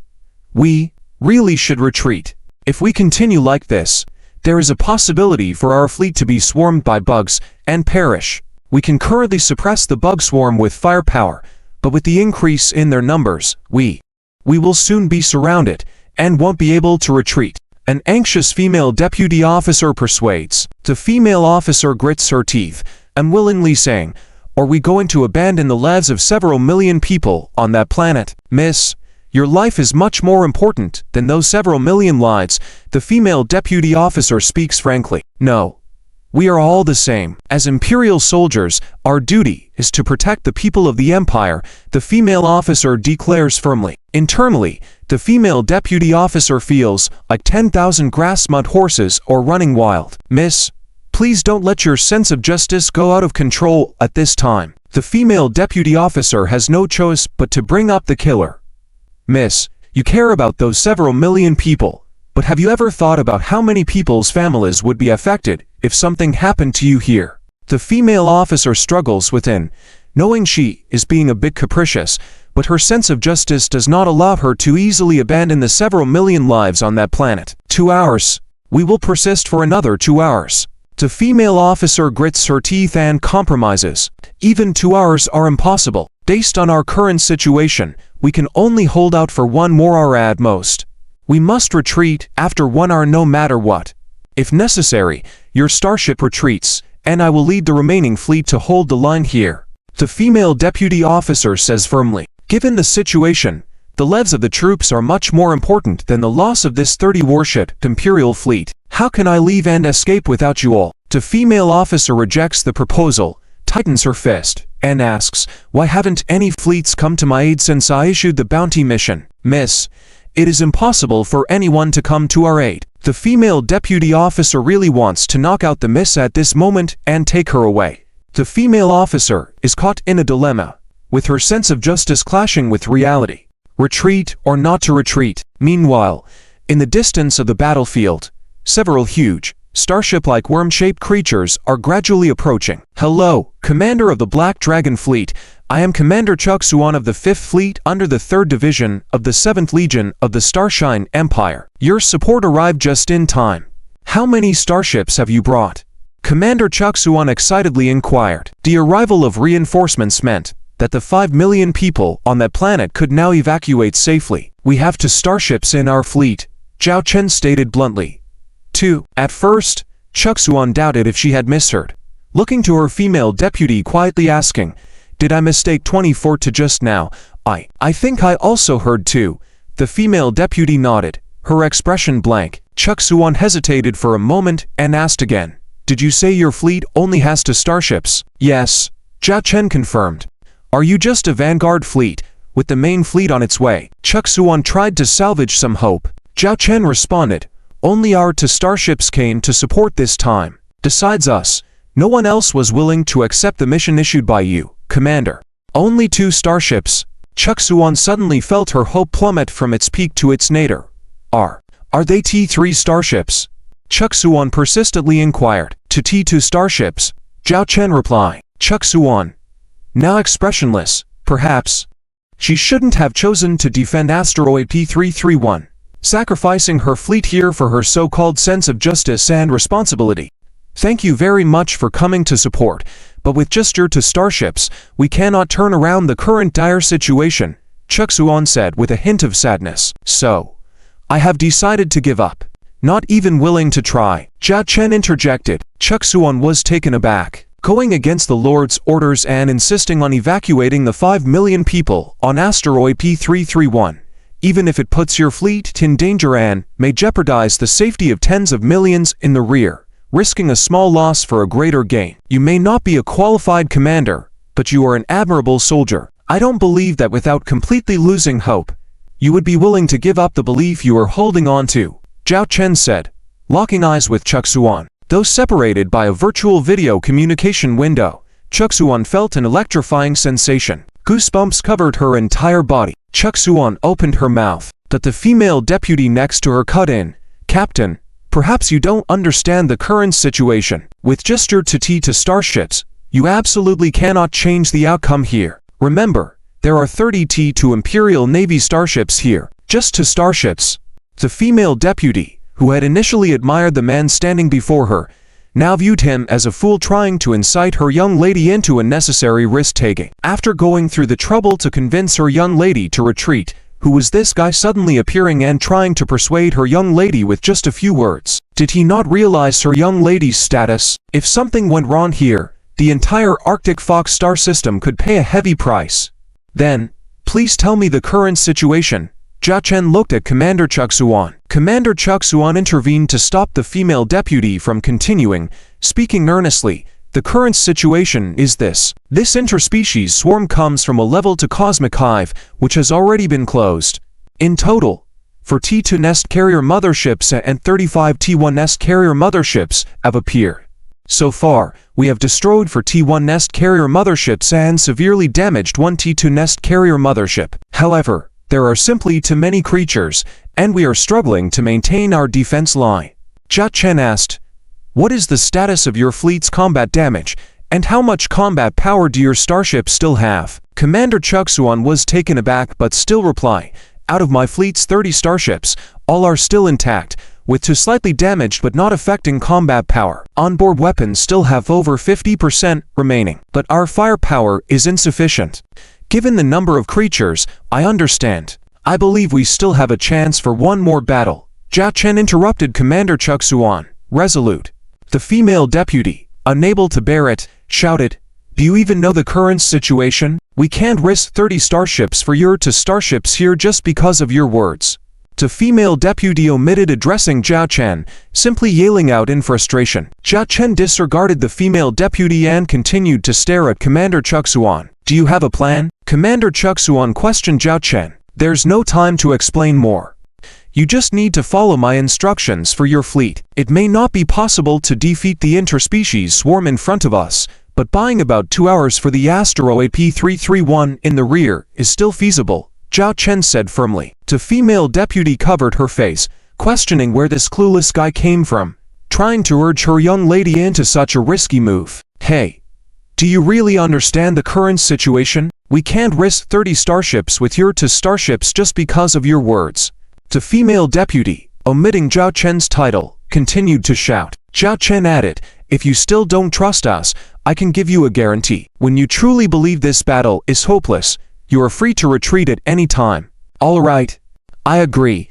My fleet will now follow your command. Commander Chuck Suan's eyes once again shimmered like gems. Young miss. The female deputy stomped in frustration. Let me be willful one more time. If we really can't change anything, we still have time to retreat, Commander Chuck Suan whispered. To female deputy, resign.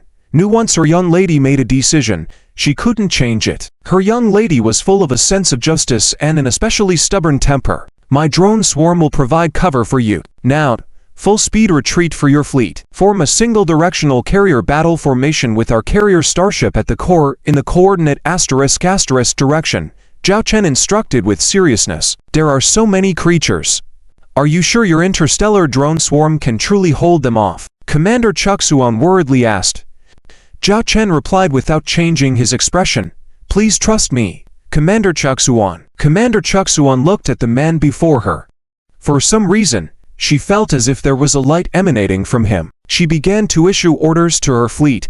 All ships, retreat from the battle, full speed towards the ** coordinates, at the location ***. Form a single directional carrier battle formation with the carrier starship of our ally at the core. I have to say, the quality of the Imperial Army's fleet is quite high. After the commander Chu Xuan issued the order, 30 starships quickly withdrew from the battle, maintaining a very safe evacuation formation. The T-2 Guardian-class medium interstellar escort ships continued to cover from the rear, just in case. However, the feared scenario did not occur. 100 T-2 Assassin-class medium interstellar unmanned drones protected 20 T-2 Hornet-class heavy interstellar unmanned drones as they approached to attack the incoming swarm. The 100 T-2 Assassin-class medium interstellar unmanned drones immediately used their cannons and missiles to attack the insects, blasting them into pieces. At the same time, the 20 T-2 Hornet-class heavy interstellar unmanned drones deployed timed bombs that had been prepared in advance, and then all the interstellar unmanned drones retreated. The insects, of course, did not let their prey escape, and they swarmed in like a black tie. Just as the swarm was chasing, the timed bombs exploded one by one, forming a firepower net, disorienting the pursuing insects. Zhao Chen, sitting on the bridge of the T-2 Hornet-class heavy interstellar unmanned drone, watched the battlefield scene magnified in front of him through a deep space telescope. Although he had learned about the interstellar insect race from the textbooks of the Northern Star Starship Military Academy, witnessing the battle style of these interstellar races still brought a sense of shock, making his heart tremble. Especially for those with intense phobias, seeing the scene before them would likely cause them to collapse. The battle style of the interstellar insect race is quite unique. The Hive mothership individuals are relatively large, belonging to a type of biological starship. However, they have limited mobility and their primary weapons, such as bioplasma cannons and biotorpedoes, do not offer many advantages compared to other starships of the same class. But their unique genetic structure gives them a specific combat style and tactics. Swarm tactics. A T-1 Hive mothership would have around 10,000 T-1 flying insects, while a T-2 Hive mothership would have 100,000 T-1 flying insects and 1,000 T-2 stinger snakes. Flying insects and stinger snakes serve as the Hive mothership's engineering units. The former resembles winged mantises and are the size of a human, with close combat abilities, while the latter are snake-like creatures with insect features, standing at human height, but reaching up to 10 meters in length, capable of spraying highly corrosive acid at close range. They can survive and fight in the space environment with incredible agility. Apart from the interstellar escort ships, which can barely match their speed, the other starships fall short in comparison. These units are commonly referred to as bugs. While these insect engineering units are classified as T-1 and T-2, their actual combat power is far below this standard. For example, in a head-to-head battle between a T-2 Stinger Snake and a T-2 Hornet-class heavy interstellar unmanned drone, the drone could easily overpower it. However, when these insects attack you, it's not just 1, 10, or 100 of them but a wave of thousands rushing towards you. Unless you can eliminate all of them, As long as some insects spike into your ship and penetrate the hull, most of the interstellar warriors inside the ship will be in danger. These insects feel no fear. They only act on instinct and the commands of the hive mothership. They advance relentlessly towards their target. This fighting style, to some extent, is similar to a carrier starship. The insects serve as the interstellar fighters of the hive mothership. Report: the first wave of T-2 Hornet-class heavy interstellar unmanned drones and T-2 Assassin-class medium interstellar unmanned drones have completed their bombing runs and are ready to return. Secretary Lilly said next to him. Have these Hornets and Assassins quickly reloaded and prepare for the second wave of attacks. Additionally, deploy 300 T-2B-class light interstellar unmanned drones in 3 waves, Zhao Chen ordered. Yes. Secretary Lilly began to relay the captain's orders. Those who had been concerned about whether the interstellar drones could withstand the Imperial Army's fleet of insects were now amazed by their performance. The combat effectiveness of these interstellar drones is even comparable to that of the same class of interstellar fighters. Commander Chu Zhuan praised. The female officer also saw the carrier starship at this time, painted in yellow and black, resembling some kind of insect, showing a striking similarity to the interstellar insect race on the opposite side. What kind of carrier starship is this? I've never seen it before. The female officer accessed the starship database, scanned the image of the carrier starship, but found no records of it. There is no record of it in our database. The female officer was astonished. Commander Chu Zhuan, looking at the carrier starship, remembered what the man had said, and with a serious expression, whispered, I hope the captain can truly turn the tide of the battle. The female officer thought to herself, only to starships? How could that be possible, unless they were both T-3 starships?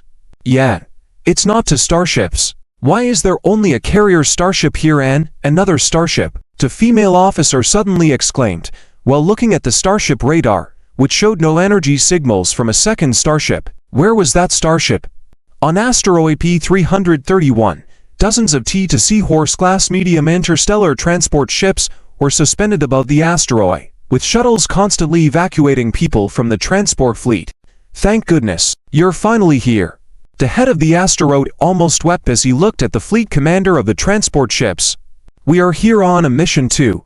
Please arrange for the personnel to evacuate quickly. We are pressed for time. Once the interstellar insects come within the alert range, we must evacuate. The fleet commander squeezed out a small smile. Okay. We will evacuate as soon as possible. 2 hours. No. Complete the evacuation within an hour and a half. The head of the asteroid promised earnestly. The faster, the better, the fleet commander said, impatiently. It wasn't that he wanted to come. A group of lunatics had forced him to with starship cannons. Now that he was here, he could only faithfully carry out the task of evacuating the people. He just hoped that detestable man could hold on a little longer, so they could safely and smoothly evacuate. But his dark thoughts wished that man and his Dan starship would be fed to the insects in the distant battlefield. It's best to wait until we've successfully evacuated before feeding the insects. Yes, that's it. He cursed in his heart.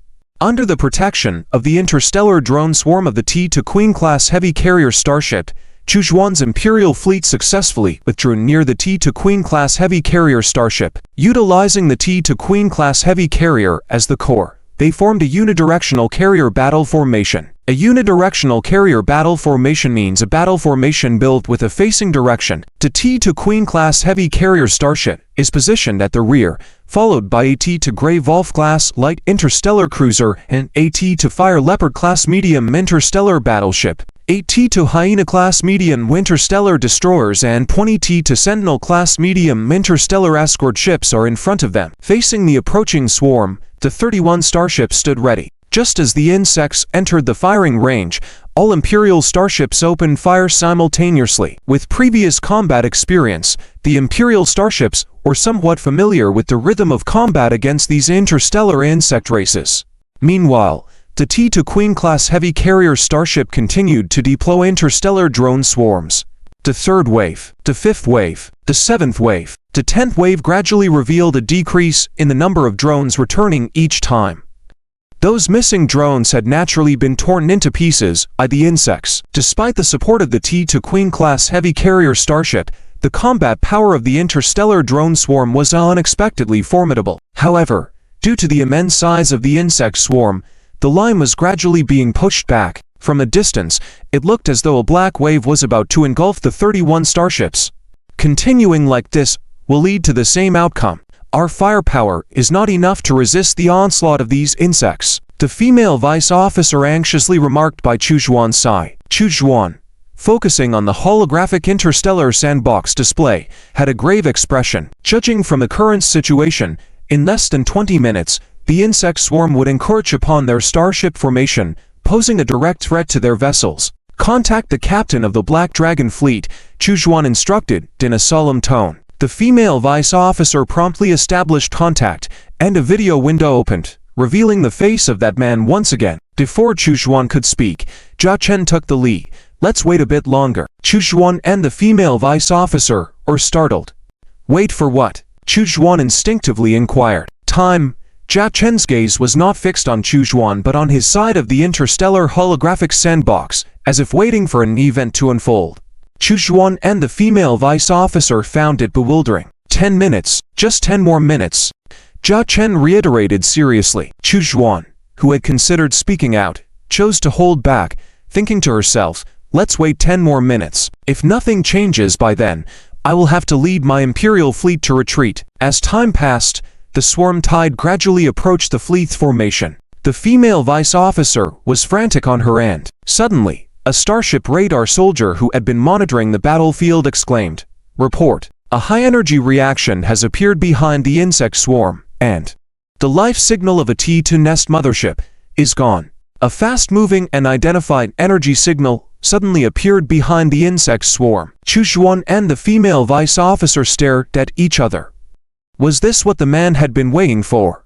It's starting, Jia Chen muttered, his eyes flashing a frenzied expression. Charlotte, begin your performance. Just at that moment, the previously advancing swarm unexpectedly slowed down slightly, with some portions even retreating. Release the reconnaissance drones to see what's happening, Chuzhuan urgently ordered, as the frontline battle was obscured by the swarming insects, making it impossible for the starships to see what was happening behind the swarm. They had to rely on the drones moving to visible locations and transmitting the visuals back. Soon, one visual after another was transmitted back. My goodness, that's a starship. The female vice officer gasped, covering her mouth. The speed of this starship is too fast. It's estimated to be at least 70 to 80 light knots. No, it's 100 light knots. Chuzhuan accurately determined the starship speed based on the images. 100 light knots. The female vice officer was astounded. At that moment, the wreckage of the exploded T2 nest mothership appeared before them. The massive nest mothership was divided into 3 sections, visibly showing where it had been struck by devastating artillery fire, piercing through it directly. It's a railgun, with a caliber over 1,000 millimeters. Chuzhuan identified the weapon that caused this damage based on the images. Urgently, Chuzhuan exclaimed, "Zoom in on that starship." As the image was gradually enlarged, although somewhat blurry, they could still see the swiftly moving starship maneuvering within the enemy's ranks. It paid no attention to the chasing insect swarm and continued its rapid trajectory, skillfully evading its pursuers. Due to its remarkable speed, the trailing insects were unable to catch up.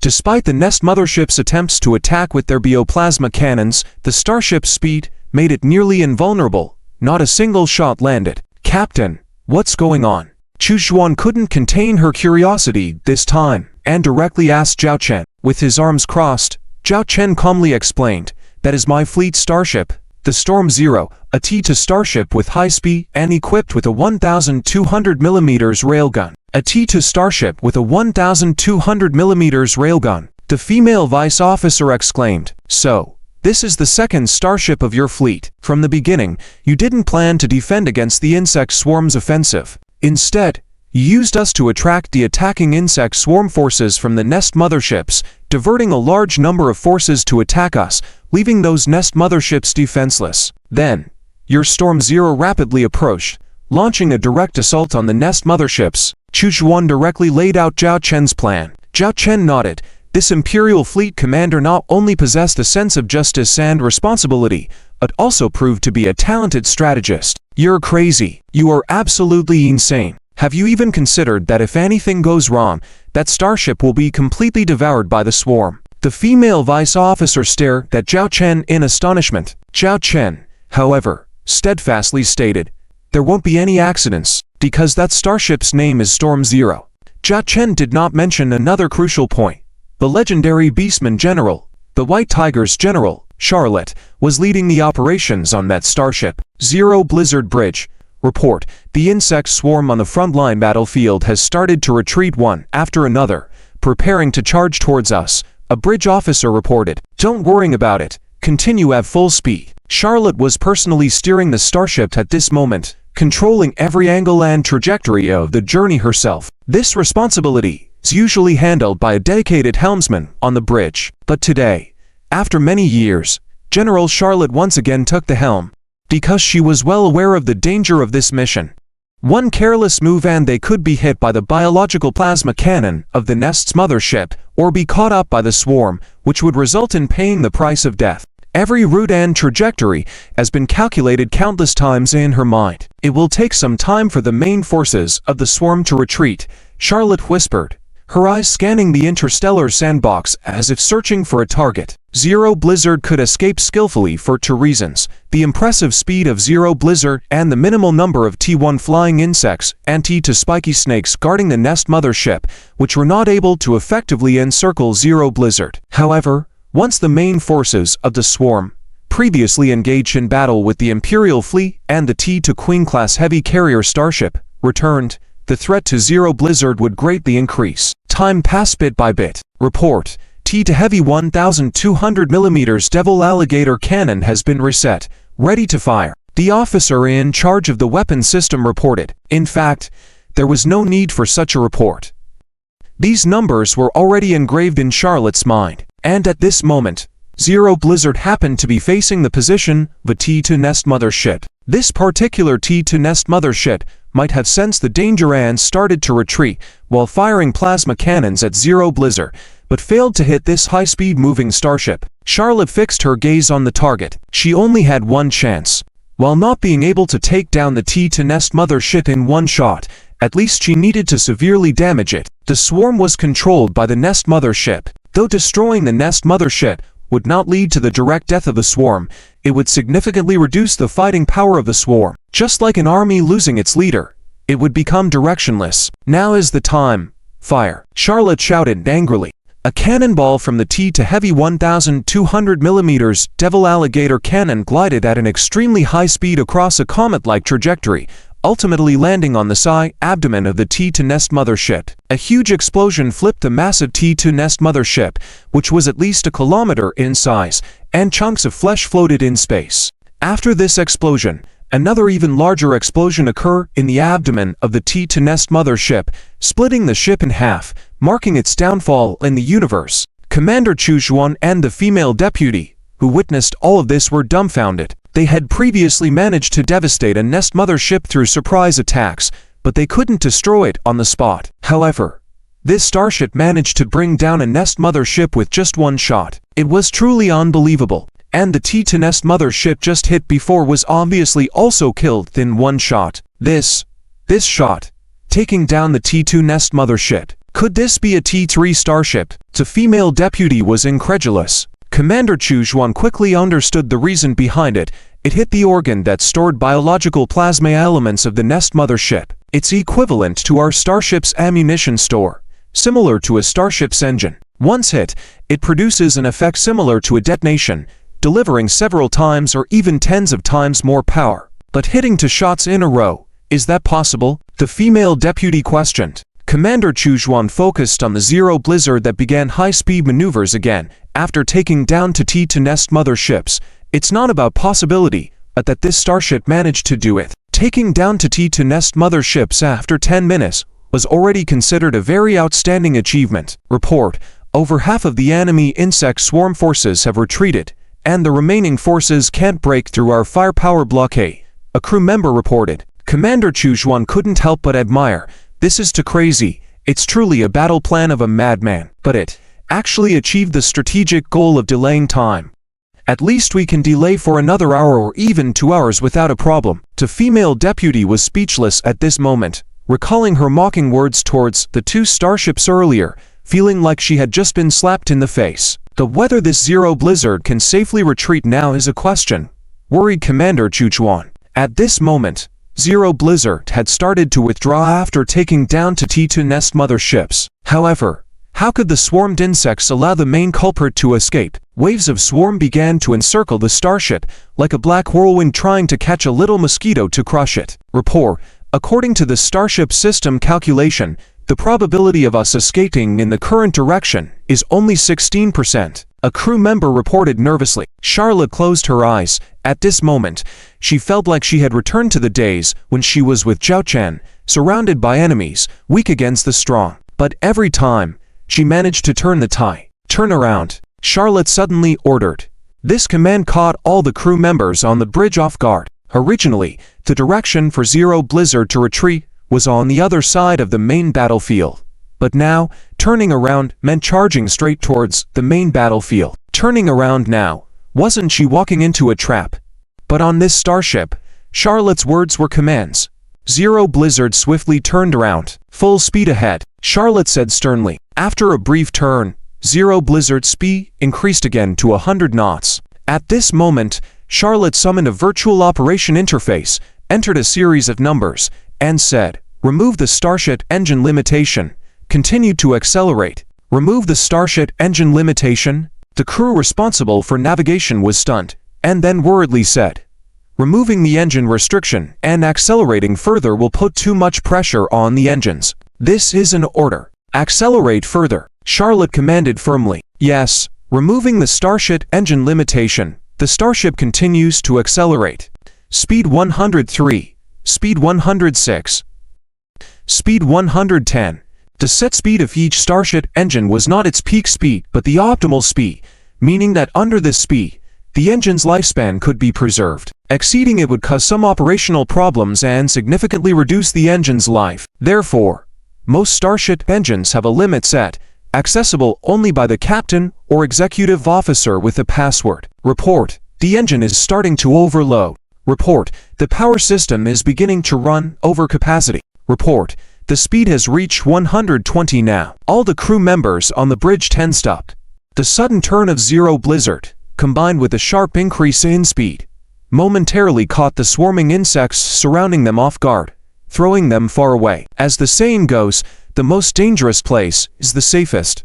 The battleground was now divided into two areas. One side, where the Imperial fleet's main battlefield was located. The other area was where the recalled swarm forces were besieging Zero Blizzard. Normally, everyone would expect Zero Blizzard to flee in the opposite direction, so the swarm had quickly deployed to encircle them. Surprisingly, there was a T2 nest mothership and a handful of swarm forces blocking Zero Blizzard's path in this direction. Report: speed is too fast.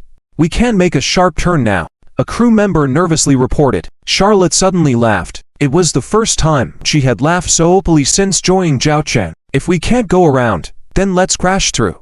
Full speed ahead. The flagship of the Imperial fleet, the T2 Fire Prowler class medium-sized interstellar battleship, the bridge. What is that starship doing? Commander Chuchuan looked with disbelief as the Zero Blizzard suddenly headed straight for a T2 Hive mothership, with a small swarm of insects in front of the T2 Hive mothership. It seems like it's going to crash into it, the female deputy officer exclaimed.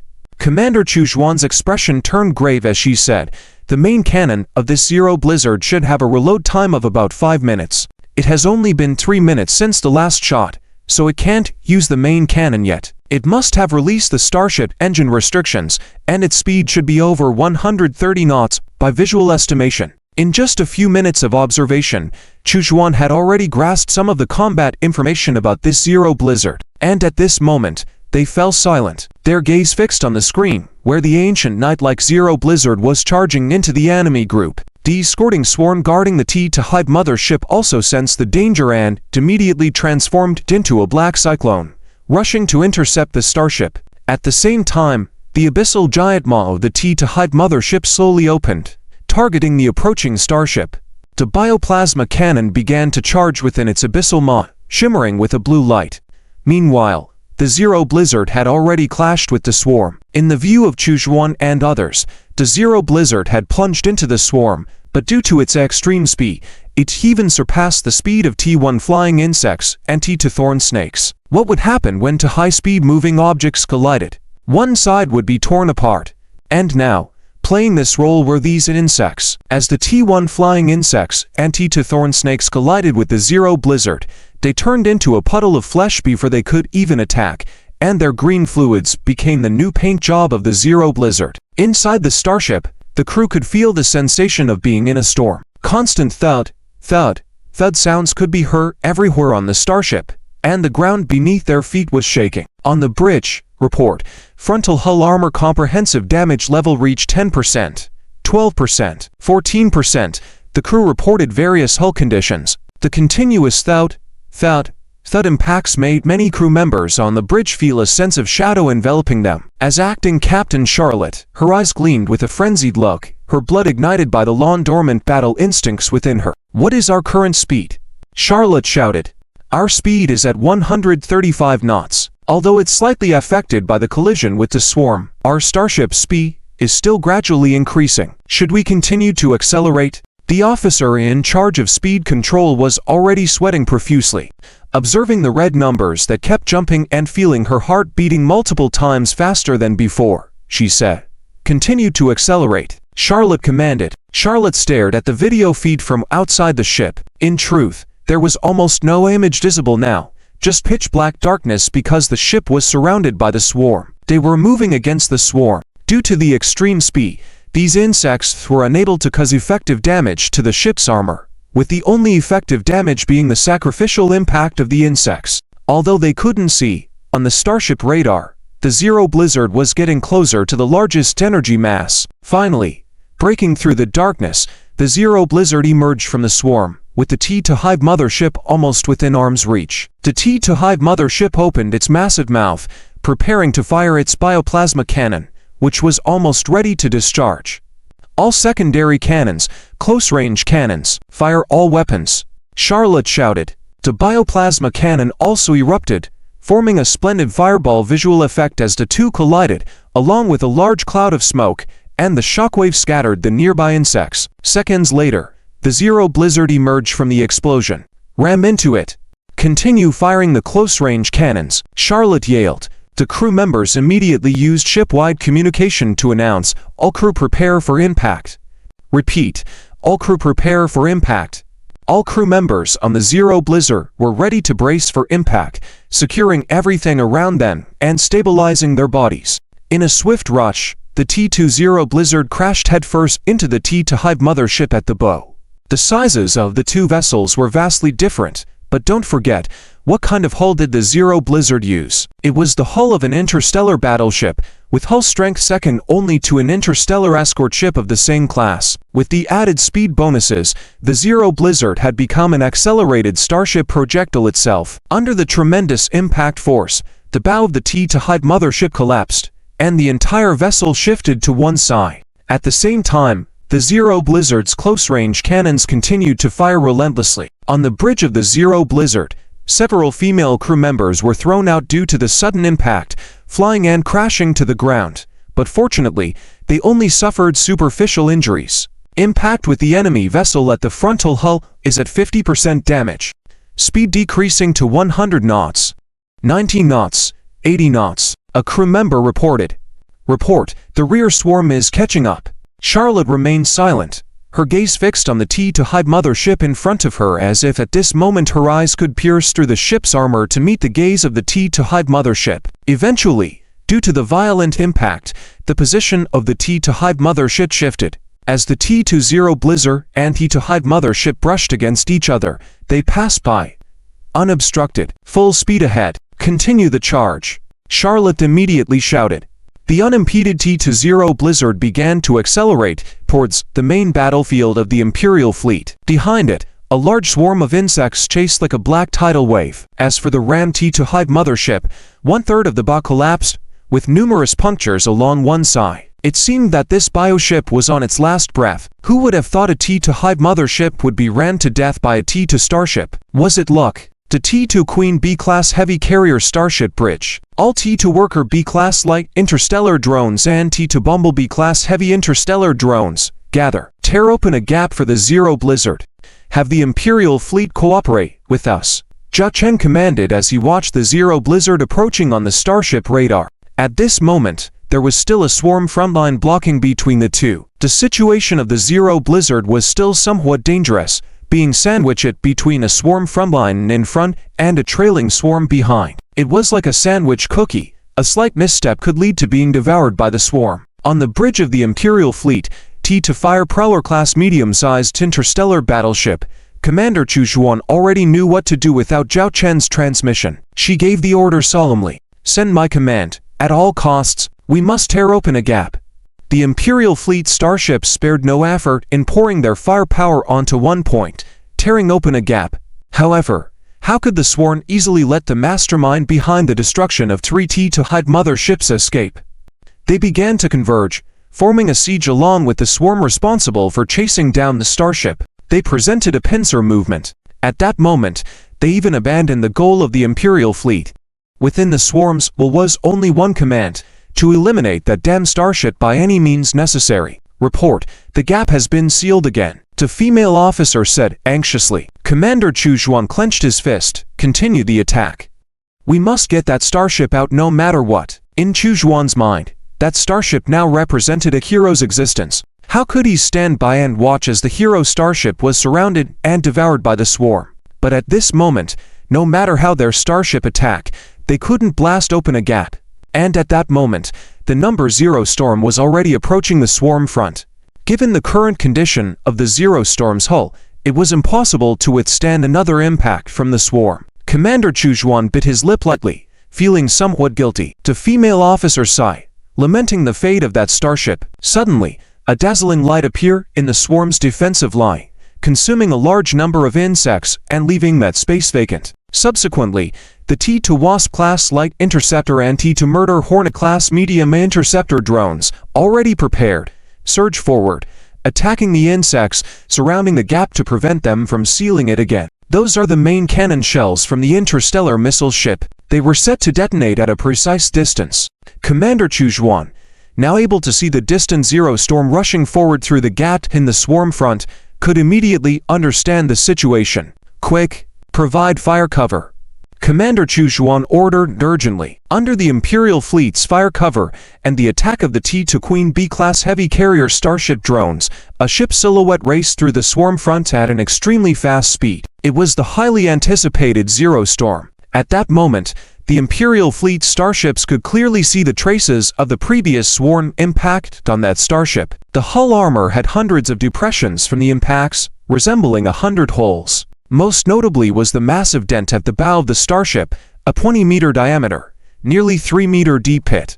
This was the Medal of Honor for destroying the T-to-Hive mothership. The hull was littered with insect carcasses, splattered with green fluid. Following them were more insects attempting to attack the starship, crawling on the hull, using their mouth parts, claws, and corrosive acid to damage the starship's armored hull.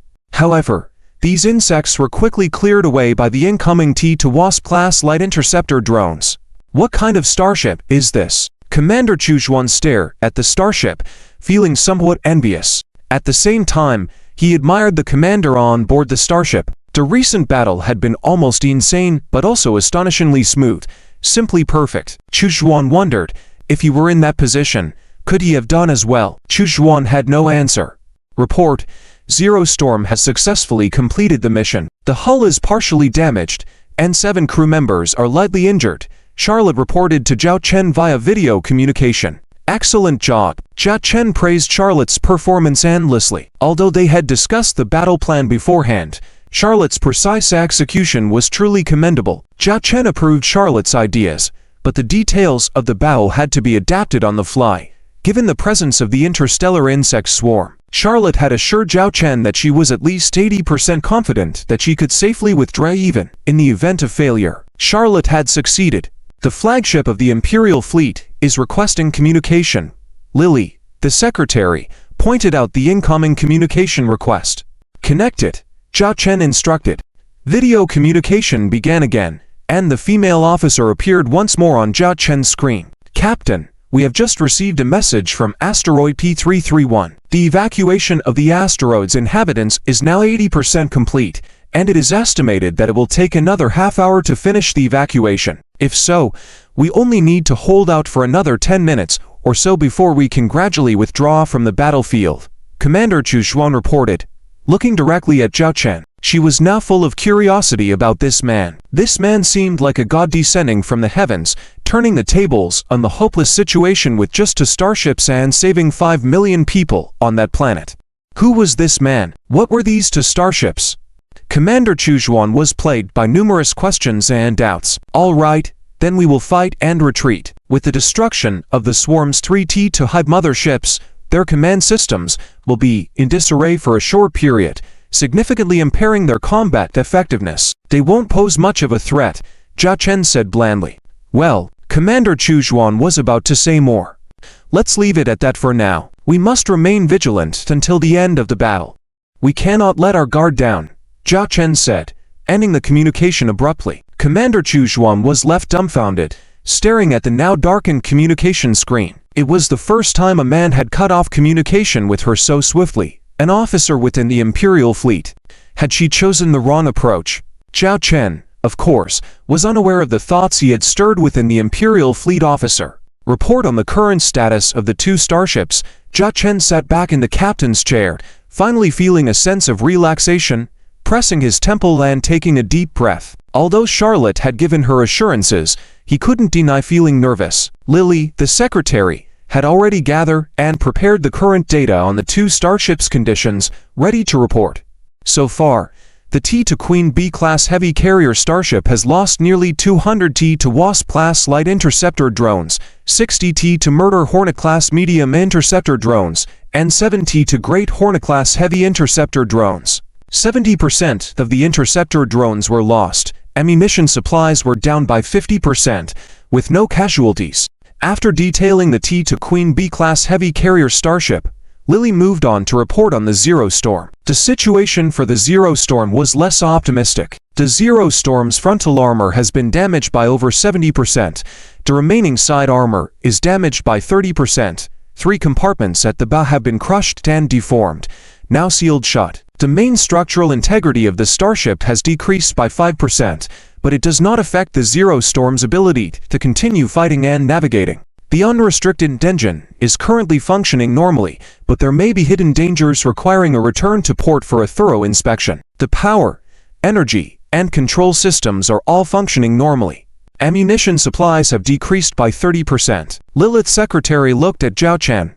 The battle information Blizzard Zero mentioned above was provided by Chief Charlotte, and I compiled the data statistics of Blizzard Zero. Zhao Chen was very satisfied. Lilith has already started to become familiar with the duties of a secretary. The learning ability of the Succubus clan is really good. Next, the battle basically just needs to proceed methodically. We can wait for the return. No. Lilith, remember to tally that. Zhao Chen squinted mysteriously. Lilith's secretary nodded heavily. Regarding the tally, we have been working on it, and there should be no significant data deviation. That's good. Zhao Chen smiled slightly. In just over 10 minutes, as Zhao Chen and Chuxuan expected, losing the command of 3T to Nest mothership significantly reduced the efficiency of the insect swarm's attacks, and the pace of the attacks was far less ferocious than at the beginning. Report, we have received a message from asteroid P331 that over 5 million people have been safely evacuated. The female vice officer reported excitedly to Chuxuan. Chuxuan breathed a sigh of relief. This crisis had finally been averted. They could finally withdraw, leaving the task of dealing with the large number of nest motherships and insect swarms to the Imperial fleet and the Lord's fleet that would arrive to support them. As long as these interstellar insect races are handled properly, they will not have a significant impact. The real danger lies in the third-level and higher cosmic insect nests. Fortunately, this time it was only a second-level cosmic insect nest, and its existence was not long. If it had been a third-level cosmic insect nest, probably half of the Arctic Fox star system would have been destroyed. Chuxuan relaxed. She had seen records of an insect race battle in the past, where a third-level cosmic insect nest appeared in a star system, and within less than a week, the entire star system had completely fallen, becoming a breeding ground for the interstellar insects. Cultivating fleets of insects tens to hundreds of times larger. Quickly contact the Black Dragon Fleet and inform them that we can withdraw from the battle," Commander Chuksuan said, enthusiastically, but soon she stopped her vice officer. She wanted to personally make the contact. For some reason, she was filled with curiosity about this Black Dragon Fleet and that man. A communication request was sent, and the other party quickly agreed. "Captain, we have just received a message that over 5 million people on asteroid P331 have been safely evacuated, and we can withdraw from the battle as well," Commander Chuksuan said to Zhao Chen, who nodded without any emotional fluctuations, as the system had just reminded him that the system mission had been successfully completed. Before he could even check, Chuksuan contacted him, as there was something very important that she needed to discuss with this Commander Chuksuan. "Captain, thanks to your fleet this time." Commander Chuksuan was about to chat more with the captain when Zhao Chen interrupted her bluntly. If it had been someone else, Commander Chuksuan would have probably started to dislike the person. "Commander Chuksuan, I remember according to the Interstellar Alliance regulations, in any punitive battle against the interstellar insects, whoever kills the interstellar insects shall own them. Even if the body cannot be recovered immediately, it can be recorded first, right?" Zhao Chen asked. Chuksuan nodded.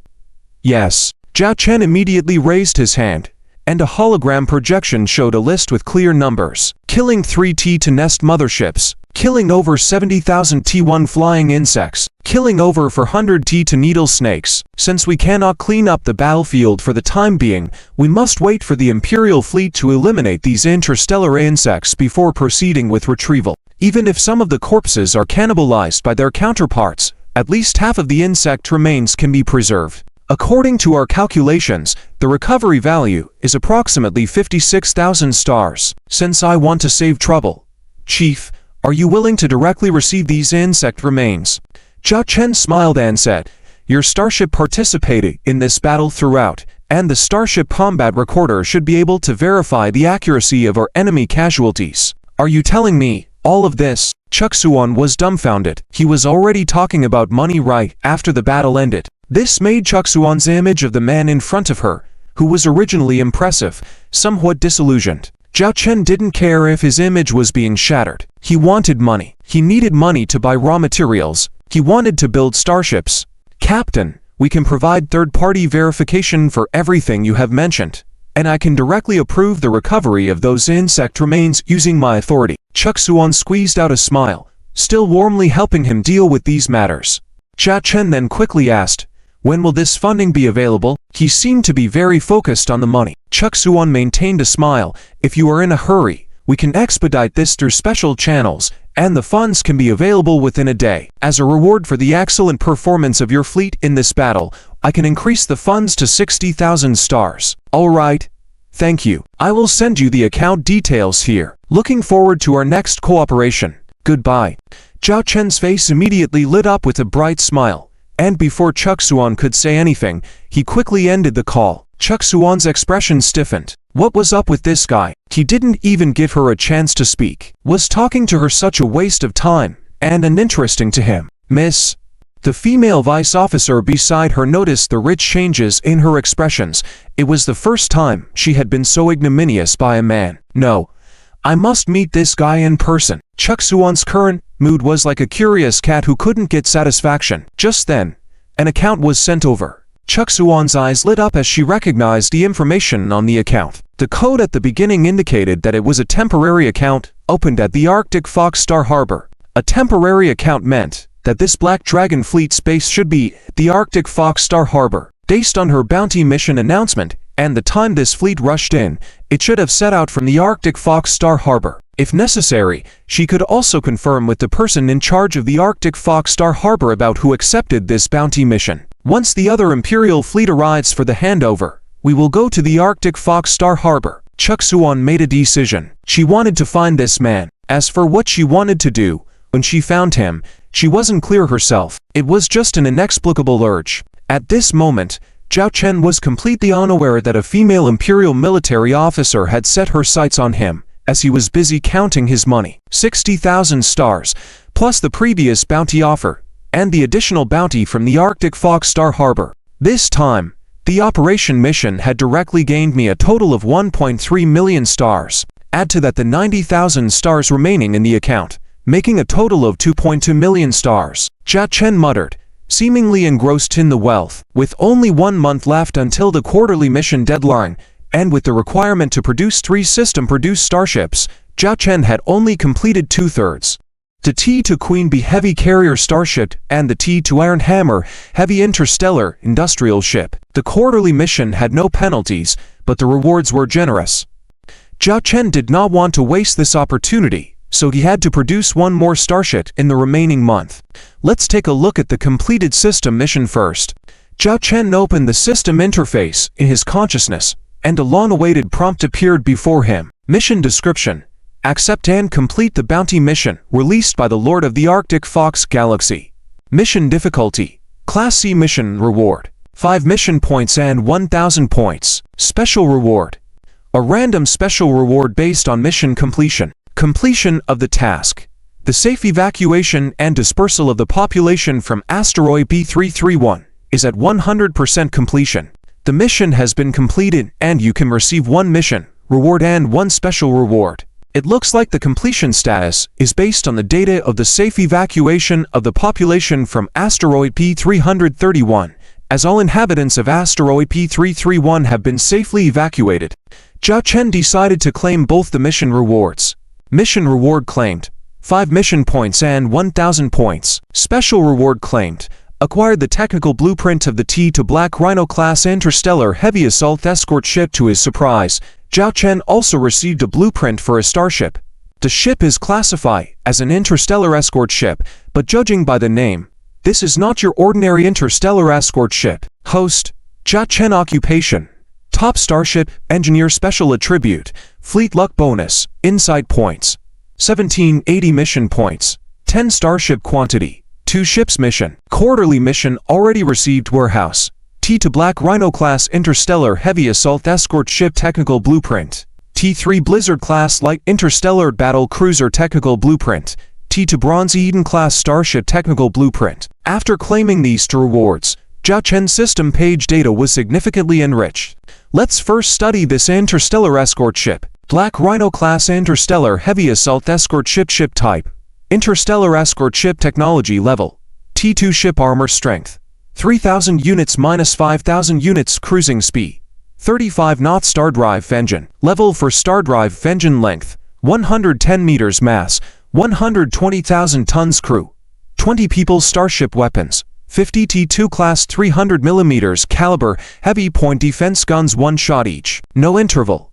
Special ability: short-range assault mode. The model of this starship appeared in Jia Chen's mind. It resembles a compact rhinoceros-shaped hull with an irregular elliptical structure overall. Despite its small size, among the T2 starships on the market, it is difficult to find a smaller one. Do not underestimate this small-sized starship. Its hull armor is made of the toughest metals in the T2 class, specially combined to provide 10 times the armor strength of a Zero Blizzard. Its main feature is its robustness, making it the top choice for durable space travel. In addition to its heavy armor, its speed would normally be affected. In fact, the cruising speed of a regular T2 Rhino is not fast, but it has a special ability, the short-range assault mode, which allows it to accelerate rapidly in a short time. This allows the T2 Rhino to appear in the desired position when needed quickly. In other words, it is a shield for other starships. Moreover, its construction cost is only 100,000 credits. The cost of building a T2 Queen Bee class heavy carrier starship can be used to build 15 T2 Black Rhino class interstellar heavy assault escort ships, making it incredibly cost-effective. Excited about the new ship, Jia Chen immediately contacted Charlotte aboard the Zero Blizzard. Charlotte, can the Zero Blizzard engage in Stardrive now? Stardrive, we were preparing to return to Arctic Fox Starport. The Zero Blizzard is ready for Stardrive to return to the port, replied Charlotte. Alright, get ready. Let's head back to the Arctic Fox Starport. Jia Chen was eager to use the T2 Black Rhino class interstellar heavy assault escort ship, which was still docked in the Starship workshop at the Arctic Fox Starport. Understood, Charlotte began making preparations. Commands were conveyed to both Starship bridges to enter Stardrive mode within 10 minutes and for the fleet to enter Deep Space mode. As the captain, deputy captain, and secretary of the ship, Zhao Chen and the others were the last to enter the hibernation chamber before the journey. Charlotte, your tactics were brilliant this time. Zhao Chen complimented Charlotte generously through the video feed. It was mainly due to the capabilities of our starship. Without such extreme speed and the starship's armor, my tactics wouldn't have been realized, Charlotte replied earnestly. Secretary Lily couldn't help but ask, but why did you choose to break through the front lines in the opposite direction, instead of continuing to accelerate and break through in the same direction? Charlotte explained. When a starship is at its peak speed, it cannot sustain that speed for long. If we had continued in the same direction, the Zero Blizzard would have encountered problems in less than 10 minutes, with the ship's speed even dropping to the point where it couldn't maintain regular speed. Being overtaken by the pursuing insects would have been inevitable. So from the beginning, the Zero Blizzard was always aimed at one breakout direction. Upon hearing this, Lily suddenly understood. Charlotte had already made all these seemingly reckless moves with calculated plans in advance. However, I didn't expect that we would actually collide with the T2 Nest mothership in the end. That guy must have been a bit reckless, Charlotte mentioned, surprised by the unexpected turn of events. Initially, she had only planned to collide with it, push it away, and continue fleeing. The fact that a single starship had managed to destroy T2 Nest mothership was probably a humiliation within the insect community. Zhao Chen knew that such fortuitous events were likely due to his luck aura, which had contributed to the outstanding performance of the Zero Blizzard. Captain, here is an image of asteroid P331 taken by a deep space telescope. Secretary Lily suddenly spoke up. The Dragon Fleet, which claimed to be the Black Dragon Fleet during missions, and the Imperial Fleet had started evacuating, with the insect horde barely trailing behind them. The P331 asteroid on their path became a target, as a swarm of insects rushed towards the ground base on the asteroid. While the base structures were destroyed, no trace of human presence was found by the insects. Watching the scene unfold, Zhao Chen felt a pang of regret. Without their intervention, the asteroid would have been a different story, a living hell. The entire asteroid would have become a breeding ground for the insect species, birthing more nest motherships and insect combat units, paving the way for the conquest of the entire Arctic Fox galaxy. The interstellar insect race was like a wildfire on the prairie. If not extinguished in time, it would have catastrophic consequences. Report, all 100 to crew members, 100 have entered hibernation pods, Secretary Lily reported to Zhao Chen in the dimly lit bridge. Let's prepare for hibernation. Zhao Chen lay down in the hibernation pod as the fragrant liquid covered his body, imagining himself at the center of a vast interstellar fleet, each starship bearing the Black Dragon emblem. As the two starships entered stardrive mode, they disappeared in the dark expanse of the universe, heading back in the direction they came from. When I opened my eyes again, we had already arrived at the outskirts of the Arctic Fox Star Harbor. In a few minutes, we would be able to see the harbor. Zhao Chen, once the starship was back to normal navigation, immediately contacted the woman in charge with the code CC11. Sir, you've returned? The woman covered her mouth, her eyes filled with astonishment as she looked at Zhao Chen. It had only been less than 5 hours since the fleet departed and returned. Don't welcome me, Zhao Chen joked. No, I didn't mean that. The battle on the P331 asteroid. The woman in charge curiously asked, a question that actually violated the regulations on receiving guests. They were not allowed to inquire about guests' matters, but since there was still no detailed information returned about the P331 asteroid, possibly due to her insufficient level, she was curious. Originally accepting the bounty mission, but why did the Black Dragon Fleet return so quickly? Everything has been taken care of, Zhao Chen said nonchalantly. Taken care of? A simple answer that only deepened the woman in charge's curiosity. Arrange for the 1-month usage of my original Starship workshop to be renewed, and I need the raw materials listed in this order to be delivered to me within 3 days. Part of it is for repairing the Starship. As per the bounty mission stated, the damages to the ship and consumables during this battle are to be borne by the issuer, and I have separately listed this part. Zhao Chen sent a list of raw materials. The 1 million stars currency for this time will be deducted from my bounty. The insufficient part should be deposited in a few days. Understood, the woman in charge said. The communication was cut off. What exactly had happened?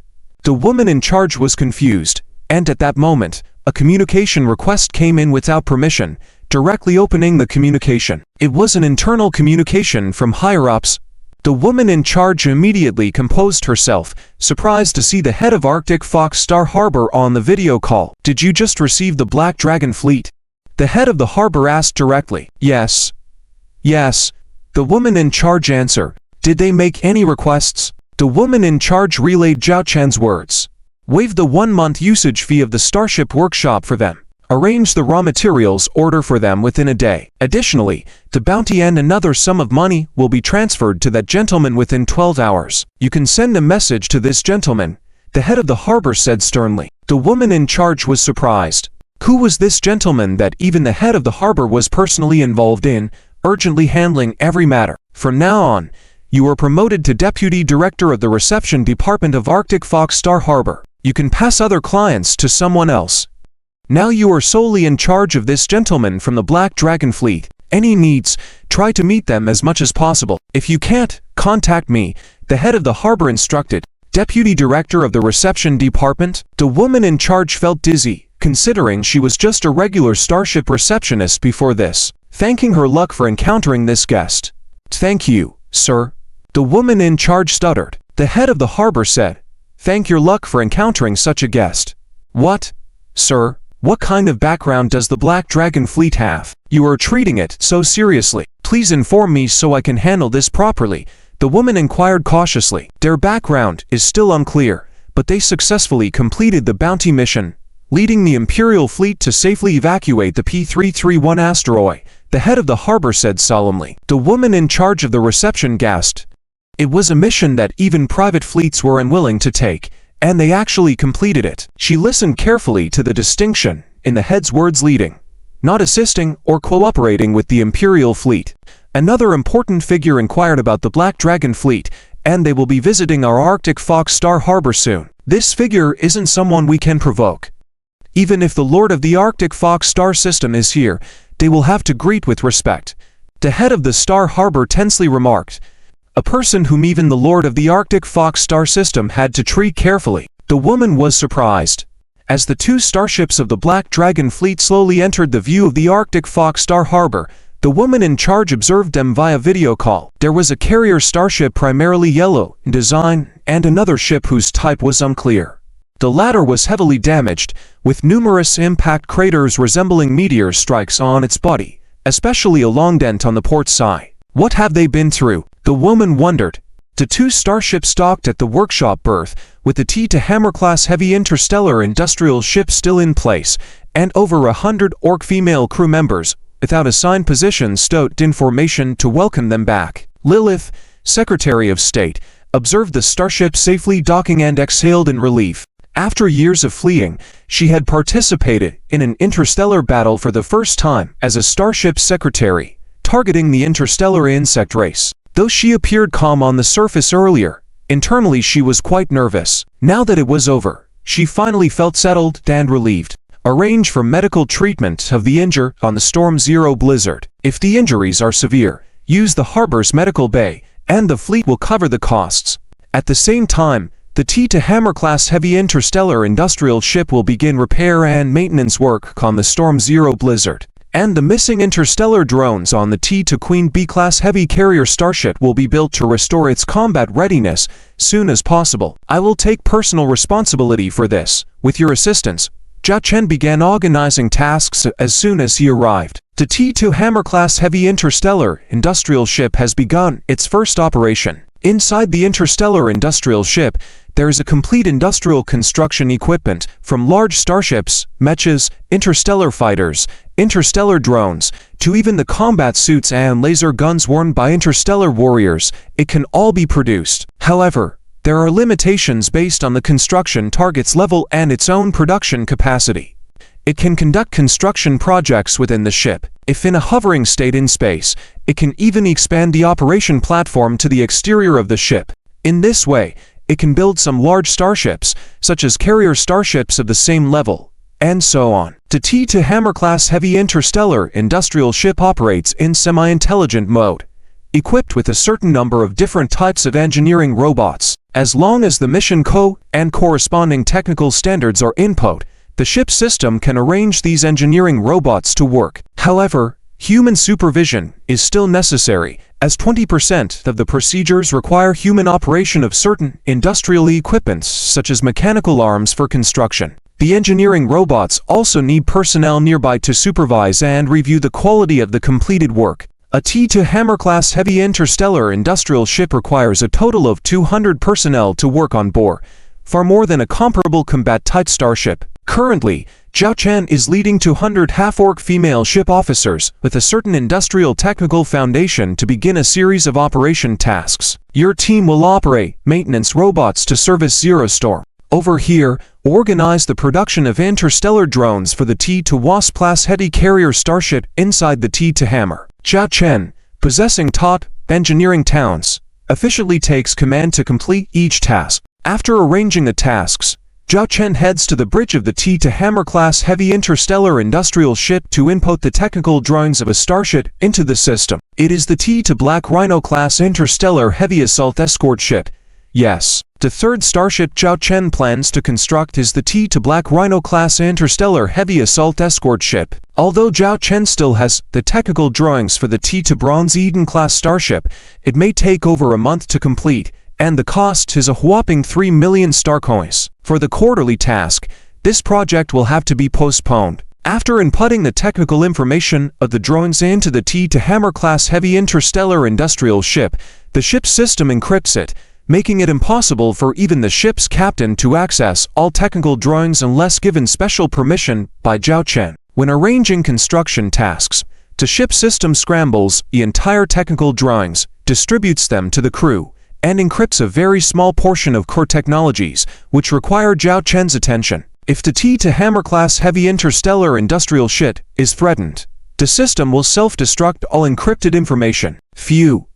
Done. After entering the final technical drawings, Zhao Chen closes the interface. He relaxes in the captain's chair, surveying the bridge of the T2 Hammer-class heavy interstellar industrial ship with its black iron layout, simple and straightforward, evoking a sense of industrial steel aesthetics. From here, Zhao Chen can access images of various positions on the ship, checking on the status and progress of each work unit. Finally, no need to work like crazy as before, building starships manually. Zhao Chen recalls the history of constructing Zero Storm and the T2 Wasp-class heavy carrier starship, feeling emotional. Handling his current tasks, Zhao Chen receives notifications of fund transfers and the arrival of raw materials outside the workshop. In just half a day, everything has been settled quite efficiently. The funds have already deducted the payment for the ordered materials, with the remaining amount transferred to Zhao Chen's personal Imperial bank account. There is still 1.2 million star coins left. Once the construction of the T2 Black Rhino-class interstellar heavy assault escort ship is completed, Zhao Chen can consider building the T2 Bronze Eden-class starship, achieving full fleet self-sufficiency, even expanding into food trade. Zhao Chen summons his secretary Lily to approach the main gate of the starship workshop, and they open it together. Since the T2 Hammer-class heavy interstellar industrial ship is located deep inside, beyond the side of the gate's position, Zhao Chen makes no secret and instructs the workers who delivered raw materials to stack them in the designated area inside the gate, crate by crate. Sir, these are the raw materials from your order. Is there anything else you need to check? The female manager, whom he previously only saw in video calls, stands before Zhao Chen. She wears a professional smile in a form-fitting short-skirt uniform, with a button casually and on her chest. However, Zhao Chen remains focused on the starship construction materials, not paying attention to her appearance. At this moment, he is more concerned with inspecting the materials, envisioning the completion of the T2 Black Rhino-class interstellar heavy assault escort ship. The female manager feels slightly awkward, recognizing the presence of the stunning Lily in a white military-style uniform by Zhao Chen's side. Her natural beauty exudes a captivating charm, evoking a desire to protect antes. She self-deprecates, realizing that next to such a beauty, she as a small starport customer service manager can hardly compare. Lily, please take charge and liaise with this lady. Zhao Chen delegates this task to Lily, considering her position as the secretary. Although Lily has plenty of theoretical knowledge, true growth comes from practical experiences, whether in fleet combat, internal affairs, logistics, and more. Lily steps forward, initiating a conversation with the female manager. Meanwhile, Zhao Chen inspects the crates of raw materials, his mind filled with thoughts and a faint smile. In the neighboring starship berth, Old Chen. Why the bad mood? A carefree guy walks out with a middle-aged man from the starship berth. Referred to as Old Chen, he is the fleet commander of a starship transportation fleet, having just completed a mission and returned for rest. Damn, you won't believe this time, I encountered a huge idiot who actually threatened me with ship cannons. He even dared to fire. And the cannonballs were so close to my bridge. Old Chen complains. Damn, someone dares to do that. Who dares to threaten me? Old Chen, tell me who it is. As long as it's within the Arctic Fox star system, my Black Fox brothers will take care of them. The man boasts. Old Chen shakes his head. I have no idea. I only heard it was a guy from the Black Dragon fleet. No video calls, just the sight of their starship. As the two walk and chat, passing by a gate of the starship workshop, Old Chen, being experienced in interstellar transport, instinctively glances over. What he sees surprises him. Through the large workshop door, he catches sight of the starship he detests. Although the starship appears damaged with a dented bow, he can unmistakably recognize the damned vessel. In an instant, anger flares up. Old Chen, wearing a stern expression, strides towards the starship workshop.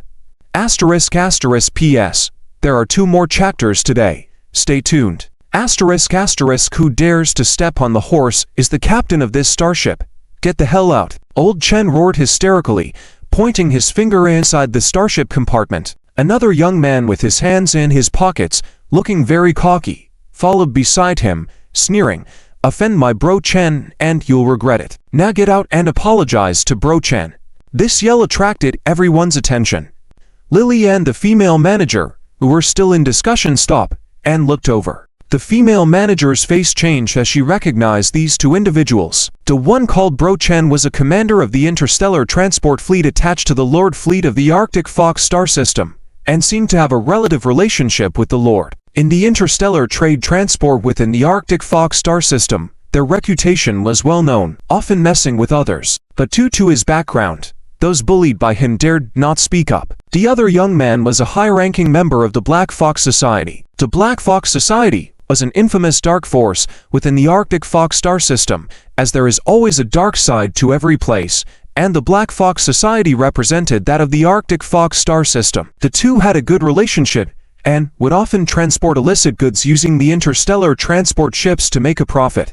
I am the captain. What do you want with me? Zhao Chen walked out nonchalantly, blocking the doorway perfectly. What's the matter? How dare you ask me what's the matter? You fired your battleship cannons at my starship. Did you forget? Just because we didn't have a video call doesn't mean I don't recognize you. I can recognize that piece of junk starship of yours even if it turns to ashes. Old Chen said, preparing to grab Zhao Chen's clothes.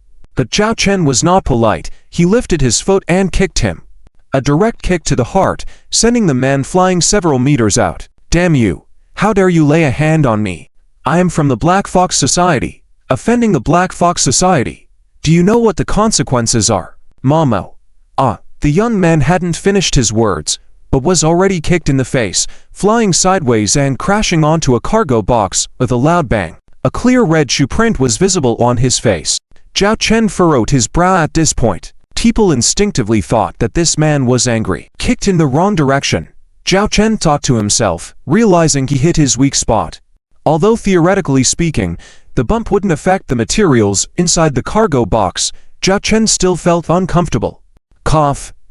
You. How dare you lay a hand on me? You allowed the starship cannons to attack my starship. I will sue you in the Imperial Military Court. Old Chen held his stomach that was churning like a storm, feeling as if his insides were about to spill out because of the kick. You are the commander of the interstellar transport ship tasked with rescuing and evacuating the residents of P-331 asteroid. Zhao Chen looked at the man, recalling a previous incident. Old Chen pointed at Zhao Chen. You've caused trouble this time. Big trouble. Cough. Yes, I'll tell you. If you dare to touch one of our Black Fox Society people, I've already informed my brothers. Get ready to be carried out in a body bag. The Black Fox Society young man who was kicked threatened. Your deliberate delay, slowing down the fleet, regardless of the lives of 5 million people on the P-331 asteroid. The ones causing trouble are you. Lily stepped forward at this point, standing by Zhao Chen's side, speaking up for the captain. It's her voice. It was you who threatened me through the audio communication. Old Chen recognized Lily's voice, the same one that threatened them at the time. Enchantress. Suddenly, the Black Fox Society young man took a few steps forward as if to charge at Lily. But Zhao Chen swiftly moved, standing in front of Lily, staring coldly at the man. The young man from the Black Fox Society looked warily at Zhao Chen, then raised his hand to open an image, showing a photo of a person in a black cloak, with half of their face visible. If you compared it carefully with Lily, you would notice it was her. Kid, you attacked our Black Fox Society people, and took away those enchantresses, those things. The Black Fox Society young man originally intended to say enchantress, but he quickly realized that the news of the enchantress must not be disclosed, it would attract unwanted attention. So what? Zhao Chen said, indifferently. Good. It's fortunate that finding you was so effortless. Our entire Black Fox Society has been looking for you. You've just walked right into our hands. The Black Fox Society young man quickly backed away, sending a message on his terminal before pointing at Zhao Chen. You just wait, you're finished. Here, no one dares to cross swords with the Black Fox Society. Ha ha ha, she is the one you've been looking for. Old Chen laughed excitedly at this turn of events, having heard about the enchantress from the young man. Seeing how things were unfolding, he was ecstatic. This kid had offended the Black Fox Society. He was truly doomed. Zhao Chen furrowed his brow, not fearing the Black Fox Society, but finding the hassle bothersome. If things escalated, he would have to leave the Arctic Fox Star Harbor, inevitably delaying the construction of the T to Black Rhino-class interstellar heavy assault escort ship. This matter was extremely important. Yes, extremely important. Your actions. Aren't you afraid of ending up in a military court yourself? Lily pointed at Old Chen, both angrily and worried that the revelation of their enchantress identity might cause trouble for Captain Zhao Chen. During this time, their enchantress life in the Old Dragon Fleet had been enjoyable. They had grown fond of the life here, to the extent that some enchantresses were having nightmares, dreaming that all of this was fake. Still living on the edge, always uncertain. You're talking nonsense. Where's your evidence? It was just a malfunction in the starship that caused the slowdown. You guys just blindly fired at my fleet without knowing the full story. Old Chen smirked at Lily and Zhao Chen. This is the Arctic Fox star system. Without evidence, who will believe your nonsense? I believe. At that moment, a voice came from behind Old Chen. Who the hell dares to meddle here? Old Chen instinctively turned to curse back, but the next moment, he was dumbfounded, his mouth stuttering. A woman in an imperial military uniform was stepping towards him. The impact of her military boots on the ground made a satisfying sound. Behind her, there was a 30-man guard team with laser guns. Most importantly, on her military uniform chest, alongside the imperial military emblem, was another emblem that stood out prominently. It was a single word. The golden word Chu. T.S. Coming up in the next chapter, the female officer walked straight past the elderly Chen and approached Zhao Chen, taking off her white glove from her right hand and extending her delicate hand, saying, "We meet again." Zhao Chen was somewhat surprised to see Chu Zhuan, the female commander of the Imperial Fleet, here. Out of courtesy, Zhao Chen shook her hand but quickly let go. He didn't really want to deal with the Imperial Army, considering that it represented the Star Imperial Empire. If they found out too much about him, it could be troublesome. This time, taking on this bounty mission was triggered by the system on one hand, and on the other hand, due to the shortage of resources for constructing starships for the quarterly mission. This guy doesn't like men, does he? Chu Zhuan thought to herself as she watched Zhao Chen quickly withdraw his hand. However, it was a good opportunity to gain some favor. The gentleman just now didn't speak wrongly. Your interstellar transport fleet is responsible for carrying out the evacuation mission of the P331 asteroid, right? Turning to the pale-faced man sweating on his forehead, Chu Zhuan asked, "May I ask, who are you?" Chen cautiously inquired, his eyes constantly glancing at the golden Chu emblem worn by Chu Zhuan. Our commander is asking you a question. What are you looking at?" The female officer took a step forward and slapped Chen directly in the face.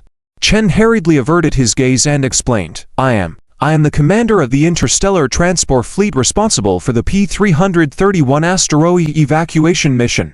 But we successfully completed the evacuation of civilians. So, are you saying that this gentleman accused you of deliberately delaying and refusing to evacuate people from the P331 asteroid? Is he lying? Chu Zhuan asked. Yes, of course.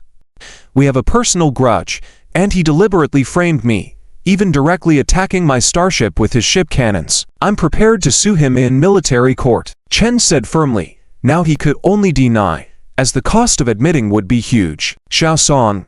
Chu Zhuan suddenly called out a name. Among the soldiers, a male soldier stepped forward and stood in front of Chu Zhuan. Seeing this seemingly elite soldier, Chen and the others were dumbfounded. The soldier was wearing an officer's uniform with a star on his epaulette. This soldier was actually an Imperial one-star brigadier.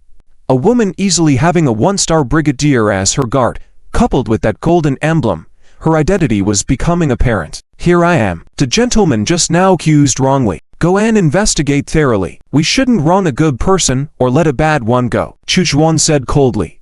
Understood. Xiaosong first respectfully looked at Zhao Chen and saluted him. During the previous insect battle, Xiaosong was also present as the captain of another starship, so he had great respect for the man before him. When Xiaosong's gaze shifted to Chen, Chen instantly felt as if he had fallen into an icy cave. Don't worry, we won't frame anyone. Wait here for me to return.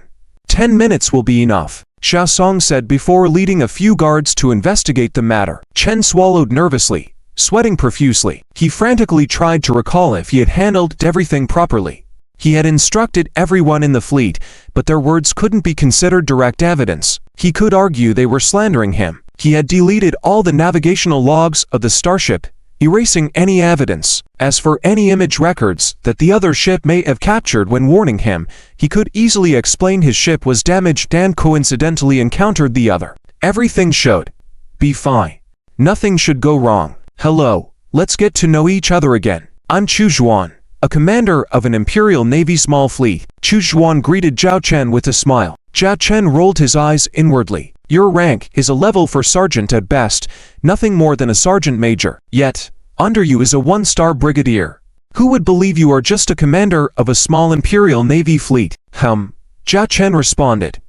Looking into the starship's hangar, Chu Zhuan saw Storm Zero being repaired, and another carrier starship. This one is called Storm Zero. What about the other carrier starship? Chu Zhuan asked enthusiastically. It's the B-King class heavy carrier starship, Zhao Chen replied. B-King? I've never heard of that name. I've searched through the starship database and couldn't find information on these two starships. Chu Zhuan blinked curiously. Zhao Chen said, I'm not sure either. You're not sure? You don't even know about your own starships. This guy's attitude towards himself is really cold. Just then, a series of footsteps approached. A group of people dressed in clothes with a black fox pattern emerged from the distant corridor, totaling 300 to 400 people, each carrying various weapons, including laser guns. But the next moment, they were dumbfounded. They saw a detachment of less than 30 Imperial soldiers already in position, their laser gun barrels aimed at them. At that moment, the air seemed to quiet down. What's going on? The lead Black Fox gang leader was stunned. How did Imperial soldiers end up here?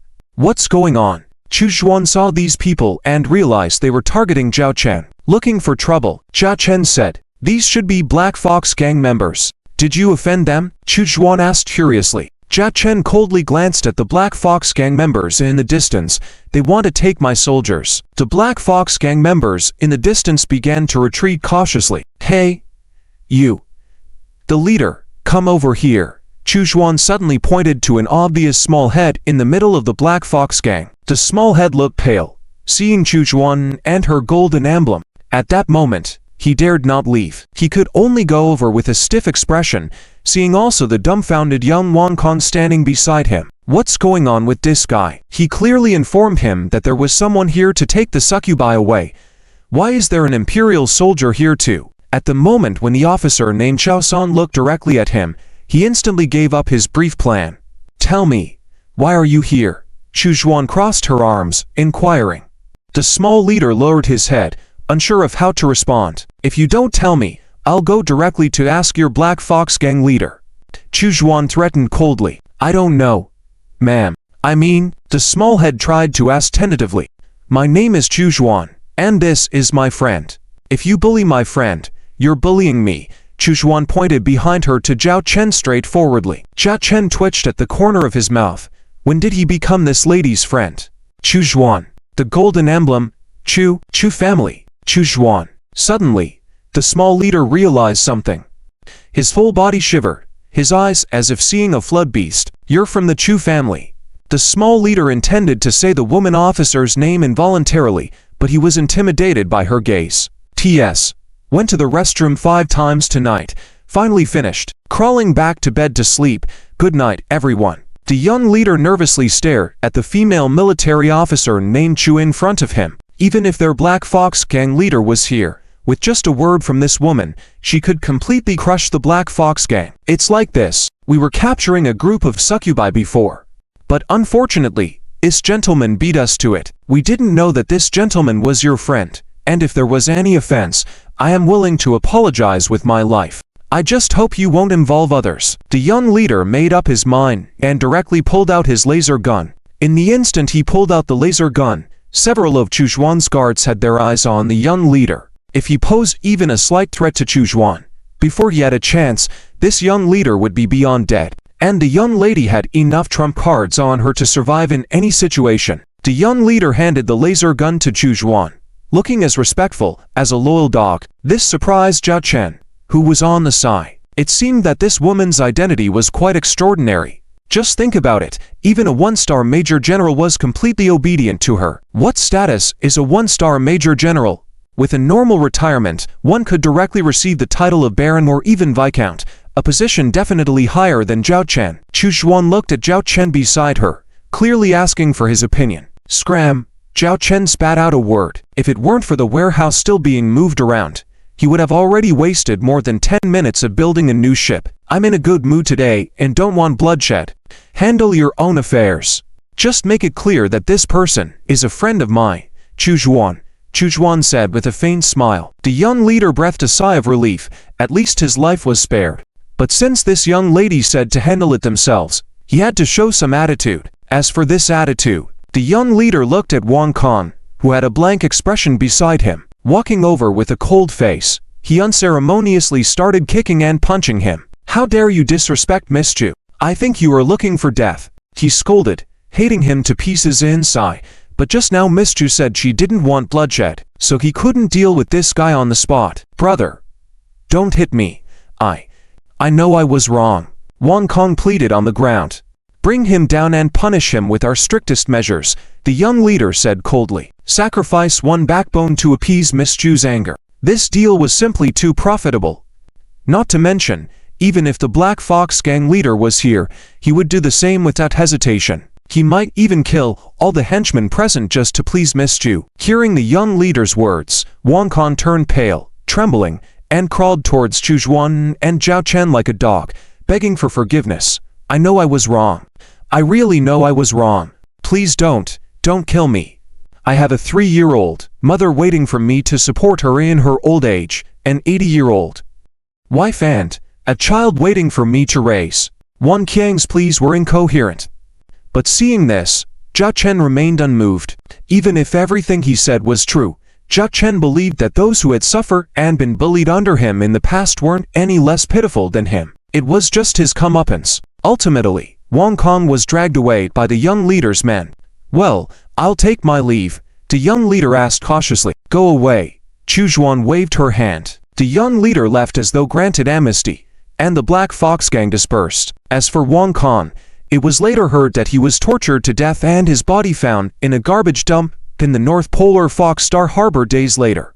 The young leader dared not go against her will. Just as the Black Fox gang was leaving, the guard named Zisong returned. Old Chen's face was as pale as could be at that moment, full of fear, his legs trembling as if they could give out at any moment. How did things go? Chu Zhuan asked. Zisong glanced at Old Chen, his eyes filled with killing intent. All navigation data in the interstellar transport ship was deleted, but he probably didn't expect that. There is a backup data file at the lowest level of the starship's processor. I retrieved this backup data. The data contained his order to the interstellar transport fleet to slack off on the mission and delay the journey to the P331 asteroid. Old Chen, upon hearing this, fell to the ground like he was falling to pieces, lost and hopeless. Our Imperial soldiers fought on the battlefield to buy time, sacrificing their lives to fight, and you were delaying valuable time to evacuate the wounded at the back, Chu Zhuan said coldly. staring at old Chen. This time she wasn't standing up for Zhao Chen, but entirely for her own anger. She detested those who talked and acted differently, even selfishly sacrificing others for their own benefit, especially when it endangered the imperial soldiers. This old Chen had crossed her line. I was wrong. I'll give up all my assets. Old Chen begged endlessly. Zisong, take him to the military court, Chu Zhuan said coldly. No. I don't want to go to military court. My sister's husband is the Lord of the North Polar Fox star system. You can't do this to me, old Chen cried out, well aware that once this woman named Chu sent him to military court, even if he was innocent, he might not come out alive. Moreover, he had clear evidence of his guilt. Absolutely doomed. The Lord of the North Polar Fox star system, if he thinks I've done wrong, he can come find me himself, Chu Zhuan said with a cold snort. Our lady doesn't like a fuss, so quiet down. Zisong stepped forward, seemingly casually punching directly at old Chen's jaw, dislocating it. Ow. Wah. Old Chen tried to speak but couldn't. He was then escorted away by other soldiers, and the outcome was obvious. After this, the Lord of the North Polar Fox star system divorced old Chen's sister, then came to Chu Zhuan to seek forgiveness. Luckily, Chu Zhuan didn't punish him. As for old Chen, he was sentenced to death by the military court. Chu Zhuan looked satisfied, gazing at Zhao Chen. So, I helped you settle these matters. How will you thank me? Thank you. Do I owe you a favor? Zhao Chen said without changing his expression. Chu Zhuan was taken aback by Zhao Chen's words. She pointed to Lilith beside Zhao Chen, then at the spot where the Black Fox gang leader had been standing earlier. Hey, don't back out on our deal. If it wasn't for me stepping in, who knows what the Black Fox gang might have done to you today. If a mere Black Fox gang can scare me, back then I wouldn't have just taken to starships to kill bugs. Zhao Chen smiled faintly, then said, even if you helped me begrudgingly, at most, we don't owe each other. Don't forget, the situation with old Chen was based on the clues I provided you, and if it wasn't for my fleet finding out about their negligence at the time, to serve as a warning, the evacuation of the P-331 asteroid during the subsequent battles wouldn't have been as smooth. Chu Zhuan was left speechless by Zhao Chen. Chu Zhuan remembered her original purpose, took a deep breath, forced out a smile. Let's not talk about this right now. We can consider ourselves friends fighting side by side. How about I treat you to a meal? I don't have time. Zhao Chen walked into the starship workshop without looking back. Since the warehouse had been fully unloaded, he immediately closed the main gate and had to get back to building the T to Black Rhino-class Interstellar heavy assault escort ship, completely ignoring Chu Zhuan, who had never been treated this way before. That, all the goods on the order have been delivered in full, nothing else. I'll be leaving first. The female in charge glanced cautiously at Zhao Chen. She dared not have any ulterior motives now, knowing that this man must have a significant background. A woman who even Black Fox Association members would not dare disrespect, yet he dared refuse her invitation. In such a role, an ordinary woman like her would not dare provoke. After seeing off the female in charge, Lily returned to Zhao Chen's side, looking at the closed doors behind her, faintly hearing the complaints and vibrations of someone kicking the door. Do you really not want to interact with Miss Chu? Lily asked. Her identity is extraordinary. Do you know her identity? Zhao Chen looked at Lily. Lily raised her hand, and a holographic projection of the golden emblem Chu appeared. After I became your secretary, I took the time to learn about various information in the Starlight Empire, one of which is about Miss Chu. Although there are no image data of Miss Chu online, by deciphering those subtle clues, I can basically confirm Miss Chu's identity, Lily explained. As they walked towards the T to Hammer-class heavy interstellar industrial ship, Zhao Chen slowed his pace, indicating for Lily to continue. The Arctic Fox star system we are in is under the jurisdiction of the Northern Wine Star region, whose governor is Miss Chu Zhuan's grandfather, holding the title of Empire Duke. Additionally, the governor of the Chu River Star region, one of the 8 major star regions in the Starlight Empire, is Miss Chu's grandfather as well, also an Empire Duke, and concurrently serving as a 5-star marshal in the Empire. Most importantly, Miss Chu Zhuan is the only granddaughter of the Chu River Duke, cherished and favored. The The governor of the Northern Wine even loves this granddaughter more than his own grandson. She could be considered the jewel in the palms of both Star Region governors, Lily said solemnly. These two Star Region governors were this girl's grandfather and great-grandfather. The terror of Chujuan's background was evident, explaining why even the Black Fox Association members did not dare act rashly and why the Lord of the Arctic Fox star system should have the ability to come to her directly. Do you think I should associate with her? Jia Chen asked. Lily looked at the captain in confusion, not understanding his meaning. The more distinguished her position, the further we should keep our distance from her. What we need to do now is to develop cautiously. Although we have to top-notch T2 class starships, we are still vulnerable when facing real enemies, Jia Chen explained. In fact, there was another reason. Jia Chen did not believe that a duke's granddaughter would suddenly show so much interest in him. With his increasing number of secrets, the closer he got to such people, the more unpredictable things could happen. It was better to keep a safe distance. Understood. Lily responded. I have received all the raw material supplies I ordered. The next task is to have the T2 Raging Rhino-class interstellar heavy assault escort ship built before the end of the year, Jia Chen said eagerly. At this moment, Chujuan, who was blocked outside the gate, would probably be furious if she knew that her charm was not enough to compare to a T2 interstellar escort ship. What's wrong with this guy? Can't he see my identity yet? I invited him for a meal, and he refused to give me face. Chujuan, hands on her hips, no longer displaying the dignified aura of a female military officer and instead showing some impatience. Her female aide next to her chuckled softly. Miss, could it be that you started to like this gentleman? Pa. We've only met a few times. How could I like him? Besides, he's just a steel manly man. Like him? Only if I go out and get hit on the head by a starship. Chujuan rolled her eyes in disdain. Then why did you come all the way to the Arctic Fox starport? Did you really just come to invite him for a meal? Get to know him? The female aide asked skeptically. Chujuan calmed her emotions, looking at the gate as if she could see Jia Chen inside. I checked the starship called Zero Blizzard, and there's no record. Even for the other carrier ship, there's no record either. I even expanded the search beyond the Starlight Empire, but there was still no matching ship type.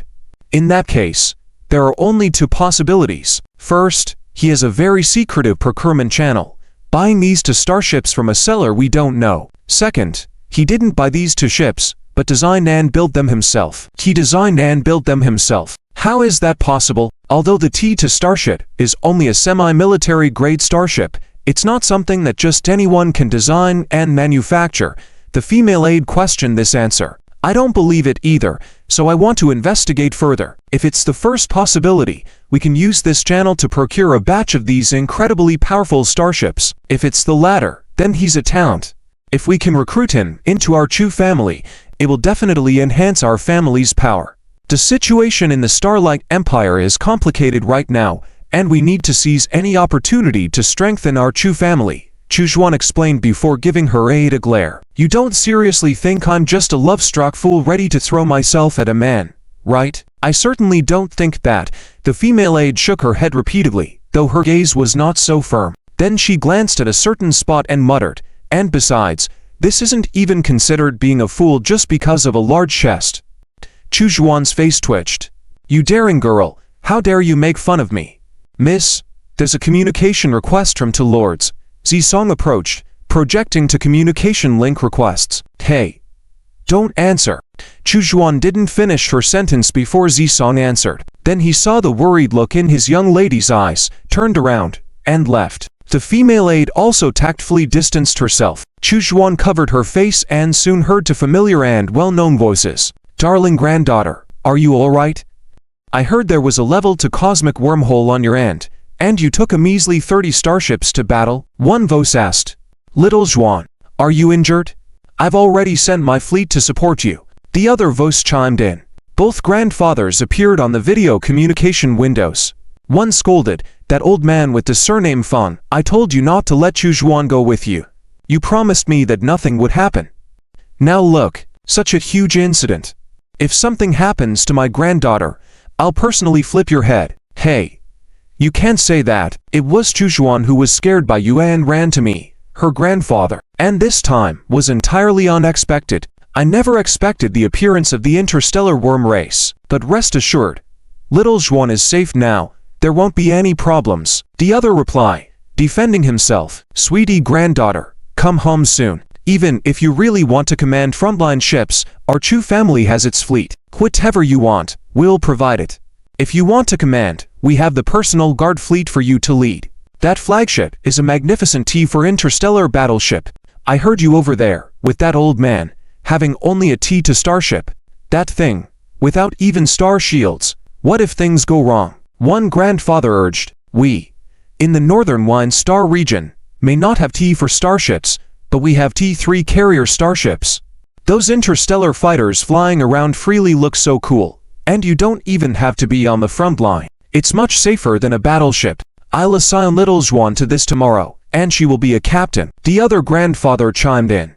Chu Zhuan looked utterly miserable. She couldn't bear the spoiling of these two old men, which is why she had escaped. Now, she could only temporarily set aside Zhao Chen's matter and appease these two old men first to promise to return to see them. Otherwise, who knows what they might do. The headquarters of the Black Fox Association, Miss of the Chu family. The leader of the Black Fox Association was taken aback when he heard this name. The matter has been taken care of. That Miss should not hold us accountable, the subordinate leader said. However, we may not be able to intervene in the matter of those succubi anymore, although we are still not clear about the identity of the man who is with Miss Chu from the Chu family. But Miss Chu obviously values him greatly, stating that he is her friend. The implication is clearly a warning to us. The leader of the Black Fox Association furrowed his brow and pondered for a moment.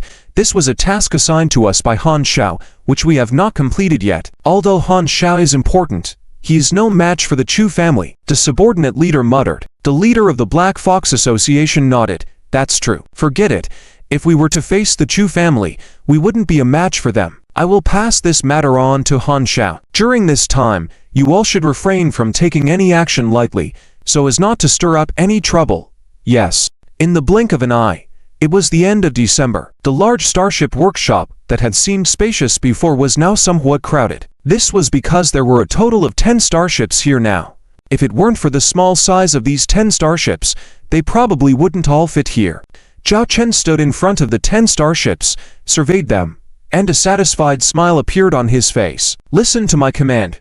Prepare to activate the test starships. Zhao Chen ordered below the bridges of the 10 starships.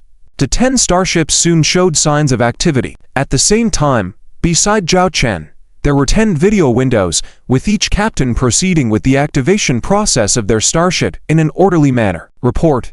Black Rhino Class No. 1 Starship. Starship engine activating. Report. Black Rhino Class No. 2 Starship. Starship engine activation normal. Report.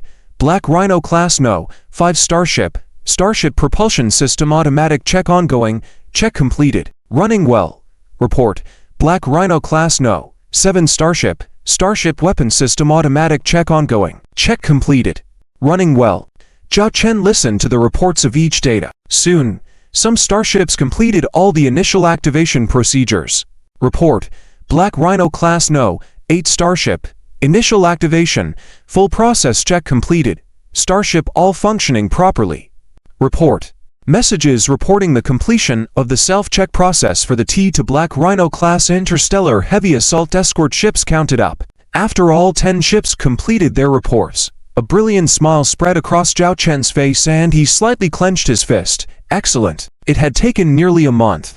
Zhao Chen directly produced 10 T to Black Rhino class interstellar heavy assault escort ships at once. Due to the small size of the T to Black Rhino class interstellar heavy assault escort ships and the use of assembly line production techniques, starship production efficiency was greatly increased. In addition, with low manufacturing costs, the cost of building one ship was only 100,000 star coins. These 10 ships only consumed the raw materials purchased earlier, totaling 1 million star coins. I never expected that you would build 10 T to Black Rhino class interstellar heavy assault escort ships at once. Charlotte stood beside Zhao Chen, scanning the 10 Dark Star escort ships in front of them. Each starship was basically identical except for the numbering on their hulls such as 001, 002, 003, etc. Zhao Chen smiled. After all, it was something that had to be done sooner or later. We only had 2 starships in our fleet. one of which was a carrier starship. Although it had a star shield, it didn't provide all-around defense. We needed to equip a certain number of interstellar escort ships to have the beginnings of a fleet. Charlotte gazed at the interstellar escort ships and admired. It's truly hard to believe that interstellar escort ships with such performance data only cost 100,000 star coins to build.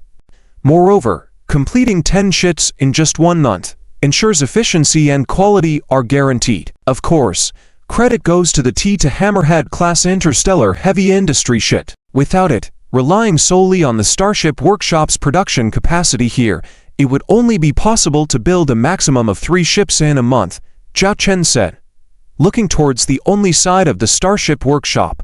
The hard-working T to Hammerhead class interstellar heavy industry ship. Thanks to its presence, Zhao Chen didn't need to personally engage in starship assembly, as he only needed to handle less than 1% of the core technical processes.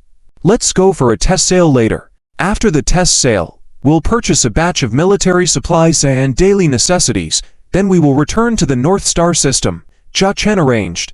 It had been 3 months since Zhao Weiner returned to the Northern Starship Military Academy ahead of time. Taking a 3-month leave was quite unusual for a student. In reality, whether Zhao Chen attended school or not didn't make much of a difference now, but there was one issue that compelled him to obtain certification from the Northern Star System Starship Military Academy. The Starlight Empire stipulated that any lore must obtain graduation certification from the internal interstellar military academies of the Starlight Empire. There was no requirement for the specific academy. As long as it was a qualified interstellar military academy, it sufficed. So, some playboys might choose any subpar interstellar military academy and slouch around for 6 years before officially inheriting their titles. Due to his father's early passing, Zhao Chen inherited his title prematurely according to imperial law. However, without obtaining certification from the Interstellar Military Academy within a certain period, he risked being forcibly stripped of his title. I believe there's another matter that needs to be addressed, Charlotte said. What? The establishment of our all-dragon fleet system. Since you have a plan, you must have prepared a proposal. From today on, your position is no longer just a ship captain, but rather a fleet commander. You can choose any starship as your flagship, which will be the flagship of our fleet. I suggest the T to Queen Bee class heavy carrier starship, as it is safer. I will serve as the captain of the Storm Zero starship, and also as the deputy fleet commander. Lily can serve as your flagship secretary and fleet secretary. As for the rest of the starships, we will assign a captain to each. We currently have around 200 female soldiers without formal roles. Only 20 female soldiers are needed to operate a single T to Black Rhino class interstellar heavy assault escort ship, and these 200 female soldiers can fill that gap. As for the selection of captains and bridge crews for each starship, that is a task for you to handle personally.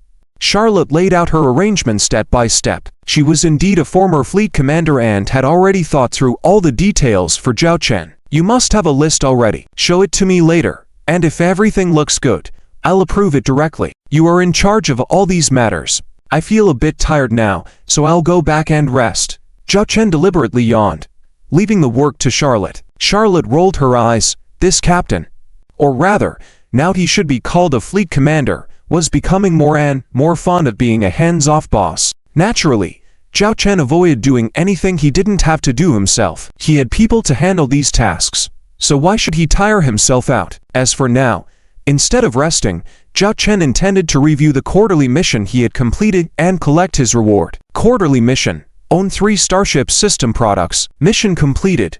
Reward available for collection. Quarterly mission. Owning 3 Starship System provided. Mission completed. Mission rewards available. Mission rewards collected. Received 10 mission points. Received 1000 system points. Received T to Super Warrior Elixir. Received a blueprint. For T to Black Knight class light interstellar combat mech, the rewards for the quarterly mission are indeed quite generous. Zhao Chen's anticipation for this month was not wasted. In addition to the usual rewards, Zhao Chen saw a familiar item, the T to Super Warrior Elixir. It seems that this Super Warrior Elixir is part of a series, with each level corresponding to a different version.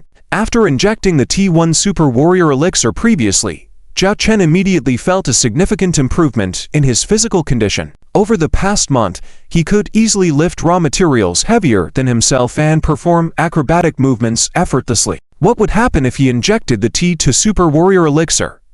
Zhao Chen took a deep breath, focused his mind, and a vial of the same Super Warrior Elixir as before appeared in his hand. If not for the 2 symbol on it, Zhao Chen might not have been able to discern any difference between the two. Reflecting on the feeling from the first injection, Zhao Chen sat on his bed, took a deep breath, aimed at his arm, and injected himself. Hiss, hiss, hiss, hiss. In an instant, Zhao Chen felt the sensation of being electrocuted in his head, with every cell in his body trembling, as if his consciousness was about to leave his body. After a few minutes of pain, Zhao Chen's face showed a relaxed expression, his mouth slightly open, his eyes squinted. This state lasted for half a minute before Zhao Chen regained his senses. He first waved his fist, and a shadow of a punch flashed by. Looking around, Zhao Chen walked to the edge of the bed and effortlessly lifted the large bed with one hand. Looking at himself in the mirror, his eyes appeared more determined, his face seemed more defined,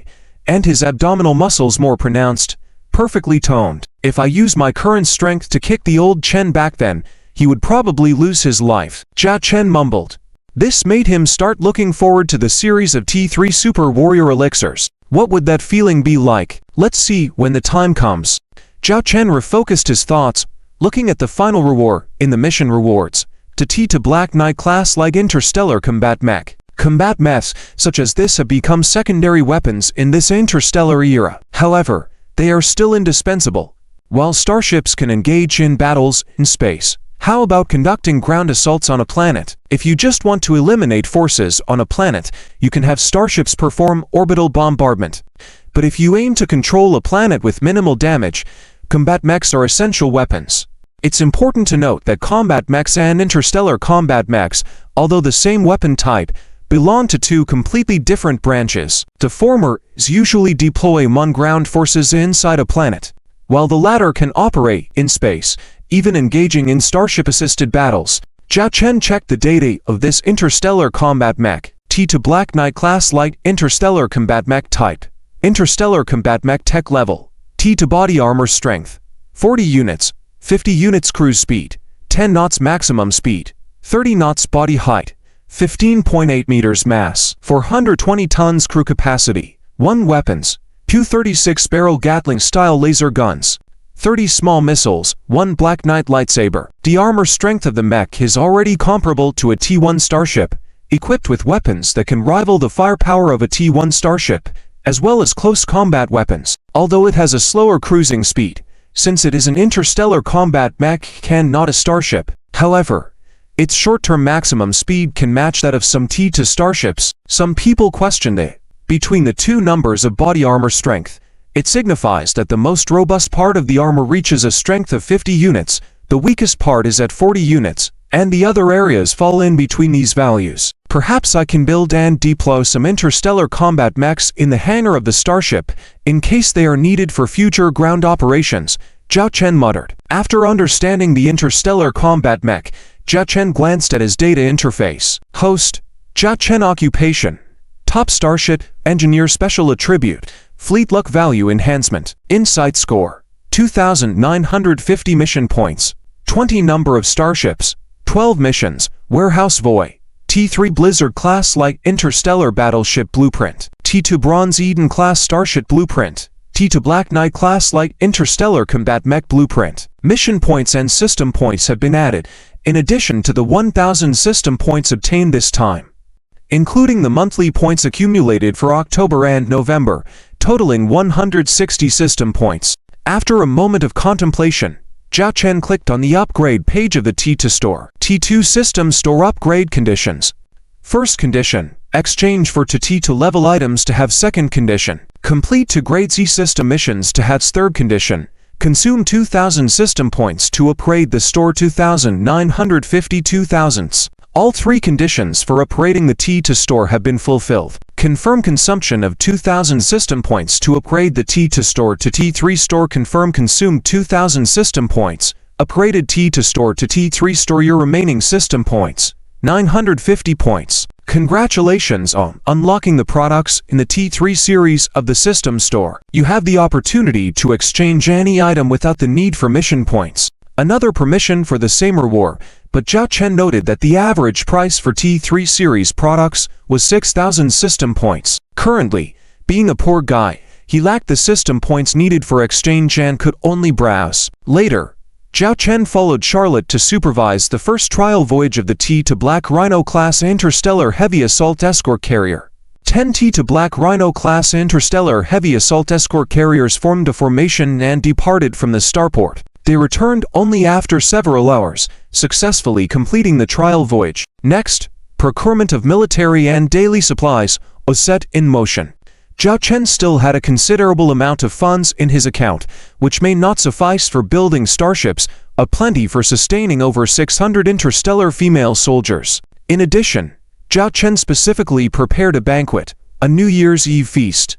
This should be considered Zhao Chen's first New Year's Eve in this world after his transmigration. In the Starship workshop, a space was cleared out, filled with lavish food and drinks, playing the most popular music at the moment. Some people were dancing, some were indulging in food and drinks, and some were singing. This feast must have cost quite a lot of star coins. Charlotte took a sip of some unknown strong liquor, looking at Zhao Chen and Lilith. Lilith replied, "It totaled 5,000 star coins." Charlotte shook her head. 5,000 star coins could have covered the food supply standard for who knows how many months during her time in the rebel fleet. Now, it was spent in just one night. Truly indulgent, feeling stingy. Are we? Zhao Chen teased, looking at Charlotte. Charlotte didn't say anything, but her expression conveyed it all. Warriors of the Dragon Army, tell me, are you happy? Zhao Chen suddenly shouted. Upon hearing the commander's voice, everyone shouted in unison, "Happy." Zhao Chen smiled, raised the nearby wine glass, drained it, and then said, "I am Zhao Chen. I have no grand ambitions. I just don't want to disappoint my family's expectations, to build my Dragon Galaxy and the Dragon Army well. Let me and those who follow me live well, live like human beings, live with hope, rather than just surviving, like puppet dolls. At the same time, we must have the power to not be bullied by anyone. The truth is always within the firing range of starships." Many female soldiers stopped their actions, looking at Commander Zhao with melancholic eyes, with some even welling up. "On this day next year, I hope we can still enjoy a feast, dance under the moon. Cheers to our future." Zhao Chen raised his glass again. Lilith took a few steps forward, placed her hand on her chest, and solemnly said, "Under the stars and the moon, we shall follow until death. Under the stars and the moon, we shall follow until death." The multitude of female soldiers echoed in unison. Zhao Chen raised his head, once again draining the liquor in his cup. At this moment, it was already the beginning of a new year. System reminder. Triggering annual mission. System reminder. Triggering quarterly mission. System missions are here. Zhao Chen found a reason to leave the banquet venue and arrived at a quiet place. Two system pop-ups appeared in front of him. Annual mission. Host must graduate from the North Star Starship Military Academy within a year. Zhao Chen was stunned. Graduate from the North Star Starship Military Academy within a year. He is only a fourth-year student now. Normally graduation would still have to wait for more than 2 years. By the end of this year, he would at most become a fifth-year student. However, the rewards for quarterly missions are so abundant that the rewards for an annual mission definitely won't be much worse. It would be a waste to let it go to waste. It seems that he needs to find a way to graduate from the North Star Starship Military Academy early. Besides, he also wants to fully focus on building the Zhonglong star system with a solid foundation. Looking at the other mission pop-up. Quarterly mission. Own 5 different models, T2 and above class T2 starships 3/5 and build a fleet of 30 starships. Note: must be T2 or above T2 class starships 12/30. Own T3 class starship 0/1 system produced starship. This mission requirement is quite demanding. However, the difficulty of the first 2 requirements is not that high. Currently, Zhao Chen has already built 3 T2 starships, the T2 Queen Bee Heavy Carrier, the T2 Black Rhino Interstellar Assault Escort, and the T2 Iron Hammer Heavy Interstellar Industrial Ship. At the same time, in his system warehouse, there is a technical blueprint for a T2 Bronze Eden class starship, as well as a technical blueprint for a T3 Blizzard class light interstellar battlecruiser. If needed, he could exchange another T2 starship from the T2 store. For Zhao Chen, it would be easy. The second requirement is to have 30 starships. Just based on the T to Black Rhino Interstellar Assault Escort, Zhao Chen could complete this mission requirement in just 2 months. However, the main challenge lies in the third requirement, a T3 class starship. Zhao Chen looked at the T3 Blizzard-class light interstellar battlecruiser technical blueprint that had been lying in his system warehouse for a long time. The construction cost for this T3 Blizzard-class light interstellar battlecruiser is a whopping 13 million star coins. This is equivalent to the construction cost of 130 T to Black Rhino interstellar assault escorts, or nearly 10 T to Queen Bee heavy carriers. And Zhao Chen only has less than 1.2 million star coins left. There is a tenfold gap to make up for in 3 months, a challenging task. Furthermore, if he uses the T2 Iron Hammer heavy interstellar industrial ship to build the T3 Blizzard-class light interstellar battlecruiser, he would need to provide all production capacity and a construction time of 2 months. It seems that he could complete the construction in a facility with the best equipment in more or less the same amount of time. However, the T3 Blizzard-class light interstellar battlecruiser cannot be built in a regular shipyard in the Star Harbor. As soon as it is completed and exits the Star Harbor, it can easily be recognized as a T3. There is a Stargate that can be used, so the efficiency is fast. Before, it took nearly half a month to travel from the Owl Dragon Galaxy to the Arctic Fox Galaxy. This time, it only took a few hours to travel from the Arctic Fox Galaxy to the North Star Galaxy. Queen Bee-class heavy carrier starship intelligence system reminder. The ship body has disengaged from warp speed travel mode, has arrived at the designated location, currently in automatic pilot mode. Zhao Chen woke up at the first time, and Lily also immediately ordered the officers to return to their combat positions. Report: all starships in the entire fleet have successfully arrived. Please give your instructions. Secretary Lily reported to Zhao Chen. Zhao Chen raised his hand and opened the star map of the North Star Galaxy. Their current location is still far from the North Star Starship Military Academy. Of course, if they use the warp engines, it will only take a few minutes. The reason for choosing this place is that Zhao Chen needs to first place his Owl Dragon fleet there. He didn't intend to just bring these 13 starships back to the Academy in a big way. And this star field belongs to a relatively remote area of the North Star Galaxy, where few people and ships frequent. Let Charlotte find a suitable place to station the fleet here. Zhao Chen assigned Charlotte this specific task. Charlotte was a former general of the Beast Clan rebel army, and she was very familiar with choosing hiding spots. Soon, Charlotte chose a middle area between 3 shining small asteroids, using a blind spot in the field of view to hide any traces effectively. Unless a starship happens to pass by, it would be difficult to discover this hidden star fleet here. Charlotte, I will bring a T to Black Rhino class interstellar heavy assault escort ship and 0 Blizzard back to the Academy. To T to Queen Bee class heavy carrier starship, the remaining 9 T to Black Rhino class interstellar heavy assault escort ships, and the T to Sledgehammer class heavy interstellar industrial ship will stay here. You are responsible for stationing here to ensure the fleet's safety. Also, oversee the production and construction tasks of the T to Sledgehammer class heavy interstellar industrial ship. Expand 1 T to Sledgehammer class ship first using our existing raw material resources, Zhao Chen instructed. Before leaving the Arctic Fox starport, Zhao Chen exchanged all 1.2 million star coins for living supplies, military supplies, and raw materials. The raw materials were naturally arranged inside the T to Sledgehammer class heavy interstellar industrial ship. The living supplies could meet the 3-month living needs of all female soldiers on the starships. Without considering the living supplies, these starships could survive in the universe for decades with sufficient internal energy as long as they were not on long-distance voyages or engaging in battles. Yes, Charlotte accepted the command. During my absence, report any information to me in a timely manner. Maintain 24-hour communication, Zhao Chen instructed. Yes. Later, Zhao Chen changed to another ship with Charlotte, riding the 0 Blizzard.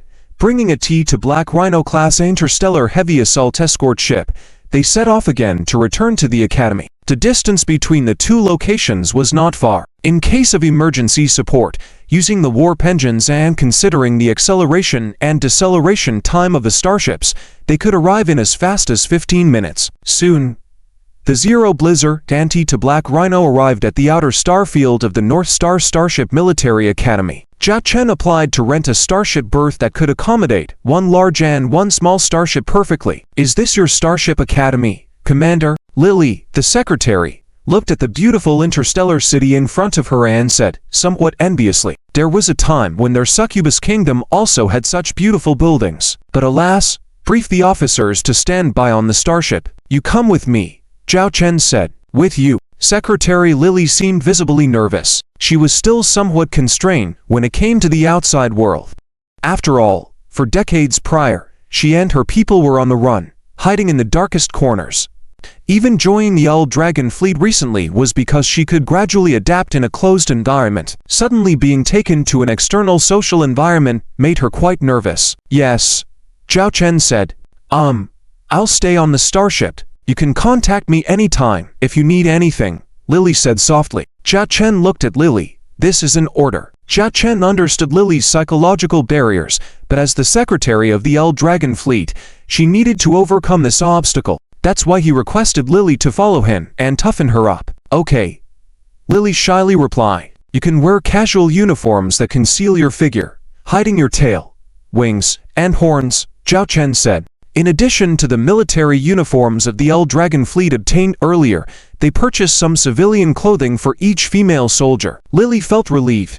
Even though it only partially concealed her features, it still gave her some sense of security. After docking the two starships, Zhao Chen, accompanied by Lily, stepped out of the starship.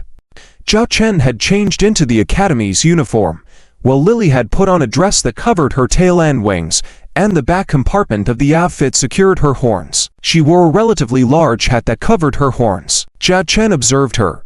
She now looked like a shy regular girl, but if you saw her face, men and women alike would likely be enamored. After all, this was the charm of a succubus. The first thing Zhao Chen did upon returning to the Academy was inform Li Wei and Zhao Wan'er of his return. He also sent a communication request to Zhao Wan'er, but she unexpectedly declined it. "Is something important on hand?" Zhao Chen wondered. "Oh well, no rush." Zhao Wan'er would respond once she saw it. Zhao Chen put his hands in his pockets and began to stroll around the academy with Lily. Lily timidly followed Zhao Chen, at first not daring to raise her head, her hands still tugging at the hem of his clothes. As she gradually became familiar with her surroundings, she cautiously began to observe the buildings and crowds around her. Zhao Chen was now thinking about an important matter: graduation. The annual mission required graduation within a year. That meant Zhao Chen had to skip grades, and 3 grades at that, within a year. It would be manageable if they were lower grades like the first, second, or third year, but the difficulty was considerable for the 4th, 5th, and 6th year. Ask Wan'er how to smoothly and quickly skip grades. She should know, Zhao Chen muttered to himself. At that moment, Zhao Chen noticed a holographic model of a starship in the display case nearby. He was very familiar with this starship model. It was the T1 Tick Fleet-class medium interstellar destroyer. There was a line written below in big letters. The most popular T1 starship. Sales have already exceeded 500 in just 2 months. P.S. Updated on 2 quarters. Zhao Chen stopped in his tracks and looked at the news above. He could also hear some students passing by pointing at the T1 Vol Fleet-class medium-sized interstellar destroyer, indicating that although it was just a T1 starship, this particular starship had a very high retention rate. The T1 Vol Fleet-class medium-sized interstellar destroyer, selling like hotcakes now. I heard that ordering one now means waiting for half a year to receive the starship. Yeah. I heard many lords are ordering this starship in droves. The price for a single ship is only 30,000 star coins, which is incredibly affordable. It is said that this starship has the potential to become the best-selling T1 starship of 3031, and there is even hope to surpass the sales records of previous years' T1 starships.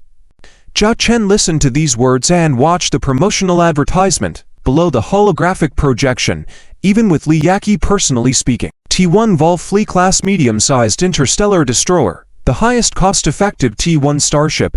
Please pay attention to the Northern Wild Goose Starship Technology Group, wholeheartedly preparing the best starship for you. It seemed that during the months Zhao Chen handed the T1 Vol Fleet-class medium-sized interstellar destroyer to Li Yaqi, she successfully promoted the starship. This was the result Zhao Chen had long anticipated, since this T1 starship was the most cost-effective combat starship in his system's T1 store and was bound to sell well. It cost only 10,000 star coins to produce. Now, Li Yaqi quoted 30,000 star coins. Even with some advertising costs, operating costs, and labor costs included, the profit per ship ranged between 10,000 to 15,000 star coins. If the reserved quantity had reached 500 ships, completing these orders meant Li Yaqi could earn nearly 6 to 7 million star coins. Compared to the 3 million star coins given to Zhao Chen, this number had doubled. However, the prerequisite was to construct and deliver 500 T1 Vol Fleet-class medium-sized interstellar destroyers. This was the predicted total profit for Li Yaqi in the next 6 months. At the time, Zhao Chen didn't have the time to wait that long. Only through a buyout could he obtain 3 million star coins at once. However, now thinking about it, maybe offering for million star coins, Li Yaqi would still agree. Forget it. Forget it. I shouldn't dwell on the past. Zhao Chen covered his face, feeling like crying without tears. However, this time, he was prepared to approach Li Yaqi, and it would be a big move. Just as Zhao Chen was thinking about these matters, there was movement on his handheld terminal. It was a message sent by Li Wei. Zhao Chen, come quickly. Your sister is being bullied. Zhao Chen's expression changed slightly, taking Lily with him to the address Li Wei sent. It was a starship duel arena. In the duel arena, a ship transformed, and a T-2 heavy interstellar battleship emitting black smoke was slowly being detached from the arena by an interstellar shuttle. At the same time, several shuttles were transporting crew members out of the T-2 heavy interstellar battleship. In the adjacent arbitration area, Zhao Warner, who had just come down from the shuttle, was staring angrily at the people in non-Northern Starship Military Academy uniforms. What? Can't you folks from the Northern Starship Military Academy handle losing? We won fairly and openly.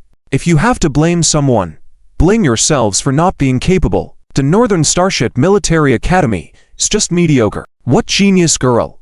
She was defeated by us. A group of people stood there coldly mocking, with a proud woman surrounded by them, her brown hair in waves. Double ponytail Loli Zhu Xiao jumped out, pointing indignantly at the arrogant woman.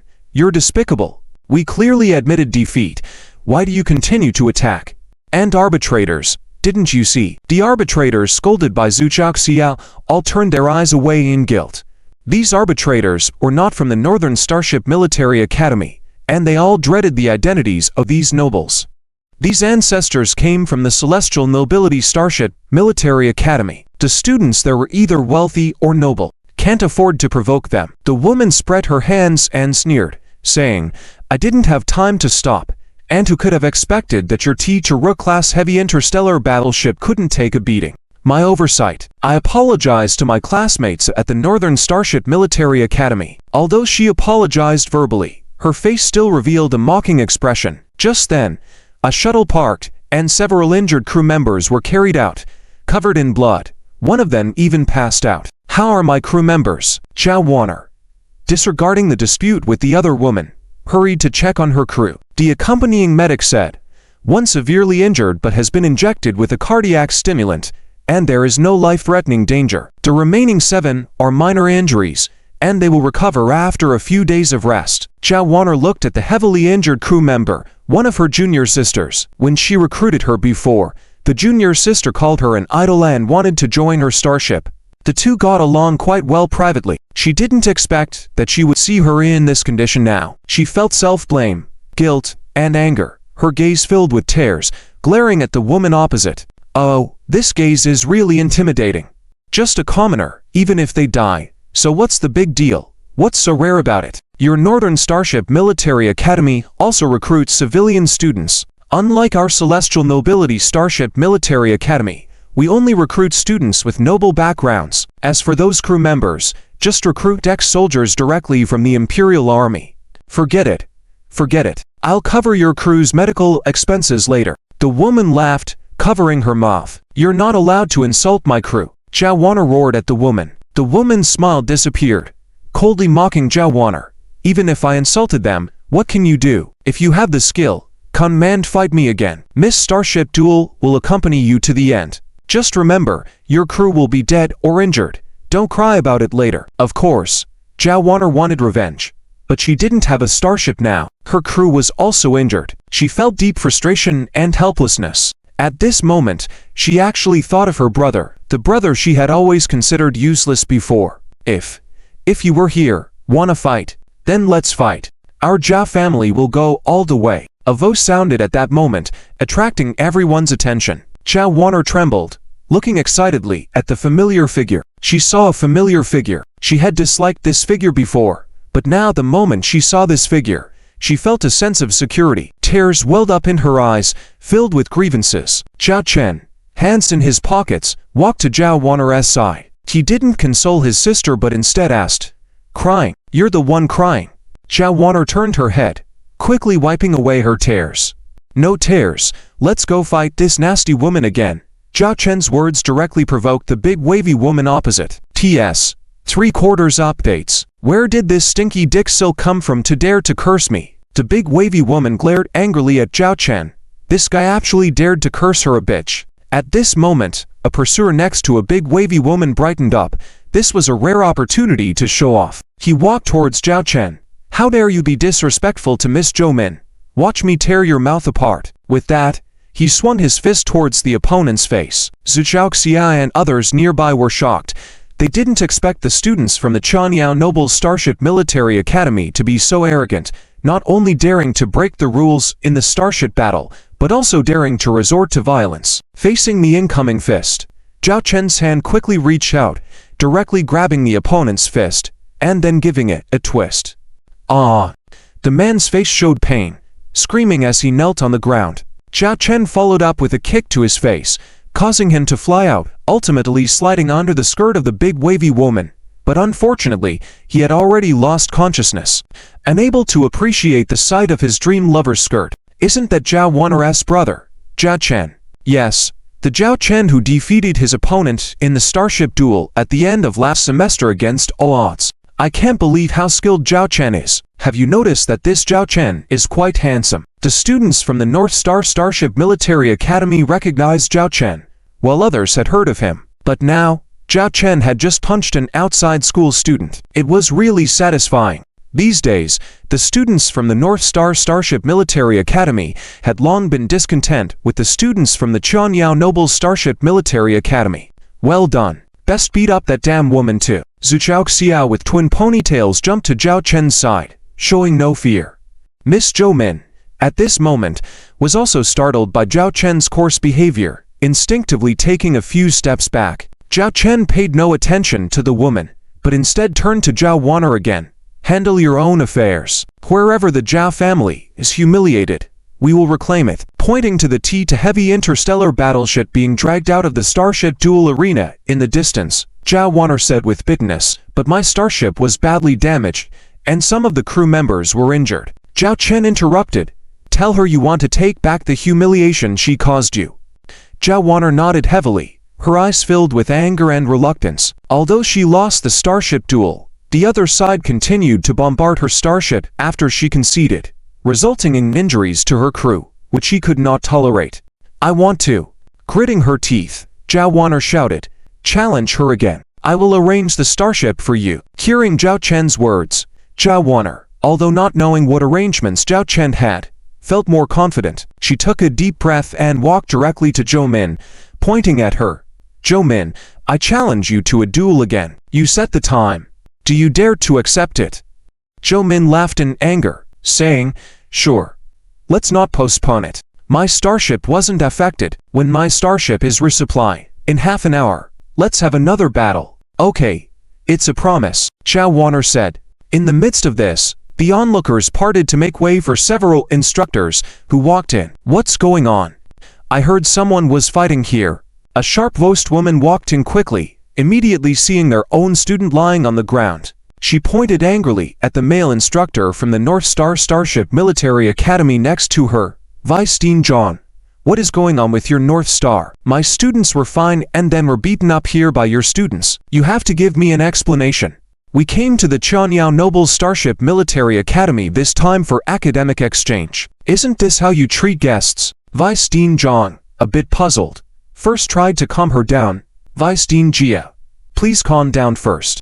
Let's understand what happened. At this point, students on both sides began to shout accusations. They can't stand losing at the North Star Starship Military Academy, so they resort to violence. Nonsense. It was clearly their students at the Changyao Noble Starship Military Academy who broke the rules in the starship battle. Even after admitting defeat, they fired at the opponent, causing injuries to their crew members and insulting them as civilians. What's wrong with being a civilian? Civilians should just stay on the planet and not send out starships. Who do they think they are? Soon, the two Vice Deans understood the whole situation. Vice Dean John's expression began to turn unkind as he looked at Vice Dean Jia. Vice Dean Jia, it seems that there are reasons for this incident. Both sides are at fault, so let's leave it at that. Is Vice Dean John trying to cover up? Vice Dean Jia was used to being arrogant and domineering. Not mincing her words, this be asterisk. With your arrogance these few days, anyone who doesn't know you would think you are the dean. Since you are a guest, I am respectful to you, but you're trampling on our pride. Although Vice Dean John cursed in his heart, he still wore a slight smile on his face. If we must go deeper, the cause is clear. Your students did not follow the rules. They fire after one side surrendered. These rules of the Starship duel should have been taught in the first year. Didn't your academy teach them? It was a pointed remark. Vice Dean Jia's face darkened.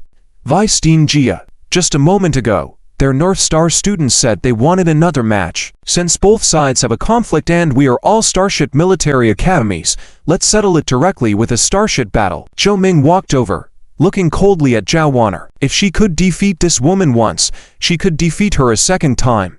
I'll accompany you to the end. Zhao Wan'er stared angrily at her, showing a strong determination.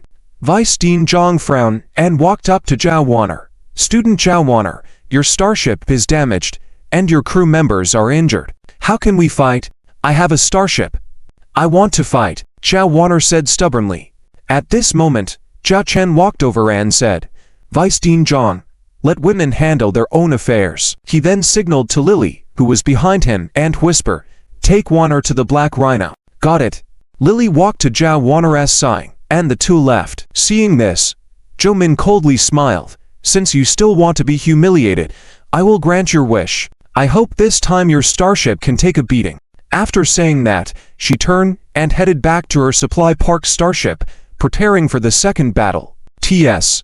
For quarters. Huff, huff, huff. Li Wei gasped for breath as he squeezed through the crowd and ran in. He spotted Zhao Chen and exclaimed, Lao Zhao, I thought you entered through the entrance, making me wait for you for so long over there. Let me tell you, those arrogant students from the Changyao Noble Starship Military Academy are unbearable, each one acting so arrogant. Before Li Wei could finish, he noticed the two vice deans present. He quickly coughed a few times, pretended to avert his gaze, stopped talking, and silently moved next to Zhao Chen. Where is your sister?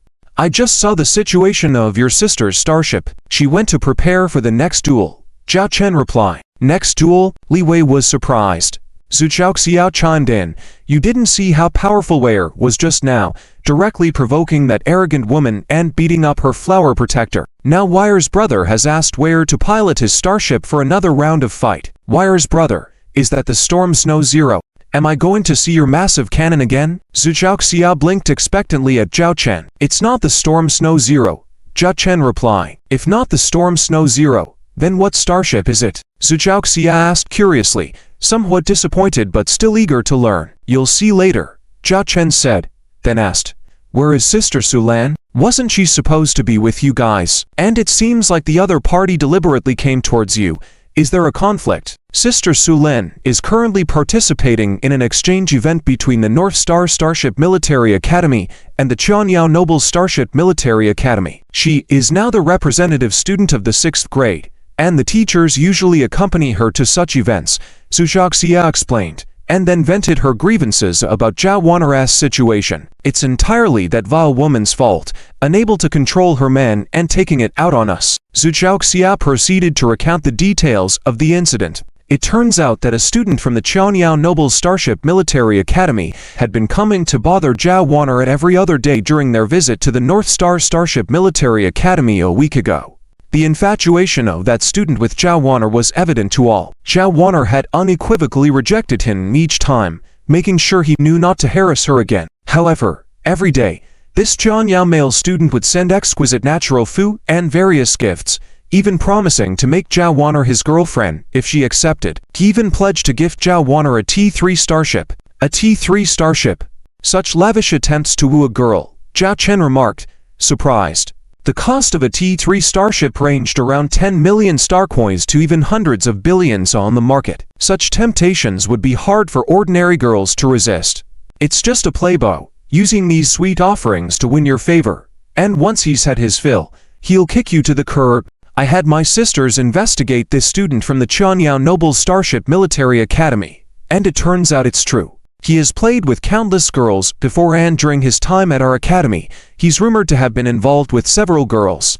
Scum. And to think that foul woman Zhou Min has fallen for him. They deserve each other, Zhu Xiao stated with disdain. Li Wei added, but with so many girls falling for him, it's also because of that man's status. Fan Xiaowei, the second son of the Storm Consortium. The Storm Consortium is currently a rising star in the Star Empire, with vast commercial interests in grain trade, interstellar transport trade, and particularly in starship technology trade. The T2 Greyhound-class medium-sized interstellar destroyer they released in the last decade alone has sold over 100,000. Rumor has it that this starship alone has brought in billions in wealth to the Storm Consortium over the years. It's because of this T2 Greyhound-class medium-sized interstellar destroyer that the Storm Consortium, once an obscure interstellar consortium, became a newly prominent imperial corporation. Such a sign of a major corporation offering you a T3 starship, those young fans would naturally believe in and try their luck. If they truly win a T3 starship, Li Wei stopped there, and everyone knew what he meant. Li Wei had an uncomfortable expression when he mentioned the T2 Greyhound-class medium-sized interstellar destroyer, likely because he had purchased one before. Is that man not here?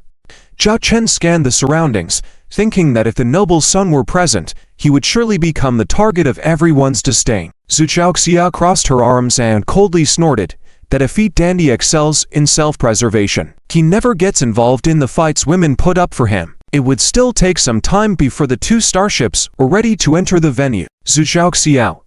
Li Wei, let me ask you something. Do you know how to skip raids in a short period of time? Zhao Chen took the opportunity to inquire about advancing levels. Skip raids? Zhu Xiaoxiao looked at Zhao Chen in surprise, not understanding why he was asking about this. But due to the impact of the Storm Snow Zero cannon, she had a decent impression of Zhao Chen. However, she was also not aware of this matter, stating, I'm not sure either. In our academy's graduation system, as long as you accumulate enough assessment credits for each grade level, it's equivalent to completing the evaluation for that year, and you can advance to the next grade in the next semester. If you can accumulate 3 times the assessment credits for the next grade level within the school year, you can directly skip grades.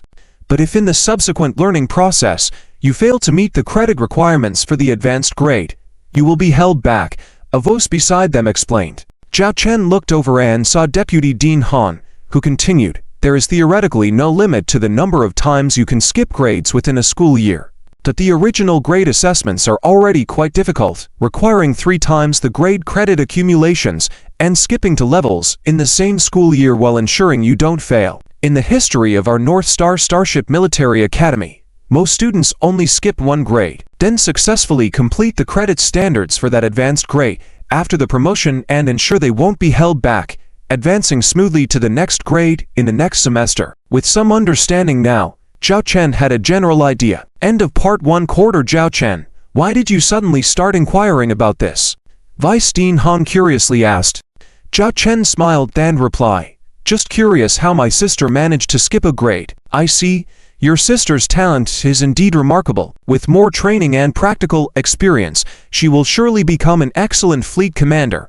Vice Dean Han's praise for Zhao Wan'er's talent was evident in his words. Speaking of which, Zhao Chen, your talent is not bad either. It's a shame you chose the wrong major. With your skills, you were able to assemble 3 old starships into a new one, defeating a T2 Bald Eagle class light interstellar cruiser. If you're willing, I can help you switch to the Starship Engineering Technology major, Vice Dean Han suggested. I am still more interested in piloting and commanding starships. Zhao Chen politely declined Vice Dean Han's offer. Time quickly passed, and a starship slowly entered the starship dueling arena. Everyone watched intently as Vice Dean Han explained about the T2 Purple Rose-class medium-sized interstellar battleship recently developed and sold by the Hurricane Group. Despite being a medium-sized ship, it rivaled heavy battleships in firepower and armor strength. The Purple Rose-class battleship was priced at a hefty 11 million star coins. 11 million star coins. My goodness, that's enough to buy a T2 battleship or a carrier ship, Li Wei exclaimed in shock. Vice Dean Han chuckled and said, "This is a starship built purely with wealth accumulation, with very low cost efficiency. Only a few people actually purchase it, but due to its luxurious design, it has become a symbol for noble ladies, and thus mostly bought by them despite its low cost efficiency." Chow Warner's T2 Bald Eagle class heavy interstellar cruiser, in comparison, costs less than 8 million star coins, nearly 50% less. As they watched a drone relay the scene back, the T2 Purple Rose-class battleship looked stunning with intricate armor patterns resembling a purple rose. But against Zhao Chen's Zero Blizzard, the odds should still be in favor of the Zero Blizzard, Vice Dean Han noted. As the duel broadcasted, a miniature round starship appeared in the arena. What kind of ship is that? It violated regulations by entering the dueling arena without permission. Vice Dean Han frowned, displeased with the oversight. That's the ship my sister is piloting, Zhao Chen revealed, causing a stir among the spectators. The onlookers, including Zhu Zhaoxia and Li Wei, were baffled by Zhao Chen's revelation. Vice Dean Han, in surprise, remarked, "Zhao Chen, if I'm not mistaken, that should be an interstellar escort ship. T2 Black Rhino class interstellar heavy assault escort ship." Zhao Chen stated the ship's name. The others were unaware of the ship's specifics, but recognized it as an interstellar escort ship. Ha ha. Look, it's a starship from the Northern Star Starship Military Academy. And it's an interstellar escort ship. Having an interstellar escort ship duel an interstellar battleship, are the Northern Star students out of their minds? If they didn't aim to win, they could have said so. But now it's just inviting humiliation. It's laughable. The students from the Chanyao Aristocratic Starship Military Academy burst into laughter, mocking the students from the Northern Star Starship Military Academy, especially Zhao Chen. However, they dare only taunt from a distance, knowing Zhao Chen had no qualms about getting physical. The students from the Northern Star Starship Military Academy wore expressions of disbelief, gazing at Zhao Chen. They believed Zhao Chen had prepared the Zero Blizzard, only to be surprised by the appearance of the T2 interstellar escort ship. Li Wei, at a loss for words, didn't know how to advise his friend. From the Zero Blizzard's debut, Zhao Chen's actions had been unpredictable. Just watch. Zhao Chen crossed his arms with a slight smirk. He had planned to use the T2 Black Rhino class interstellar heavy assault escort ship. On the way there, he had studied the starship dueling records and knew the opponent's ship was a T2 Purple Rose-class medium-sized interstellar battleship. Along with its weapon systems, the main armament of the Purple Rose battleship was 10 T2 double 200mm medium railguns, capable of firing every 30 seconds. Railguns use electromagnetic technology to accelerate metal projectiles, ensuring high accuracy within a specific range. However, without guidance, accuracy drops beyond the maximum range, requiring these ships to maintain close combat distances with enemy vessels. Normally equipped on interstellar cruisers and escort ships, the firepower of the T2 Purple Rose battleship was impressive for a T2 class vessel, having cost 11 million star coins. Unfortunately, facing the T2 Black Rhino class interstellar heavy assault escort ship was a whole different story. Even if all attacks hit the same armor section, it would take a precise 20-minute bombardment to cause significant damage. 20 minutes, setting aside the likelihood of such a coincidental scenario, the T2 Black Rhino class escort ship would not grant 20 minutes for attacks. As the T2 Purple Rose and T2 Black Rhino quickly moved into their designated battle positions, the contrasting sizes of the two ships became apparent. It was a clear mismatch, the T2 Purple Rose battleship's length being 310 meters, while the T2 Black Rhino was only 110 meters, designed as an elliptical, rhino-shaped structure. Such a small ship, it doesn't even match the firepower of the Zero Blizzard, Zhu Zhaoxiao complained, dissatisfied with the outcome. Zhao Chen remarked, sometimes, bigger isn't always better. Being robust is equally important. End of Part 2 quarters. The arbitrator, and through the rules of the duel as usual, then let the two starships head to random berth points to prepare for the upcoming starship duel. The video communication was still on. Jo Min was laughing heartily at this moment, pointing at Zhao Wanner across from her, taunting.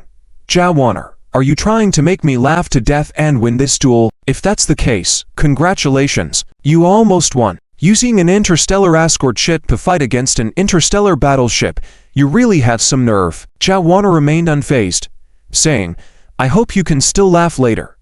The video communication was cut off. Jo Min jeered. An interstellar escort ship trying to show off. Wait and see how I turn your interstellar escort ship into debris. In the audience seats, everyone was waiting for the start of the duel. However, it was evident that emotions were polarized. The students from the Qianyao Noble Starship Military Academy were very happy, as if they were watching a comedy. On the other side, at the Beizi Starship Military Academy, a small part had already left the venue. They couldn't even imagine what would happen next when using an interstellar escort ship to fight against an interstellar battleship. Perhaps the armor strength of the interstellar escort ship was decent enough to withstand a few rounds of enemy ship bombardment. But what about its firepower? The firepower of the interstellar escort ship is basically recognized as the lowest among all types of ships. And with such a small starship, how many weapon modules could you equip? How are you going to fight against their interstellar battleship? With your pitiful close defense cannons? Don't make people laugh. Using an interstellar escort ship to fight against an interstellar battleship, is this the education you receive at your academy? It's truly surprising, Vice Dean Jia sarcastically remarked, looking quite entertained. Vice Dean Han was actually quite uncertain too, glancing at Zhao Chen who remained composed not far away. In theory, Zhao Chen shouldn't be someone who doesn't know his place, but using an interstellar escort ship to fight an interstellar battleship, this was not a type of battle lesson found in textbooks. Academic exchange. Just academic exchange. Vice Dean Han could only say silently. Soon, the two starships arrived at the berth points. At the moment the arbitrator announced the start of the battle, the two starships showed no intention of maneuvering and headed directly towards the enemy ship detected on their radar. T2 Dire Rhino-class interstellar heavy assault escort ship. Bridge, I can't wait to see the expression on that smug girl's face now. Prepare all gun positions. Zhao Wanner sat in the captain's chair, harboring suppressed rage within. Lily, the secretary officer, and the former captain of this T2 Dire Rhino-class interstellar heavy assault escort ship stood on either side. Miss Wanner, I think we can refrain from firing this time, Lily suggested. Zhao Wanner was puzzled, looking at Lily. Not firing. Then how do we win? Among all the test sail projects of the T2 Dire Rhino-class interstellar heavy assault escort ship, there is still one that has never been done before. I think, perhaps we can try it in this battle, Lily said, a hint of mischievousness in her eyes. What test? Zhao Wanner asked. Lily replied, a real-time ship collision experiment. Zhao Wanner was momentarily puzzled, then understanding dawned on her, revealing a somewhat mischievous expression. After several minutes of sailing, the two starships were about to enter each other's firing range. T2 Violet Rose-class medium interstellar battleship. Bridge, target the interstellar escort ship with the railgun. Jo Min was ready to give the other side a lesson as soon as the battle started.